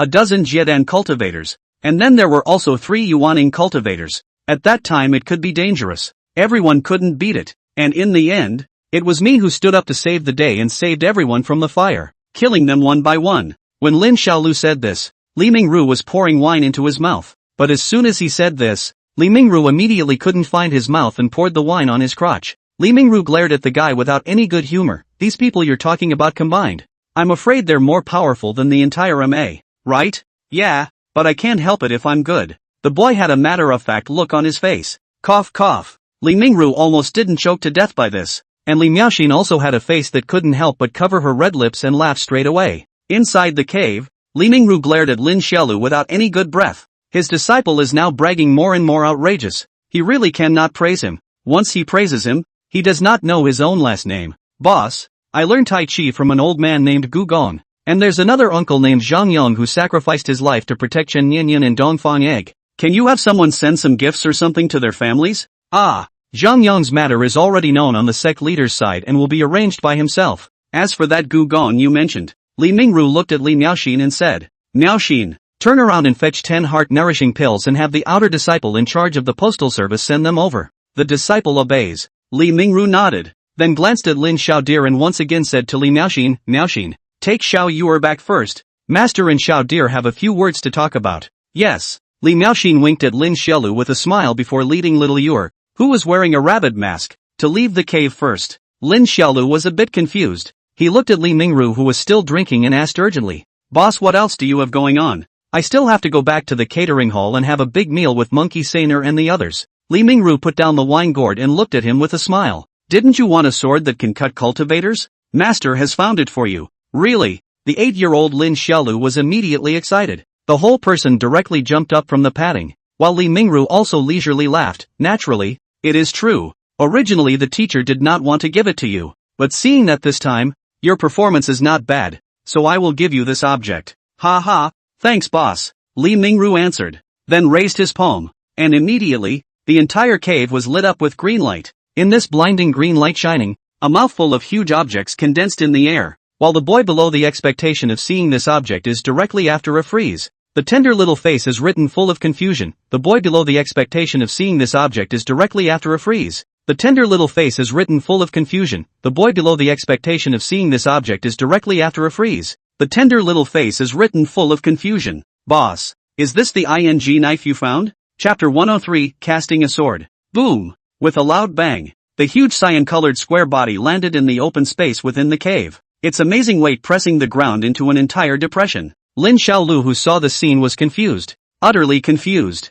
The object in front of us had an overall rectangular shape, a slightly darker, ancient greenish color, and was about 4 meters long and about half a meter wide and high. From a distance, it looked as if it was a huge coffin, but it was solid. Lin Xiaodir looked at the coffin-shaped solid artifact in front of her, bewildered and somewhat at a loss. This object is called Daijing bronze, is a very rare ancient copper material. Its texture is rigid with soft, excellent toughness, and great density. This small mouth will weigh millions of pounds. Is the teacher from the year the refining of the underworld sect of the first refiner Sha Old Ghost Hands. Saying that, Li Mingru complacently drank a mouthful of wine, seemingly very satisfied with this artifact in general. Lin Xiaolu walked around the huge square bronze vessel, touched it curiously again, and then said with a dumbfounded look, "Boss, what kind of bronze artifact did you get me? And it doesn't have a hilt.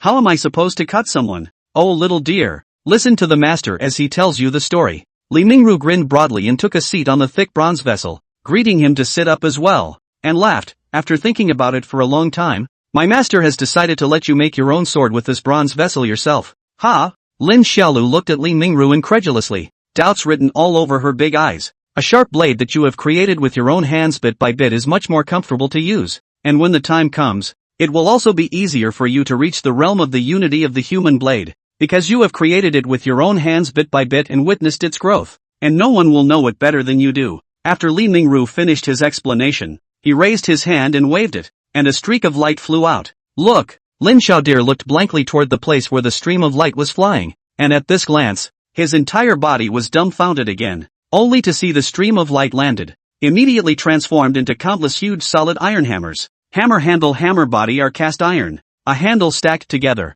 as if a small mountain, roughly one count. Good guy, at least hundreds of people high huge iron hammer. In the future, you won't have to fight the beasts, and those beasts are no longer your match at all anyway. Li Mingru laughed. "In the future, every morning, you will come to my master. My master will use spirit fire to burn the bronze, and then you will use the hammer to beat this object with excellent toughness, so that it will be compressed little by little, and finally turn into an extremely dense Daijing bronze blade." Lin Xiaodir heard it and was a little disappointed in her heart, skimming her little mouth with a reluctant face. "What the heck? I really thought that you got me a knife that could cut an immortal cultivator, boss, but it turns out that it's just material." Li Mingru touched his brain, smiled. "Let you cast your own knife has two advantages. First of all, for the teacher just said, your own hands to build the knife. Mastery is more comfortable. Once you build it can be directly to achieve the realm of the human knife unity. Secondly, striking with a hammer is a very good exercise in itself. It can better build your core strength in your waist and abdomen,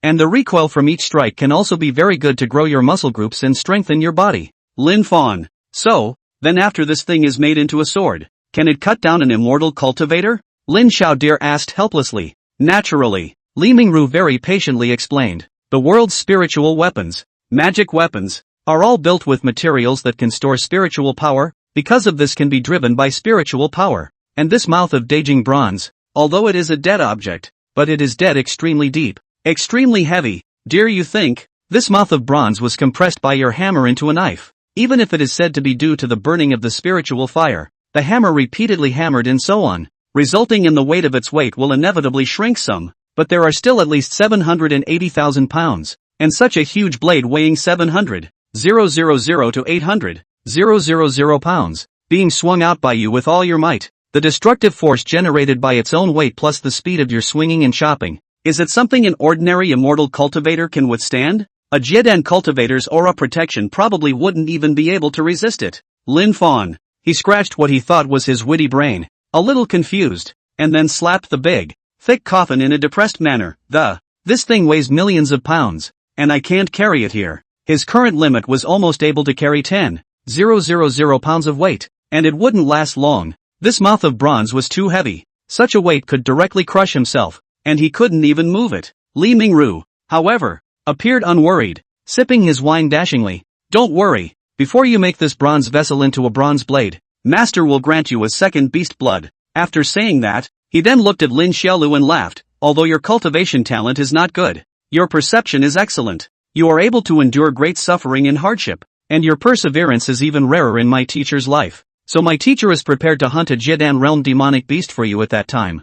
Jiedan realm. Lin Xiaolu was stunned and turned her head to look at Li Mingru, surprise written all over her face. "Boss, aren't you going to give me the foundation establishment realm? Ha ha ha ha." Li Mingru laughed a few times and raised his hand on his small shoulder and laughed. "Little Yor is about to break through the 6th layer of qi condensation. How can you, as an older brother, still use the foundation establishment stage? He also, I'm so good after all. Ha ha. Lin Xiaolu laughed twice in a very confident manner, and then looked at Li Mingru with some worry. Boss, you yourself are now a Jiedan. Can you beat a Jiedan realm demonic beast? Li Mingru glanced at him. You think Master can't? No, I'm just worried about your injury. When Li Mingru saw Lin Xiaolu say this, a trace of warmth appeared in his eyes, and then rubbed his brain and laughed and said, "Don't worry, although my master's cultivation has regressed, but if it's just to hunt a mere single Jiedan realm demonic beast, then I don't need to do it myself. Just casually send a voice message to a few Yuaning realms deceased people, and they will help my master to go and hunt it." Boss, are you so powerful? Lin Xiaolu adored. What exactly was your previous cultivation? Li Mingru smiled without saying anything and just continued to pour wine into his mouth with the gourd. Seeing Li Mingru did not say, Lin Xiaolu also did not speak again. He swayed his two short legs, feeling the thick texture of the coffin under his buttocks. A moment later suddenly a brain pump once again looked at Li Mingru and asked, "Boss, is this stuff rare?" "That is natural," Li Mingru proudly said, "although the Daging bronze is mortal, but it is very rare. The formation of harsh conditions. Your ass below this mouth has been the largest seen in the teacher's life. Then this thing is so rare. Boss, that what's his name refiner you mentioned. Why would he give this thing to you? Lin Xiaodir asked blearily. When Li Mingru, who was drinking, heard this question, he first coughed and then said in a serious manner, "This is mainly due to your master's character. That old man Sha looks up to my master more. So as soon as he heard that my master was looking for mortal blades that could injure immortal cultivators, he immediately offered the materials he was going to use to make coffins." Wow. Lin Xiaolu's eyes opened wide and looked at Li Mingru with a face of adoration. "Boss, you're too powerful. Actually even willing to give you your own coffin. Boss, you must have been a loud and powerful person in the past." "Ha ha, that's not true." Li Mingru riding on Lin Xiaolu's shoulder couldn't help but reveal a hint of a smile as well. "Back in the day, my master was a person who was famous throughout the divine state, and amongst the younger generation of the righteous sects, whether it be their temperament, cultivation, or appearance, it was a well-deserved number one." After saying that he couldn't help but burst out in joy, and Lin Xiaolu also followed the silly joy. An old man and a young man just sat on the coffin and laughed out loud, just like the two little cuties. The same. Chapter 104. That night, Lin Xiaolu in the dining hall in Xiaoyuer, Miao Xian's senior sister ate a big meal together. Seems to be in order to welcome Xiaolu triumph. Monkey Sanner in the dining hall of the outer disciples can be said to make every effort. All kinds of food one by one up, and then desperately to Lin Xiaolu food. Lin Xiaolu with them together south of the world bragging about blowing spit, hands and feet, blowing a full fast, 1 hour, the lips are blowing sour before finishing. It wasn't until late at night that this joyous evening meal came to an end, and Lin Xiaodir went back to her own little courtyard, and after parting with senior sister Miao Xian, her younger sister, she washed herself with the dust cleansing pill, and climbed onto the familiar little bed, and when he lay down, the smile he had forced on his face only faded. Late at night, it is always fascinating, after the bright lights and laughter, it is easy to think of something else in this quiet time before bed, either remembering the past, looking to the future, or just plain rambling. This is what happened to Lin Xiaolu tonight. He thought that tomorrow he would start swinging the sledgehammer and casting knives, with some small expectations, while at the same time, he remembered Uncle Zhang Yong's little spoken, but simple and honest smiling face. To be honest, he hadn't known Zhang Yong for a long time, less than a month. But every time he thought of Zhang Yong's elder brother, the image of him falling in a pool of blood, he would feel a sense of grief that was almost like suffocation. At this moment, the 8-year-old then rambled a bit uncontrollably, thinking that if Uncle Zhang Yong could have the same strength as himself, then he should not have to die. But Zhang Yong big brother practice martial arts time, add up is certainly longer than their own. Eat the suffering may not be as powerful as their own, but stacked up must be more than their own. But the face of immortal cultivators, but still seems to be a tiger made of paper. Unbearable. The fact that he was able to be where he was today, although it was also the result of his own hard work and struggle, the role of tiger's blood really had to be the majority. If Uncle Zhang Yong also drank the tiger's blood and withstood it and had super strength and body, then he should not have to die. But can Uncle Zhang Yong bear it? Lin Fan wasn't sure. He lay on his bed, looking at the beams of the room hidden in the pitch blackness in front of him, listening to the cicadas and frogs outside the house, fantasizing that he had invented a method to enhance his body without using the blood of demonic beasts, and then imparted it to the martial artists in the world, so that all of them would have the power of self-preservation. At that time, everyone, as long as they were not lazy, as long as they were diligent, down to earth, and willing to work hard, could break the monopoly of the immortal cultivators, and be on par with the immortal cultivators. obtaining a strength as powerful as theirs, and turning it into an era of equality between human and immortals. In that case, would be so nice. Young boy insomnia, lying in the soft bed tossing and turning, but just cannot sleep. As long as he closes his eyes to see the tragic situation when Uncle Zhang Yong died. Angry, he gave himself a slap, and then Milk Fierce scolded at himself. Lin Xiaolu, can you still have some backbone? Uncle Zhang Yong died a magnificent death. A real man. You have to learn from him. You have to look forward and keep working hard. Always dwelling on the past. What kind of manhood is that? When he was done, he grabbed a blanket and covered his head, forcing himself to sleep. And it wasn't long before Lin Xiaodir suddenly couldn't contain her crying. Not the kind of crying that slowly falls into tears, but the kind of crying that suddenly can't be controlled and instantly collapses out. He was alone, curled up in a blanket with his head covered, choking back sobs. The more he cried, the more angry he became, and the more angry he became, the more he cursed himself. What are you crying for? You've never seen a dead man. You're so timid. How can you go out and chop people up in the future when you're like this? Are you still a man? The more he cried, the sadder he became, cursing himself as he cried. In fact, he didn't know why he was crying. He only felt that it was a shame to shed tears, but he just couldn't control it. No matter how much he held back the tears, they were pouring out. The young one did not yet understand that the tears he was shedding at this moment were actually due to his despair at the fact that he would never be able to see Uncle Zhang Yong again. His humiliation at the fact that martial artists in the world were just like ants when they faced a cultivator, as well as his awe at the loss of life. Clang! The huge hammer swung down with all its might, fiercely bombarding the bronze that was burned into red by the spirit fire. Sparks splashed everywhere at the same time, directly shocking Lin Xiaolu's palms were numb, and his muscles trembled straight. Use your whole body with every swing of the hammer. Don't hold back. Work your muscles and whack your blade through this recoil. Inside the cave, Li Mingru carried a wine gourd and smiled as he looked at the boy in front of him, who was naked, wearing a weight, and sweating like a pig. He had placed several inexpensive fire crystals under the coffin-like bronze vessel, and the blazing spirit fire was continuously heating the bronze vessel, reflecting the entire cave into a blaze of fire. Li Mingru sat inside the transparent cover that insulated the heat and leisurely supervised Lin Xiaolu's cultivation while drinking. At this moment in the cave, because of the spiritual fire burning, the temperature is very high. An 8-year-old Lin Xiaolu so bear the weight of 500 pounds, legs tied horse stance, over and over again to raise the sledgehammer, and then over and over again to smash down with all their strength. Every time to make a milk strength. Body sweat is like a waterfall, like a large drop. Always a look at any time to dehydration and defecation. And Li Mingru had been paying attention to his situation, and every time when he could barely hold on, he shot a water ball from his palm and hit Lin Xiaolu, replenishing him with water in time. Clang! There was another loud bang. The steel and iron handle of the hammer started to bend slightly because of the huge impact, but the bronze remained motionless, and Lin Xiaodir was even more tired and started to pant heavily. At his feet, a puddle of sweat had formed, and his small, palm-sized face was beginning to turn slightly white. This was the exercise program that Li Mingru had set up for him every morning. With a horse stance and weights on, he would swing the hammer 10,000 times with all his might within 2 hours, compressing the density of the bronze to create the blades while exercising Lin Xiaolu's waist and abdominal core strength and arm muscle groups, and through the counter vibration of the hammer and bronze,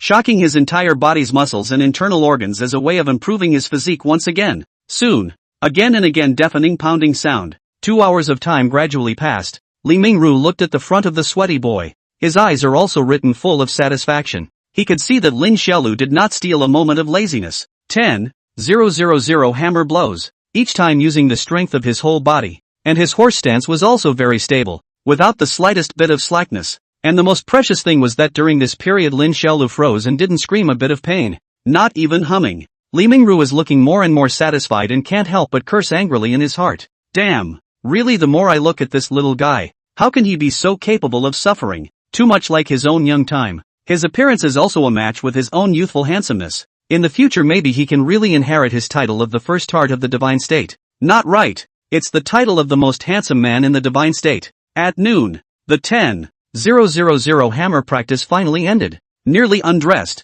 Lin Xiaolu put on her clothes and took one step down from the top of the mountain. His small hands could no longer hold his fists tightly because of the constant shaking. His arms also became sore and swollen from the constant recoil, and it hurt to move them. His two small short legs, even more so because of a breath of 2 hours of horse stance, and became unbearable pain. Several times he walked halfway. Suddenly his knees were weak, almost kneeling on the ground. Anyway, there's not a good piece left in the body. It made him indignant as he walked. Boss's cultivation method is really getting more and more perverted. After hammering for a whole morning, that bronze is only dented a little bit. If he follows this level of hard cultivation practice every day, then won't he be even more powerful in the future? By then, when he is so young and invincible that he can't find a single opponent, then wouldn't he have no goal to strive for? AI The troubles of the strong. It really hurts my brain. Chapter 105, 10-year-old birthday. Spending his time in harsh and lengthy austerities, with little time for play except for one day off a week, made him feel like he barely had enough hours in the day. Other than that, in the morning, zigzagging while taking 10,000 full swings of the hammer almost allowed him to hammer away at a hammer in 2 or 3 days. In the afternoon, he was free to practice whatever he wanted to practice, throwing flying daggers, practicing yuan yang steps, playing boxing, and so on. In the evening it was the same old 3 things: running, push-ups, and zigzagging for half an hour each, and it never stopped. Such a life lasted how long Lin Xiaolu is actually not clear, although tired, but he lived every day is quite happy and quite full. The thoughts of Uncle Zhang Yong also slowly put down. Every day on the practice, eat, sleep, rest time to take his sister to find the East egg in Tangyuan. They touch fish and climb the tree, blindly run around the mountains. Life is also at ease. In this way, his body and bones day by day more and more robust. The big gung bronze gradually compressed by his pounding, from half a meter high thickness, hard hammering to a dozen centimeters thick. He didn't know how long he had been hammering. It should have been quite a long time anyway,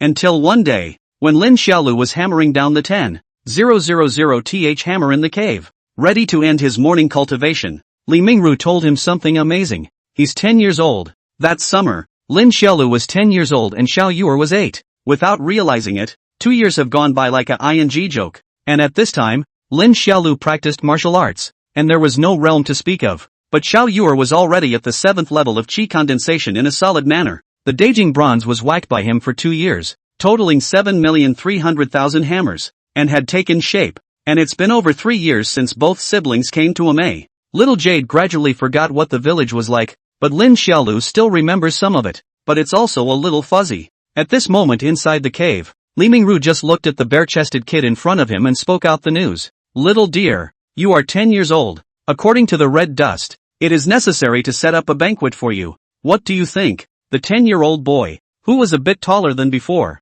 scratched his head and was a bit embarrassed. I don't remember my birthdate, so how can I set up a banquet? This is simple. Li Mingru laughed as he carried the wine gourd. From the day you and your sister came to Amei, it will be counted as your birthdays. Lin Xiaodir froze, then happily nodded heavily. Inside the cave, under the guidance of Li Mingru, the boy wrote the invitation with one stroke of his hand, inviting others to come to the Pluck Star dining hall at night to attend his own birthday. Li Mingru watched him right next to him, and straightaway his eyelids fluttered for a while. This disciple of his own didn't even write about birthdays. He wrote directly about great birthdays. Invite your best friends and come to your 10th birthday. 10 years old. Big birthday? Why does that sound so weird? That afternoon, up and down Amei, the young disciples who were in the same batch as Lin Xiaolu received invitations, except for Yu Chu Chu, the 9 infants lineage. Dongfang Egg excitedly shouted to the old man in front of him, Master, our gang master is celebrating his 10th birthday tonight. I'll be back later in the evening, haha. 9 infant elder Zhao Xianyi glared at his own fat disciple without any good reason and said, You're 13 years old, and you're still playing with that little kid Lin Xiaolu every day. Are you ashamed? Dongfang Egg shook his head with tears in his eyes as he sniffed. Master, Deer saved my life 2 years ago, that time in Daiwei. If it wasn't for Deer's power to save the day, you probably wouldn't even be able to see me anymore. Zhao Xianyi rolled his eyes at the words and impatiently waved his sleeve. Don't play too late. Dongfang Egg was overjoyed and dropped a sentence. Thank you, Master. Then he couldn't wait to leave. Pill Dollar lineage. Tang Hanqing, the alchemy prodigy who was known as the most talented alchemist in the past 100 years of Pill Dollar, was currently sitting on a cushion, blinking his big doe eyes, hanging his nose, and speaking to the old man in front of him in a serious manner. Master, I recently newly refined a pill. This pill is long as a pinch, a radius of 10 miles. All the Jiedan realm below the cultivator's skin will be strangely itchy. Maintained for 3 days. Must not wear anything. Naked to not itch. And now I'm going to participate in the gang master's 10-year birthday. You do not want to our medicine Yuan lineage of disciples. The next 3 days, every day, all over the mountains bare ass run it? When Elder Pil Yuan heard this, his eyes fluttered violently in anger, and he raised his hand to teach his ghostly disciple a lesson. Who knew that Tang Hanqing continued to blink his wise cock eyes and said, Master, I still have an elixir here. As long as it is crushed, all the female disciples of our pill element will come to their menstruation early. It is extremely effective when combined with the bare ass elixir. You don't want to see you Choo-Choo and the others running around with their bare asses while bearing their blood everywhere, do you? Once the 1-year-old medicine Yuan elder son Tang Liang heard this, his face straightened with anger, while the 10-year-old Tang Hanqing was completely unafraid, still blinking his wise doe eyes. For a long time, son Tang Liang, who was furious to the extreme, suddenly revealed a kindly smiling face. Hanqing ah, master has always respected you for playing with that little brat Lin Xiaolu. Go now and remember to give him my regards for master. Ha ha, thank you master,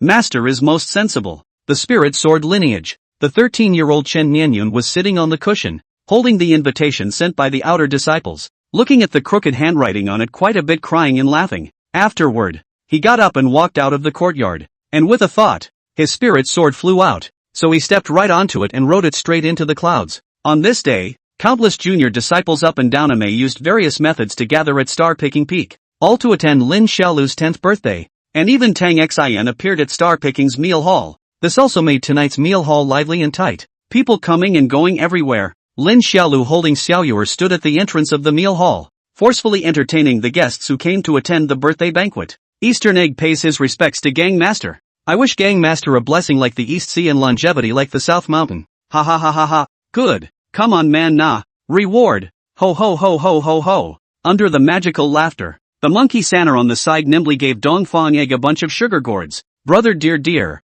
this is a potion I just made. I'm giving it to you for your birthday. Oh, what's the use of this elixir? Ah, Tang Yuan? Back to brother dear. This elixir can make a person constipated for a year if eaten, so you can save time on toilet breaks and cultivate in peace. Brother dear. Ha ha ha ha ha, good. Someone come on. Hit me. Beat it to death. Ho ho ho ho ho ho. Soon, Chen Nianyun also stepped on the flying sword came. This year 13 years old. He sells longer and more handsome. Extraordinary posture. Quite some sword fairy style. And he jumped down from the sword, directly went up and hammered Lin Xiaolu a bit. True to form. You're afraid you're going to laugh me to death on your 10th birthday. Did you bring a gift? Lin Xiaoxue asked blearily. Chen Nianyun froze, scratched his head, and laughed awkwardly. I didn't bring it. Our spirit sword lineage only has spirit swords, and you can't use them, so how can I give you a gift? Ha ha ha ha ha, good. Someone come na. Feed Mr. Chen the Shang. The entrance to the dining hall was full of people coming and going,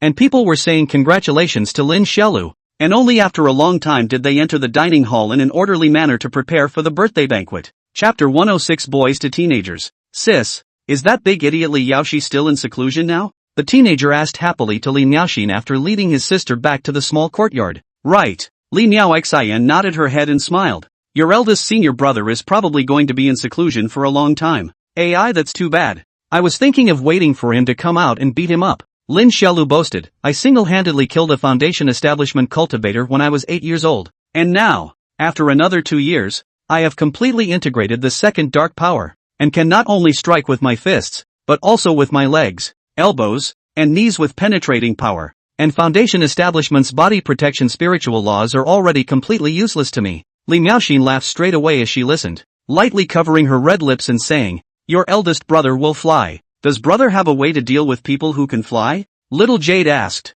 looking up curiously. Lin Xiaodir thought for a moment, then shook her head somewhat depressedly. This one is not available at the moment. He was also helpless. Right now, if he took off his weight, with his superb bouncing power and Mandarin duck step technique, he could jump 4 or 5 meters high in one jump. But he was also still a long way from the foundation establishment stage cultivators who could fly. Neither could the flying daggers. Although the flying daggers could hit foundation stage cultivators, they could not break through defenses. And the flying daggers that one threw out could not hit the second level of dark energy. Elder sister, what do you think I can do to beat a foundation establishment stage cultivator who can fly? He looked at Li Miaoxin and asked blearily. Li Miaoxian sniffed and cocked her head to think, but she couldn't come up with any good ideas. Sorry little dear. Senior sister thinks that the odds are that you won't be able to hit a foundation establishment stage cultivator unless you can keep them from flying in front of you. Li Miaoxian said casually. Making foundation stage cultivators unable to fly in front of me? Lin Xiaolu froze for a moment. How could this be possible? The days after her birthday remained the same, and Lin Xiaolu continued to exercise so consistently every day. The large gungbronze compressed smaller and smaller in his persistent pounding, and the hammers that he broke and knocked askew were piled up one small mountain after another. his body bones also grew taller and bigger. And eventually, in that hammer swing, he turned from a child, little by little, into a teenager. Time is a funny thing, and it passes differently in the eyes of different people. It's like forcing someone to do something he's not happy about. He'll feel like the time passes incredibly long, like years, whereas if he goes and does something he likes to do, the time seems to go by quickly, in a flash. And time tends to pass quickly when one is fully focused on something. Lin Xiaolu was just like that, day after day, year after year of bitter cultivation, so that he could always forget about the passage of time. And just like that, 3 more long years had passed since he had passed his 10th birthday. On this day, Li Mingru looked at the young man inside the cave who was constantly wielding a hammer, and very suddenly, he felt that there was something like a world apart. The kid suddenly grown so tall. Why did he feel like he was his old, short winter self a second ago? He put down the picture book in his hand and rubbed his chin and sighed. 13 years old, the little brat had finally grown into a teenager. Clang! With a popping sound, the last solid hammer was heck bent, and the 13-year-old Lin Xiaolu, bare with a distinct line of upper body, excitedly shouted inside the cave, "Boss, I bent all of your hammers, and this blade made it." Li Mingru carried the wine gourd and took a sip of wine with a smile, sighing in his heart. The person has grown taller, the body bones are stronger, and the body is full of teenage vigor. But, the heart still hasn't changed much. Also, after all, is only 13 years old, and a maze environment is relatively simple, not as dangerous as the outside world of immortal cultivation. The words of the heart is better to wait for the future to hone it. He smiled and got up, walking over to the bronze and looking at it, which had been compressed to the extreme, with a satisfied smile. 5 whole years of full force hammering, 10,000 strokes a day, 1 day without stopping, totaling more than 1,800,000 hammers. This large gung-ho bronze was finally compressed into an extremely dense and heavy mouthful. The next thing to do was to give the artifact a second condensation with the spirit method by himself, and make it into the shape of a sword, and that would be it. He patted the teenager on the shoulder and looked at the 13-year-old Lin Xiaolu in front of him, marveling for a moment. TSK, I have to say, this stinky brat after growing up some, the face is really good, compared to the lovely appearance when he was 8 and 10 years old. 13 years old, his face has more than a few points of evil handsome. Is this face is still a little bit of childish, not yet free from the baby fat? Can't help it. The age is still a little bit small. It is estimated that when he is 16 or 17 years old and completely grows up, he will be able to completely inherit his own year's handsome. Hey, then this little kid will have to be the same as his own year. Wherever he goes will be seduced by all kinds of female creatures. At any time there is the danger of losing their virginity, but there is no way out. The sky will be descending from the handsome people. This is the fate of Fawn. You don't need to work out again this afternoon. Go back and get some rest and relaxation. Ha! Lin Xiaolu froze and looked at Li Mingru, who had an emotional face, puzzled. What's up, boss? Master is going to mold this blade for you this afternoon. Li Mingru smiled and said, but this sword is too heavy. The current you can't even carry it, not to mention holding it, so you take a good rest this afternoon, and come over tomorrow, and Master and Sect Leader will use the bloodline of the Jiedan realm demonic beasts to give you the ability to strengthen your muscles and bones. The teenager immediately brightened up and was pleasantly surprised when he heard this, then opened his mouth and asked, Boss, I heard senior sister Miao Xian say that my sister is on the verge of building her foundation? Li Mingru nodded his head, then couldn't help but laugh out with joy in his heart. Lin Xiaodir was 13 years old, and Xiao Yuer had already turned into an 11-year-old girl who was on the verge of building her foundation. 11-year-old foundation establishment, what kind of absolute great genius is this? It's really exciting to think about. He took Lin Xiaolu's shoulder and spoke. Xiao Yuer has excellent talent. It can't be wasted. In a few days my master will go and find a few flavors of spiritual treasures for her, so that she can build a foundation in the heavenly Tao. When these words came out, Lin Xiaolu was taken aback and glanced at Li Mingru in surprise. Li Miaoxin had told him that there were 3 types of foundation building, namely the Mortal Path Foundation building, the Earth Path Foundation building and the Heaven Path Foundation building, and that all 3 types of foundation building represented the upper limit of the cultivation path in the future. As for the entire MA, almost all of the cultivators were Mortal Dao Foundation builders, and only the boss and the sect leader were Earth Dao Foundation builders. But now, the boss was actually going to personally protect his sister and do the Heavenly Dao Foundation building. In this way, what kind of awesome would you and your sister have to be afterward? It's really exciting to think about it. Inside the cave, Li Mingru put his arm around Lin Xiaolu's shoulder and watched him giggle there, revealing a smile himself, then looked at the teenager whose size was almost catching up with his own, and on a whim passed the wine gourd in front of him. Brat, You've grown so tall all of a sudden. Accompany me to have a drink? Hey, hey, yeah. Lin Xiaolu although grew up some, but the character did not change, or so big and bold. After all, the dog cannot change to eat well. Born not know what is called polite, he took the wine gourd. Learn Li Mingru's appearance without hesitation to pour into the mouth. Suddenly feel spicy. Cough cough. The teenager burst into a fit of coughing straight up and blushing. Li Mingru laughed out loud when he saw this appearance and spoiled him by giving him a pat on the back. Chapter 107, The Agony of the Death Penalty. Early the next morning, Lin Xiaolu once again went up to the top of the snow-capped star-picking peak, and almost as soon as he reached the top of the mountain, he saw the blade that had already been built by Li Mingru.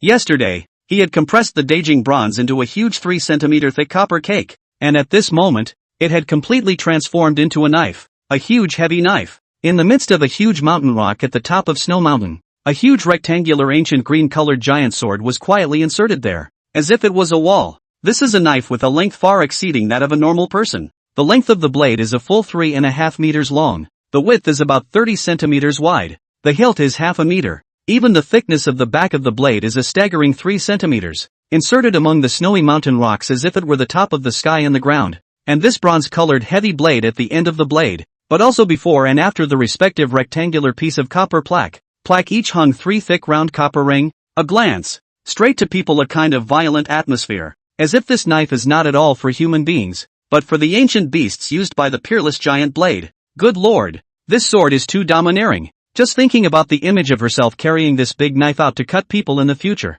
Lin Xiaolu was thrilled. At this moment, Li Mingru was standing with Yi Qinghuan. Li Mingru was drinking wine by himself, while Yi Qinghuan was eating an apple. She saw Lin Xiaolu come up and immediately her beautiful eyes lit up. Her pink cheeks were stuffed with fruit meat, and she said vaguely, "It's been a long time, Fawn." Lin Xiaolu was also very polite when she saw Yi Qinghuan and went forward to pay her respects. Disciple Donghua village's first bully, bloody-handed human slaughterer, master of the convincing people by virtue gang, MA Supreme Lin Xiaolu, meets sister sect leader. Put. Yi Qinghuan covered her mouth and laughed straight away, going up and touching Lin Xiaolu's brain. "You've grown so tall. The last time this sect leader saw you, you were only 8 years old. As soon as you came out of seclusion, you were 13 years old. You've turned into a handsome young male. Time passes so quickly." "Hey, I think so too. Especially the handsome bit." Giggling twice, Lin Xiaolu looked at Li Mingru, who was drinking, and realized that his face was a bit pale. "Boss, what's wrong with you?" The teenager looked at Li Mingru suspiciously. At this moment, Li Mingru's face was pale, and his forehead was still sweating profusely. On the side of the Yi Qinghuan, nature is anxious. Open mouth for Lin Xiaolu explained, "This mouth Daijing bronze by you to build too much density. Too hard.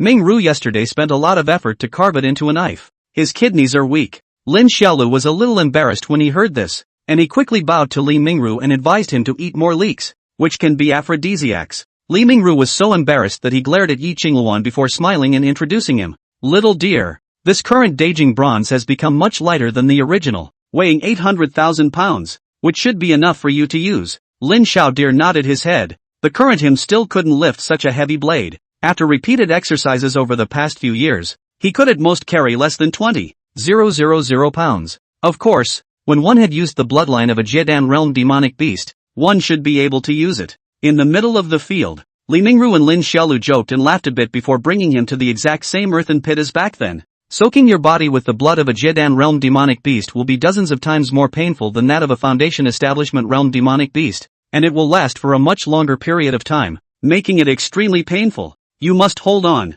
Only by soaking your flesh first can you continue to take it internally. Understand? The teenager nodded heavily. Understood. Li Mingru nodded, and after setting everything up, he used his gaze to signal Lin Xiaolu to go down. The 13-year-old did not hesitate, directly took off his Taoist robe and jumped into the deep pit in his white pants, and after sitting cross-legged, Li Mingru raised his hand and from his nascent ring, sprayed out red plasma. This is a 4-winged dragon auger that Master commissioned a few deceased people to hunt. Its bloodline is overbearing to the extreme. Hold on. The plasma that didn't carry a trace of fishy odor gushed profusely, touching Lin Xiaolu's skin in no time and flooding his chest position in just a few seconds. Lin Xiaodir closed his eyes and silently endured. He didn't make any noise. Only the corners of his mouth twitched slightly, and his eyebrows trembled lightly. And when Li Mingru and Yi Qinghuan felt that there was nothing wrong, the teenager in the blood pool suddenly opened his blood-red eyes. Hiss! An inhuman roar suddenly exploded, and the Lin Xiao deer within the pool of blood spasmed and twitched irregularly,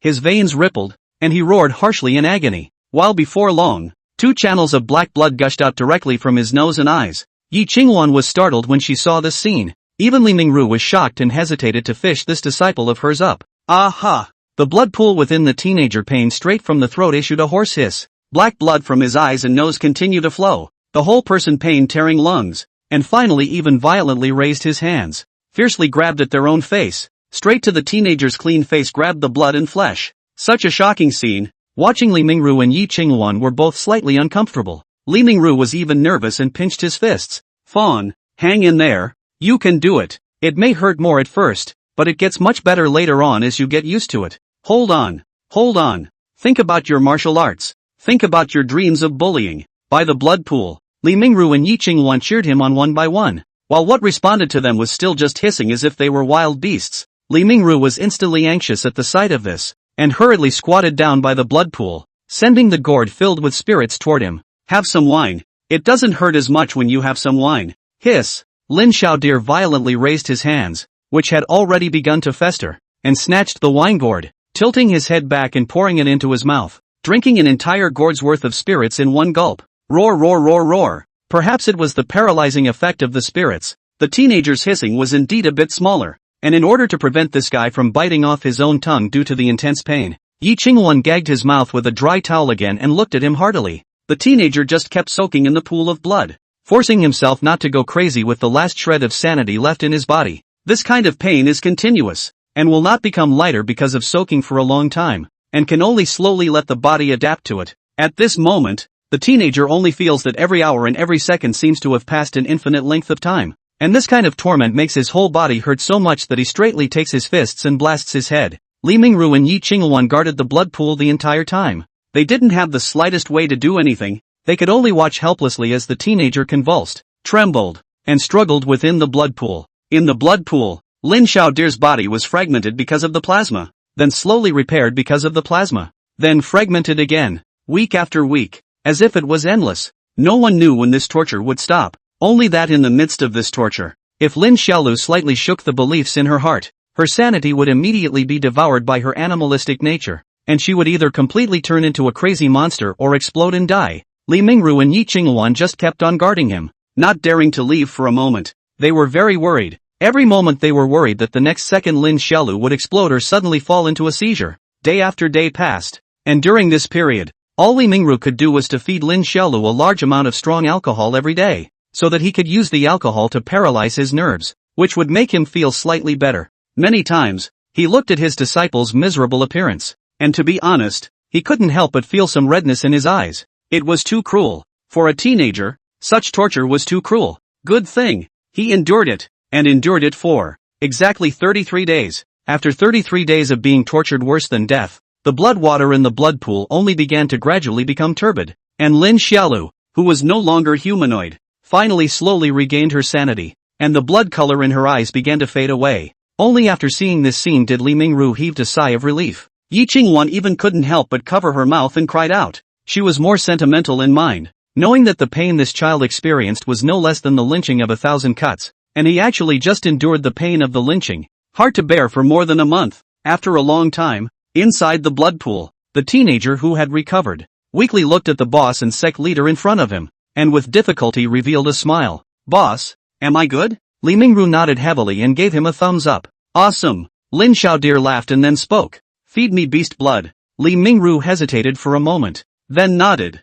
Chapter 108, The End of the Martial Way? He pulled Fawn up and raised his hand to brush the blood off of him, and a ball of blood coalesced in his palm. Fawn, after drinking this blood ball, immediately go and wield the Daigong bronze to work out, and keep working out until you are off your feet. Good. Although the teenager was a bit weak, he still didn't hesitate and swallowed the blood ball with an open mouth, then immediately ran towards the giant blade stuck in the mountain rock, and when he was halfway through his run, he suddenly went all jerky. Roar! A roar that was even more violent than before rushed through the sky, and its enormous sound wave caused the snowflakes on top of the entire star-picking peak to start stirring. As soon as Li Mingru saw this, he immediately laid down a spiritual spell to control the sound wave that Lin Xiaolu roared out, preventing it from causing an avalanche. Drink! The teenager whose eyes turned blood red again hissed and leapt in place, directly leaping out a dozen meters away. pouncing on the huge blade in front of him, and in the next moment, the 800,000-pound heavy daging bronze weapon rose up from the ground, and was plucked out of the mountain rock alive by him, revealing its full appearance. Under the sunlight, the 4-meter-long daging bronze was glowing with an ancient greenish pale light, revealing the neatly beveled tip of the blade, and the moment Lin Xiaolu got his hands on the blade, he automatically reached the realm of the unity of man alone. After 5 years of handcrafting the blade hammer by hammer, no one knew the blade better than him, and at the moment, he was holding the huge half-meter-long hilt in one hand, and the long back of the blade was carried directly to his shoulder, revealing a peerless and domineering temperament in his entire person. The body of the blade was 4 meters, and the 13-year-old teenager was only 1 meter 6.5 tall, such that he was carrying such a huge blade, giving people an extreme sense of unreality, but this sense of unreality, but also with a kind of sheer dominance. Swing the sword, swing it until it comes off. Li Mingru was the first to give the order, and Lin Xiaolu didn't hesitate when he heard it, flinging up the 800,000 kilograms of daging bronze to swing the blade. In that instant,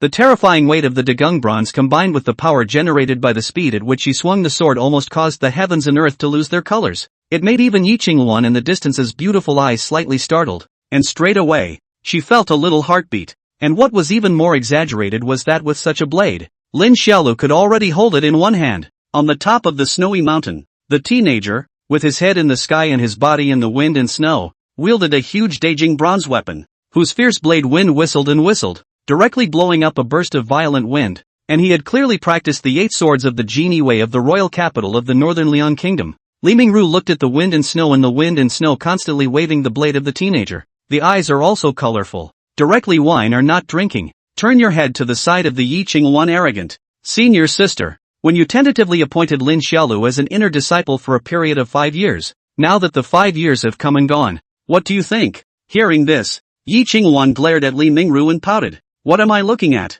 He's still an inner disciple chanting. This little guy is already stronger than even your eldest disciple now, right?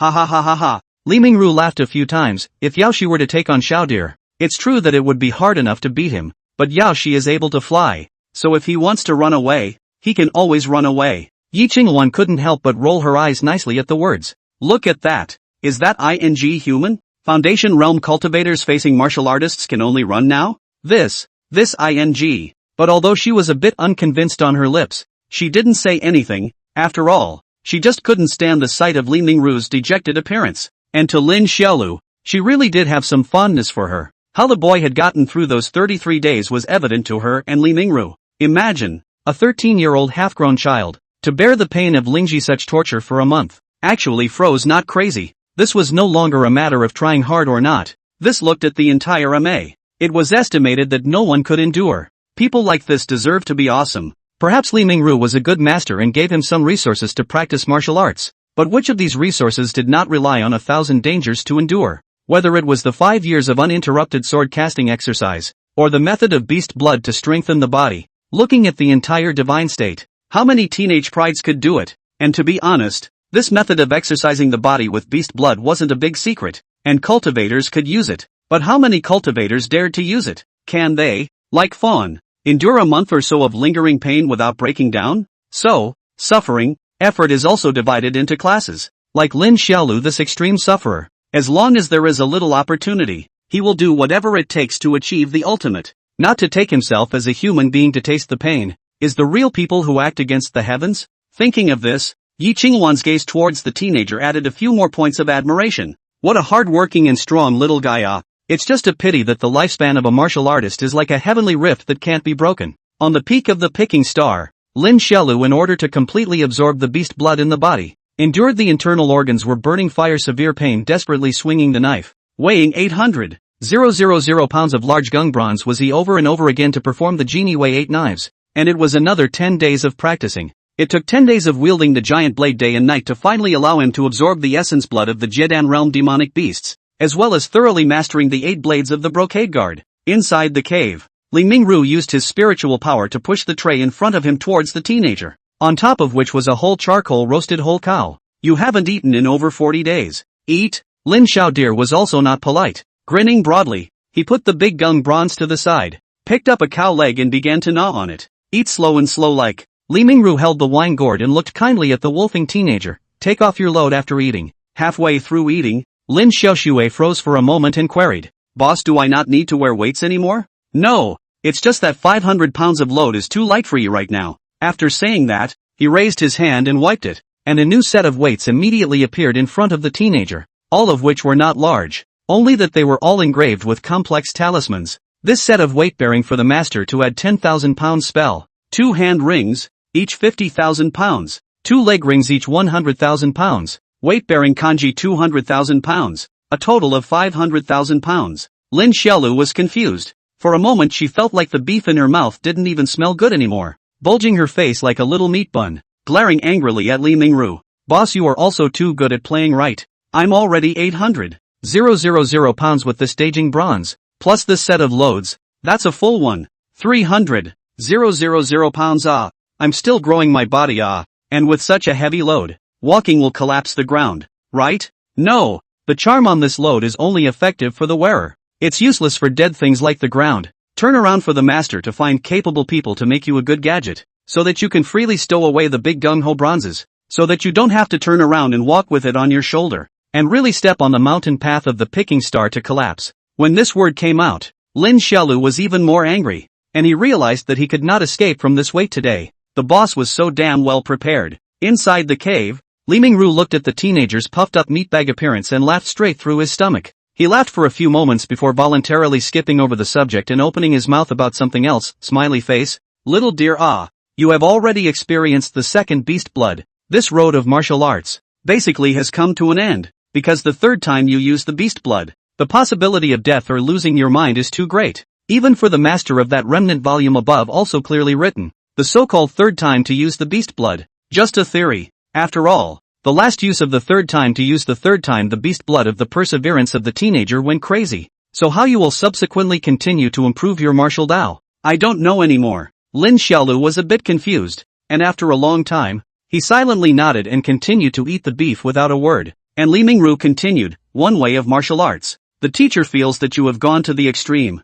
How to go behind is up to you. It just so happens that in a few days Xiao Yuer is going to build the foundation. The teacher is going to help her to build the foundation of the heavenly way. She may have to shut down for a few years." "That long?" Lin Xiaolu was surprised. "Isn't base building as little as a few days? Or as much as a month or two? That was ordinary foundation building." Li Mingru explained, "Heavenly Dao foundation establishment is very difficult. Even if Xiao Yuer is more talented, it will take at least a few years. Of course, the greater the effort, the greater the gain. Compared to the Heavenly Dao Foundation establishment and the Mortal Dao Foundation establishment, with the same cultivation, the Heavenly Dao Foundation establishment is more prone to break through to Yuaning, whereas the limit of the Mortal Dao Foundation establishment the majority of them can only go up to Yuaning." Chapter 109, Seeking Martial Arts? 2 days later, Lin Xiaolu received a small silver-colored bracelet, which was the organizer that Li Mingru had found a capable person to make for him. Received the bracelet, Lin Xiaolu was naturally very happy, although his mouth is reluctant to admit,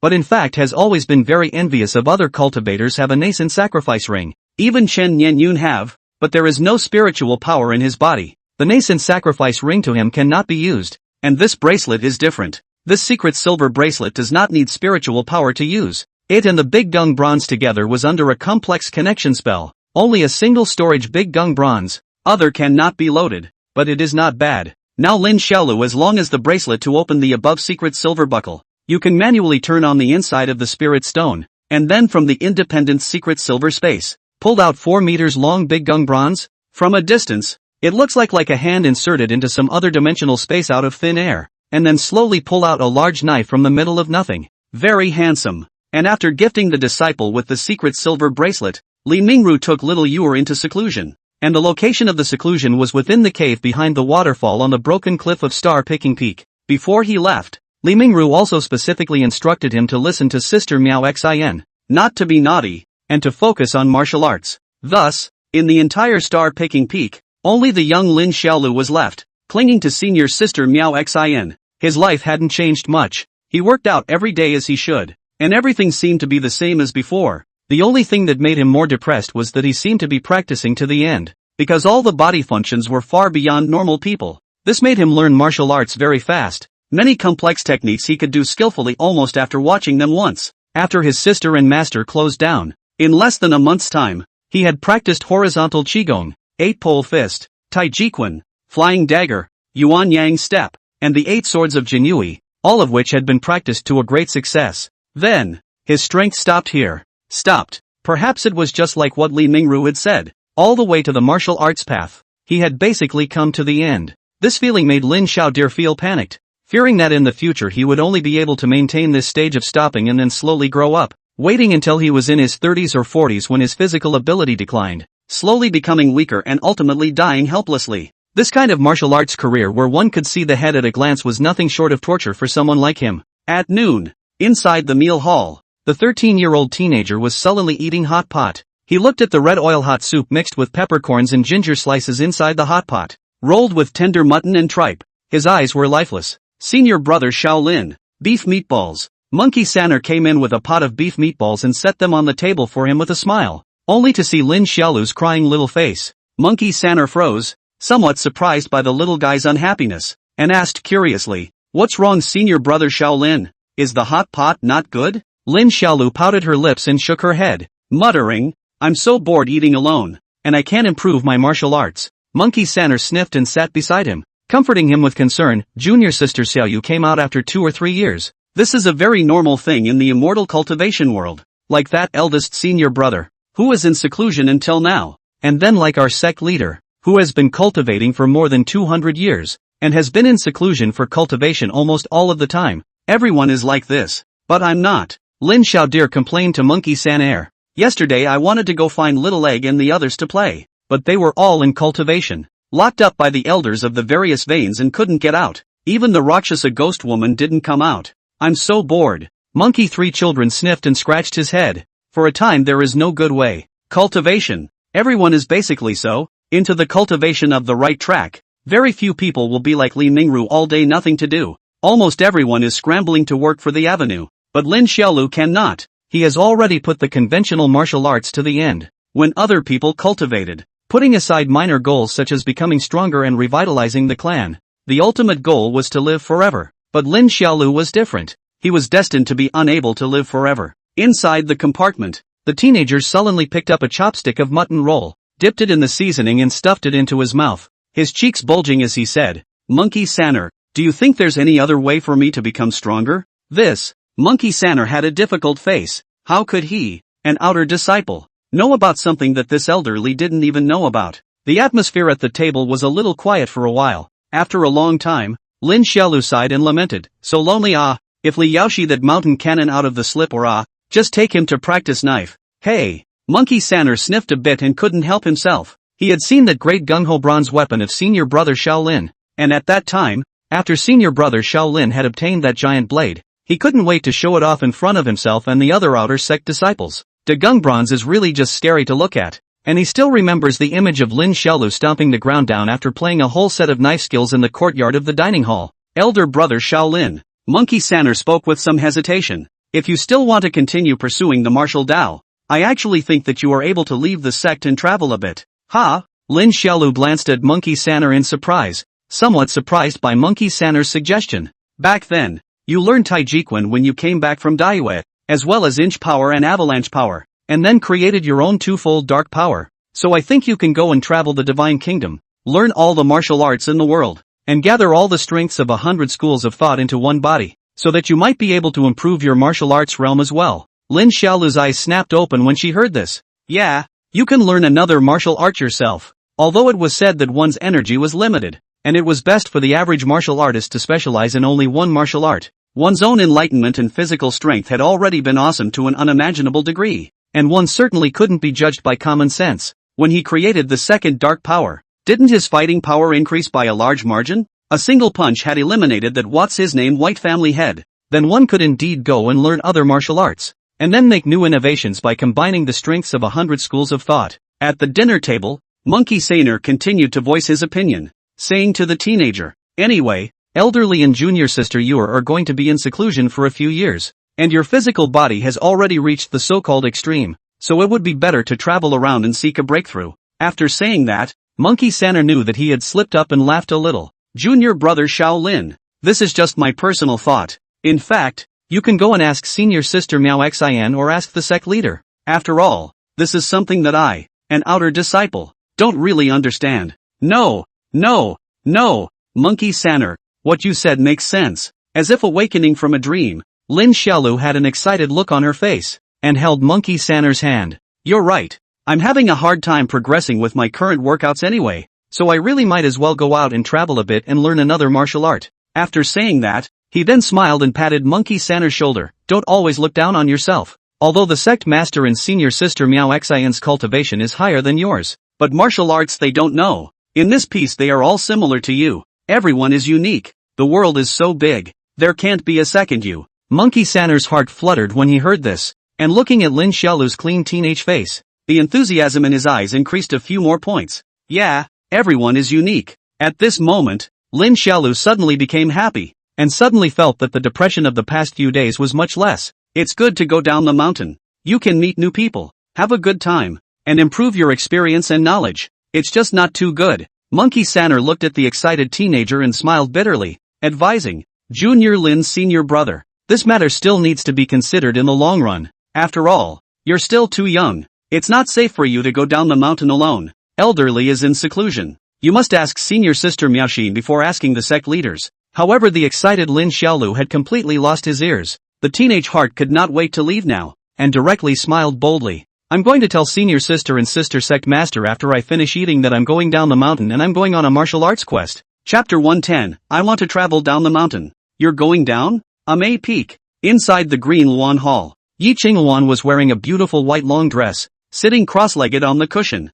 holding a watermelon in her arms and was digging into it with a silver spoon. As she ate, she looked at the teenager in front of her with her beautiful eyes in surprise, a trace of crimson watermelon juice hanging from the corner of her mouth, and said vaguely, Did you tell Myriad Heart? Not yet. Lin Xiaodir shook her head and laughed. My senior sister can't let me go. She definitely won't agree. So I came to find sister sect leader first. As long as you agree, my senior sister should also agree. Yi Qingluan heard the beautiful eyes bent into two small crescents. Looking at the young man, young smile. I was halfway through my closure when you shouted me out, and now I'm in a particularly bad mood, so I can only eat watermelon to get rid of the fire. So why do you think this sect leader would agree to it? Moreover, your master's father is closed. The whole May I am the biggest. How can I let you fool around? If your master's father and Xiao Yuer come out of the closed door, and find that you have disappeared, then they shall not beat me to death. I don't dare to let you go. Lin Xiaolu listened in a daze and looked at Yi Qingluan in surprise. You're the sect leader, ah?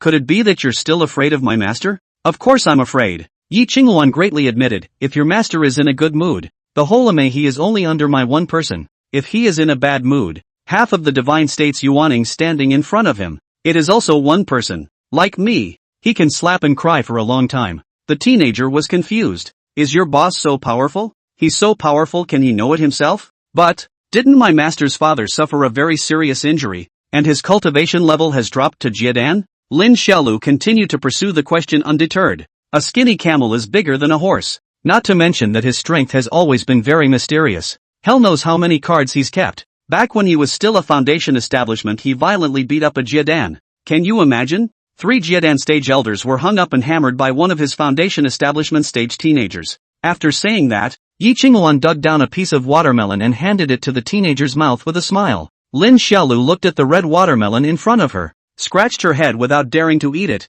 and cautiously prompted, Sister Palm, I'm a boy. Oh yeah, I forgot. Yi Qingluan was embarrassed for a moment and stuffed the watermelon back into her mouth and continued to eat happily. Lin Fawn, I can't imagine that you understand the difference between men and women now. Yi Qingluan gave a cute smile and complimented. Little dear, you're quite smart. Unlike me, I'm still a bit confused until now. When I was a child your master called me stupid senior sister every day. Lin Xiaodir rolled his eyes helplessly. He could feel that this sect master of his was not very smart. His brain was probably not much better than Tang Yuan. Mother asterisk her. Looks like he's met his match, but he didn't die, and continued to beg in a serious manner. Sister Palm sect, you let me go. I promise not to cause any trouble, and I'll be back soon. No. The devil knows how long you will disappear after you come down from the mountain. 3 years later the Yellow Sky Mirage will be opened. I still have to arrange for you and Xiao Yuer to participate. What is the Yellow Sky Mirage?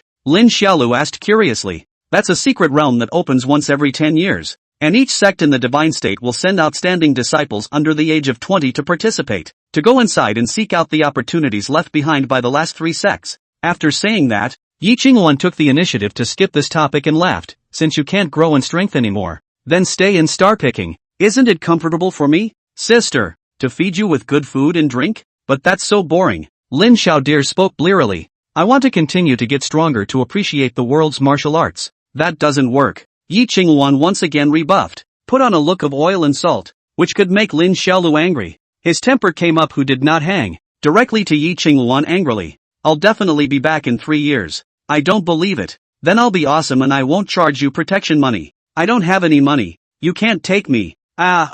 Sister Palm, I'll bring you something delicious. I can eat whatever I want. Lin Xiaolu's sad face. The teenager's angry cheeks bulged once again. He realized that Yi Qingwan's character was just like a child's. She froze and put up an I don't listen stance, so that Lin Xiaolu couldn't do anything at all. It was the first time he had encountered such an opponent since he had grown up, and it was really too much to handle. Inside the ancient temple, the teenager didn't speak again for a while, and Yi Qingwan just ate watermelon leisurely, with a look that you can say whatever you like. Sister, I just don't listen. For a long time, the watermelon was dug clean. She also ate enough, patted a picture of the small hand cozy burp, then looked at the sullen teenager in front of him and laughed. Really want to go down the mountain? Lin Xiaoshu and said with a sad little face. Little egg, Tang Yuan, Chen Nianyun and the rest of them are practicing every day. My sister is also closed. I'm particularly bored alone in the sect, although I exercise every day. It's no longer of much use. In the words of the boss,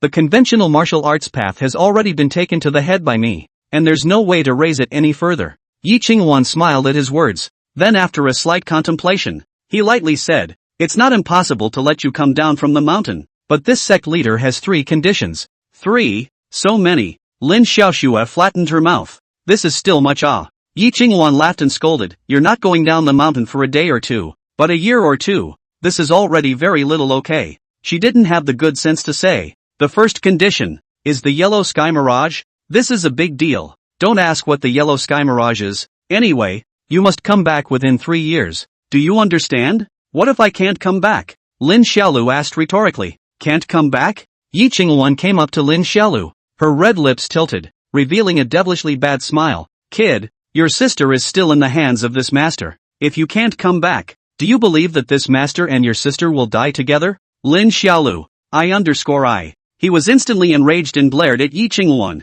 If you bully my sister, my boss will beat you. You said it yourself. You can't beat my boss. Yeah, it's true that we can't beat it, but it's still possible to die with your sister. Yi Qingwan continued to scare with a bad smile. Lin Fawn. He helplessly nodded his head in agreement. What other conditions do you have? Sister sect master. Go ahead and say it. It's not much. The second condition is that you must convince Mythocene, not hold me over her. As soon as Lin Xiaodir heard that the second condition was this, he immediately nodded his head in agreement. He had only come to convince the sister sect leader in order to have more confidence when mentioning it to his senior sister, and from the very beginning he had never thought of using the sister sect leader's oracles to pressure his senior sister. What's the third condition? The teenager continued to ask. The third condition is also very simple. Before you go down the mountain, you have to leave a drop of your essence blood to be your life lamp, so that if you encounter any great danger, this sect leader and your master will also be aware of it, so that they can go over to save you at that time. Lin Xiaolu was slightly stunned when she heard this, and her heart that had originally complained a bit about Yi Qingwan warmed up a lot. In fact, many of the people in MA were quite kind to themselves and really loved themselves and their sister. He agreed and then followed Yi Qingwan to a room filled with candles, allowing her to take a piece of her essence blood from her fingertip and light the so-called benthic lamp.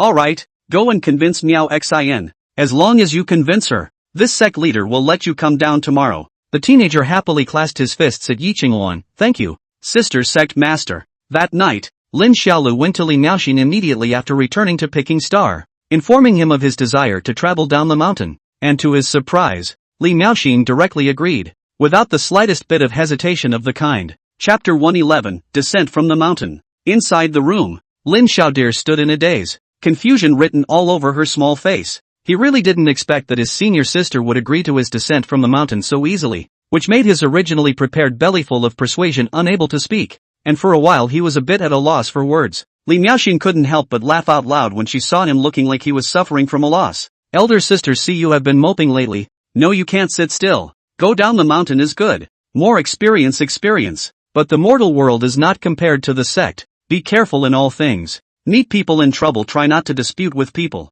Cannot do it, do not do it. After she finished speaking, she pinched Lin Xiaolu's face dotingly and said softly, "After you go down the mountain, elder sister will be left alone in Picking Star. So remember to come back early." "Aha." The teenager nodded his head heavily and looked at Li Miaoxin, who was already 22 years old, in front of him. But her appearance had not changed at all, and said joyfully, "Senior sister, I will bring you a gift." Li Miaoxian smiled gently and gave a few more instructions, and when the deer agreed one by one and went back to bed, she stopped practicing, lit a candle in the room, and then took out a few pieces of silk cloth, as well as streamers and silver needles, and silently sewed something under the quiet candlelight. Early the next morning, Lin Xiaolu was excited after waking up from her bed, and couldn't wait to wash herself with the dust cleansing pill before going to the catering hall to have her morning meal. He will be going down the mountain today, which makes him inevitably a little excited. In the dining hall with the morning meal and Monkey 3 children and their heavenly bragging around of Cowhide, yelling that after he went down the mountain will certainly learn the highest and deepest martial arts,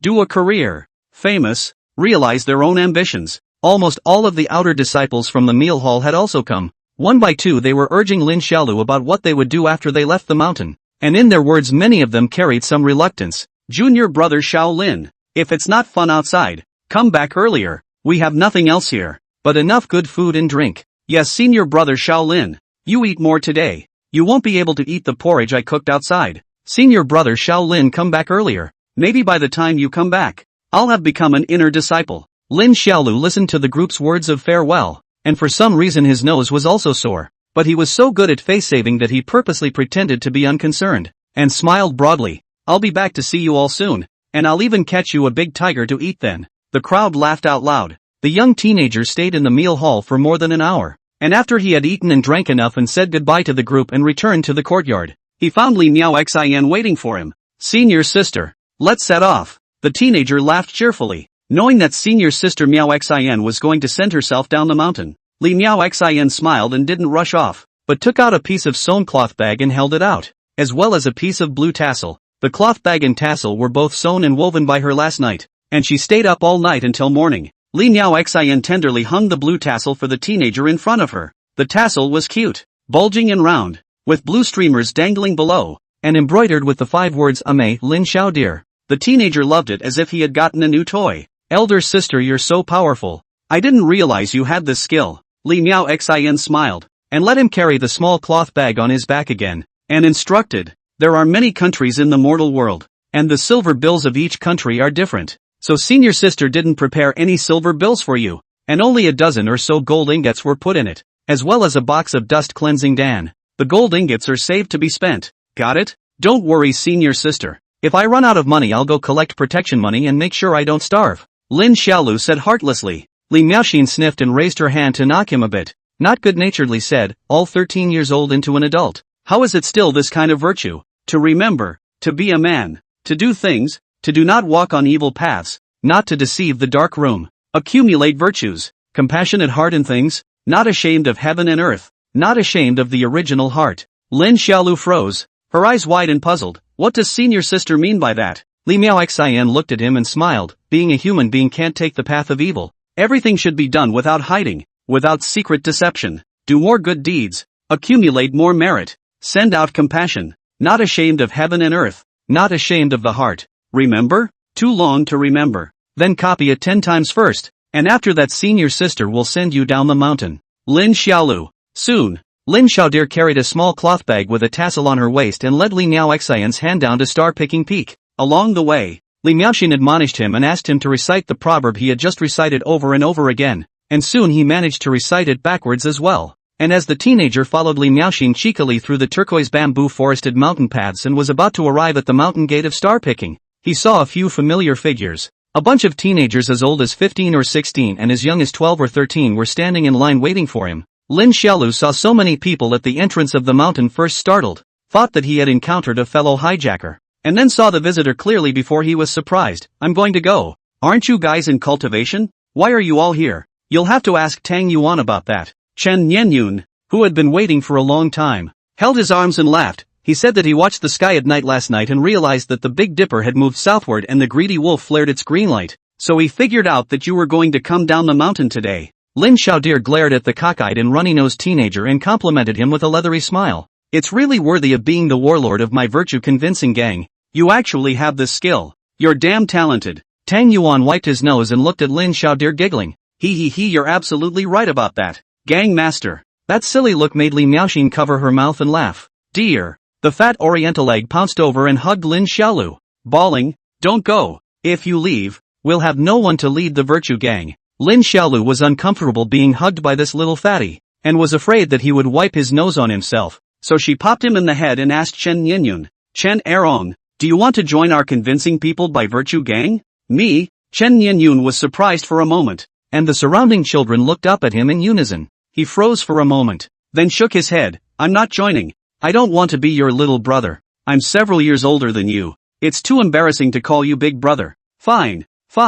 You'll regret it later. After saying that, Lin Xiaolu announced to her little friends, this gangmaster is going down to the mountains to search for high-level martial arts, and Xiao Yuer is also in seclusion. So during the time I'm not here, everyone will listen to Egg. Yes, the children responded. Lin Xiaolu nodded her head in satisfaction, then went up to shake hands, hug, and say goodbye to the small group of friends one by one. And when he finished saying goodbye to everyone and came to Tang Yuan, he realized that Tang Yuan was actually carrying a sack. Lin Xiaolu's heart tightened at once. This one's not going down with him, is he? No. This cargo is young and witty to such a degree. If you go down the mountain with yourself, then whether you can live out of the Yamei boundary is only a problem. At the moment, the fearful teenager, in a cold sweat, looked at Sourdough's intelligent doe-eyed eyes and gave a kind smile. Sourdough, what are you? Chapter 112, Goodbye, Amei. Dear, this is my gift for you. Tang Yuan giggled as he flung the sack behind him to the ground. And once he opened it,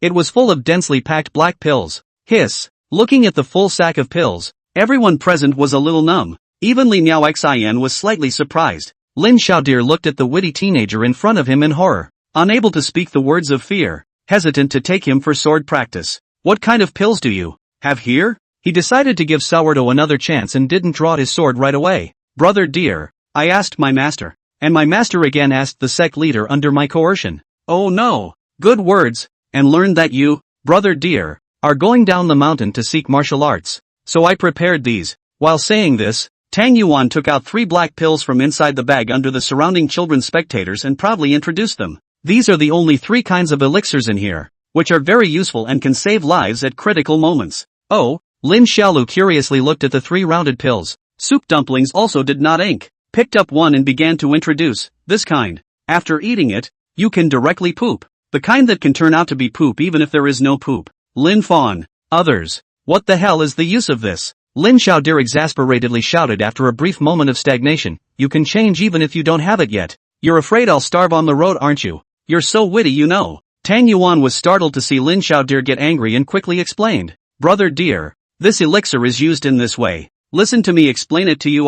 That is, if you meet a very powerful enemy then you eat this elixir and then you will have diarrhea. But this diarrhea isn't from the ass. Where is that from? Eastern Egg asked curiously. Sourdough grinned with pride, from the pores.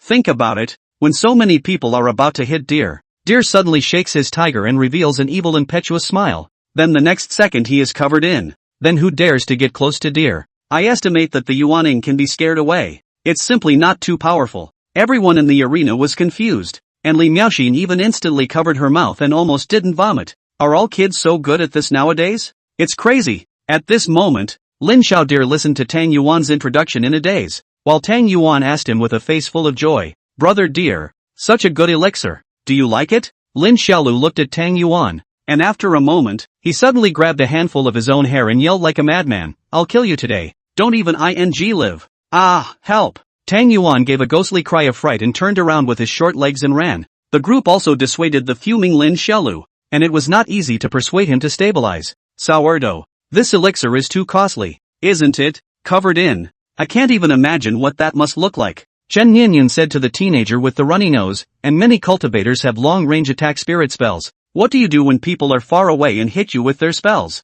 This is the time to use my second elixir. With snot hanging out of his nose, Tang Yuan glanced fearfully at Lin Xiaodir, whose chest was heaving violently, fearing that he would beat himself up, and hurriedly pulled out a second elixir. Brother dear, this elixir is specialized for long-distance spirit magic. After eating it, brother dear, you'll briefly have the ability to, so you'll be able to escape at that time. In the middle of the field, a few children couldn't hold on completely. covering their mouths and running to the side to vomit. Even as strong as Chen Nianyun felt a little nauseous. Their stomachs fluttered and it was hard to bear. Tang Yuan, however, as if he hadn't noticed their reaction, continued to boast. Think about it, brother dear. If you use the first elixir and the second elixir in combination, first automatically spraying and then performing the art of escape, you'll definitely catch the enemy off guard. And by then, not to mention the Jedan realm, the Yuaning realm will probably be confused when they see it. I don't want to catch anyone off guard right now. I just want to hit you. Lin Xiaolu finished through clenched teeth, then looked at the snotty nose of the soup dumpling in front of her and those intelligent doe eyes, suddenly feeling a little tired. He sighed with difficulty and stepped forward to pat his warlord on the shoulder. Tang Yuan na, is dear brother wrong? Dear brother back then or too young? Have eyes not recognize MT? Tai, a slip of the tongue. Let you such a great ghost talent to do my morality to convince people to help the master of arms. Do not blame you. To blame, can only blame my own. After that, he asked feebly, what's the last elixir? As long as it's not related, just tell me. Dear, the last one has absolutely nothing to do with. Tang Yuan took out the last elixir and smiled. This elixir is my latest work. Although I haven't fully researched it yet, it's already begun to bear fruit. Brother dear, you can give it a try. It's a disguise elixir. Transfiguration? When these words came out, Lin Xiaolu and the other children, including Li Miaoxin, were slightly taken aback, and each of them looked incredulously at the elixir in Tang Yuan's hand. It's possible. Tang Yuan, you've even mastered disguise? Awesome. Not bad. Not bad. Finally one that works. Lin Xiaodir was also surprised. He joyfully patted Tang Yuan's shoulder and laughed. It's okay Tang Yuan. You finally did something great. After that he asked, how does this thing disguise itself? Tang Yuan was praised at the moment and was also a bit pleased with himself. Showing off and holding the elixir. He said, this elixir can make you handsome after you eat it, and your appearance changes with your thoughts. For example, dear, you can take a mirror after you eat it, and then use your thoughts to adjust your appearance in the mirror. Asterisk asterisk asterisk asterisk this is too powerful, the children exclaimed. It's indeed awesome, and it can be used to make yourself handsome and to escape. So many uses. Yes, when the time comes to disguise yourself in various ways, you can go to any place under the sun. One by one, the children surrounded Tang Yuan and begged, Brother Yuan, you can give me two too. I want it too round. I want it too. I want to be handsome too. Ha ha ha, don't rush everyone. It's all there all there. The group was all interested in the easy-faced Dan. Even Chen Nianyun was a bit moved by hearing it and asked curiously, Tang Yuan, does this thing have any side effects? I've tried it and there are no side effects whatsoever. Just a small limitation. Sourdough laughed. Lin Xiaolu took the elixir and carefully observed it while casually asking, what restrictions? Hey, it's not much. It's just using this elixir to make yourself handsome. It can only be useful where no one is. When there are people it will automatically expire. Everyone? In the middle of the field, the group was silent for a moment. Tang Yuan looked at the group as an afterthought, rubbing his head and blinking his doe eyes in confusion. Why are you all silent? Until noon, Lin Xiaolu left Amei in the send-off of Sister Miao Xian, as well as all the little friends, sending off a lot of people. Many people are in tears. 1,000 instructions for him to come back early. Sourdough was there too, only his snot was gone, replaced by 2 lines of nosebleed, and his clothes were gone. All he wore was a pair of pants, and a line of large letters had been written on his stomach. The wisdom of the warlord, dazzlingly transmitted throughout the ages. Lin Xiaolu. At the entrance of the mountain, Lin Xiaolu, who was carrying a small cloth bag, waved at the group and said goodbye to everyone. After that, the group watched him go away until the tiny back completely disappeared at the end of the horizon. And it was only after Lin Xiaodir had left a long way away that she finally couldn't help herself and turned around to look back at the towering 9 veins and 10 peaks, before sniffling and revealing a smile. Goodbye, Amei. Chapter 113, I'm a bandit. I want to rob. Late at night, the bright moon hangs high. In the northern part of the state of Qin, some unknown dense forest, there is a group of people gathered around a bonfire to keep warm. Swaying firelight, 8 men and 2 women are talking and laughing. These people wearing coarse cloth and linen clothing are not gorgeous. Many of them are still stained with dust on the face of the Hanzi. It seems to be a year-round people who live and work in the streets. Although it was summer, the temperature at night in this wetland dense forest was still very low, so a campfire was needed to keep warm. And on the campfire there was an iron pot set up, and right now someone was pulling a strip of bacon out of a bag, and then using a knife to cut a few pieces and throw them into the pot. Not far away, in the open area, there were 2 wagons parked. The brownish-red 4 high horses were tied to the thick tree trunks, leisurely eating the stacked horse grass, and the wagons were loaded with a few large wooden boxes tied with hemp ropes. At this moment, among these people, a middle-aged man with the longest face and wrinkles all over his face was taking small sips of the broth and urging a 14 or 15-year-old girl beside him to say, "You there are a lot of mosquitoes in the old forest. Go and light the mugwort, and then take out the andrographus wine as well. Don't just eat it." The middle-aged man's name was Wang Lei, and he was the leader of this team. The name of the young girl he called out was Wang Yun, his daughter. The people around this bonfire basically also have some blood relatives. They are a special traveling between the Qin country and the Tang country merchants, wandering back and forth between the two countries, selling things backwards and forwards to live. It is a family-style small merchant team. The young girl who was also drinking broth by the campfire heard his urging and reluctantly said, "Father, you should let her go. Ah has eaten more than I have. Hey, I say you this girl, old brother I do things so hard every day. Eat more meat what's wrong with it, which is like you a little girl. Day after day do not properly learn the craft with father. Net think blind play." Her elder brother urged her,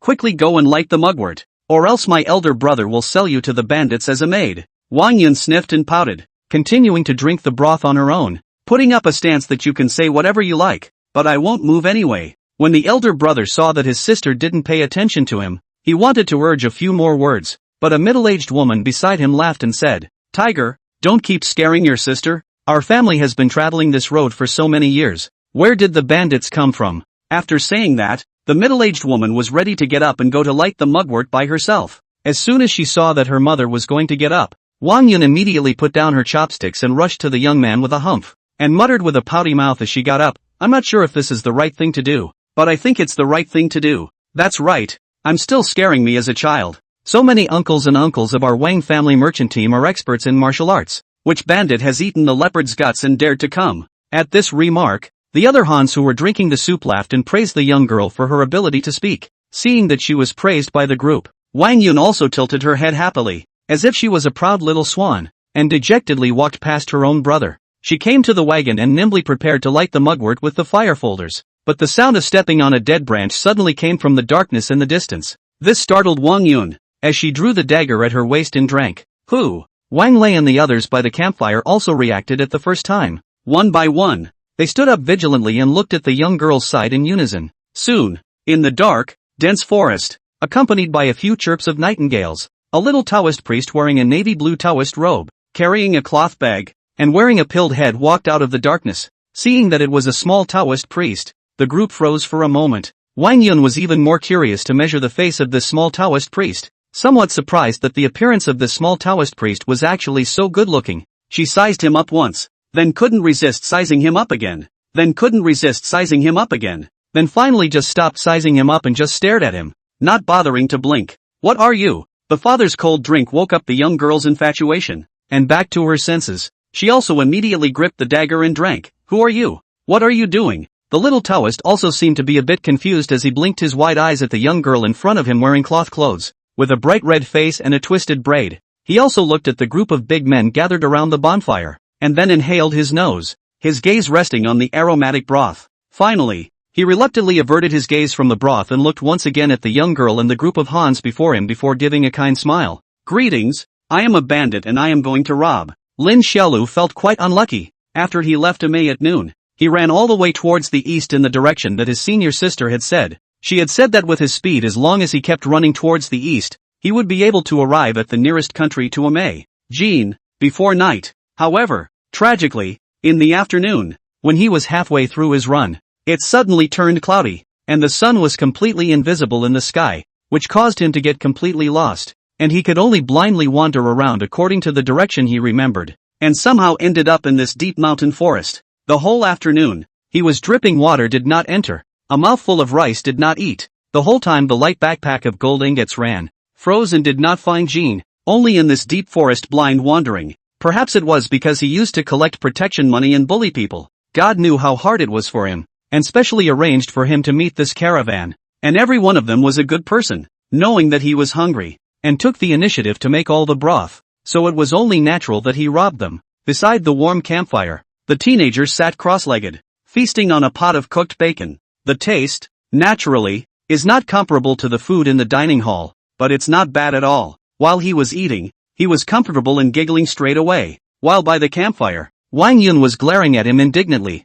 her eyes filled with anger. Her father and mother, brother, uncles and uncles also stood with a face that did not know what to do. A moment to look at this 12 or 13-year-old teenager. A moment to look at the big tree that fell not far away. One face in shock with ignorance. This little Taoist also do not know what to open the way. The knights suddenly came out of the mountains and old forests. Came out after the first sentences to rob. The guys then wanted to pull out the sword to resist. The results of this little Taoist without saying a word next to the sky-high giant tree is a punch. The power of the fist directly will be the waist-thick giant tree blasted to pieces. This can put them scared. Directly scared, flabbergasted in place. And then, this little Taoist in everyone's shocked eyes, strutting to the campfire, sitting cross-legged, to a large pot of bacon began to eat, while eating also while the kind of mouth. Oh, it's a sin. Hey, is there any more? The crowd was helpless when the little Taoist priest suddenly pointed at the empty soup pot and shouted, "The bacon is finished. Uncle, bring me some more." Wang Lei, the leader of the caravan,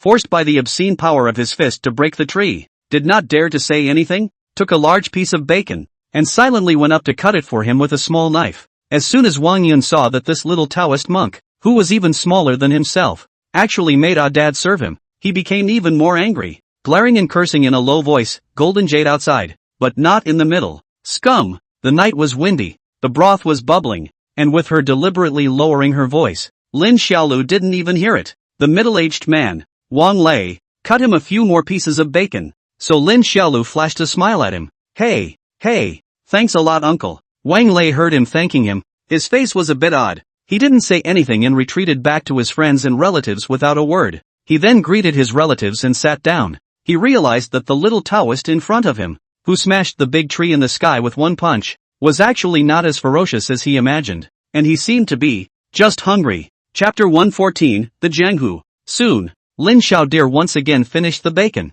then asked them to add more bacon to themselves, and one by one urged for more. The one who added bacon to him this time was Wang Yun, who pouted her lips and reluctantly added all of their caravan's rations for the next 3 days into the pot. Lin Xiaodir did not feel the slightest bit wrong. Hot boiled bacon straight eat his little face red. With 3 days did not eat the same as the little wild boar devouring. Quickly once again will be these bacon all eaten. Wang Yun on the side was confused. She simply couldn't even understand. This little Taoist didn't look fat. How could that stomach hold so much bacon? Finally, I'm full. Cool. Lin Xiaodir patted her little belly with intent, then unhurriedly removed her cloth bag and took out a gold ingot in a crowd of surprised eyes and threw it into Wang Yun's hand. Wang Yun immediately filled his head with question marks. Isn't this guy a robber? Why did he give himself money? She didn't dare to ask, and looked to her old man before taking the gold ingot. And until this moment, their group of people had finally reacted. It turned out that what this little Taoist said about robbing was robbing for food, or the kind you pay for. So, now the rules of banditry have changed? Robbery has become this style? Dawn Guard. Wang Lei, the leader of the merchant caravan, looked at Lin Xiaolu with an odd expression on his face and got up to say, "The bacon you just ate is not worth so many silver taels. It's okay, you guys keep it." Lin Xiaodir patted her stomach and looked at the group of people and curiously said, "Who are you people? Why are you in this deep forest at this late hour?" The crowd sat around the campfire for a while speechless, and couldn't help but spit in their minds, "We should be asking you this." Wang Yun saw that Lin Xiaolu wasn't really that kind of bandit and her senses towards him were slightly better.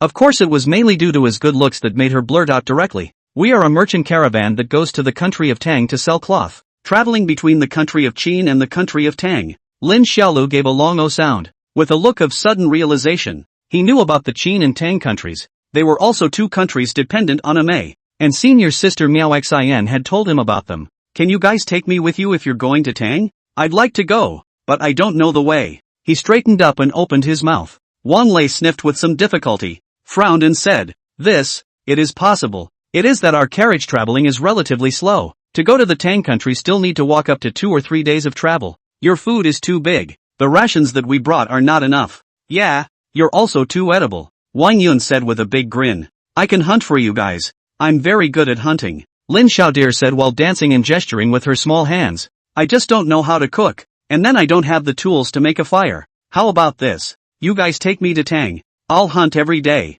I won't eat your dry food. You guys will just cook it for me. Isn't that gold ingot to buy your preserved meat just now still more than enough? The extra will be the cost of you guys cooking for me and taking me on the road. How about it?" A group of people looked at each other after hearing this and didn't speak again for a while. Wang Lei also pondered. In fact, when he saw Lin Xiaolu just now shattering the skyscraping tree with a single punch, and also saw that he was wearing a Taoist robe. He had some suspicions that he might be an MA immortal, but only because of his sound of robbery. It made him a little uncertain again. After all, he had never heard of any MA immortal who would rob mortals, and also only rob for food. At this moment, after some consideration, he looked at the young man and began to cross-examine him. May I ask the name of the Taoist master? My name is Fan Lin. Where did the Taoist master come from? Wang Lei asked again. Lin Xiaolu wanted to say that she was from MA off the top of her head, but on second thought, she felt that it was better not to say anything. He didn't really like the attitude of ordinary people towards immortal cultivators. If he were to reveal his identity as MA, these people would probably immediately kneel down and kowtow, and then call out to him with a mouthful of Shangxian. That would make him very uncomfortable. So he blurted out, I have come from a Taoist temple far, far away in search of high martial arts. Martial arts? Wang Lei and the surrounding Hans all froze for a moment. It turned out that this little Taoist is a martial artist, said, which MA immortal ran to the mortal world to rob the mortals, but this little Taoist fist blasted the sky tree. This is also martial arts? Wang Lei and a few other Hans had also learned some martial arts for self-defense, so they were all a little curious. This little Taoist looked just 12 or 13 years old, but he was able to shatter a sky-high tree with one punch. What kind of martial arts must it be to be able to do that? He was puzzled and spoke again. From what Taoist temple did the Taoist master come? Lin Xiaolu continued to blurt it out, directly spitting out a sentence, awesome view. All.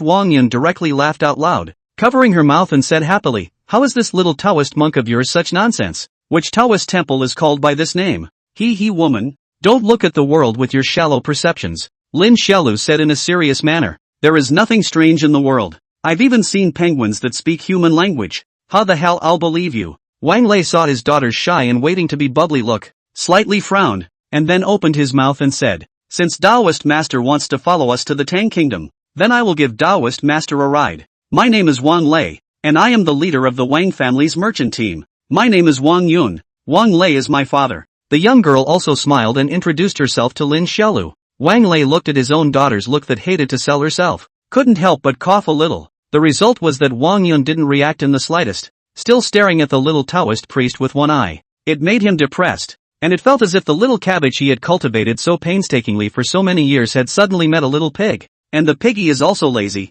not interested in their own cabbage. But the cabbage is a hard to want to let the piggy arch active. There was no choice but to turn around and admonish this silly daughter of hers again, telling her not to get too close to this kind of little Taoist priest of unknown origin. It's getting late. Taoist master, get some rest. Wang Lei clasped his fist at Lin Xiaolu and then greeted his side of the clan members as they gathered around the campfire to rest. Under the night, Lin Xiaolu ate and drank enough and also felt a little sleepy, casually threw a dust cleansing Dan imported, and then lay down in a pile of grass next to the campfire to rest, and in a short while, he completely fell asleep, without the slightest defense. When Wang Lei saw his appearance, the last trace of hesitation in his heart was put down. By the looks of it, it should just be a kid with an empty force. Dad. He was thinking about things when his oldest son cautiously came over and lowered his voice. Should we wait until he's asleep and leave? Wang Lei frowned and didn't say anything. Ryovish shook his head, rejecting his son's idea. The night wind was picking up, the cold wind was gusting, and in the darkness,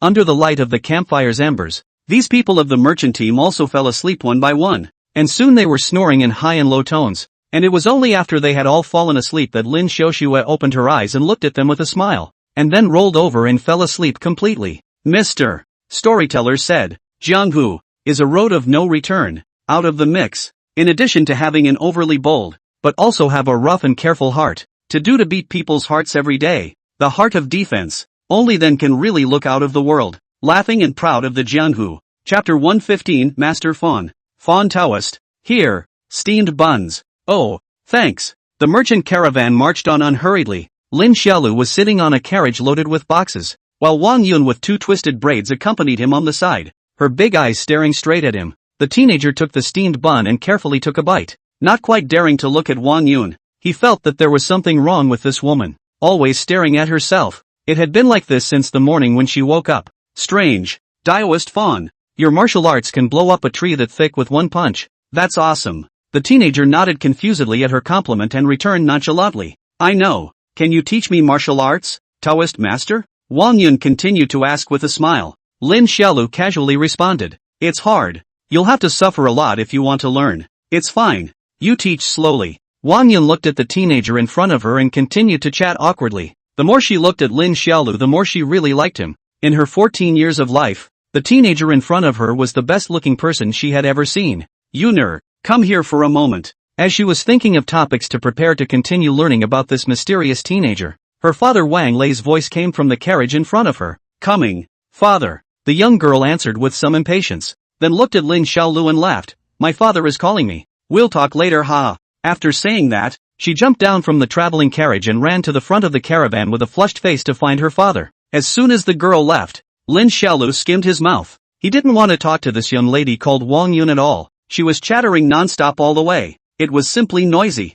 At the carriage at the head of the caravan, the young girl hurriedly ran to Wang Lei and asked with her mouth open. What's wrong, father? I'm discussing martial arts with little dear Taoist. Wang Lei glanced at her and handed the horse rope to her without any goodwill. You drive the wagon.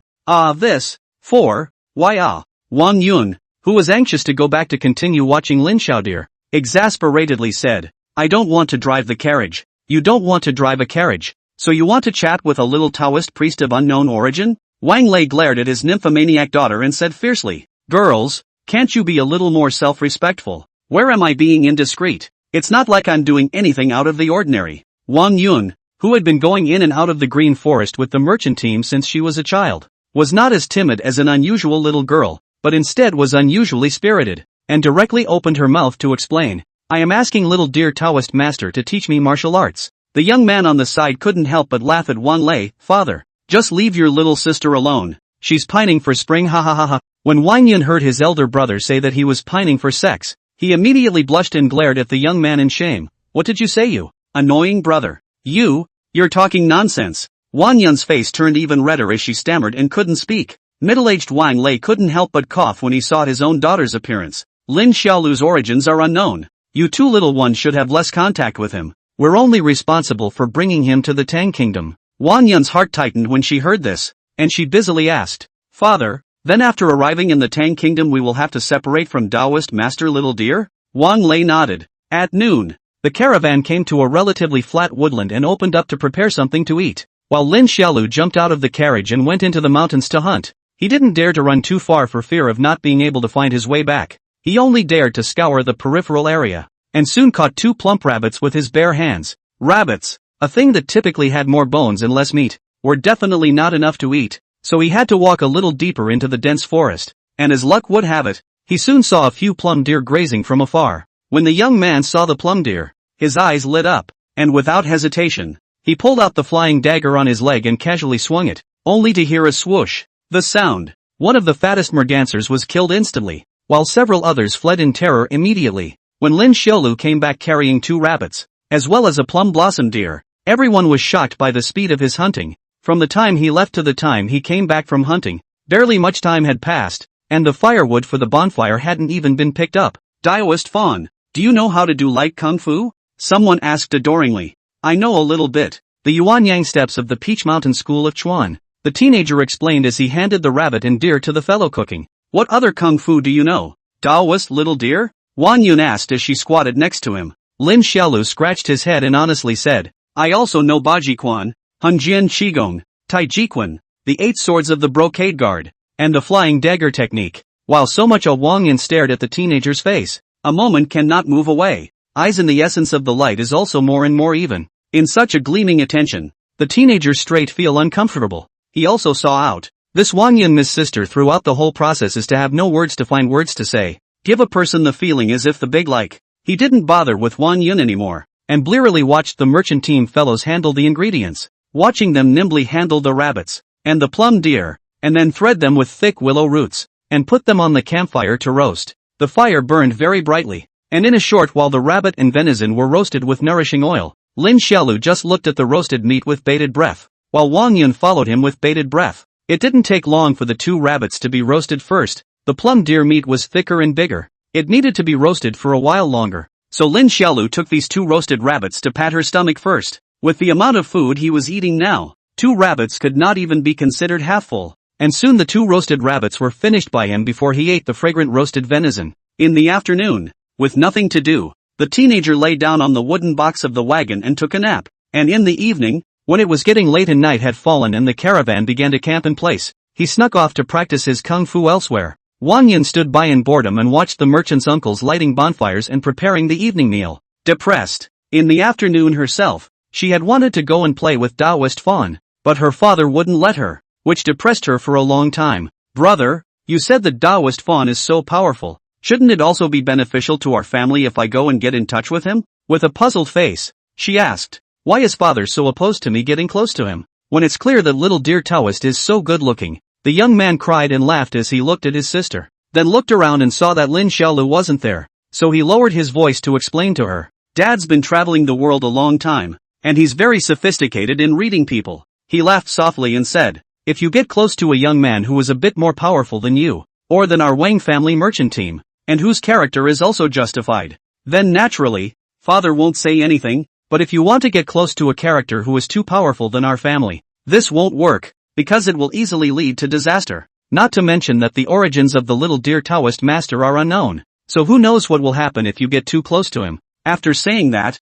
he continued to explain to his stupid sister in a serious manner. Xiao Yun at any moment, our Wang family, as a merchant team, should know how to be wise and protect ourselves, to fight for small wealth and not to be greedy for big wealth. And we should be able to do so without being an enemy of anyone or getting too close to anyone. Only then can we realize long-lasting riches and wealth. Wang Yun pouted, while the young man, seeing his sister's appearance, knew that he hadn't listened, and could only smile helplessly and bitterly. In the camp, the bitter Wang Yun squatted for a while, and saw that in order to prevent the dampness of the night, a dad and a Nyang were draping the goods with a cover cloth, and their backs were to themselves, and the rest of the merchant team was busy with their own business, so she turned her eyes, and sneaked into the dark forest. Chapter 116, The Kingdom of Tang. At this moment, not far from the campsite, Lin Xiaodir was lying on her back in the grass doing quick push-ups. He was bearing 500,000 pounds of weight flying up and down his body, sweating like a pig, and while doing so, he lamented that it was good that the boss had the foresight that the weight on his body was only useful to himself,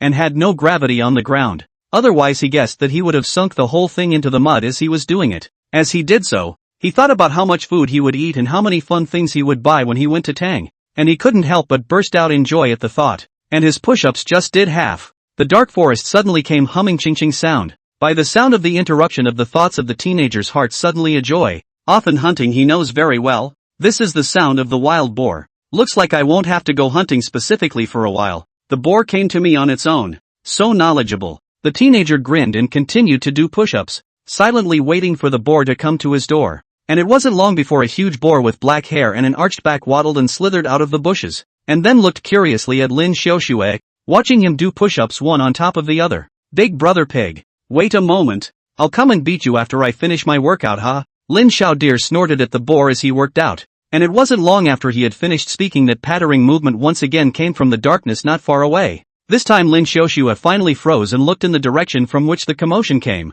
a little puzzled as to what this was again. It wasn't long before he saw Wang Yun. Fawn Taoist, I've come to play with you. The young girl excitedly greeted Lin Xiaolu when she saw him, but as soon as her words fell, she saw the boar beside Lin Xiaolu. Fawn Taoist, boar. The young girl who saw the wild boar immediately screamed out. Her scream was extremely loud and scared both Lin Xiaodir and the wild boar, and the frightened wild boar also wailed out, reversed its thick hooves, and charged at Wang Yun hissing. Faced with a boar as huge as a small mountain, the young girl was directly stunned and fell on her butt in fear, screaming as she watched the boar rush towards her. Terrified to the extreme, she directly forgot to escape and subconsciously covered her eyes, screaming loudly in fear. Lin Xiaolu saw this scene and rolled her eyes speechlessly. This girl was so annoying, making herself not want to save her. He mentally spat for a moment before the mandarin ducks stepped together, instantly blocking in front of her before looking at the boar running and charging at full speed in front of him, one hand in his pocket while the other was slowly raised above his head.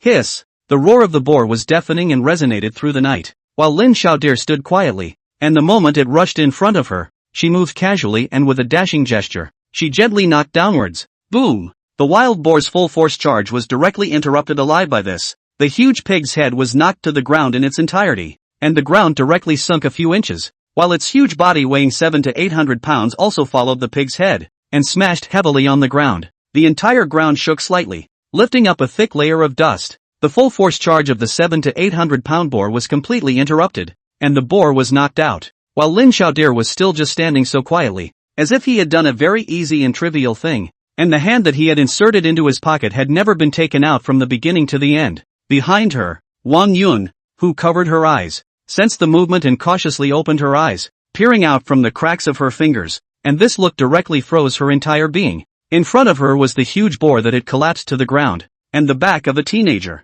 Little Fawn Taoist, how did you do that? It's so awesome. Lin Xiaodir didn't answer. He looked at the wild boar foaming at the mouth at his feet, and was a little pleased in his heart. His strength seemed to have grown a little bit more. It's really good. Only after stealing his joy did he pick up one of the boar's hooves before dragging it over to Wang Yun, glancing at her and asking, "What are you doing here?" At this moment, Wang Yun had just regained her senses from the shock. She looked at the huge boar being dragged behind Lin Xiaolu, her eyes reddened with fear, and she softly said, "I came to find you to discuss martial arts." After that she asked curiously, "Daoist Fawn, are you going to use this wild boar as food?" "Right." After saying that, Lin Xiaodir thought for a moment and continued to laugh. "I can't finish such a big boar by myself. Let's all eat together." "Daoist Fawn, this is too powerful for you." Wang Yun got up and looked at the fainted boar. The words of admiration will not say. A strong praise. "You, how did you put down such a big boar?" "It's simple." Lin Xiaoxue blinked her eyes and said,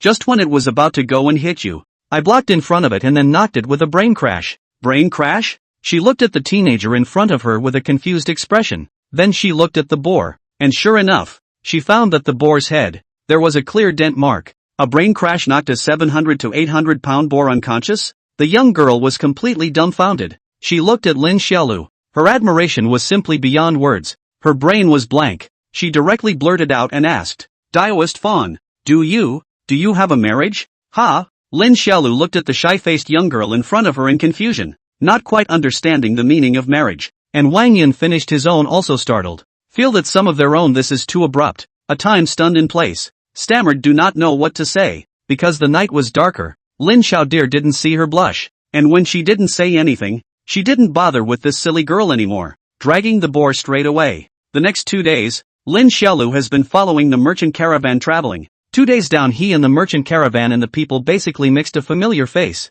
everyone get along with, is also quite good. And 2 days later, that is, to the 4th day of the morning, the merchant caravan finally came to the border of the Tang country. The teenager was sitting on the carriage, and from a distance, he saw the huge city gates ahead of him. Feeling new and strange, he immediately began to look forward to it, and couldn't wait to ask Wang Lei, who was accompanying him beside the carriage, "Uncle Wang, are there any powerful martial arts sects in the Tang dynasty?" "Back to Taoist Master Lin. I haven't spent much time in the Tang kingdom, and I usually come here to do business, so I rarely come into contact with martial arts. But I've heard that there's a temple called the Manhwa Temple, which has some martial arts monks practicing martial arts. So if Taoist Master Lin is interested, he can go and take a look." After saying that, Wang Lei raised his head and looked at the teenager sitting cross-legged on the carriage and laughed. "Taoist Lin, the city gates of the Tang kingdom are in front of us, and if we go in through the gates, we will arrive at the Yuzhou city of the Tang kingdom, and we are going to be parting ways there." Lin Xiaolu laughed. "Still,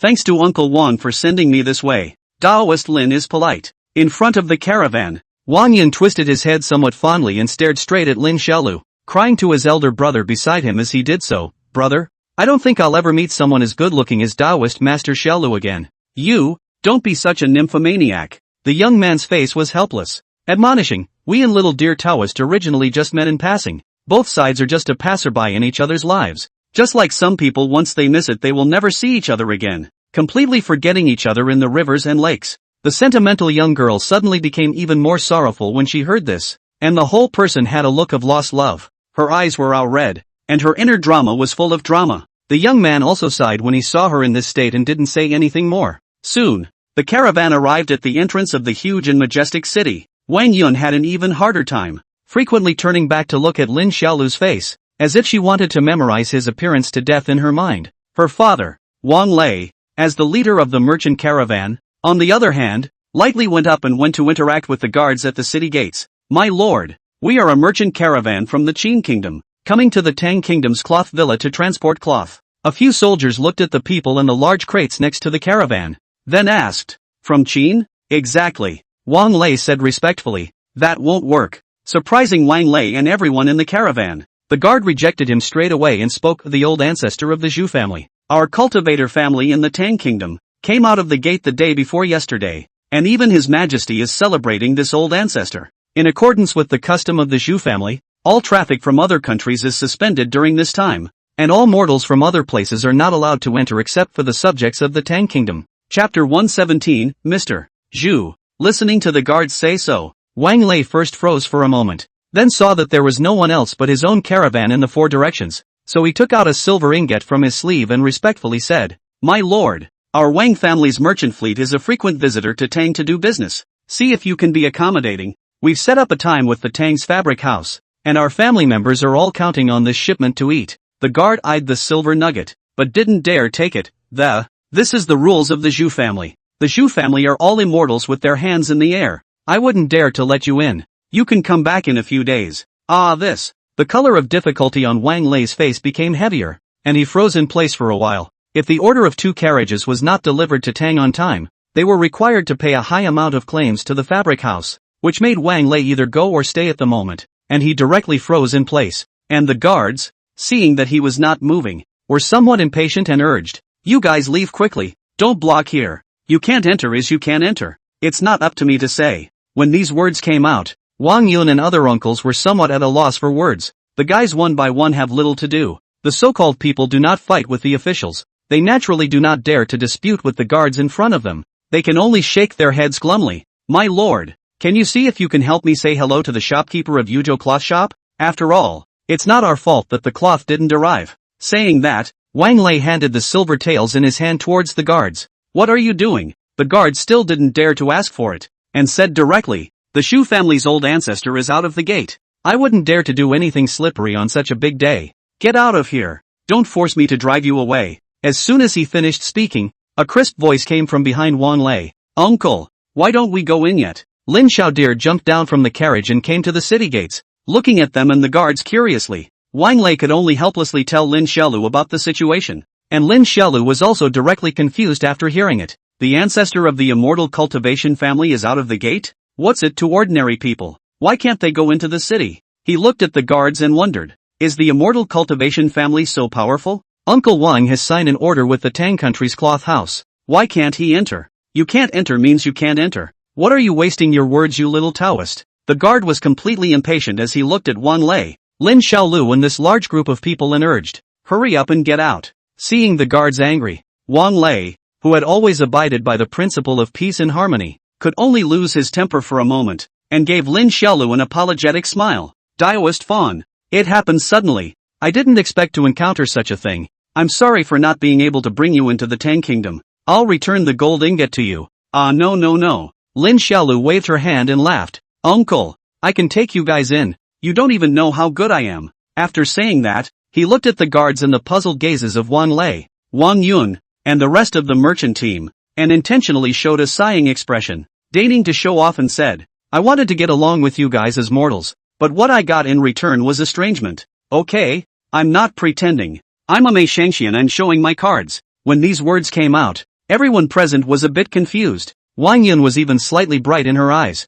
She almost instinctively believed Lin Xiaolu's words. The guards at the city gates were also stunned when they looked at Lin Xiaolu, and for a moment, they were a bit unsure. He knew that an identity like a Mei upper immortal was something that almost no one dared to pretend to be, and pretending to be an immortal was a major crime that would punish 9 clans. Thus, he then looked at the youngster in front of him with a hesitant face. "You said you are an Mei Shangxian. Do you have any proof?" "Here." Lin Xiaolu nimbly untied the tassel of the scented pouch hanging on her waist, then tugged and waved it in front of the guards, revealing the 5 large characters of a Mei Lin Xiaolu on it. The guard's expression immediately changed when he saw these 5 words, and he hurriedly opened his mouth. "I'll go and inform. You wait here for a while, Supreme Immortal." After saying that, he hoofed it into the city gates and told the other guards to keep an eye on Lin Xiaolu and Wang Lei and those people first. And as soon as he left, Wang Lei, Wang Yun, and the people of the merchant fleet immediately looked at Lin Xiaolu in amazement. Wang Yun was the first to be impatient and looked at him with an excited face and asked,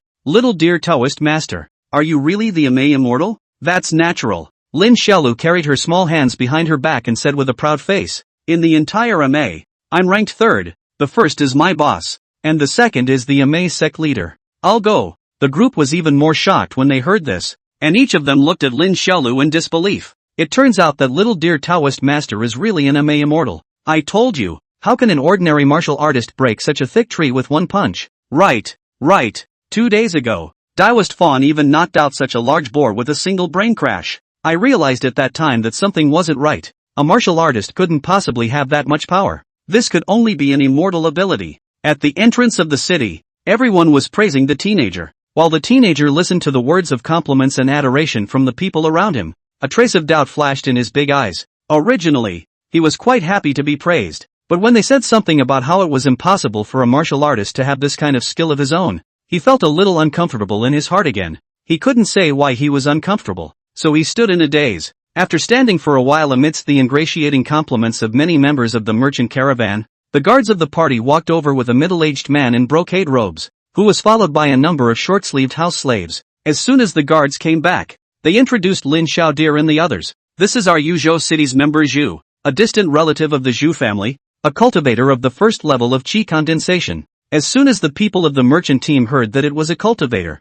they immediately nodded their heads and lowered their eyebrows, as if they had seen some big person generally kneeling down, especially Wang Lei, who seemed to have heard of this officer Zhu's name, and at this moment, he was even kneeling on the ground, shouting loudly, "Degree Grasshopper Wang Lei, a person from the Ruzhou of the Qin Kingdom, has seen Officer Zhu." His attitude was very respectful. But the middle-aged man in front of him didn't pay any attention to him, but instead walked straight to Lin Xiaolu and looked him up and down twice. The only one who was still standing, Lin Xiaolu, also looked at him in a daze, and couldn't help but spit out in her heart. A qi condensation layer could make so many people kneel to him, feeling even more forced than herself. How annoying. The middle-aged man first looked at him twice, then suddenly bellowed. How bold, to actually dare to pretend to be an MA immortal. Forest Fawn? When did I fake it? Lin Xiaodir shouted with a confused look on her face. Humph. Still a dead duck. The middle-aged man in front of him directly snorted coldly at Lin Xiaolu. Truly you can't even pretend. A hallowed MA immortal enters the kingdom of Tang,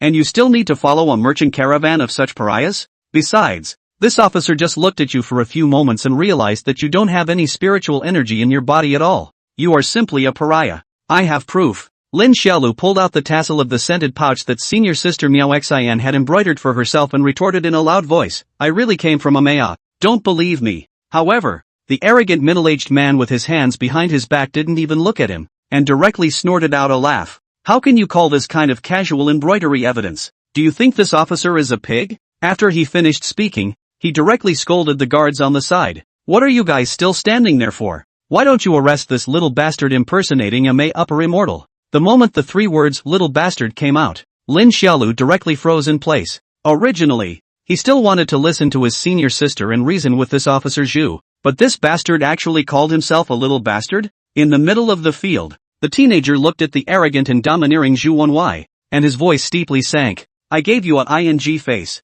didn't I?" Chapter 117, Who are you? As the angry words were uttered, Officer Zhu was slightly stunned, as if he didn't expect that this pariah in front of him would actually dare to speak to himself in such a manner. Feeling offended, his gaze turned cold and he directly raised his hand to kill this little Taoist on the spot. Everyone in the arena was startled and horrified, while Wang Yun, who was standing behind Lin Xiaolu, happened to hear a birdsong coming from the sky. She first subconsciously raised her head and glanced at the flying birds in the sky, and when she turned her eyes back, she saw that Zhu Wenwei had already collapsed on the ground, with crimson plasma flooding his forehead, and completely fainted to death. Everyone was confused. Wang Yin even covered her mouth in surprise, looking at this scene in disbelief. She didn't know what had happened, but even the others, who never took their eyes off of her, didn't see what had just happened. It was too fast. There was no sound at all. People only vaguely saw residual shadow. And then Zhu Wenwei, who possessed the strength of the first level of qi condensation, directly collapsed, without even a hum. How did Fawn Dog do it? In the middle of the field, Lin Xiaodir carried his small hands behind his back, not bothering to look at the mountain cannon child who had already been crippled by himself, and casting his gaze towards the guards and those house slaves who were constantly sweating coldly, he grinned a kindly smile. "A few uncles, may I ask what the strength of that Zhu clan's old man is?" The guards broke out in a cold sweat as they looked at the teenager in front of them in horror. Old ancestor Zhu is a foundation builder, and has not yet succeeded in conjugating Dan. Upon hearing that it was foundation building, Lin Xiaolu immediately felt relieved and said with a more and more amiable smile, "I'm going to enter the Tang Kingdom. A few uncles, please inform that whatever Zhu family ancestor, or the Emperor's elder, whatever you want, of what's happening here, and tell them to come and meet me." I'm going to play for 2 days in this Yuzhou city. Oh yeah. Uncle Wang's merchants and other civilians can freely enter and exit the Tang Kingdom as long as the formalities are complete. Just like before. No problem. The guards were horrified and replied in a trembling voice, Taoist master. This is the rule of the Zhu family, and His Majesty can't say anything about it. Oh, then you notify the Zhu family's old ancestor to come and see me. I'll ask him if he wants rules or life. Truth be told, I kill people often. I kill an average of more than 200 a day at this level of tsukiji. And how many tsukiji will I have to kill if I boo-boo a few times a day? All, Daoist, I have an immature confusion. One of the guards asked tentatively. You say, does the Taoist priest have to shush more than 200 times a day? Lin Fawn. He coughed awkwardly and explained very seriously. I mean, how many tsukiji do I kill if I boo-boo pee a few drops? So it's reasonable for me to pee more than 200 drops a day, right? Oh, everyone suddenly realized that it was reasonable. Soon after, Lin Xiaolu led the Wang family's merchant team into the city, and no one dared to stop them again throughout the process. And after entering the city gates, this group of people came to the Yuzhou city of the Tang Kingdom. Wang Lei immediately said goodbye to Lin Xiaolu.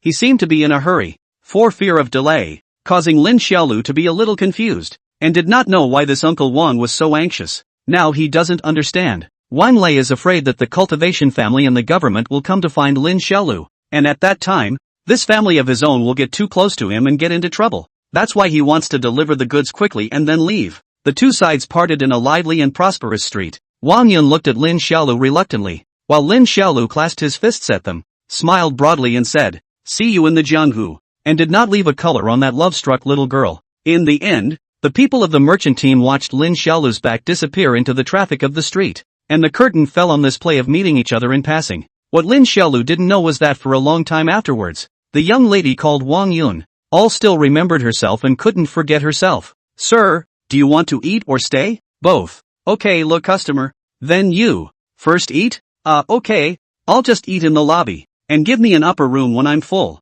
Yes. Sir, what would you like to use? What's so special about your place? Guest. Truth be told, I'm just extra horny. Inside the lobby of an elegantly decorated, antique inn, Lin Xiaodir sat at the table and looked at the store assistant in a daze, feeling speechless at his answer. Do all the shopkeepers in this Tang country speak so wildly? It shook himself, an amazed supreme being, to his core. With an exasperated look on his face, he continued to shout, I'm asking you what's good to eat. What's particularly colorful? Why are you so smart? Oh guest sorry The store assistant hurriedly apologized and enthusiastically introduced. Our store is most famous for its beef buns and dog meat stew, which is known far and wide, and so many people are particularly fond of eating it. And then there is also Lidu wine, which is a fine wine that doesn't open up the altar to its own aroma. I'm not a drinker. Then would you like some rice wine? Our family's rice wine is put on ice in the well. It's sweet and delicious, and a bowl of it in this summer won't help relieve the heat. That's fine. Lin Xiaolu said with a smile, give me 2 servings of that dog meat. Let's start with 20 beef buns. Give me a jar of rice wine. And then do you have any vegetables or anything? Give me a few more plates of vegetables. The store assistant ate a shock when he heard Lin Xiaolu's meal order, and advised with an odd face. Guest, my family's dog meat bar is an altar of a stewed dog meat. You want 2 as 2 altars. The amount of meat alone will be 4 or 5 pounds. And that beef-filled buns, thin skin and thick meat, each one can have a palm size. You ordered 20 in one breath. Cannot eat it all letting you get on you. You're afraid that you don't know how rich I am. After saying that, Lin Xiaolu took out a gold ingot from her bag and slapped it on the table with a pop. The store assistant immediately smiled at the sight of the gold nuggets and hurriedly smiled respectfully and said, customer you wait a moment we'll be ready for you right away. Seeing the store assistant running away in a fart, the teenager smiled, cozily poured himself a cup of tea and sighed with a couple of emotions. Hey, it's good to be rich.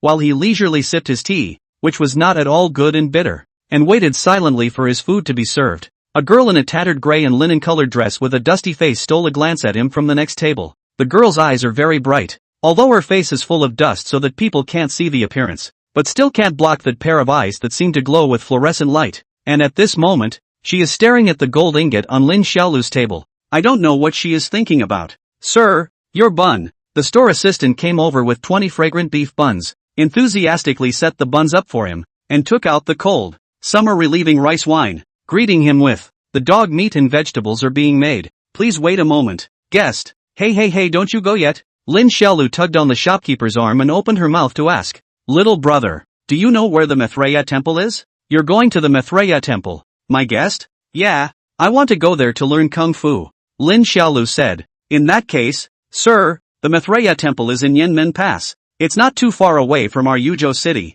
I guess I can get there in 3 or 5 days if I ride a horse, but I guess it'll take a month if I walk." "Oh, thanks, haha." After asking the location, the teenager will happily start to eat the bun. This hot big bun portion is very sufficient, and a mouthful of oil is very delicious. He almost ate one in 3 mouths, and then eat a bun to drink a mouthful of cool rice wine. Happy to die. And just as he was getting his kicks, the girl at the next table, who was eating a savory bun, suddenly opened her mouth at him. "You're going to the Manhwa temple?" Hearing the cool and cold young girl's voice, the mouth-stuffed bulging Lin Xiaodir looked curiously. Then, saw her eyes like autumn water eyes. Lin Xiaodir first froze for a moment, a little surprised that this dark girl's eyes are good-looking, and then they bulged their faces and asked vaguely, "Who are you?" Chapter 119 Ning. The girl at the neighboring table gave him a very jaded hug and gave her name Anan. She then continued, "If you want to go to the Manhwa temple, I can show you the way." Lin Xiaolu was first delighted at the words. Then she gave the dark girl a puzzled look and hesitantly said, "I don't know you. Why are you showing me the way?" Aining smiled, "Seeing that you are rich and generous and ordered so much food in one go, I wanted to beg for a meal with you." Lin Xiaoxue nodded her head in confusion. His eyes rested on the girl's dining table, on which, in addition to steamed buns and pickled vegetables, there was a long black cloth bag, and he wondered what was inside. And this Aining looked as if she wasn't too old, about the same age as herself, just 13 or 14 years old. And then looking at her clothes, she should be living a pretty average life. The only place worth paying attention to was her hands. Her hands were very pretty, white and long, but the sharp-eyed Lin Xiaolu still found that there were delicate calluses on the belly of her fingers and the location of her tiger's mouth. And this generally came down to 2 possibilities. Either she might usually use hoes and other agricultural tools like that to do farm work on a regular basis, or she was a martial artist as well, and she grasped and gripped her weapon all year round. The teenager pondered, didn't agree or refuse for a while, just as the store assistant came with the dog meat and set the hot dog meat on the table. He was immediately attracted by the dog meat stew, didn't think anymore, and directly ate it. Aining then smiled faintly at him. "I happen to be going to Yanmen Pass for a few days. I can lead the way for you if you go to the Manhwa temple, and you can just give me a few taels of silver reward afterwards." "Okay." Lin Xiaolu, who is bold in his art, has nothing to fear. He feels that even if the girl in front of him is a martial artist, she can't be his opponent, so he directly agreed to do so, but he also added an extra sentence. "I guess I'll be here for a few more days, because an old ancestor of some kind might be coming to me to teach him how to behave, and I'm not going to be ready to go on my way until after I've taught him." The girl didn't think much of it and smiled. After a brief acquaintance, the two didn't speak again, eating their meals in silence. Ah Ning was a girl and didn't eat much. She was full after eating one steamed bun. She picked up her black cloth bag and rushed Lin Xiaolu to greet her. Then she followed the store assistant to her guest room, and Lin Xiaodir took longer to eat. After all, he had a big meal but only one mouth. After a while, he finished all the buns and dog stew, then cozy patting his little belly, staggered up to the guest room, and staked out his horse stance in the guest room. The afternoon passed quickly. Night fell. The teenager who had been working out in the guest room all afternoon consumed all the food and bounced down the stairs, then found the inn lobby empty, still not many people, only that mysterious Aining. She was still dressed in the same tattered linen clothes as at noon, her long hair tied with a straw rope and hanging down at her waist, and she was taking small sips of porridge. Lin Xiaolu curiously went over to take a couple of glances at the dinner she had picked up and wondered, "You just drink kanji to get full at night?" "Poor," Anan replied naturally. Lin Xiaolu sat down in front of her table, looked at her dust-covered face, and asked, "Ah girl, what do you do?" "My last name is not Ah." Aining, who was drinking kanji, looked up and glared at Lin Xiaolu, and corrected with an exasperated voice, "Aining is just a shortened version of my name. We're just meeting each other in passing. We don't need to give our full names." "And didn't you also not tell me what your name is?" "Ha, seems like oh." Lin Xiaolu just remembered that he hadn't told people what his name was, and smiled apologetically, opening his mouth to say his name. But who knew that Anan had stopped him? "The name is just a code name. You don't need to tell me. Children of the Jianghu are not formalized. When we get to the Manhwa temple, we will go our separate ways, so even if you tell me, I won't necessarily remember it." Lin Xiaolu was a little embarrassed for a moment when he heard her say that. He thought that this girl was kinda cool. Her every move carried an unspeakable aura. Seeing that Ning didn't seem to be very talkative, Lin Xiaolu didn't say anything else, and rushed to the shopkeeper to greet him. Little brother, give me another portion of the noon meal. Add 2 extra portions of beef. And instead of rice wine, give me a sweet soup. After ordering, he looked at Aining's kanji and laughed. You shouldn't be able to drink enough kanji alone. You eat mine. I have more money. The young girl glanced at him at his words and hummed softly. I can't afford to eat food as expensive as yours. After I turn around and bring you to the Manhwa temple, if you don't give me the reward money on the grounds of treating me to a meal, tell me where to go to reason with you. That said, it's not just money. Lin Xiaolu, rich and generous, pulled out a gold ingot from his pocket, dejectedly showing off. My elder sister can love me. Such a big gold ingot, I still have more than a dozen in my bag. Dang. Before he could finish his sentence, Aining tapped the tea bowl in front of him with her chopsticks and warned in a low voice. Keep your voice down. Don't you understand the principle of not revealing one's wealth? How did your family dare to let you out like this? Aren't you afraid of being robbed? Rob? Lin Xiaolu, who had always been a stroke of bravery, was instantly angry and happy, and spoke eloquently to the young girl in front of her. Who dares to rob me? Ah Ning, you're afraid you don't know how powerful I am. Do you know about Ame?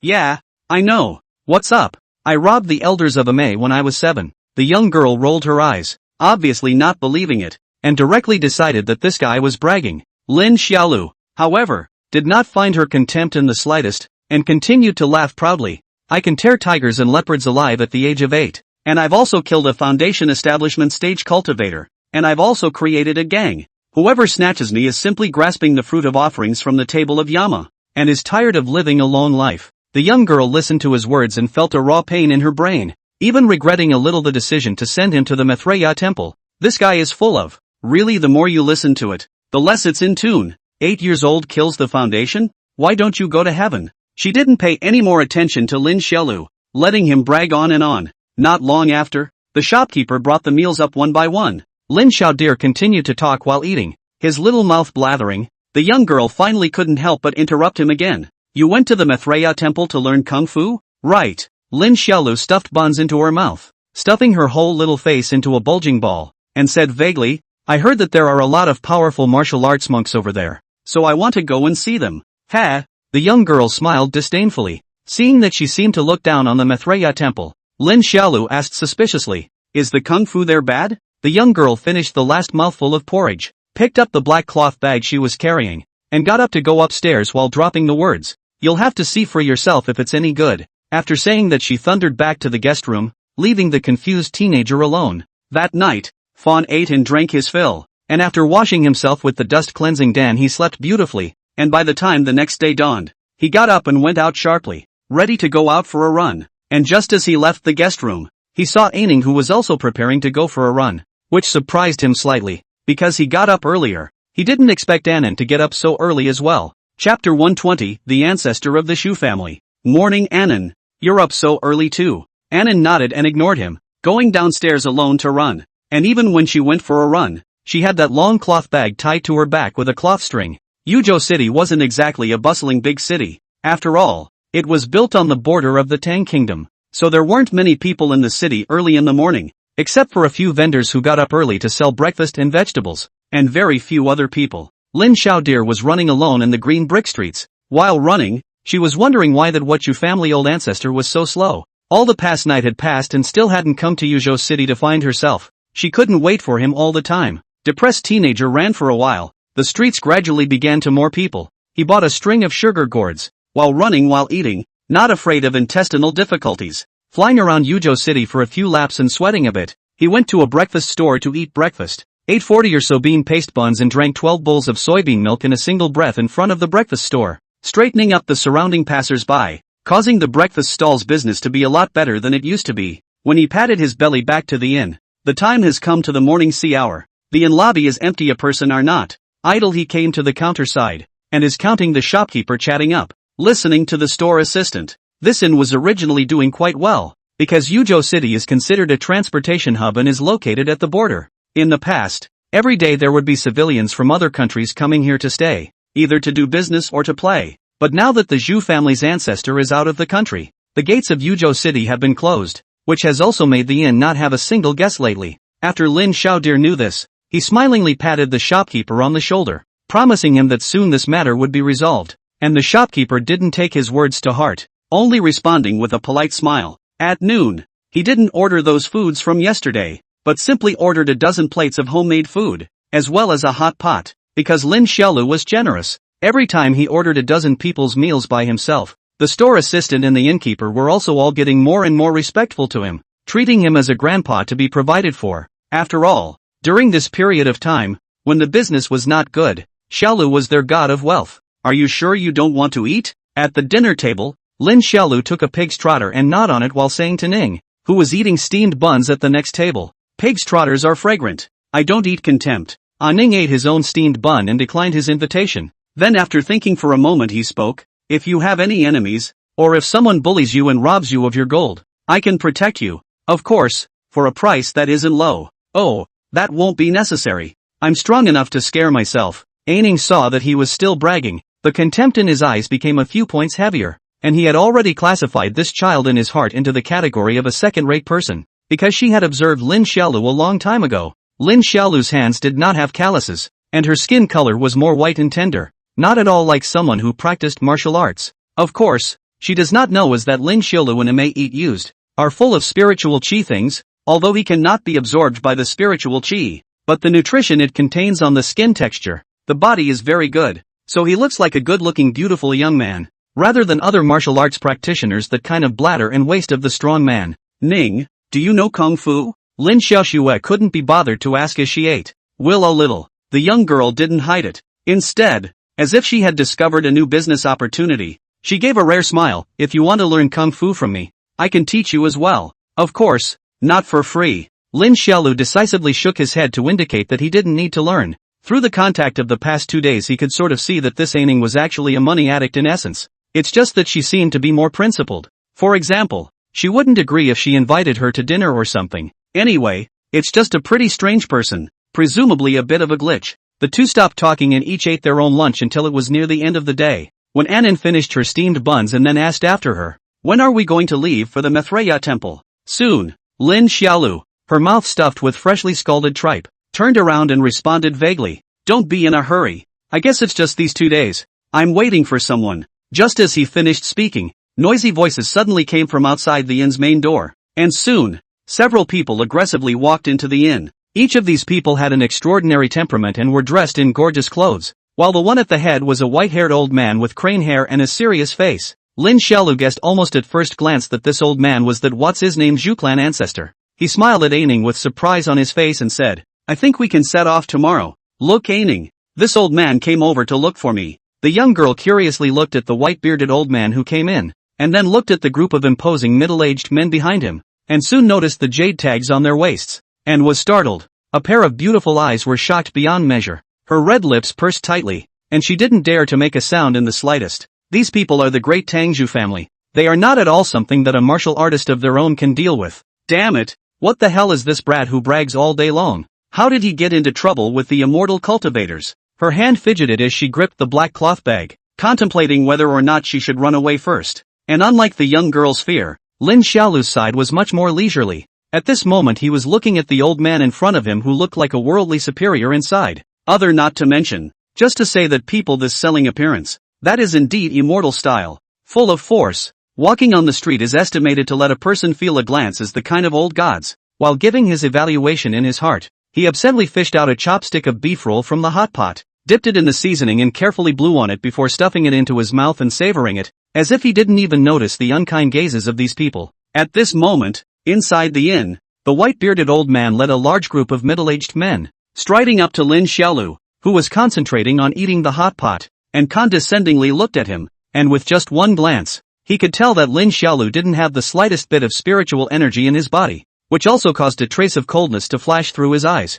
A pariah who doesn't kneel when he sees the old man, and eating hot pots so freely. It's just treasonous. As the old man's face became more and more grim, the panic in everyone's heart increased. The in-store assistant and the shopkeeper hid behind the counter and didn't dare to squeak. The atmosphere of the entire inn lobby became incomparably weird for a while, as if it was the quiet before the storm. Only the sound of the teenager eating hot pot and baring his mouth still echoed in the inn. And in the next second, a middle-aged man beside the white-bearded old man suddenly opened his mouth to Lin Xiaolu with a cold voice. "You're the one who injured my cousin, and pretended to be a Mei Shangxian?" The teenager blew on the piping hot beef nonchalantly and nodded, then shook his short legs in dejection as he ate, his small hands resting on his head. and glared at them with slanted eyes, with a look that said, "If you have the ability to get me killed, you can do it." His appearance naturally made this line of cultivators feel furious. Being used to being looked up to by ordinary people, they simply couldn't accept that they dared someone to look at them like that. That middle-aged man even shouted loudly and asked,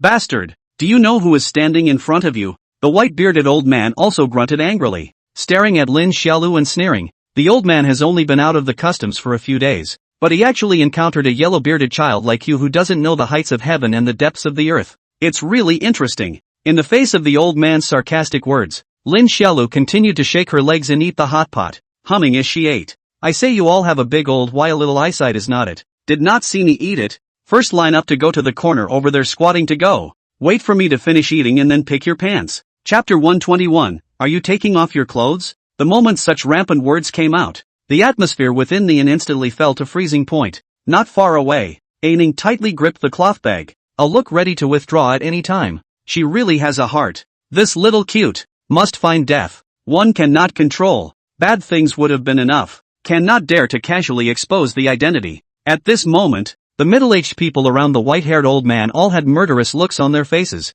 and this old man even revealed a horrifying laughter. Good. Even His Majesty doesn't dare to talk to me like that. After saying that, the white-haired old man turned around and left in a heck of a way. He wasn't prepared to take a shot at a little doll. It undermined his Zhu clan ancestors' compulsion. So the moment the old man turned around, the few middle-aged people around him directly turned on Lin Xiaolu. Why use a bull's knife to kill a chicken? How strong is Lin Xiaolu now? Because martial artists did not have a specific realm division, so it was not very good to judge, but Little Deer himself probably knew. After experiencing the second beast blood, his battle power had completely exceeded the foundation. To say that a sentence to crush the foundation is not too much, unless they fly. Otherwise, as long as a melee occurs, the foundation realm is almost always only the part of being completely abused. And these several middle-aged men in front of him, simply just chi condensation realm cultivators. To put it mildly, even if he stood and let them fight, let them hammer his little brother by all means. He did not bring panic. Also for this reason, when these middle-aged cultivators exerted their means, Lin Xiaodir only did two things. First, with a flick of his wrist holding the chopsticks split into two, transforming into two streams of light that ruthlessly pierced into the small abdomens of the two middle-aged cultivators. Secondly, his short legs flew towards a middle-aged cultivator's feet. The force was so great that it directly stomped the cultivator's feet into the ground, and the cultivator also instantly bent over. And just when he was about to cry out in pain, Lin Xiaodir poured a piece of boiling hot beef meatballs from the bowl into his mouth, choking him so much that he directly collapsed to the ground and coughed one after the other. These two things were made at the same time. The speed was so fast that it took less than 2 breaths of time, so fast that Aining barely saw it, and the 3 chi condensation stage cultivators collapsed directly at his feet, either covering their stomachs or their throats, screaming in pain. Everyone was dumbfounded. Aining's entire body was given a frozen look and froze in front of the table, while the originally forced white-haired old man also turned around in shock, looking at this scene with disbelief.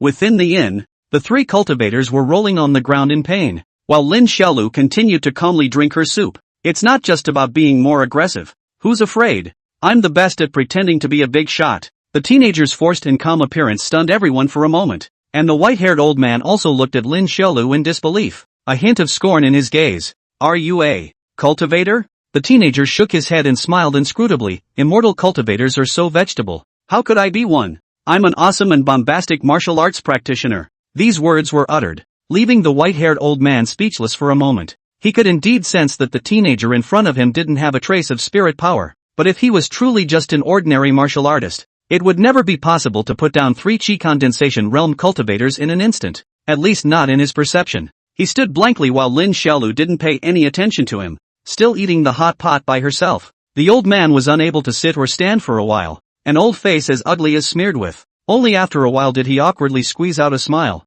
This little friend. Everything that happened just now, old man thinks it was just a misunderstanding, because Lin Xiaolu had a blithe look on his face. The old man was a bit unsure of this teenager's strength, so his tone softened and he said kindly, the old man would like to make a friend with the young friend and turn a war into a war. What do you think, young friend? The white-haired old man thought that his words were not a problem at all. The meaning of his words has been softened, and is the elders? In front of this little doll, even if it is a bit of strength, should be seen to be good. But whoever thought that Lin Xiaolu didn't intend to give him any face at all? He had a beef ball stuffed in his mouth and directly shook his head, and then vaguely responded, Old grandpa, This matter is originally what you guys did wrong. That uncle at the city gate that I knocked out, I was going to reason with him, but he indiscriminately scolded me, so I taught him a lesson. The fault is not mine. And you guys are coming after me today without distinguishing between right and wrong. If I didn't have some skills, you guys wouldn't let me go, right? You'd definitely kill me. So I can't possibly let you guys go when I'm capable.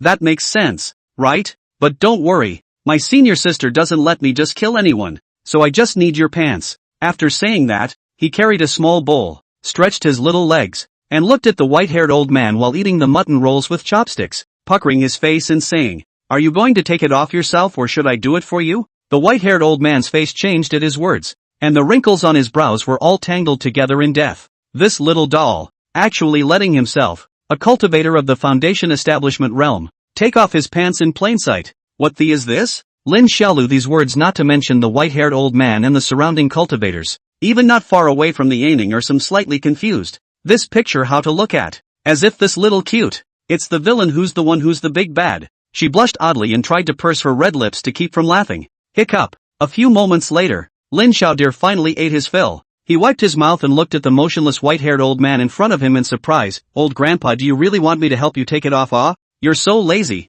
Come on, pucker your ass up." He said this paragraph easily and casually as if it was a matter of course, causing the white-haired old man's chest to heave with anger, his eyes glaring at the teenager in death. The white-haired old man, who had never suffered such a great insult, glared at Lin Xiaolu and said coldly, "Little doll, as the saying goes, where there is forgiveness, there is also forgiveness. You don't think that the old man is really afraid of you?" Lin Xiaolu laughed and lifted her teenage face to look at him, revealing a smiling face with small dimples. "If I didn't have some skills, and I told you that I have to spare people, would you spare me?" The old man glared at him menacingly and didn't say a word. "Look, you won't spare me either, right?" Lin Xiaodir spread her small hands and laughed. "My senior sister said, don't do unto others what you don't want them to do unto you. Since you won't even spare me, then what face do you have to beg me to spare you? Come, take off your pants and obey. You're a bully." The white-haired old man roared out violently. His spiritual energy was greatly displayed as he swung out his palm, blasting with blinding streams of light. Aining was startled to see the white-haired old man suddenly lash out, and hurriedly picked up the black cloth bag and prepared to get up and run. But in the next second, she saw Lin Xiaolu grabbing the old man's withered wrists, and stiffly curbing the raging aura. Aining was instantly stunned in place, staring at the scene in bewilderment. "Grandpa, why are you guys being so unreasonable and calling me a bully?" Lin Xiaolu laughed cheekily, and then with a burst of force from his palm, the old man's wrist suddenly clicked. A sound. "Ah!" The old man screamed in pain. His wrist was pinched off and he was in immense pain. He couldn't help but kneel on the ground with one knee, cracking the floor alive. He hurriedly opened his body protection spiritual energy and tried to counterattack, but Lin Xiaolu remained undaunted and pinched his already deformed wrist and continued to speak. "Actually, if you flew away just now, I really couldn't do much about you, but unfortunately, old grandpa, you were too generous." After saying that, he slowly raised his small hand and slapped it against the old man's brain. Clang! The tender little hand with a monstrous force shot out, accompanied by a loud sound as if a bronze bell was hit. Invisible round airwaves immediately from the old man was shot at the forehead spread out, and was the old man with the knees of the floor is also once again click. A sound, directly crumbled. Put! The old man whose brain was slapped viciously sprayed out a mouthful of blood, and if not for the fact that his wrists were still being pinched by Lin Xiaodir, he would have been paralyzed on the ground at this moment. This scene gave everyone another shocked look, and Aining was even more surprised as she lightly covered her red lips. This little cutie, it actually did defeat Tsukiji in one move. How did he do it? In the middle of the field, Lin Xiaolu looked down at the severely injured old man and continued to ask kindly, "Old grandpa, are you taking off?" The old man spat blood from his mouth, looked up at him resentfully, and yelled, "Not off!" Clang! With another slap, the old man's body shuddered violently. His kneeling legs were slapped and sunk into the ground, and plasma gushed out of his nose. "Take it off or not?" I won't take it off." The old man continued to yell, tears spilling out of his eyes. The old man was in tears, and the whole person looked pitiful to the extreme. Clunk, clunk, clunk. Lin Xiaolu, but no mercy, caught the old man's melon as a storm of wild shooting. The old man's melon immediately, with a chicken pecking rice-like, was shot up and down, straight upside down, body also inch by inch straight to the soil, and finally he could not stand, tearing his lungs, crying, I take off, you do not shoot, I take off." Seeing him begging for mercy, Lin Xiaolu then stopped her hand and sat down at the dining table, teetering on her legs and resting her chin in anticipation. saying, "Take it off. I'll watch." Chapter 122 Bought a duck. In the Yuzhou city in the afternoon, the sun was shining brightly, the breeze was clear, and on the streets where people were coming and going, a white-haired old man with a Taoist bone and immortal style was leading a group of middle-aged cultivators with handsome faces, running and jumping gracefully on the streets. Their upper body, all brocade clothes, elegant, while the lower body, they all revealed the naked buttocks. At this moment, they are taking a licentious and unrestrained pace in the street to indulge in youth, and their movements are also very beautiful. Running at the same time, the jade stalks are upside down. The small dragons dance chaotically, perfectly highlighting the elegance and vitality of the immortal cultivators, so that the pedestrians on the side of the road have been full of praise, shouted loudly. Lin Xiaolu was also standing at the entrance of the inn, looking at the backs of these cultivators leaving and sighing. It's really worthy of being an immortal cultivator, so old and still has such a round, delicate and shiny butt. It's really extraordinary. AI, if only I could have such a handsome butt like them. Behind him, Anan stood quietly, and only after the teenager had been looking at him for a while did Anan interrupt his admiration to ask, "How did you do that?" "Ha?" Lin Xiaoxue twisted her head in confusion and looked at Anan. "What how?" "Just that old Zhu family ancestor." Aning looked into his eyes and asked, "How did you break his protective aura?" Lin Xiaolu laughed. "You want to learn?" "Think." Anan nodded and said expressionlessly, "Name your price, and I'll see if I can afford it." Lin Xiaolu gave a cute smile to the young girl in front of her, smiley face. "The price I'm offering is 1,000,000 taels of gold." Aning was stunned after hearing this and looked at him incredulously, then lowered her head and said bitterly, "I can't afford it." Lin Xiaolu gave her a curious look. He thought that the Anan at this time was quite cute. He grinned broadly and said, "The method to break the protective aura is something I created myself. It's called the second dark strength, but the cultivation conditions are very harsh. You need to have experienced at least one beast bloodbath and have a strong physique to be able to do it. So I'm sorry there's no way I can teach it to you." After saying that, Lin Xiaolu greeted with a smile. "Tomorrow we can go to the Manhwa temple. Do you want to go buy some dry food and save it for the road? Or go buy a horse to ride?" "Do you know how to ride a horse?" Anan asked. "No." "Would you?" "I would, but I'm a poor man." "Then why don't I buy a horse and then you take me?" Lin Xiaodir asked in surprise. "I don't want to. Then you'll be too close to me." After saying that, Aning suggested expressionlessly, "You can go buy a carriage and I'll drive it for you. It's also much faster than walking." Lin Xiaolu's eyes lit up when he heard it, and he and Ning hit it off right away, painfully going to buy a carriage. He was worried that he had so much gold with no place to spend it. In the afternoon, Lin Xiaolu went to buy a carriage with Ning. At that time, the store owner asked for 2 ingots of gold. Lin Xiaolu was also very bold, directly ready to pay, but the result is that Ning stopped him. And then the store owner a burst of crazy bargaining, directly cut the price cut in half, and finally with the money of 1 ingot of gold on the purchase of a big date red horse and a sturdy carriage. On the street, Lin Xiaodir was sitting inside the carriage, curiously poking his head out of the window to look at the street scene outside, while Ning was at the front of the carriage holding the horse for him. "If I hadn't helped you cut the price today, this carriage would have cost you 2 ingots of gold. I saved you 1 ingot, and you'll have to give me some silver as a reward." While leading the horse along, Aning said to the teenager inside the cart, "I don't want more. Just give me half of the ingot of gold you saved for you." Lin Xiaolu was also generous, sitting in the car and smiling. "When we arrive at the Manhwa temple, I'll directly give you an ingot of gold. What do you think?" "Good," Anan agreed succinctly. The two of them, one driving the carriage and the other sitting in the carriage, soon arrived at a grain store. Lin Xiaolu spent money without any heartache, and there was no concept of it. Directly asked for a dozen pounds of fried rice. All of these contraptions can be preserved for a long time, and they can be eaten directly or boiled with water, which is very suitable to be used as dry food. "Aning, do you think we should go and buy something else? There's nothing good about just eating fried rice." In front of the store, Lin Xiaolu tasted the dry fried rice and said. The young girl was staring at the owner of the rice store loading the rice, preventing him from substituting the best for the best or missing caddy. When she heard Lin Xiaolu's question, she couldn't help but give him a cross look and said casually, "We'll be passing through other cities on our way to Yanmen Pass. We won't be able to stay in the wilderness for very long, so the fried rice will be enough for us." "Oh, okay then." Lin Xiaolu was helpless, feeling a little depressed that he had no place to spend his money. He stood by the rice store and looked around idly, and in a short while, he was attracted to a store that sold poultry. Inside the store selling poultry are many small pens made of hedges containing small chickens, ducks, geese and other poultry. Store owner is an old man more than half 100 years old. This moment is holding a bushel fan, lying in the cool chair doze off. "I do not know so many chickens and ducks noisy he is how to sleep." Lin Xiaolu came to the store door and looked curiously, then squatted in front of the store door, touching the little chickens, touching the little ducks, thinking about whether to buy a poultry.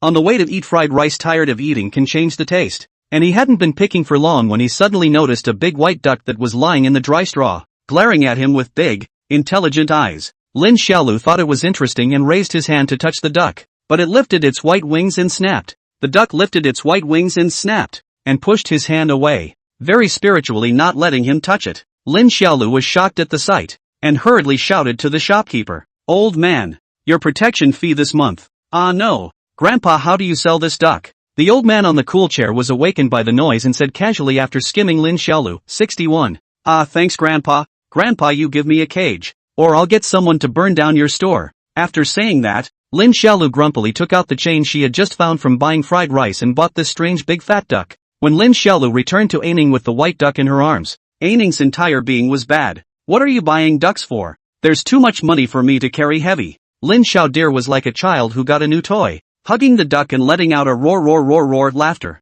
and got into the carriage with her head. Aining shook his head helplessly and put the purchased fried rice into the carriage before leading his horse back to the inn. That afternoon, Lin Xiaolu returned to the inn, cannot wait to carry the duck back to the room, unlock the door, and then with the same as raising pets to take something to the duck food. However, the duck is very personalized, crawling there, not moving, and do not quacking. Lin Xiaolu through the food is even more scornful. "Why don't you eat?" Lin Xiaolu curiously opened the cage, the big fat duck out. The duck is still the same as in the afternoon, simply do not want to let him touch. But Lin Xiaolu's strength is not a duck can be blocked, directly forced to take control of it, will carry it out and then put it on the table. And then they also crouched on the table, blinking wide-eyed curiosity looking at it, with it against the eyes, and revealed a bad smile. "Brother duck, are you a spirit animal?" Suspecting that this duck was a spirit animal, Lin Xiaolu bluntly asked, "Are you able to understand me? Can you speak? Say something if you can." Seeing that the duck still didn't take care of itself,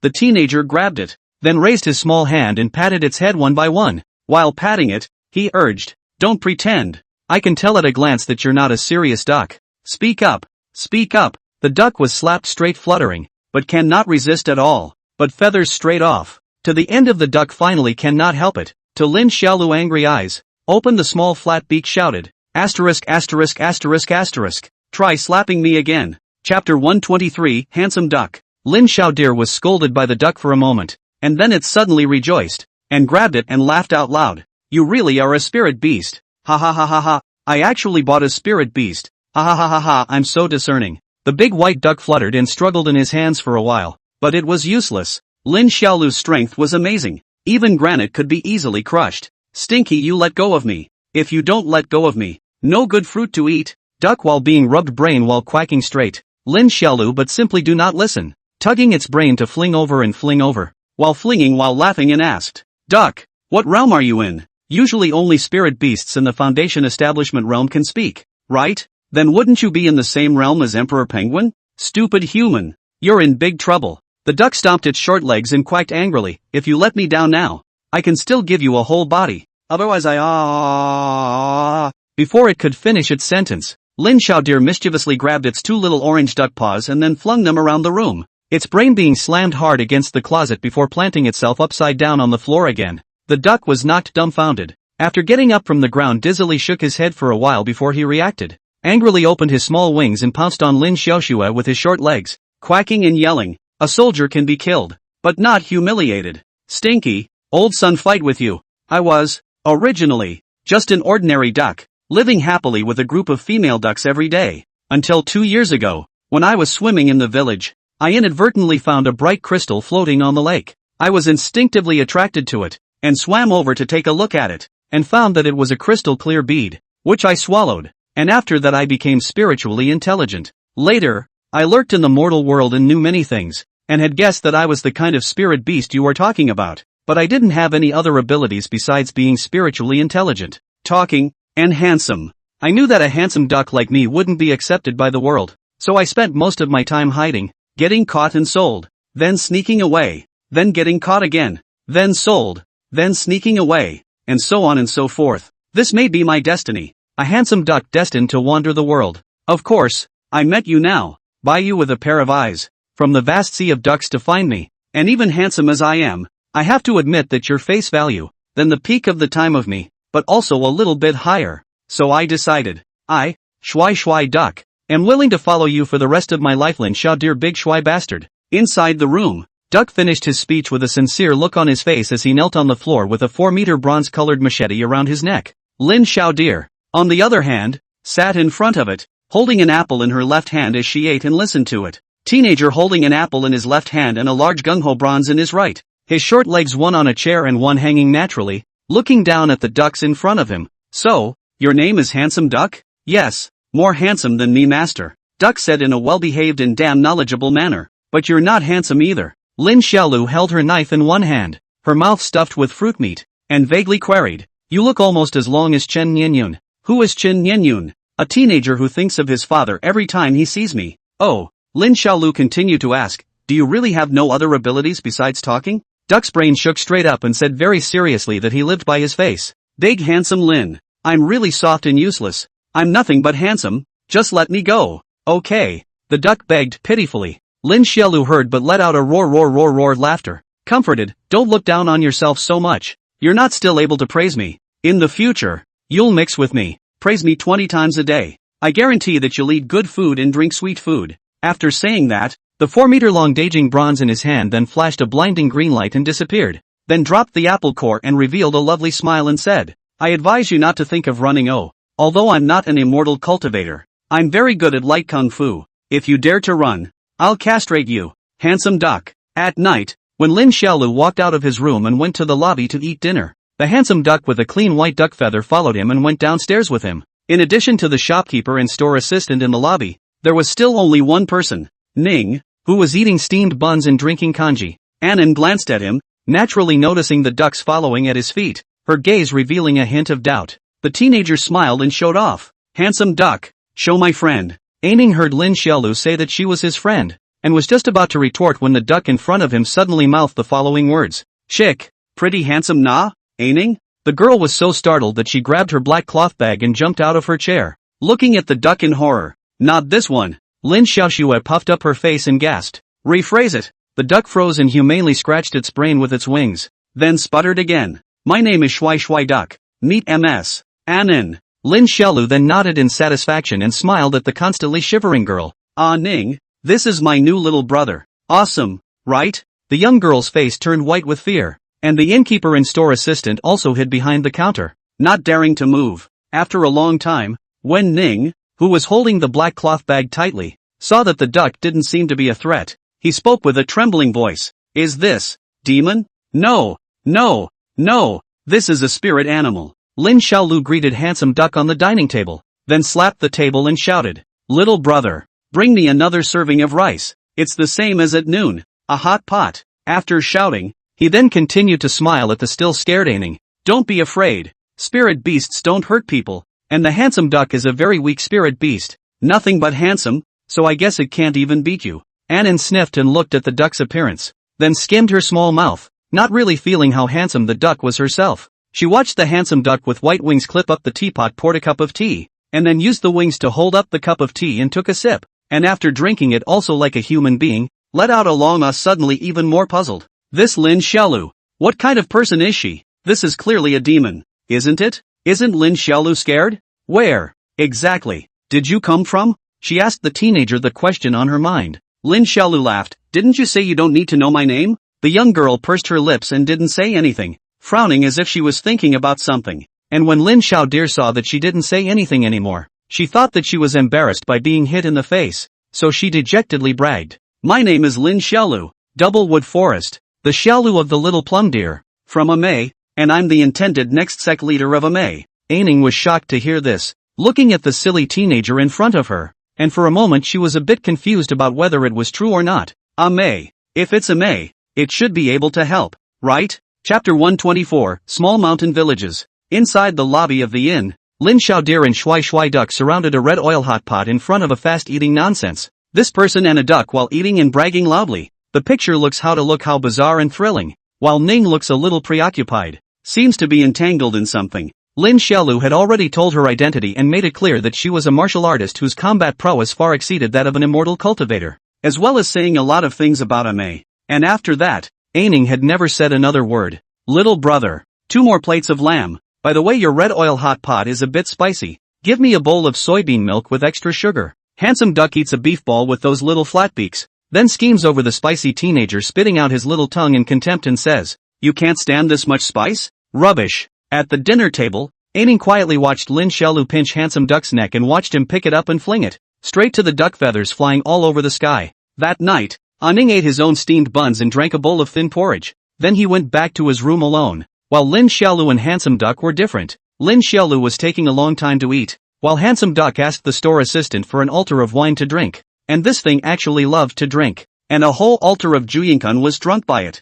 And it was only until late in the night that it drunkenly returned to the room with Lin Xiaolu. And all the time until the second day when he woke up. Handsome Duck was walking 1 step and wobbling 3 times, looking like a drunk. After finishing the last breakfast at the inn and settling the expenses for these few days, Lin Xiaolu, Ning, and Shui Duck said goodbye to the shopkeeper and the store assistant, got on the carriage, and together they went to Yinmen Pass. Ning drove the carriage for them, while Lin Xiaolu stayed in the carriage with Handsome Duck, as well as a large bag of fried rice and a few bundles of horsegrass, and leisurely went on the road. And on the way, the teenagers and duck's brains were still sticking out of the carriage window from time to time to watch the scenery outside with great interest. Lin Xiaolu was more like this kind of feeling, sitting in the comfortable carriage, through the window, looking at the constantly changing stores, restaurants, pedestrians outside. He feels very cozy. Shui Duck also said that riding in the carriage is very fun, but it has not completely sobered up yet, and from time to time, it will say a couple of nonsense words.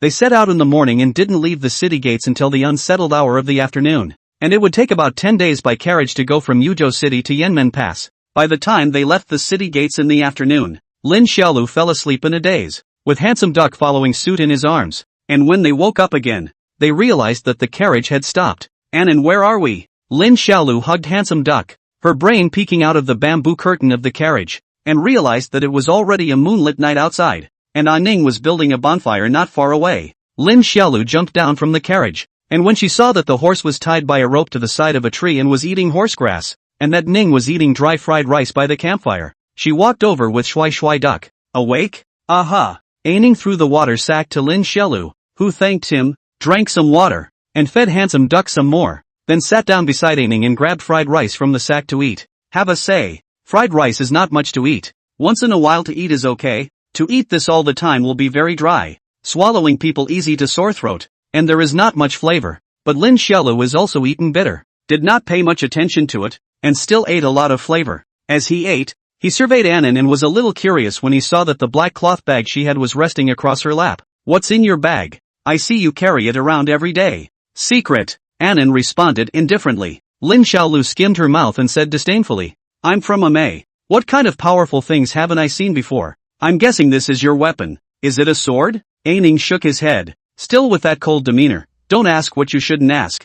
I'm only responsible for sending you to the temple of Mithraea, and after that we'll have nothing more to do with each other. You have to be so cool." Lin Xiaolu muttered twice, then looked to the side at the duck eating fried rice. "Handsome Duck, is the fried rice good?" "Not good at all." Handsome Duck spat. "It's not delicious and you're still eating it so flavorfully." Lin Xiaolu and Handsome Duck felt a little bored as they ate the fried rice while having a blowjob. After a while, Lin Xiaolu was full from eating 5 or 6 pounds of fried rice, so she got up and staked out by the campfire, while Ning watched with interest. After watching for some time and adding some firewood to the bonfire, she saw Lin Xiaolu not moving like a mountain, and in a rare moment she complimented her. "The horse stance is quite stable." "That's not true." Lin Xiaodir laughed. "I've been doing horse stances since I was 7 years old, and I've been doing it for years. And I've never stopped." "You're from Amei. Why do you practice martial arts? Shouldn't Amei be all immortal cultivators?" Aining asked. Lin Xiaolu did not say that she was not talented enough to practice martial arts, but bragged,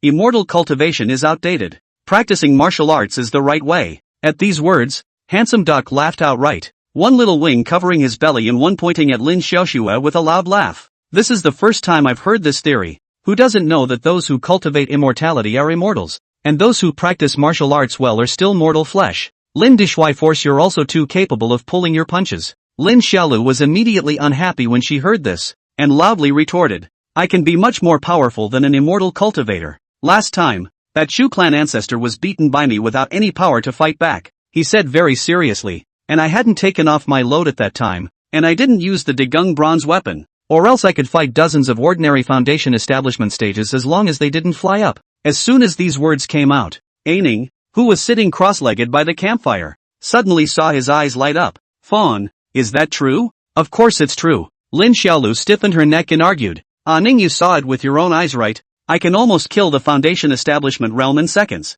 Then if it's the Jedan realm, can you deal with it? The young girl asked with a blazing gaze. Lin Fawn. His small face reddened, and he muttered softly with some hesitation. I haven't fought the Jedan realm. It's hard to say. After he finished speaking, he looked at Ning curiously. Why are you asking that? Ning, do you have enemies in the Jedan realm? Lin Xiaolu was a bit puzzled. He didn't quite understand why Aining, a mortal, would ask about Jedan realm cultivators. Beside the bonfire, the wood burned splintering in the flames, and every now and then a few sparks would float out. And in the face of Lin Xiaolu's doubts, Ning did not explain anything. She just sat silently, staring at the fire without saying a word, and the light of the fire was reflected in her eyes, as if it were a stunningly beautiful painting. On the second day, the carriage continued to drive and arrived at a small mountain village at noon. The two of them went to the village to eat something together as soon as they docked, in which Lin Xiaolu even ate more than 20 bowls of noodles in one breath. He was in a good mood because he hadn't been to this kind of small village for a long time, and at this moment, seeing the familiar countryside fields, the cook stove again, and listening to the sounds of children playing and laughing, he couldn't help but be reminded of the winter melon village. Squatting at the edge of the field, the teenager held a large cyanotype bowl and took a big bite of the 29th bowl of noodles. His noodle bowl was full of greens and thin noodles, with 2 yellow-orange eggs on top of it, the aroma of which was overwhelming, and it could be described as a superb delicacy. Lin Xiaolu's cheeks were stuffed and bulging, and while eating, she watched with interest as a group of children released paper kites in the emerald green fields, her heart overwhelmed with emotion. Hey, I don't know if old man Zhang is dead or not. Why don't you go back to Donghua village to take a look after you go to Manhwarecap temple to learn new martial arts? But he didn't recognize the road. He was too young when he left, and didn't know which country Donghua village belonged to. I guess only the boss who picked him up knew. It was hard to do. How many bowls have you had? The teenager was thinking about his hometown. Aining's voice suddenly came from behind her. She came and squatted down next to the teenager and looked at him angrily and said, "The village headman is terrified of you, and you're too much of an eater." Lin Xiaolu was not happy when she heard this, and angrily shouted, "I've only eaten the 29th bowl. Why is he so stingy? It's not like I'm not paying for it." Chapter 125, False Monk. Annan gave him a helpless look, crouching beside him and crying a little. "Is this a question of being stingy? They're afraid you'll die." Lin Xiaolu stuffed the poached egg in the noodle bowl into her mouth, puckered her cheeks and looked around, and asked, "Where's handsome duck?" Aining blushed, as if remembering something embarrassing, and said in a thin, mosquito-like voice, "It went to preach to the female ducks raised by the village chief's family." Oh. Lin Xiaolu didn't think too much about it, holding the noodle bowl and continuing to feast. Soon the noodle bowl was at the bottom. He then got up and shouted to the thatched hut behind him, "Grandpa village chief, another bowl." The mountain village was only a small stop, and after a light meal, the two men and their ducks continued on their way. In the days that followed, the carriage passed through many villages and crossed 2 or 3 Tang cities. Lin Xiaolu just sat leisurely in the carriage every day, bragging and fighting with Shui Shui Duck, while Aning was as usual a man of few words, quietly driving the carriage for the two of them, during which there was nothing special that happened. And after a few days of leisure time, they arrived at the so-called Yanmen Pass. Yanmen Pass was the westernmost city of the Tang Kingdom, and Aining said that beyond the pass was both the desert, and that the so-called Manhwarecap temple was built in the midst of this frontier city. At this moment, the carriage drove into the Guan city, slowly traveling through the streets of this small frontier city. Lin Xiaodir had never seen a desert before. He poked his head out curiously from inside the carriage and immediately felt the climate. It was very arid and the air seemed to be mixed with sand. The houses here were also built lower, and Aining told him that because the desert was more windy and often swirled with sandstorms, there were no tall buildings in Yanmen Pass, which could easily be collapsed by the fierce winds. One side of the water and one side of the people, because of the different geographic environment. So the city and the construction of the city,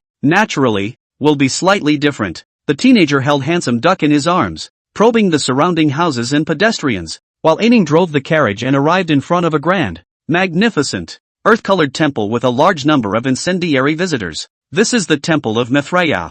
Carrying a black cloth bag, she turned and held out her hand at the teenager. "Let's part here and pay." Lin Xiaolu painfully put an ingot of gold into Aining's hand and asked, "Ning, are you leaving now? Why don't you and I go to the temple together? We've come all this way." Handsome Duck nestled in Lin Xiaolu's arms and also called out at Ning. Woman, my big brother invited you to wander around the temple, so don't be ungrateful. Anan tucked the gold into the belt around her waist with a grimace, then shook her head. There's no such thing as an unending feast under the sky. You and I were never meant to be on the same path, so let's part ways and see each other again when we have the chance. After saying that, this cold little girl turned around and left without the slightest intention of dragging her feet. Lin Xiaolu looked at her back as she left and scratched her head. Although she had known that this day would come, she did not expect that Aning would actually be so dry. In his arms, Handsome Duck sighed and sighed, Linda handsome pussy. In the future there will be only the two of us left to depend on each other. Lin Xiaolu nodded depressedly. He felt that once Aning left, the small team all started to turn cold,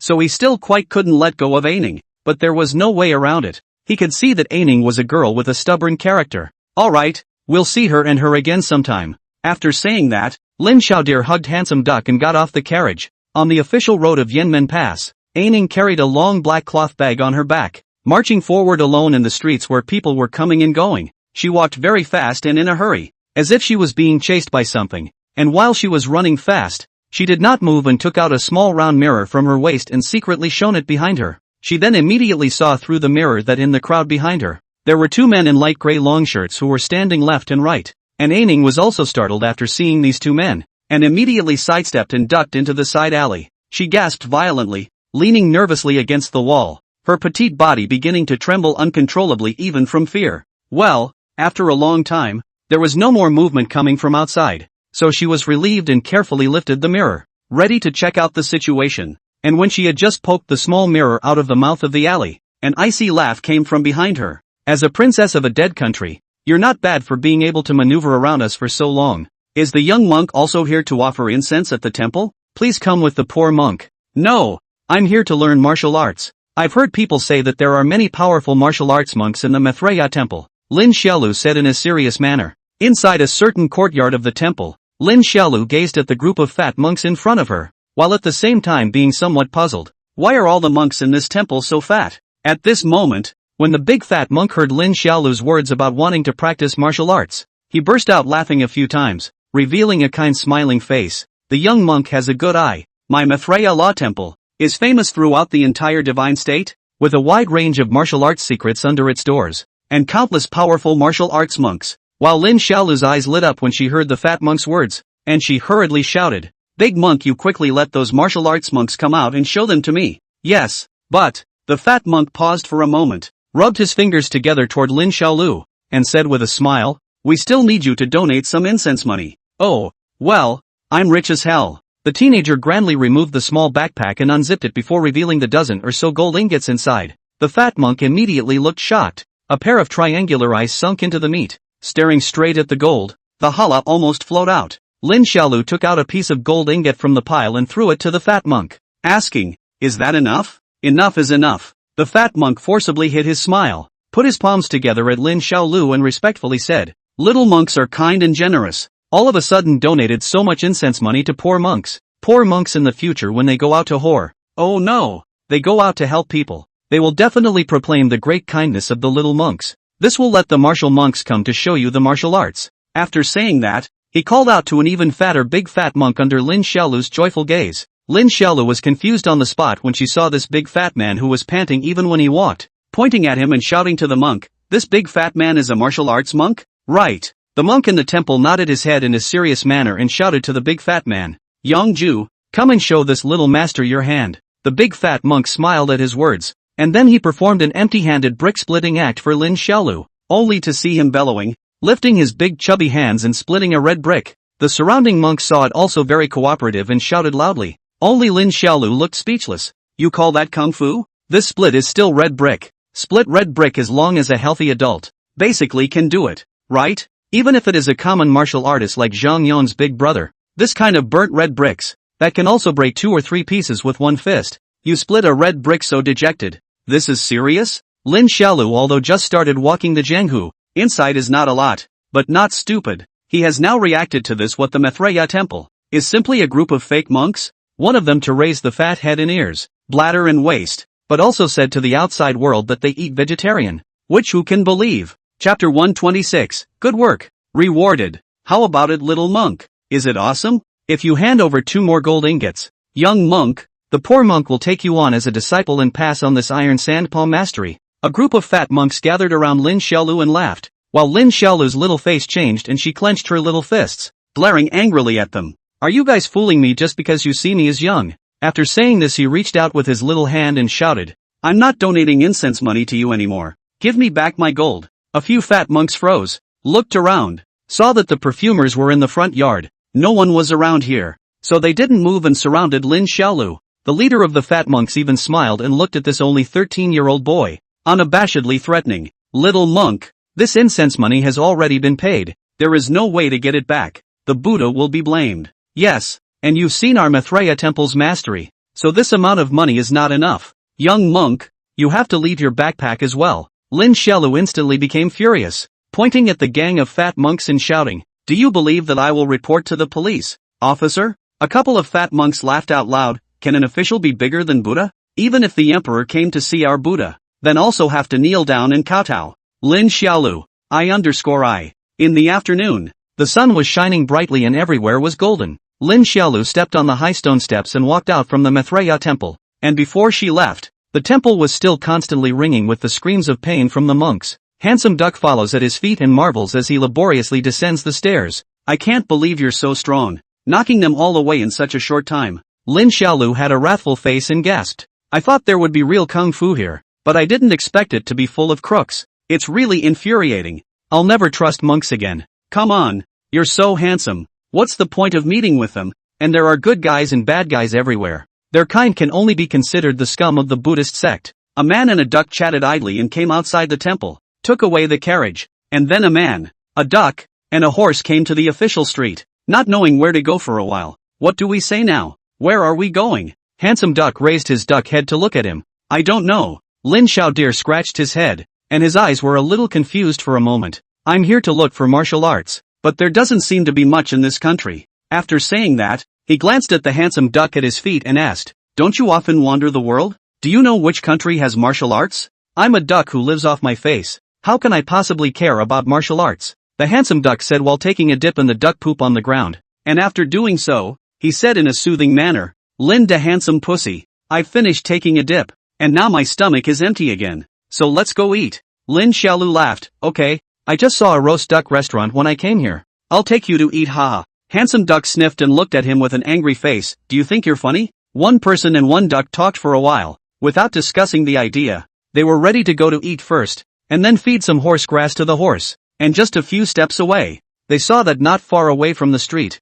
the second floor window of a restaurant suddenly shattered, and a young girl carrying a black cloth bag flew out from it, with a graceful gesture, and caught the broken wood shavings all the way up to the mid-air. A man and a duck both froze for a moment after seeing this scene, and then Lin Xiaolu looked at the young girl, revealing a puzzled expression. Handsome Duck, don't you think this girl looks a bit familiar? The handsome duck lifted his small wings, folded his wingtips and placed them on a pair of duck eyes to block the sunlight, then squinted his eyes at the young girl who was still spinning and flying, and said in a serious manner, it seems to be a bit familiar. Lin Xiaolu held the horse, stood in the center of the official road, looked at the young girl, continued to doubt, do you think she looks a bit like Aning? A little, but there's no red water on Annan's forehead, said the handsome duck standing at the teenager's feet. Lin Xiaolu hummed for a moment, and then asked, that reddish water, could it be this girl's blood? Her head was broken? It's possible. Handsome Duck continued to comment very seriously, but her face seems to be bigger than Annan's as well. That's true. Lin Xiaoxue watched the young girl start to fall down from high in the air, stroking her small chin and thinking for a while before continuing to guess, smiley face. Is it possible that her face is bigger than Annan's, because her face is swollen? Well, this one might have as well. The handsome duck continued to nod its head, and when it finished it suddenly froze for a moment, raising its duck head in surprise and looking towards Lin Xiaodir to ask, so is it possible that this female is Annan? Well, there is this possibility. Lin Xiaodir's brain slowly lowered as the young girl fell downward from mid-air, then pondered and said, if we don't save her, is there any chance she'll die? Handsome Duck sniffed and thought very seriously for a while, then said, it's hard to say, in case it's just crippled from the fall. Also right. Lin Xiaolu nodded in agreement, and her heart, which had been a little tense, relaxed, and just as the young girl was about to fall heavily to the ground, two men in light gray long shirts suddenly rushed out from the store next to her, simultaneously pinching out their magic spells,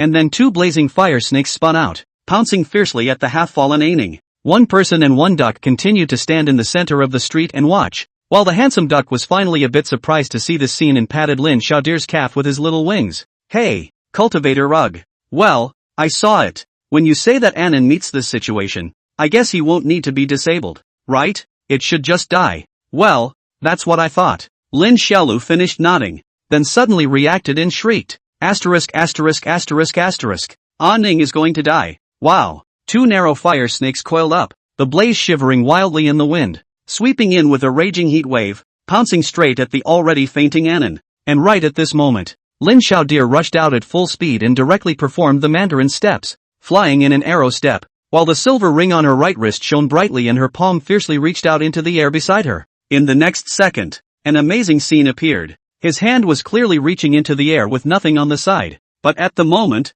it was as if he had plunged into the surface of a pale green lake, and his palm even disappeared into the green ripples, which swirled all around him, setting off a burst of ripples. Then, the right hand that reached into the green lake backhanded out a bronze-colored hilt. In an instant, a bronze giant blade with a full length of 4 meters and a width of more than 30 centimeters was drawn and pulled out from the green ripples as a whole as he ran, the whole time as smooth as silk. Countless pedestrians screamed and fled in the center of the official road, the teenager backhanded holding a huge blade all the way. The cold wind blew away the broken hair in front of his forehead, revealing the tender teenage face. At the same time, a pair of short legs will be stepped on the green stone floor inch crumbling, as if a long ditch like dust flying. Boom! The power of one step. The green stone violently shattered. The teenager flew to leap to the scene, did not hesitate to kneel on one knee, and then the left hand a hand to catch the drop from the sky of the Aining. At the same time, the right hand tugged the hilt of the knife to the front of the body. Directly the large gung-ho bronzes threw out the oblique in the side of the body in a block.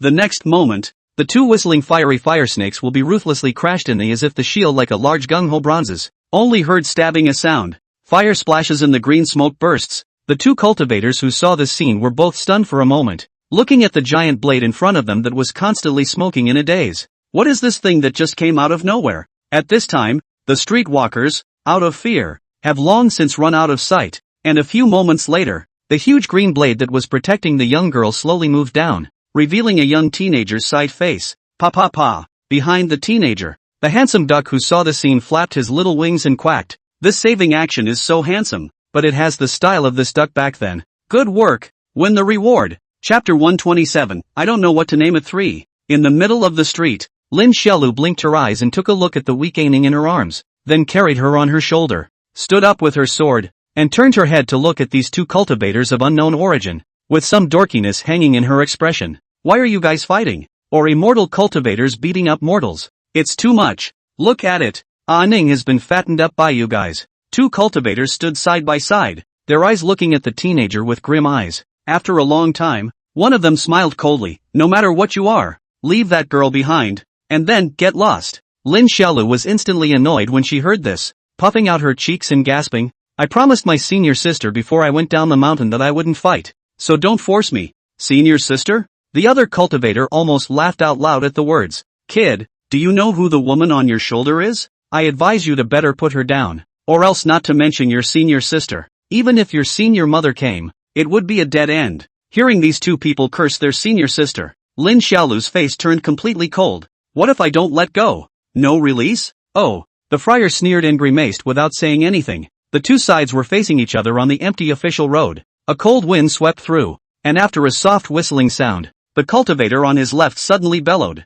and in the next second, he and the cultivator beside him simultaneously strangled and shouted. Inflamed serpent. Boom! They just shouted halfway. Lin Xiaolu a clean side kick. A kick in the huge big gung bronze. The huge big gung bronze suddenly hua. The sound flew out horizontally, as if a horizontal wall, with a violent hurricane directly into the 2 cultivators into the mud, and then continued forward, has been flying into the rear of the restaurant. The restaurant was also hit by the 800,000 pounds of daging bronze with a bang. Brick walls shattered, wooden beams flying, tile flickers. In an instant, the entire restaurant was collapsed, accompanied by a sky full of gray dust. The 2 Foundation Establishment Realm cultivators' bodies completely submerged, turning into a ruin. And all this happened in time, almost in an instant. From an onlooker's perspective, it seems that the teenager beautifully raised his leg and kicked it,